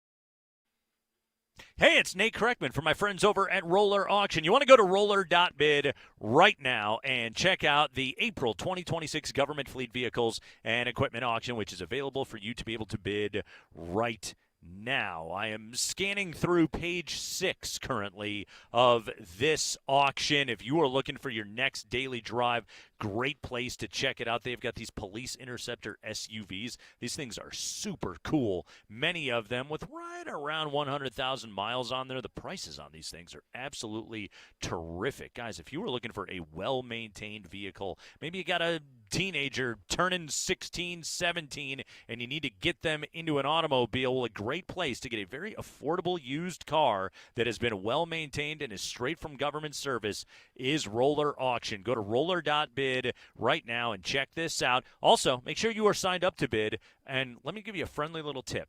Sign up to bid at roller.bid/altitude. That's roller.bid/altitude, because if you sign up to bid there, you are eligible to win Avalanche Flames catered suite tickets from us. Go to roller.bid/altitude and sign up to bid this instant.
Real quickly, Andy, I just saw, before we get to Jeff Legwald, updated NBA championship odds from the Westgate Superbook. They have dropped the Lakers to 100-1. That isn't good, whatever they're hearing as far as that Doncic injury. Yeah, not a good situation. All right, we welcome into the program right now NFL insider from ESPN.com, University of Illinois grad, Jeff Legwald. Jeff, right now at this hour, what are you hearing? Where are we currently at in the Broncos' pursuit of veteran quarterback Aaron Rodgers? What are you hearing right now? What am I hearing right now? Roughly the same as the University of Illinois basketball team acquiring Aaron Rodgers would be, I guess, where I'm at. I don't think he could get minutes, Jeff. I don't like his chances on that team. Yeah, I don't either. But yeah, that was I asked around because that's what you do. That's right. But, responsible reporter. That was met with a little bit of a blowback, let's say. Okay. So if somehow that is happening, it's everyone's lying and it's happening way behind the scenes. But the one word I was told was preposterous. So you do with that what you will. Well, Jeff, and I made this point to Andy yesterday. Like, if Florio's getting this, it's coming from Rodgers people. Like, it very clearly, like, Aaron Rodgers, number one, I don't know how much he wants to play for Mike McCarthy in Pittsburgh. I don't know that part of it. But also, like, it is in their best interest to drum up any kind of outside interest for Aaron Rodgers. If it's going to be coming from anyone, it's going to be coming from Rodgers people. I don't think Florio just made this crap up. I think he has something. I just think where it comes from is probably suspect.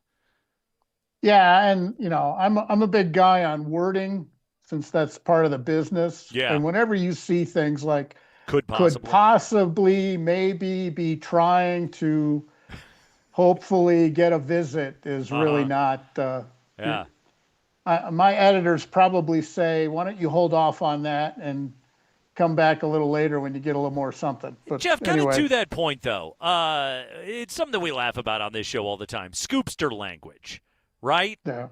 Like, it gets a lot of attention, but then you actually go and look at the words and you're like, this is nothing that's going on right now. And yet mention Hall of Fame player Aaron Rodgers, mention marquee franchise Denver Broncos, put those two things together and you set the internet ablaze, which really, more than anything, it's all just a gigantic content machine. Yeah, and that's kind of the way the business is in a lot of ways now. Yeah.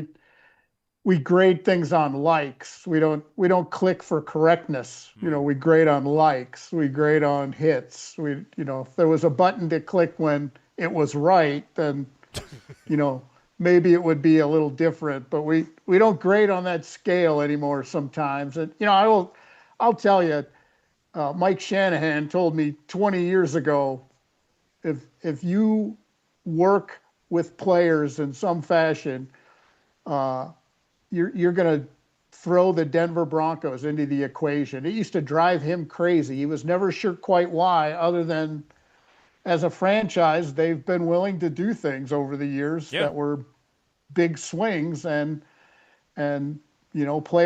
people know players like to play here. Many stay after they have short careers here even.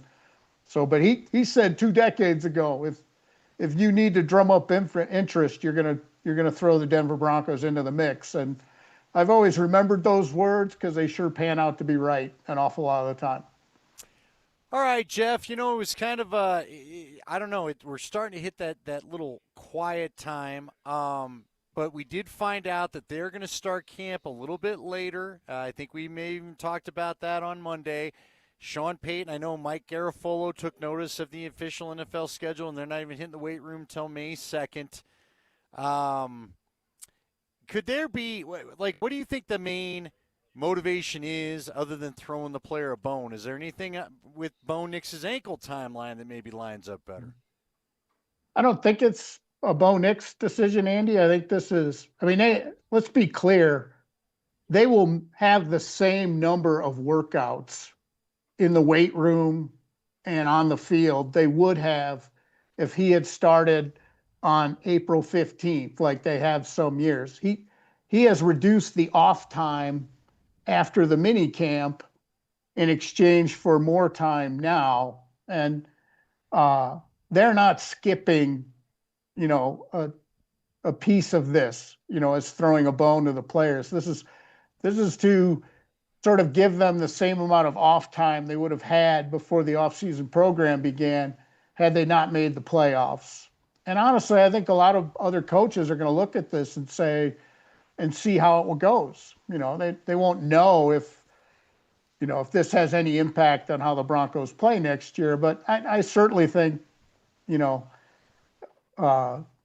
this was Sean Payton's way. He's very big on, he wants the players to work out here. He doesn't want them to pull into the lot on the first day of off-season workouts and know they're going to be on the practice field like 2 weeks later. He's very big on that first section being an entire month of just weightlifting. And it's worked for them, and I think he's sticking with it. But again, they're not skipping something to do this later. He just shoved the calendar down the line a little bit.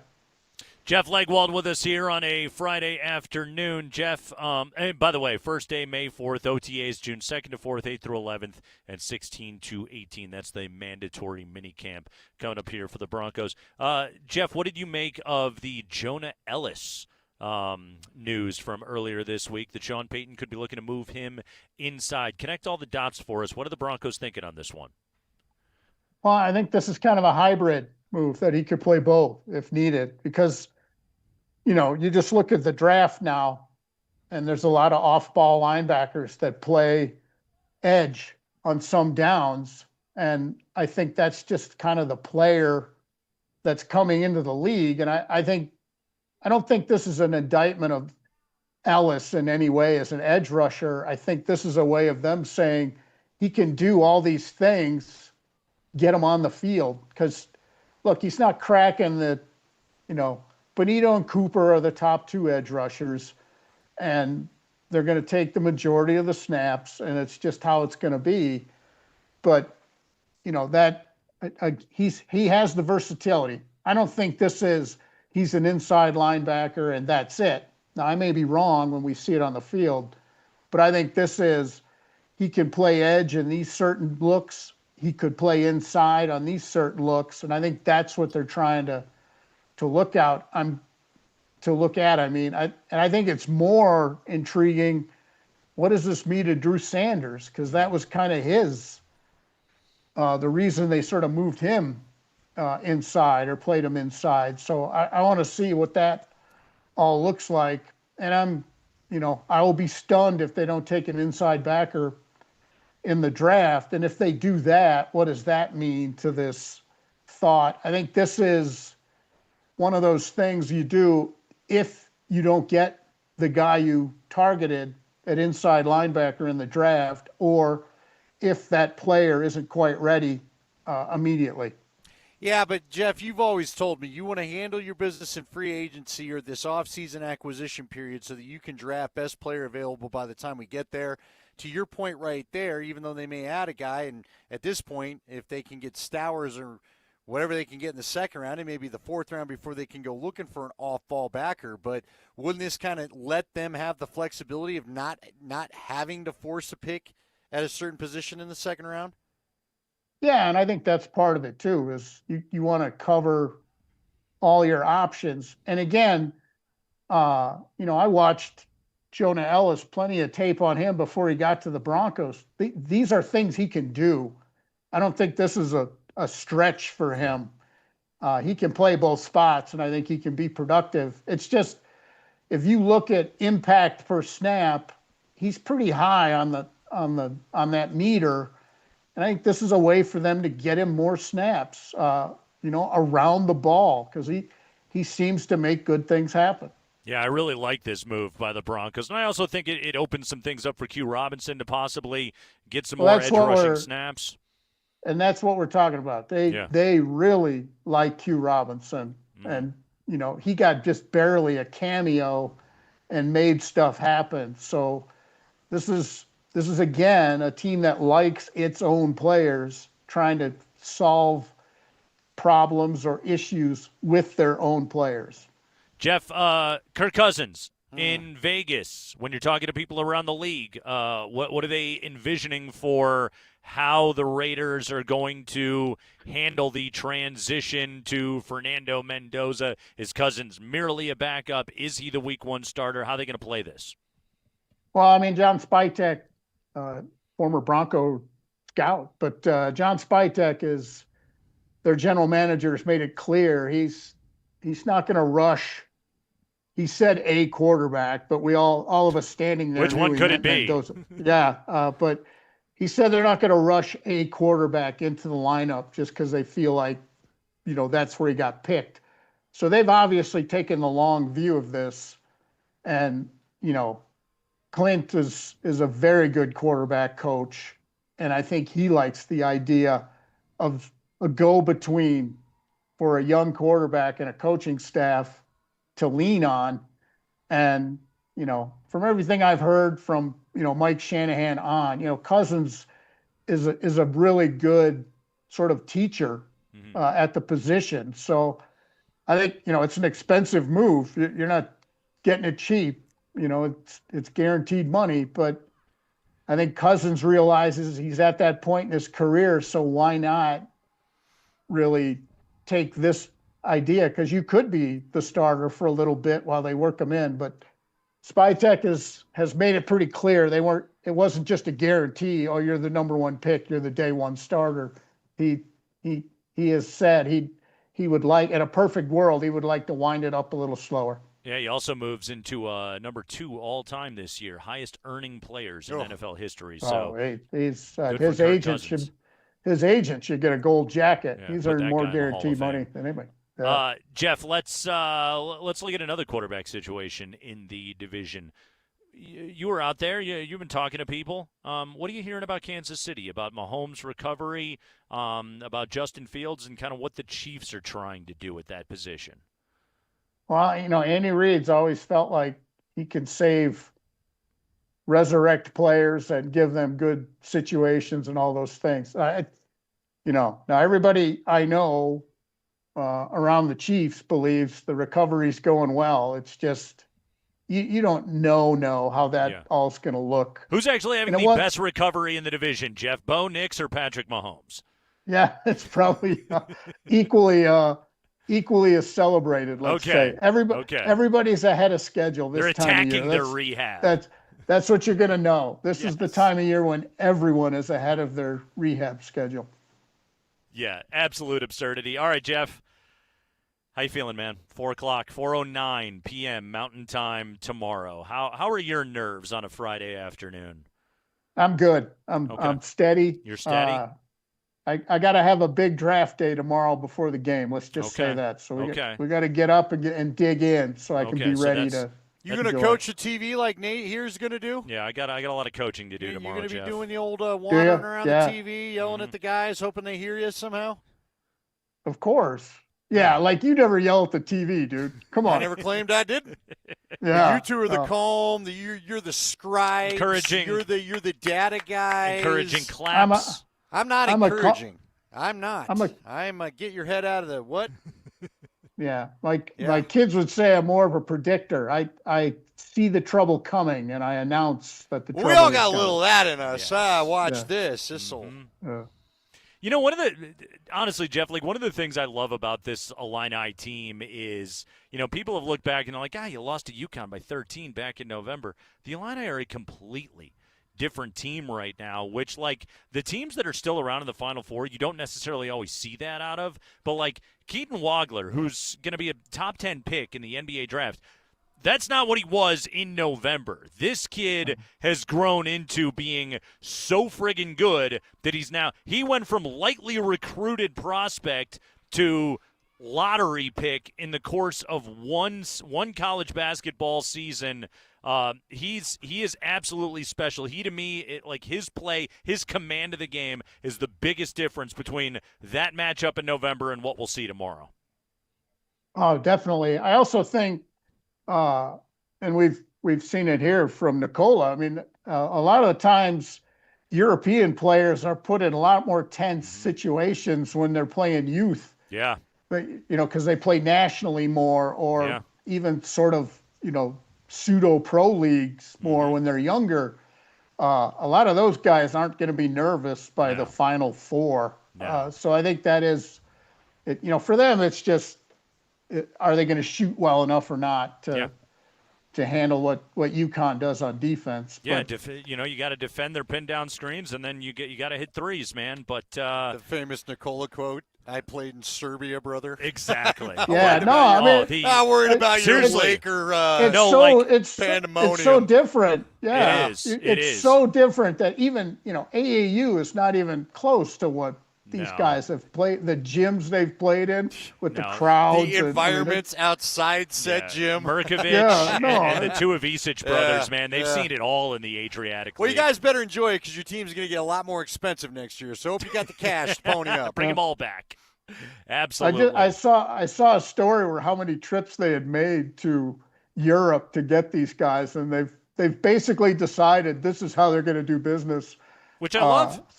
So it's going to be intriguing moving forward. They've basically said, and Brad Underwood, the coach, was on one of our shows the other day, and he was talking about how hard these guys work and that they don't expect anything. And so, as a coach, you're probably saying, let's go get more of those. But I'm not sure you find this collection again. But I'm just having fun along the way. It's pretty damn good, Jeff. Enjoy it. We'll see the mood of you two come Monday. Exactly. We'll see. All right.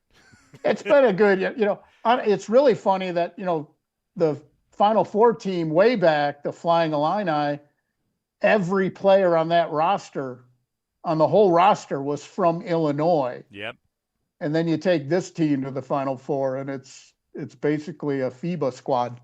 Yeah, is anybody from the state of Illinois on that team? Where's Hummerkaus from? He might be from Illinois, but that might be it. That's a long way from the only team in Final Four history to be from the home state. Yeah. Wasn't that in like 1940? 89. It was 1989. 1989. Yes. I was all right. just after combine number 3. I always like to say. Young, still hair. Yeah. Jeff Legwald. He had it, man. My guy had it going on. Jeff, good work as always, man. Thank you. Thanks, fellas. We'll see you. All right, Jeff Legwald. Yes, thank you for indulging our Illini talk, everybody. We're working through things right now, us Illini fans. Big one tomorrow, Andy. Big one. Big one. Kind of a big one. What are you looking at? I'm just waiting for the promo. I hope Marky's just earmarking all of this. I love the whole, it's been a great run. It's been a great, that's what you say before. It is.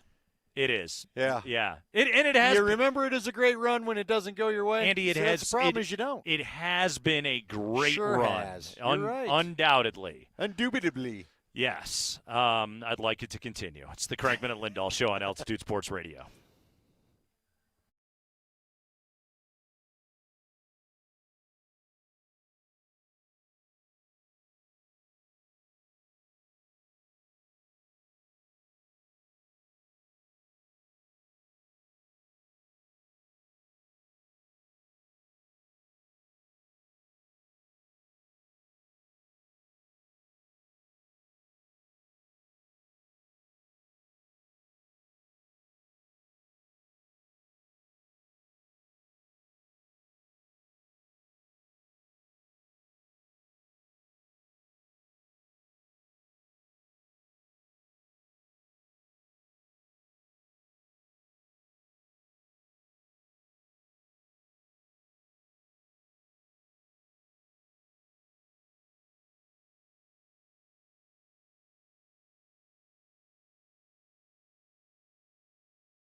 Andy, it has gone final at Coors Field.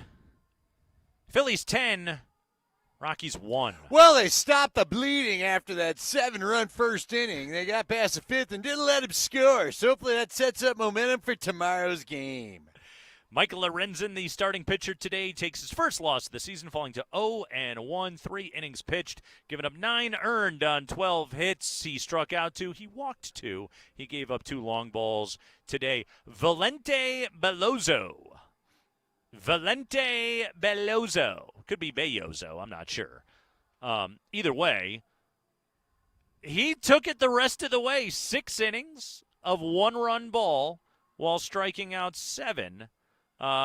In relief today. So well done, Valente. Good for you, bud. 6 innings, huh? Bullpen is fresh for the rest of the homestand. There's your stretch starter right there. That's whatever you want to call that guy. Wasn't it the piggyback guy? Long relief. Yeah, remember that when we had a guy who had an office in the clubhouse? It's almost what they're borderline. Was that Bill doing Schmidt right that had his office in the clubhouse? Remember that?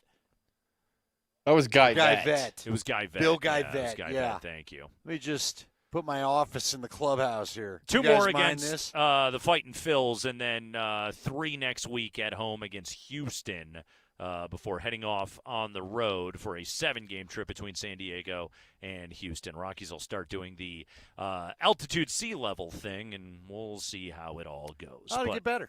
It's getting better. It's getting better. It's getting better. Fallen to 2-5 on the early campaign here so far. Andy, I've got big college sports news ahead of the Final Four tomorrow. Okay. President Donald Trump signed an executive order today designed to limit how long athletes can play college sports and how often they can transfer between schools. Okay. The order directs the NCAA to create rules that mandate college athletes can play for, quote, no more than a 5-year period, close quote, and allows them to transfer schools only once before they graduate without having to sit out a season.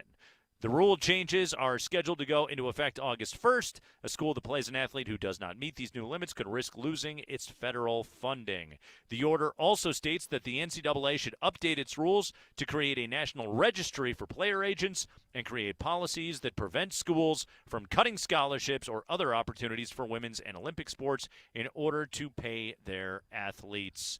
A lot of common sense stuff in there. In a statement from the White House, quote, college sports cannot function without clear, agreed-upon rules concerning pay-for-play and player eligibility that can't be endlessly challenged in court, as is the case now, close quote. That from a White House statement. The very next paragraph, Andy, on ESPN. Multiple lawyers who work with colleges and their athletes told ESPN they believe that judges would rule the president's order to be unconstitutional and unenforceable if challenged in court. Well, and I was about to say the problem is more. I think a lot of people agree with what he stated in his executive order. The problem is you got to get the Big Ten and the SEC to go along with it, and there you go. The lawyer's like, yeah, we're good. Yeah. We're all right. Yeah. We like how we're doing things. I mean, a part of this too is, you talk about clear, agreed-upon rules concerning pay for play. What's wild about this right now is, and Andy, I cover college sports. Like, I have been told by very reliable sources. I've been told of institutions' payrolls. I've been told of player salaries. That stuff is an open, out in the open conversation that goes on. Why can't I tell anybody any of this information? Because the schools don't publicize it. Okay? These are state institutions, taxpayer-funded institutions, and yet this stuff is as shrouded in mystery and cover-up and obfuscation as you could possibly imagine. And, like, again, I heard a quote yesterday where they were talking about in the Big Ten, if your budget's not starting at $14 million, then best of luck in being able to compete. But what do these players make? I don't know. I've heard so many different numbers on what A.J. DeBonsa reportedly pulled down this year, at BYU. I have no idea what is true and what isn't. I've heard rumors about, we talked about Keaton Wagler from Illinois earlier. I know he's done very well selling his own stuff, selling his own merchandise at the Illinois NIL store, which, by the way, that's exactly how this stuff is supposed to work. Sure. That's literally making name off your name, image, and likeness. Like, that's great. That's all well done. But again, the numbers that you hear are just, they're not officially reported. And so we don't know. There's not a spot track or an overthecap.com that we can go to for college athletics. And therein lies the challenge of what everyone is up against. And again, this is all happening in the like in the shadows, basically, of I'm going through Twitter, and everything you look at is this player entered the portal, this player entered the portal. There's like 900 college basketball players in the portal right now. And they're not all going to get paid, by the way. There's plenty of these players that think they're going to go on for bigger paychecks, and they're not. Yeah. If they get one at all. Some are left out, just out cold, period. And that's just and the players are victims in all of that as well, because they get told by an agent, hey, I talked to this coach and he can get you this, and blah. All right, I go into the portal, and then suddenly my roster spot at my old school is filled, and it turns out I'm not making the money I thought I was going to make. And that's the thing. What I'd love to see is a cap on – first off, they need a cap what these agents can take. You know, in the NFL, what do the agents take, 5 to 7%? 3%. They're taking like 20 on some of these deals out there that you hear about. Yeah, there needs to be better. And the good schools are trying to protect their athletes within the walls of their own offices. But again, there's only so much that can be done, especially once a player enters the portal and is basically outside of the protection of whatever the institution can give them. Well, and these players are going to get shocked by the taxes that they have to pay on these things. I don't think they realize that because they're so young. And frankly, you know, we've seen a couple of these pop up. I think we're going to start seeing where the athletes are the new Hollywood babies, where the parents sweep in, take the money, take a bigger chunk of the money than they were supposed to. Sure. And yeah. So this whole thing. Oh, sure. So, yeah, I think we'd all like to get it under control. Yeah. Nobody's necessarily against that, but you've got to get the participating institutions to agree to let someone have the power to dictate this stuff, and I don't see that happening anytime soon. Yeah, that's the struggle, is that everybody just everyone has their own agenda in this, and there's nobody looking for the greater good. And until and it literally will take an act of Congress. Like it's, you know, Trump had his meeting last month and he puts out the executive order, and Andy, you and I know that thing's not worth the paper it's printed on. It's about as good as the gentleman's agreement that we had between, remember when what was it, the Pac-12, the Big 12, they were all going to schedule the alliance. Together? But the hope here is, in the very least, that Congress will actually act on this, and that people will get in a room and actually start to work on some of this and get some damn laws passed, so that we can get into a more regulated version of what college athletics can look like. Because right now, it's a damn mess. Well, it is, but the problem is you've got the Big Ten and SEC making so much money. Yep. How are you going to tell them that they can't now that they are? I mean, that's the trick, and that's where some of this unconstitutional stuff's going to pop in. I don't know, man. It's I don't know when we're going to get there, frankly, Nate. Everyone says that they want it, but you don't see a lot of people actually that amongst those in control pushing for true oversight. Yeah, it's again, like, it's just so funny. You only get 5 years. Trinidad Chambliss is over there just going, I want to keep going. Nah, I'd like 7. I want to stay in college I forever. get why some of these guys, if you know that the NFL's probably not going to be long for you, why not make a you make a 7 or 8 year career? There's good money to be made. You went to college to learn how to make money. Well, you've done that. Yeah, there's check that box. Good money in college sports. Yeah, you save your money, right? Maybe you don't have to go deal with the pros trying to break you as a human being. There's no doubt about that. So, I don't think the executive order stands a chance. But I do hope that potentially we could get somewhere to start to get some of this stuff fixed up. They're good talking points that we'd all like to see enacted, but again, a lot of common sense stuff. People in the middle of this to agree to do it. It's the Kreckman and Lindahl Show. We are live with you out here at Ball Arena. Mammoth and the Desert Dogs warming up right now. You hear the balls popping off the board. Yeah, ahead of tonight's big time tilt. We got the 5 biggest stories. We got football. We got basketball. We got any hockey in there? Yeah. We got any puck ahead of tomorrow's matchup with the Stars? We got that in there as well. We'll find sandpaper. Something. Yeah, get that. Well, we got sandpapery news next on Altitude Sports Radio.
Yeah, we do play ska on Fridays, and we are getting you set for a massive weekend. Nuggets Spurs tomorrow, 1 o'clock. Avalanche Stars tomorrow, 1 o'clock. Seriously, same time? Same I did time. not notice that. We're first time hearing of this. We're going off right at the same time tomorrow, Andy. We're going to be flipping the channels wildly. Are they both national games? The national TV, I mean. Avalanche game is on ABC.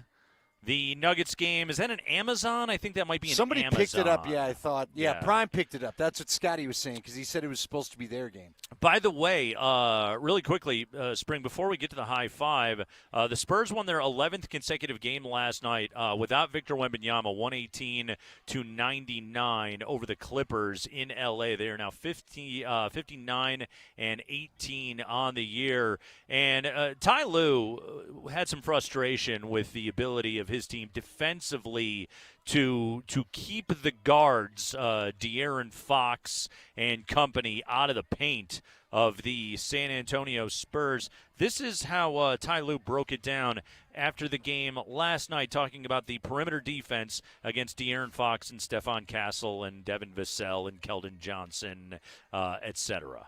Midway through the first quarter, I thought they really attacked us. I thought they were, physical going to the basket, and we couldn't withstand their thrust, going to the basket and getting to the hole. And, I don't even know how many paint points they had, but it just felt like they were just living in the paint, and we could control their penetration. Yeah. There was a lot of thrust going to the hole, and they were not able to control the penetration. Yep. Sports are they're a different deal sometimes. What are we talking about? They really can be, yes. Their thrust. Yeah. We got Goldfinger tickets to give away next week. Oh, do we? Yeah. Okay. Show's a week from tomorrow. You Okay. better figure out your plans there, Skippy. All right. Let me get to work on that. Yeah. You tell me that Tuesday. Spring and I are going to be there no matter what. Let's do news. We got a lot of news, and we're starting with NBA news, Mark Springer. And we could control their penetration. We're going to try to control it right now. It's hard to control sometimes. In the high five. Celebrate This is gonna get weaponized. Celebrate $5 Fridays at Papa Murphy's on Fridays only. Get a large thin crust, cheese, sausage, or pepperoni pizza for just $5. Order online now at papamurphys.com. Big NBA news coming down recently. Luca Doncic will miss the rest of the Lakers' regular season with a grade 2 strain of his left hamstring. Grade 2. That's... And they said, so he's out, as Spring said, let's relive those words. Out the regular season, that's already determined, and out indefinitely after that. And already his agent is coming out and talking about, I want some sort of exception for the games he's going to miss because my guy needs to be in the postseason awards. It's important for contracts. But, man, and what'd you say the odds were at Westgate? They already dropped to him. 100-1 to win the title. Not a lot of good feelings about what this hamstring injury looks like is what I'm taking from all this. By the way, grade 2 is basically with hamstring strains, grade 1 is mild. Grade 2 is moderate, a partial tear, recovery 4 to 8 weeks. According to the Cleveland Clinic here. Grade 3 is a severe strain or complete tear. That's just nothing but bad news. But, yeah, Luka Doncic, the Lakers were down by 32 points in the third quarter last night. Luka Doncic was on the floor despite having dealt with some hamstring discomfort earlier in the game. In the second quarter, J.J. Redick and the Lakers still had him come back out, play again in the third quarter. Down, they trailed by as many as 40 in that game last night. But Luka Doncic suffered a pretty nasty hamstring injury in a game where the Lakers stood no chance whatsoever. Honestly, makes no Andy, sense. It does make no sense. And quite honestly, like this is one of those where it's like I think J.J. Redick has done a great job with the Lakers, but that's a pretty unforgivable sin. Did right he there. just get a little red rear end in him? I mean, what happened there? Probably could have been. Yeah, probably easily could have been. Coaches do that sometimes. Well, yeah, you're gonna now he's got to live with it. Yeah, you guys were terrible tonight. You're gonna play through it. Yeah, and good luck. And now he doesn't have Luca for the postseason. Go ahead, Spring. High five. All right, here's your Nuggets injury report for their game tomorrow against the Spurs. Tim Hardaway Jr. is probable with his left knee soreness. He did practice today. Peyton Watson is out. He is week to week with a right hamstring injury. Spencer Jones is out with the right hammy, and Zeke Naji out with the left hip strain. David Adelman today was asked if the hope is that Peyton Watson will be ready for Game 1 of the playoffs. I mean, the hope would be play next week.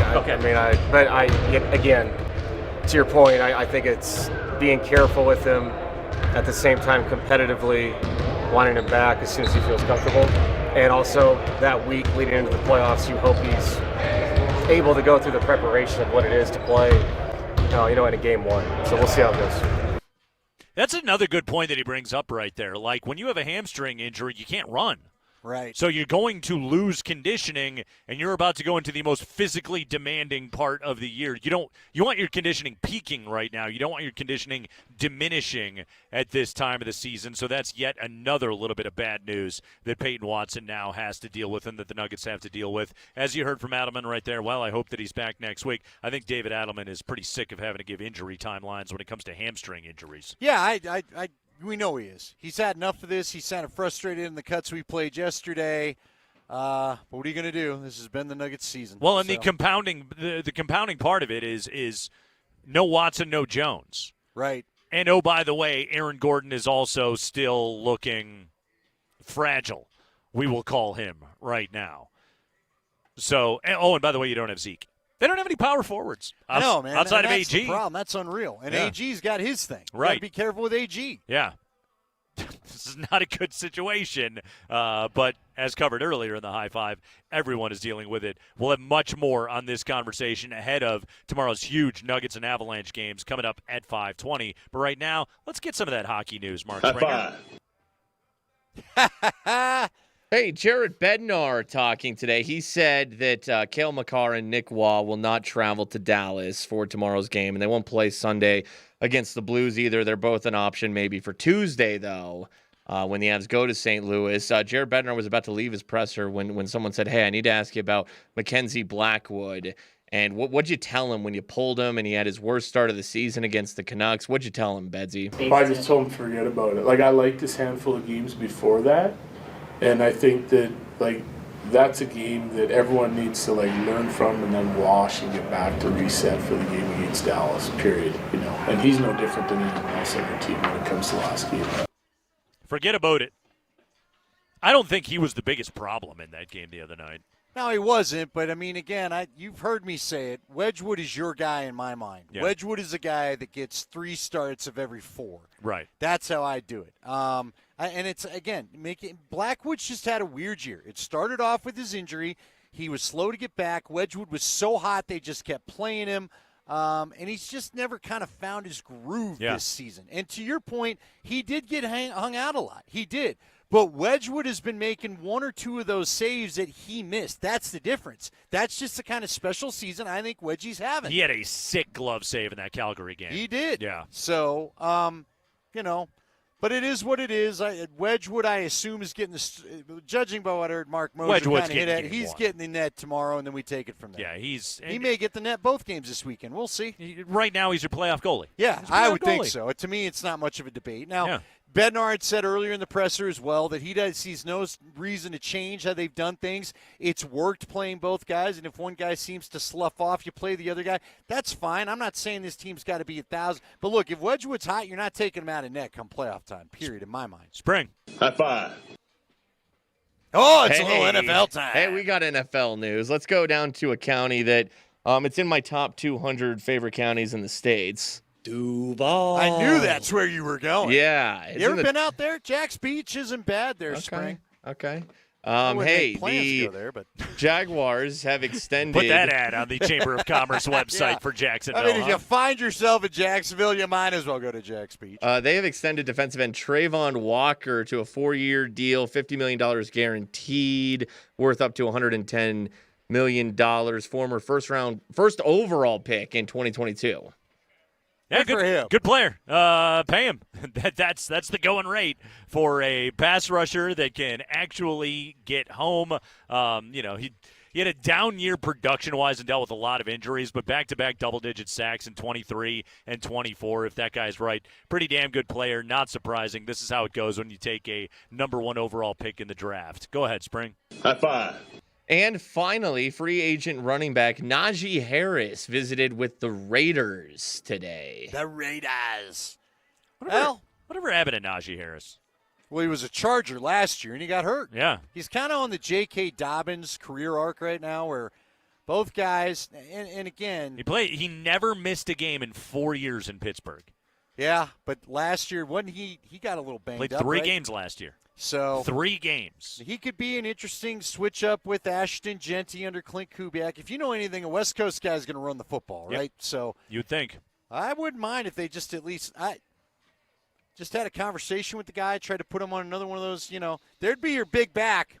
There'd be your insurance policy for J.K. Dobbins if for some reason you don't draft somebody. Honestly, and maybe coming off the injury, he just doesn't quite look right, but 307 carries his rookie year, 272, 255, 263. There's a heavy workload. He was 1,000-yard back. And he was an Alabama back, so he got plenty of work there, too. Exactly. But, only 15 carries last year, only played 3 games. Has some freshness to him, but he did not get snatched up in the initial wave of free agency. Najee Harris, that guy he was on a hell of an NFL trajectory and then not so much anymore. But that's also what happens when you go play for the Chargers, right? Yeah. Your career gets derailed by injury. I mean, at some point they're going to figure out what goes on there, whether it's the water, the training staff, the tables. What is it? They don't that have gets everybody hurt. It's an electrical substation. I was going to say they don't have the substation that's problem right. that they do at Levi's Stadium, exactly. Although John Lynch claims now that's debunked.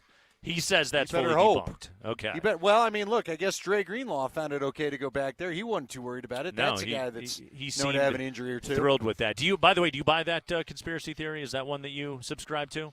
The electromagnetic fields from the substation are impacting Niners players? No, but I mean, whatever. Look, what's wild about it is I got to imagine that Kyle Shanahan comes from his dad's, way of thinking where you don't beat the tar out of the players, and basically Greenlaw said as much, so I don't know. We had a discussion. Maybe it's at Bennigan's near the station or near the stadium. We had a discussion the other day off air about conspiracy theories you believe in.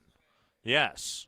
I'm trying to remember that. Did we each have one? Yes. Your big one is the Kurt Cobain was murdered. Oh yeah, you're right. Yeah, you're in on that one. I don't know why you scoff at that. I do. I scoff. Yes. Why? Because she's not in prison. Oh, no, I'm not sure that she's fully the one that did it.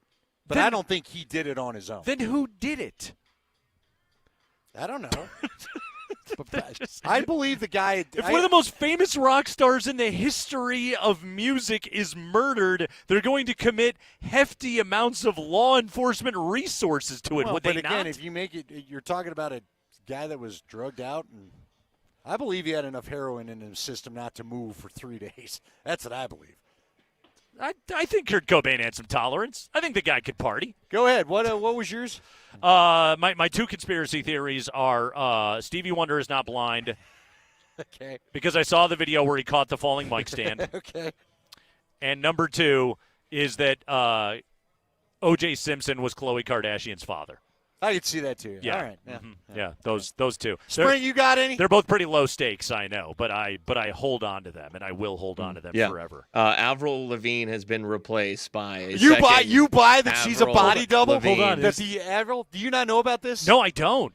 She's the ultimate warrior of pop music. Well, this goes back to the other dark side. No, that people believe she killed herself. The real Avril killed herself, and that this Avril is a villain. According to the conspiracy the internet theories? Conspiracy theory people, where I think even Avril joked about it on her tour. Okay. Because they say, look at this is different, that's different, but whatever. You know Marilyn Manson was on the Wonder Years, right? Yeah, it's Paul Pfeiffer. Didn't he also reportedly he had his lower ribs removed? Yeah, that was something else. No, isn't that Maynard from I think that's Maynard from Tool. Oh, I always only heard that one Tool. about Marilyn Manson. I thought it was Maynard of Tool to be able to perform that one apparently evolved. An acrobatic act that you would see. What's that traveling acrobatic Cirque du Soleil style deal going on? It's tough on the neck. It's the Kreckman and Lindahl show. Yes, massive Avalanche game, massive Nuggets game tomorrow. What do we need to see out of those performances? We talk about that next.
Yeah, we're playing Operation Ivy here on a Ska Friday. Kreckman and Lindahl, Altitude Sports Radio 92.5. We have got massive games tomorrow here on the station. First off, yes, we got all the Final Four action starting at 4 o'clock with Illinois and UConn, followed by Michigan and Arizona. Going to be a great Final Four this year, so make sure you get locked in for that. Listen to that right here on Altitude Sports Radio 92.5. It's all brought to you by the Reputation Law Group, specializing in divorce and DUI matters. To schedule a consultation with those attorneys, go to thereputationlawgroup.com. Tune in tomorrow, again, starting at about 4 o'clock, right after Avalanche postgame wraps up. Yeah, so here's the schedule for tomorrow.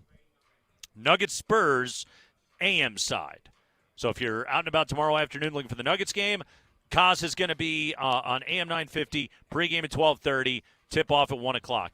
Avs Stars, they get the FM treatment tomorrow, 92.5, 12:30 pregame, and then Connor on the call starting up at 1 o'clock or shortly thereafter, nationally televised game on ABC. Andy, let's start with the Avalanche. Still no Cale Makar and Nick Waugh, as we know. But this game tomorrow against the Stars, they're let's be honest, they're real rivals that they're going up against right now. The only team that I think has any outside shot at catching the Avalanche, and it's a very outside shot. But for the Avalanche, especially coming off of the craptacular performance that they had the other night against Vancouver, what do you need to see out of this team tomorrow?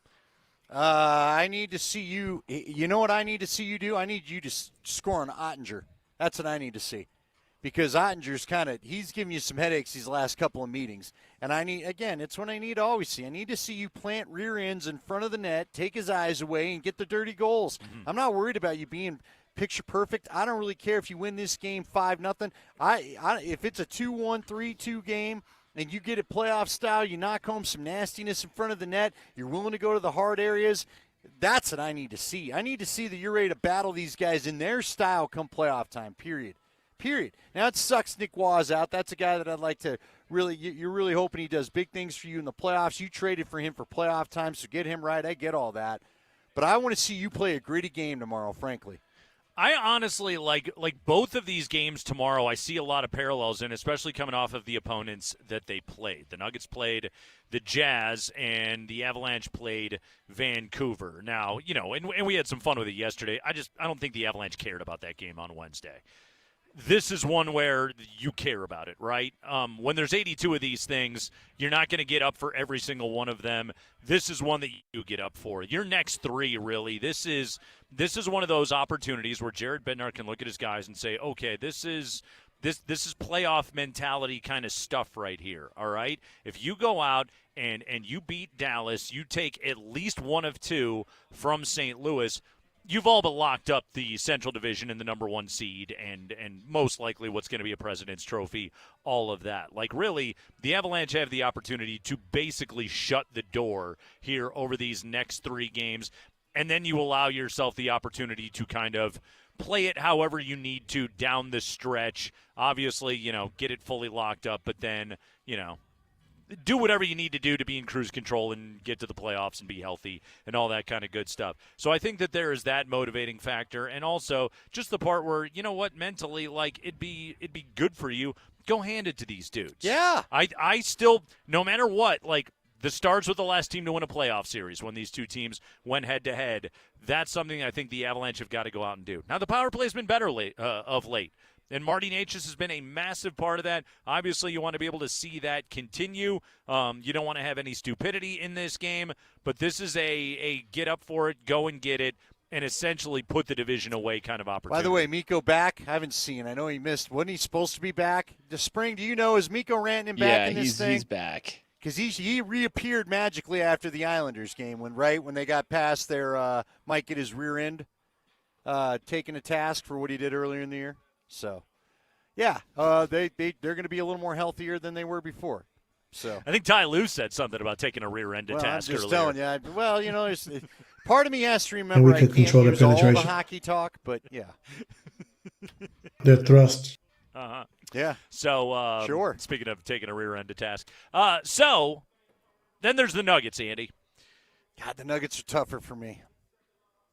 This is a big game. I know it's a big game, and, man, you were down some dudes. You're down dudes, and you're probably going to be down dudes. But I want to revisit kind of the way that I talked about this game earlier. This is a game plan game, okay? This is one where I want to see the Nuggets have a clear – I want them to have a clear game plan.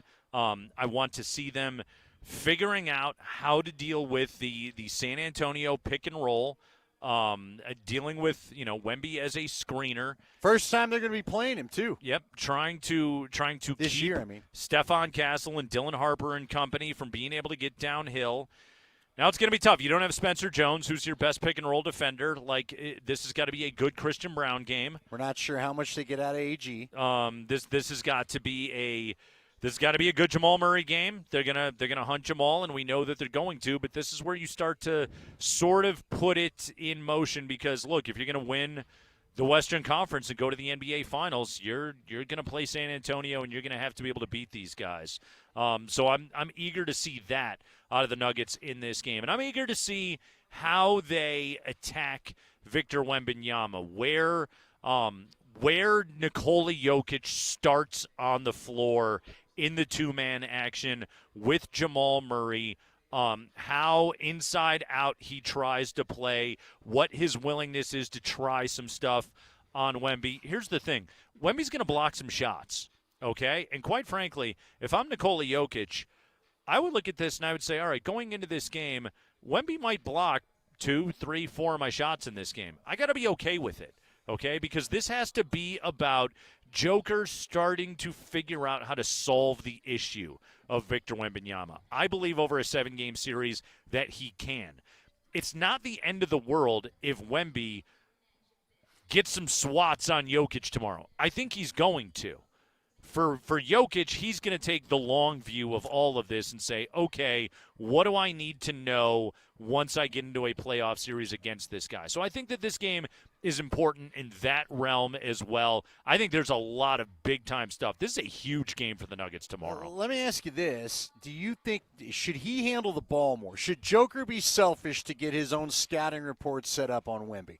Should he go in there and take a few more looks, maybe do a little more one-on-one, and just try to gather as much info as he can, or does he have enough? Okay. No, it's a good point right there because I have no problem. Like, if the Nuggets want to go into this game and play some 5 out and then clear out the side of the floor and let Jokic do some backing on Wemby just to see – just to get a feel for him. Exactly. And not only do you get a feel for Wemby, you get a feel for where's the double coming from, where is San Antonio going to send the double from off of the weak side, how are they going to attack him in that way, what are the different ways they're going to attack him, how Wemby affects all of that. I think that that's something that you absolutely want to see. I do think that the Nuggets should run some of that tomorrow. I also would like to see them really kind of start in the higher pick and roll. Try and get Jokic those catches at the elbow. And again, just get a feel for angles. Everything in the paint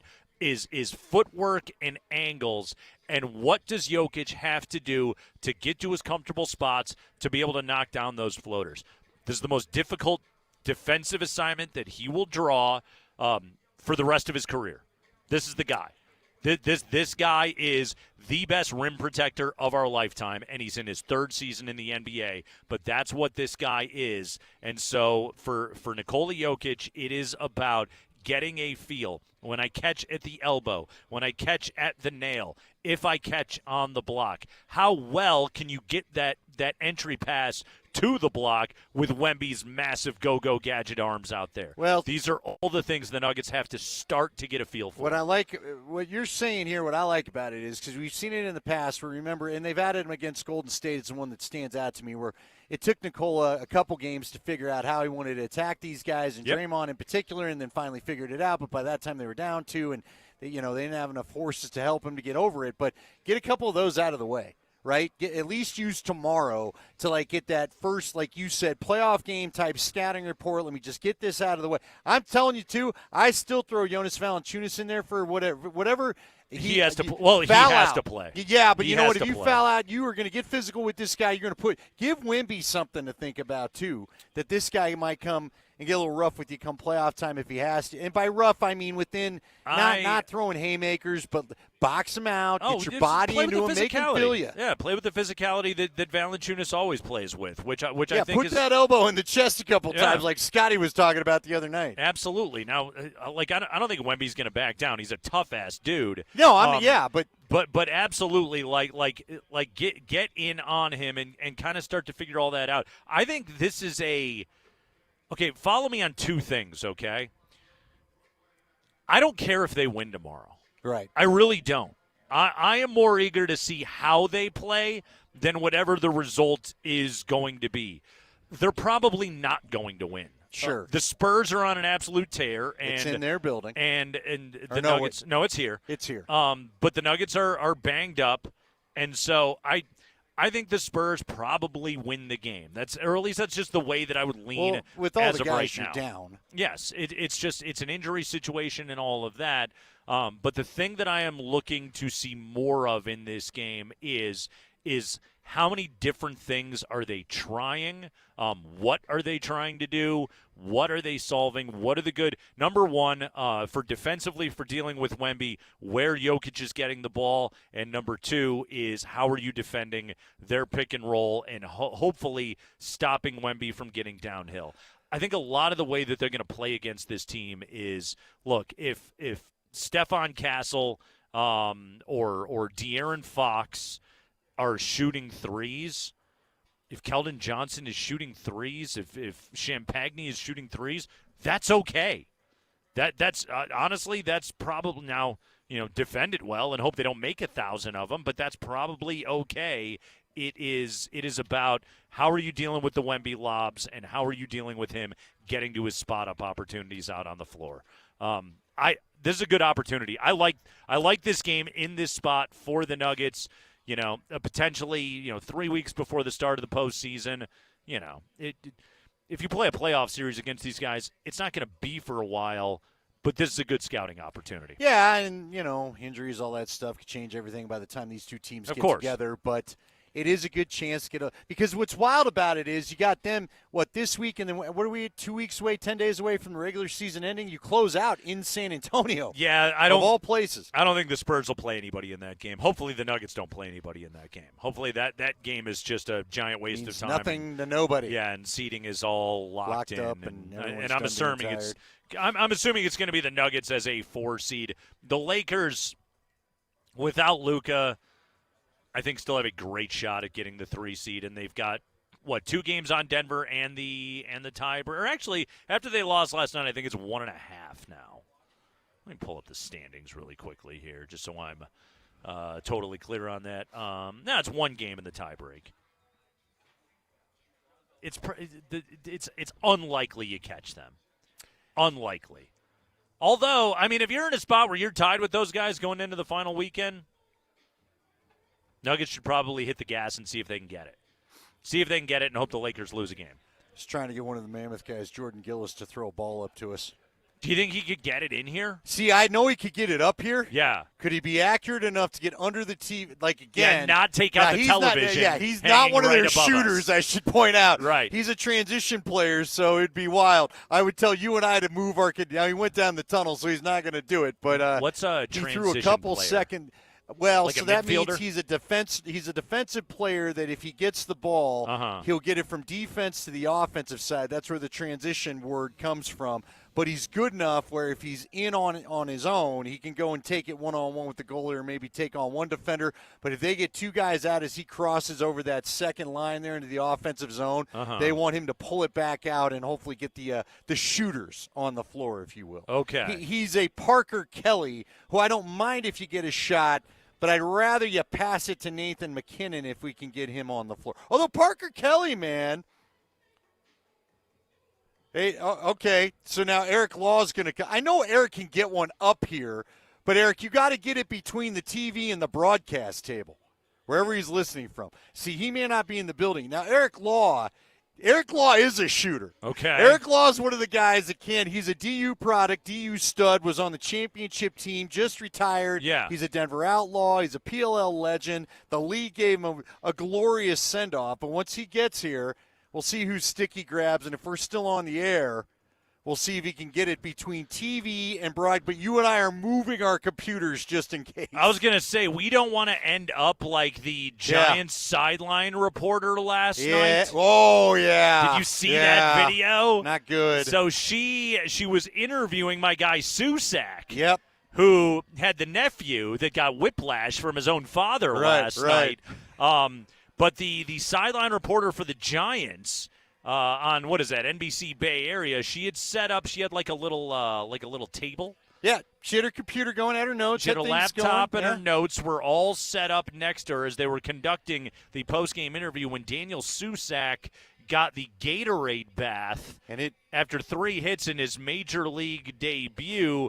And, I mean, it destroyed. It took the computer out, yeah. Yeah, it soaked it and knocked it off the table. Yeah, I think the ice actually broke the thing, honestly. It looks like a computer got taken off the deck of the Titanic. Yeah, so that thing was destroyed. This is what I have to say, though. Baseball Gatorade baths and shaving cream shenanigans and all of that is extremely common. She's got to know better. Yeah, you had to know. That's a rookie mistake. Yeah. I hope somebody's got the insurance to cover you there because or maybe that's company issued. I hope even more it's company issued. Hopefully it's company issued. Because that thing, you got to know that can't be in the splash zone of the Gatorade bath. No, and baseball players like Kelsey Wingert ain't letting that happen. Over 162 baseball players. They get bored. They engage in post-game hijinks. You got to do something. Anything they can do to get through that season. Rockies, by the way, fall 10-1 today to the Phillies. They struck out 15 times today. No! Are you shocked? Not what you're looking for. Are you shocked? I think they only had the highest strikeout or second highest strikeout rate in baseball last year. I was hoping that would improve a little bit. They weren't exactly like a good true outcome team. I think they were bottom 5 in home runs, like one of the lowest walk rates, one of the highest strikeout rates. Those are the kind of things that have to improve, I would say, going forward. Yeah, especially at home.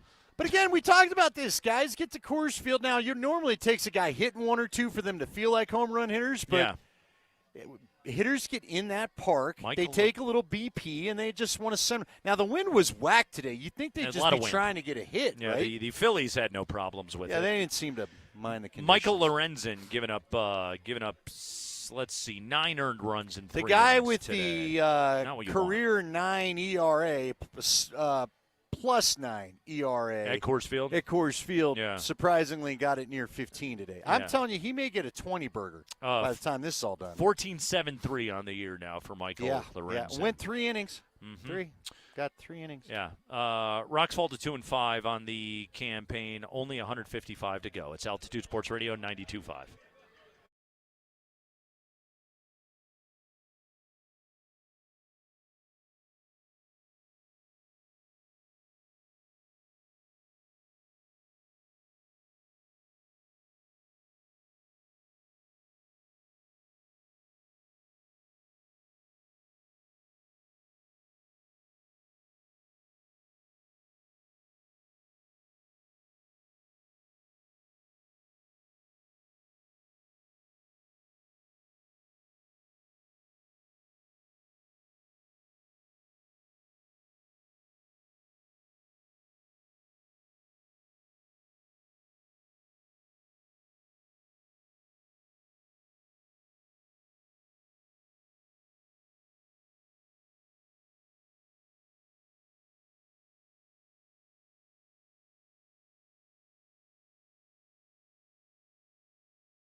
You know, Andy, we were doing the show, and we didn't have the Rockies game on here at Ball Arena. What a shame.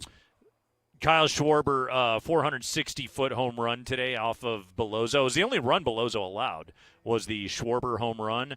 460 feet, second deck. Drew Goodman. Sure, yeah. Deck. Shot. Mm-hmm. Shot. How old is that drop? Can Spring find it in the next 21 He's looking. seconds? You can see him I looking. can see him. He's scampering. He's second dick shot. Yeah. Mm-hmm. All Yeah. right. Uh-huh. That's kind of what the whole game felt like, I think. What's the capital of Thailand, Drew? So there we go. And we could control their penetration. Thank you, Ty Lue. Aaron Nola, by the way, went 6 1/3, struck out 9 today for the Fightin' Phils. Jesus Luzardo will start for them tomorrow. I'm not sure who's going for the Rocks because they said Sagano isn't going again until Sunday, so could be a bullpen day tomorrow for the Rocks. Yeah, it's going to be interesting. I mean, I don't know. You hope they get the hitting right, like you said. But see, again, this is a team that even in their wins hasn't exactly been mashing the ball coming out of spring training. Yeah, I mean, they scored 14 in that first game against Toronto, but I think 5 or 6 of them were off a position player. It was the backup catcher was pitching for the Jays. By the way, Final Four game going on right now. South Carolina, a 1-point lead on UConn. Right now with under 3 minutes to go in the first half. Boy, Gino, 38-0, trying to win yet another national title at UConn. Don't let this one slip. South Carolina, UConn, Texas, and UCLA, all 4 1 seeds in action tonight. National championship game in women's college basketball is coming up on Sunday. Of course, tomorrow we're loaded all day long here on Altitude Sports Radio. Listen to this. Okay, so Andy, we got the Rapids and Toronto FC tomorrow at 10:30 on Mix 100. We have got the Av Stars on 92.5, pregame at 12:30, puck drop at 1 o'clock.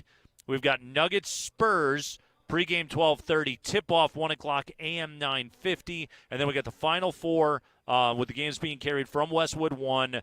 Final Four tomorrow starting at 4 o'clock with Illinois, UConn, followed by Michigan and Arizona tomorrow. So that is all going down. It's going to be a great, great Final Four. Can't wait.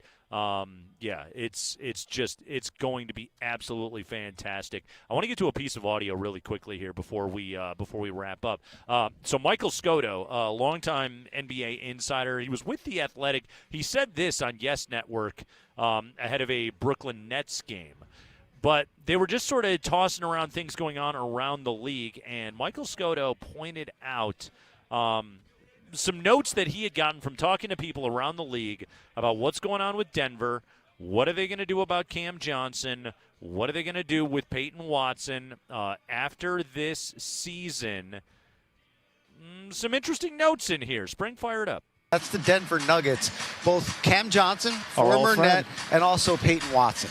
Well, Chris, you bring up both of these guys. Now, Peyton Watson is going to be one of the top restricted free agents, a young guy who's really burst onto the scene, having a career year. I've had plenty of conversations with Denver throughout the season. They want to keep this guy. He's gotten a lot of trade interest that's been rebuffed. Now, with that said, how does that affect Cam Johnson?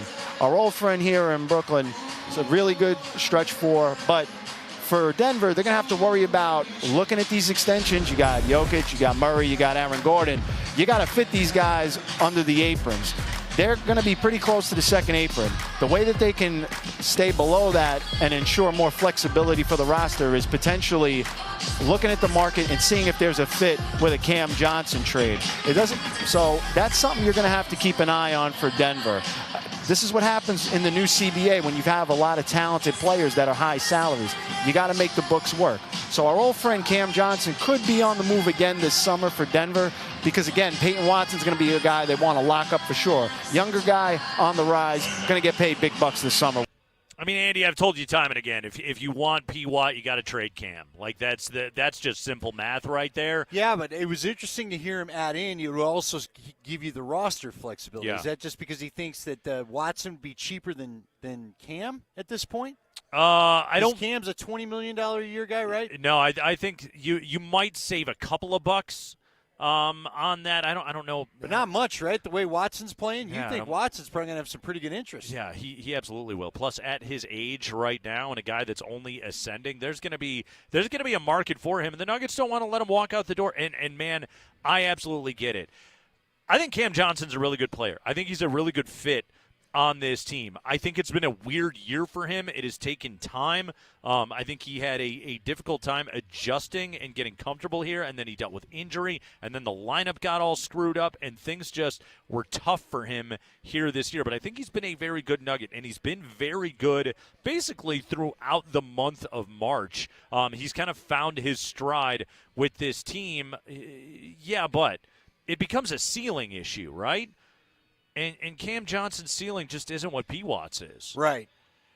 And again, P. Watt's one of your guys. And look, the other thing that could work in your favor for maybe getting more for Cam Johnson would be there are people that will probably say, all right, well, but is P. Watt, is this a one-year deal? Yeah. Is this a contract guy? So you might get more assets for Cam Johnson anyway. We do know this. They need to keep flexibility with the bench. They've got to find a way to maximize the players around Joker for this last stretch run. It may not be the last. Look, it's getting there, man. I feel like that they are getting close to the point where they've got to pull the Elway around Manning, Elway the GM, that is, where they may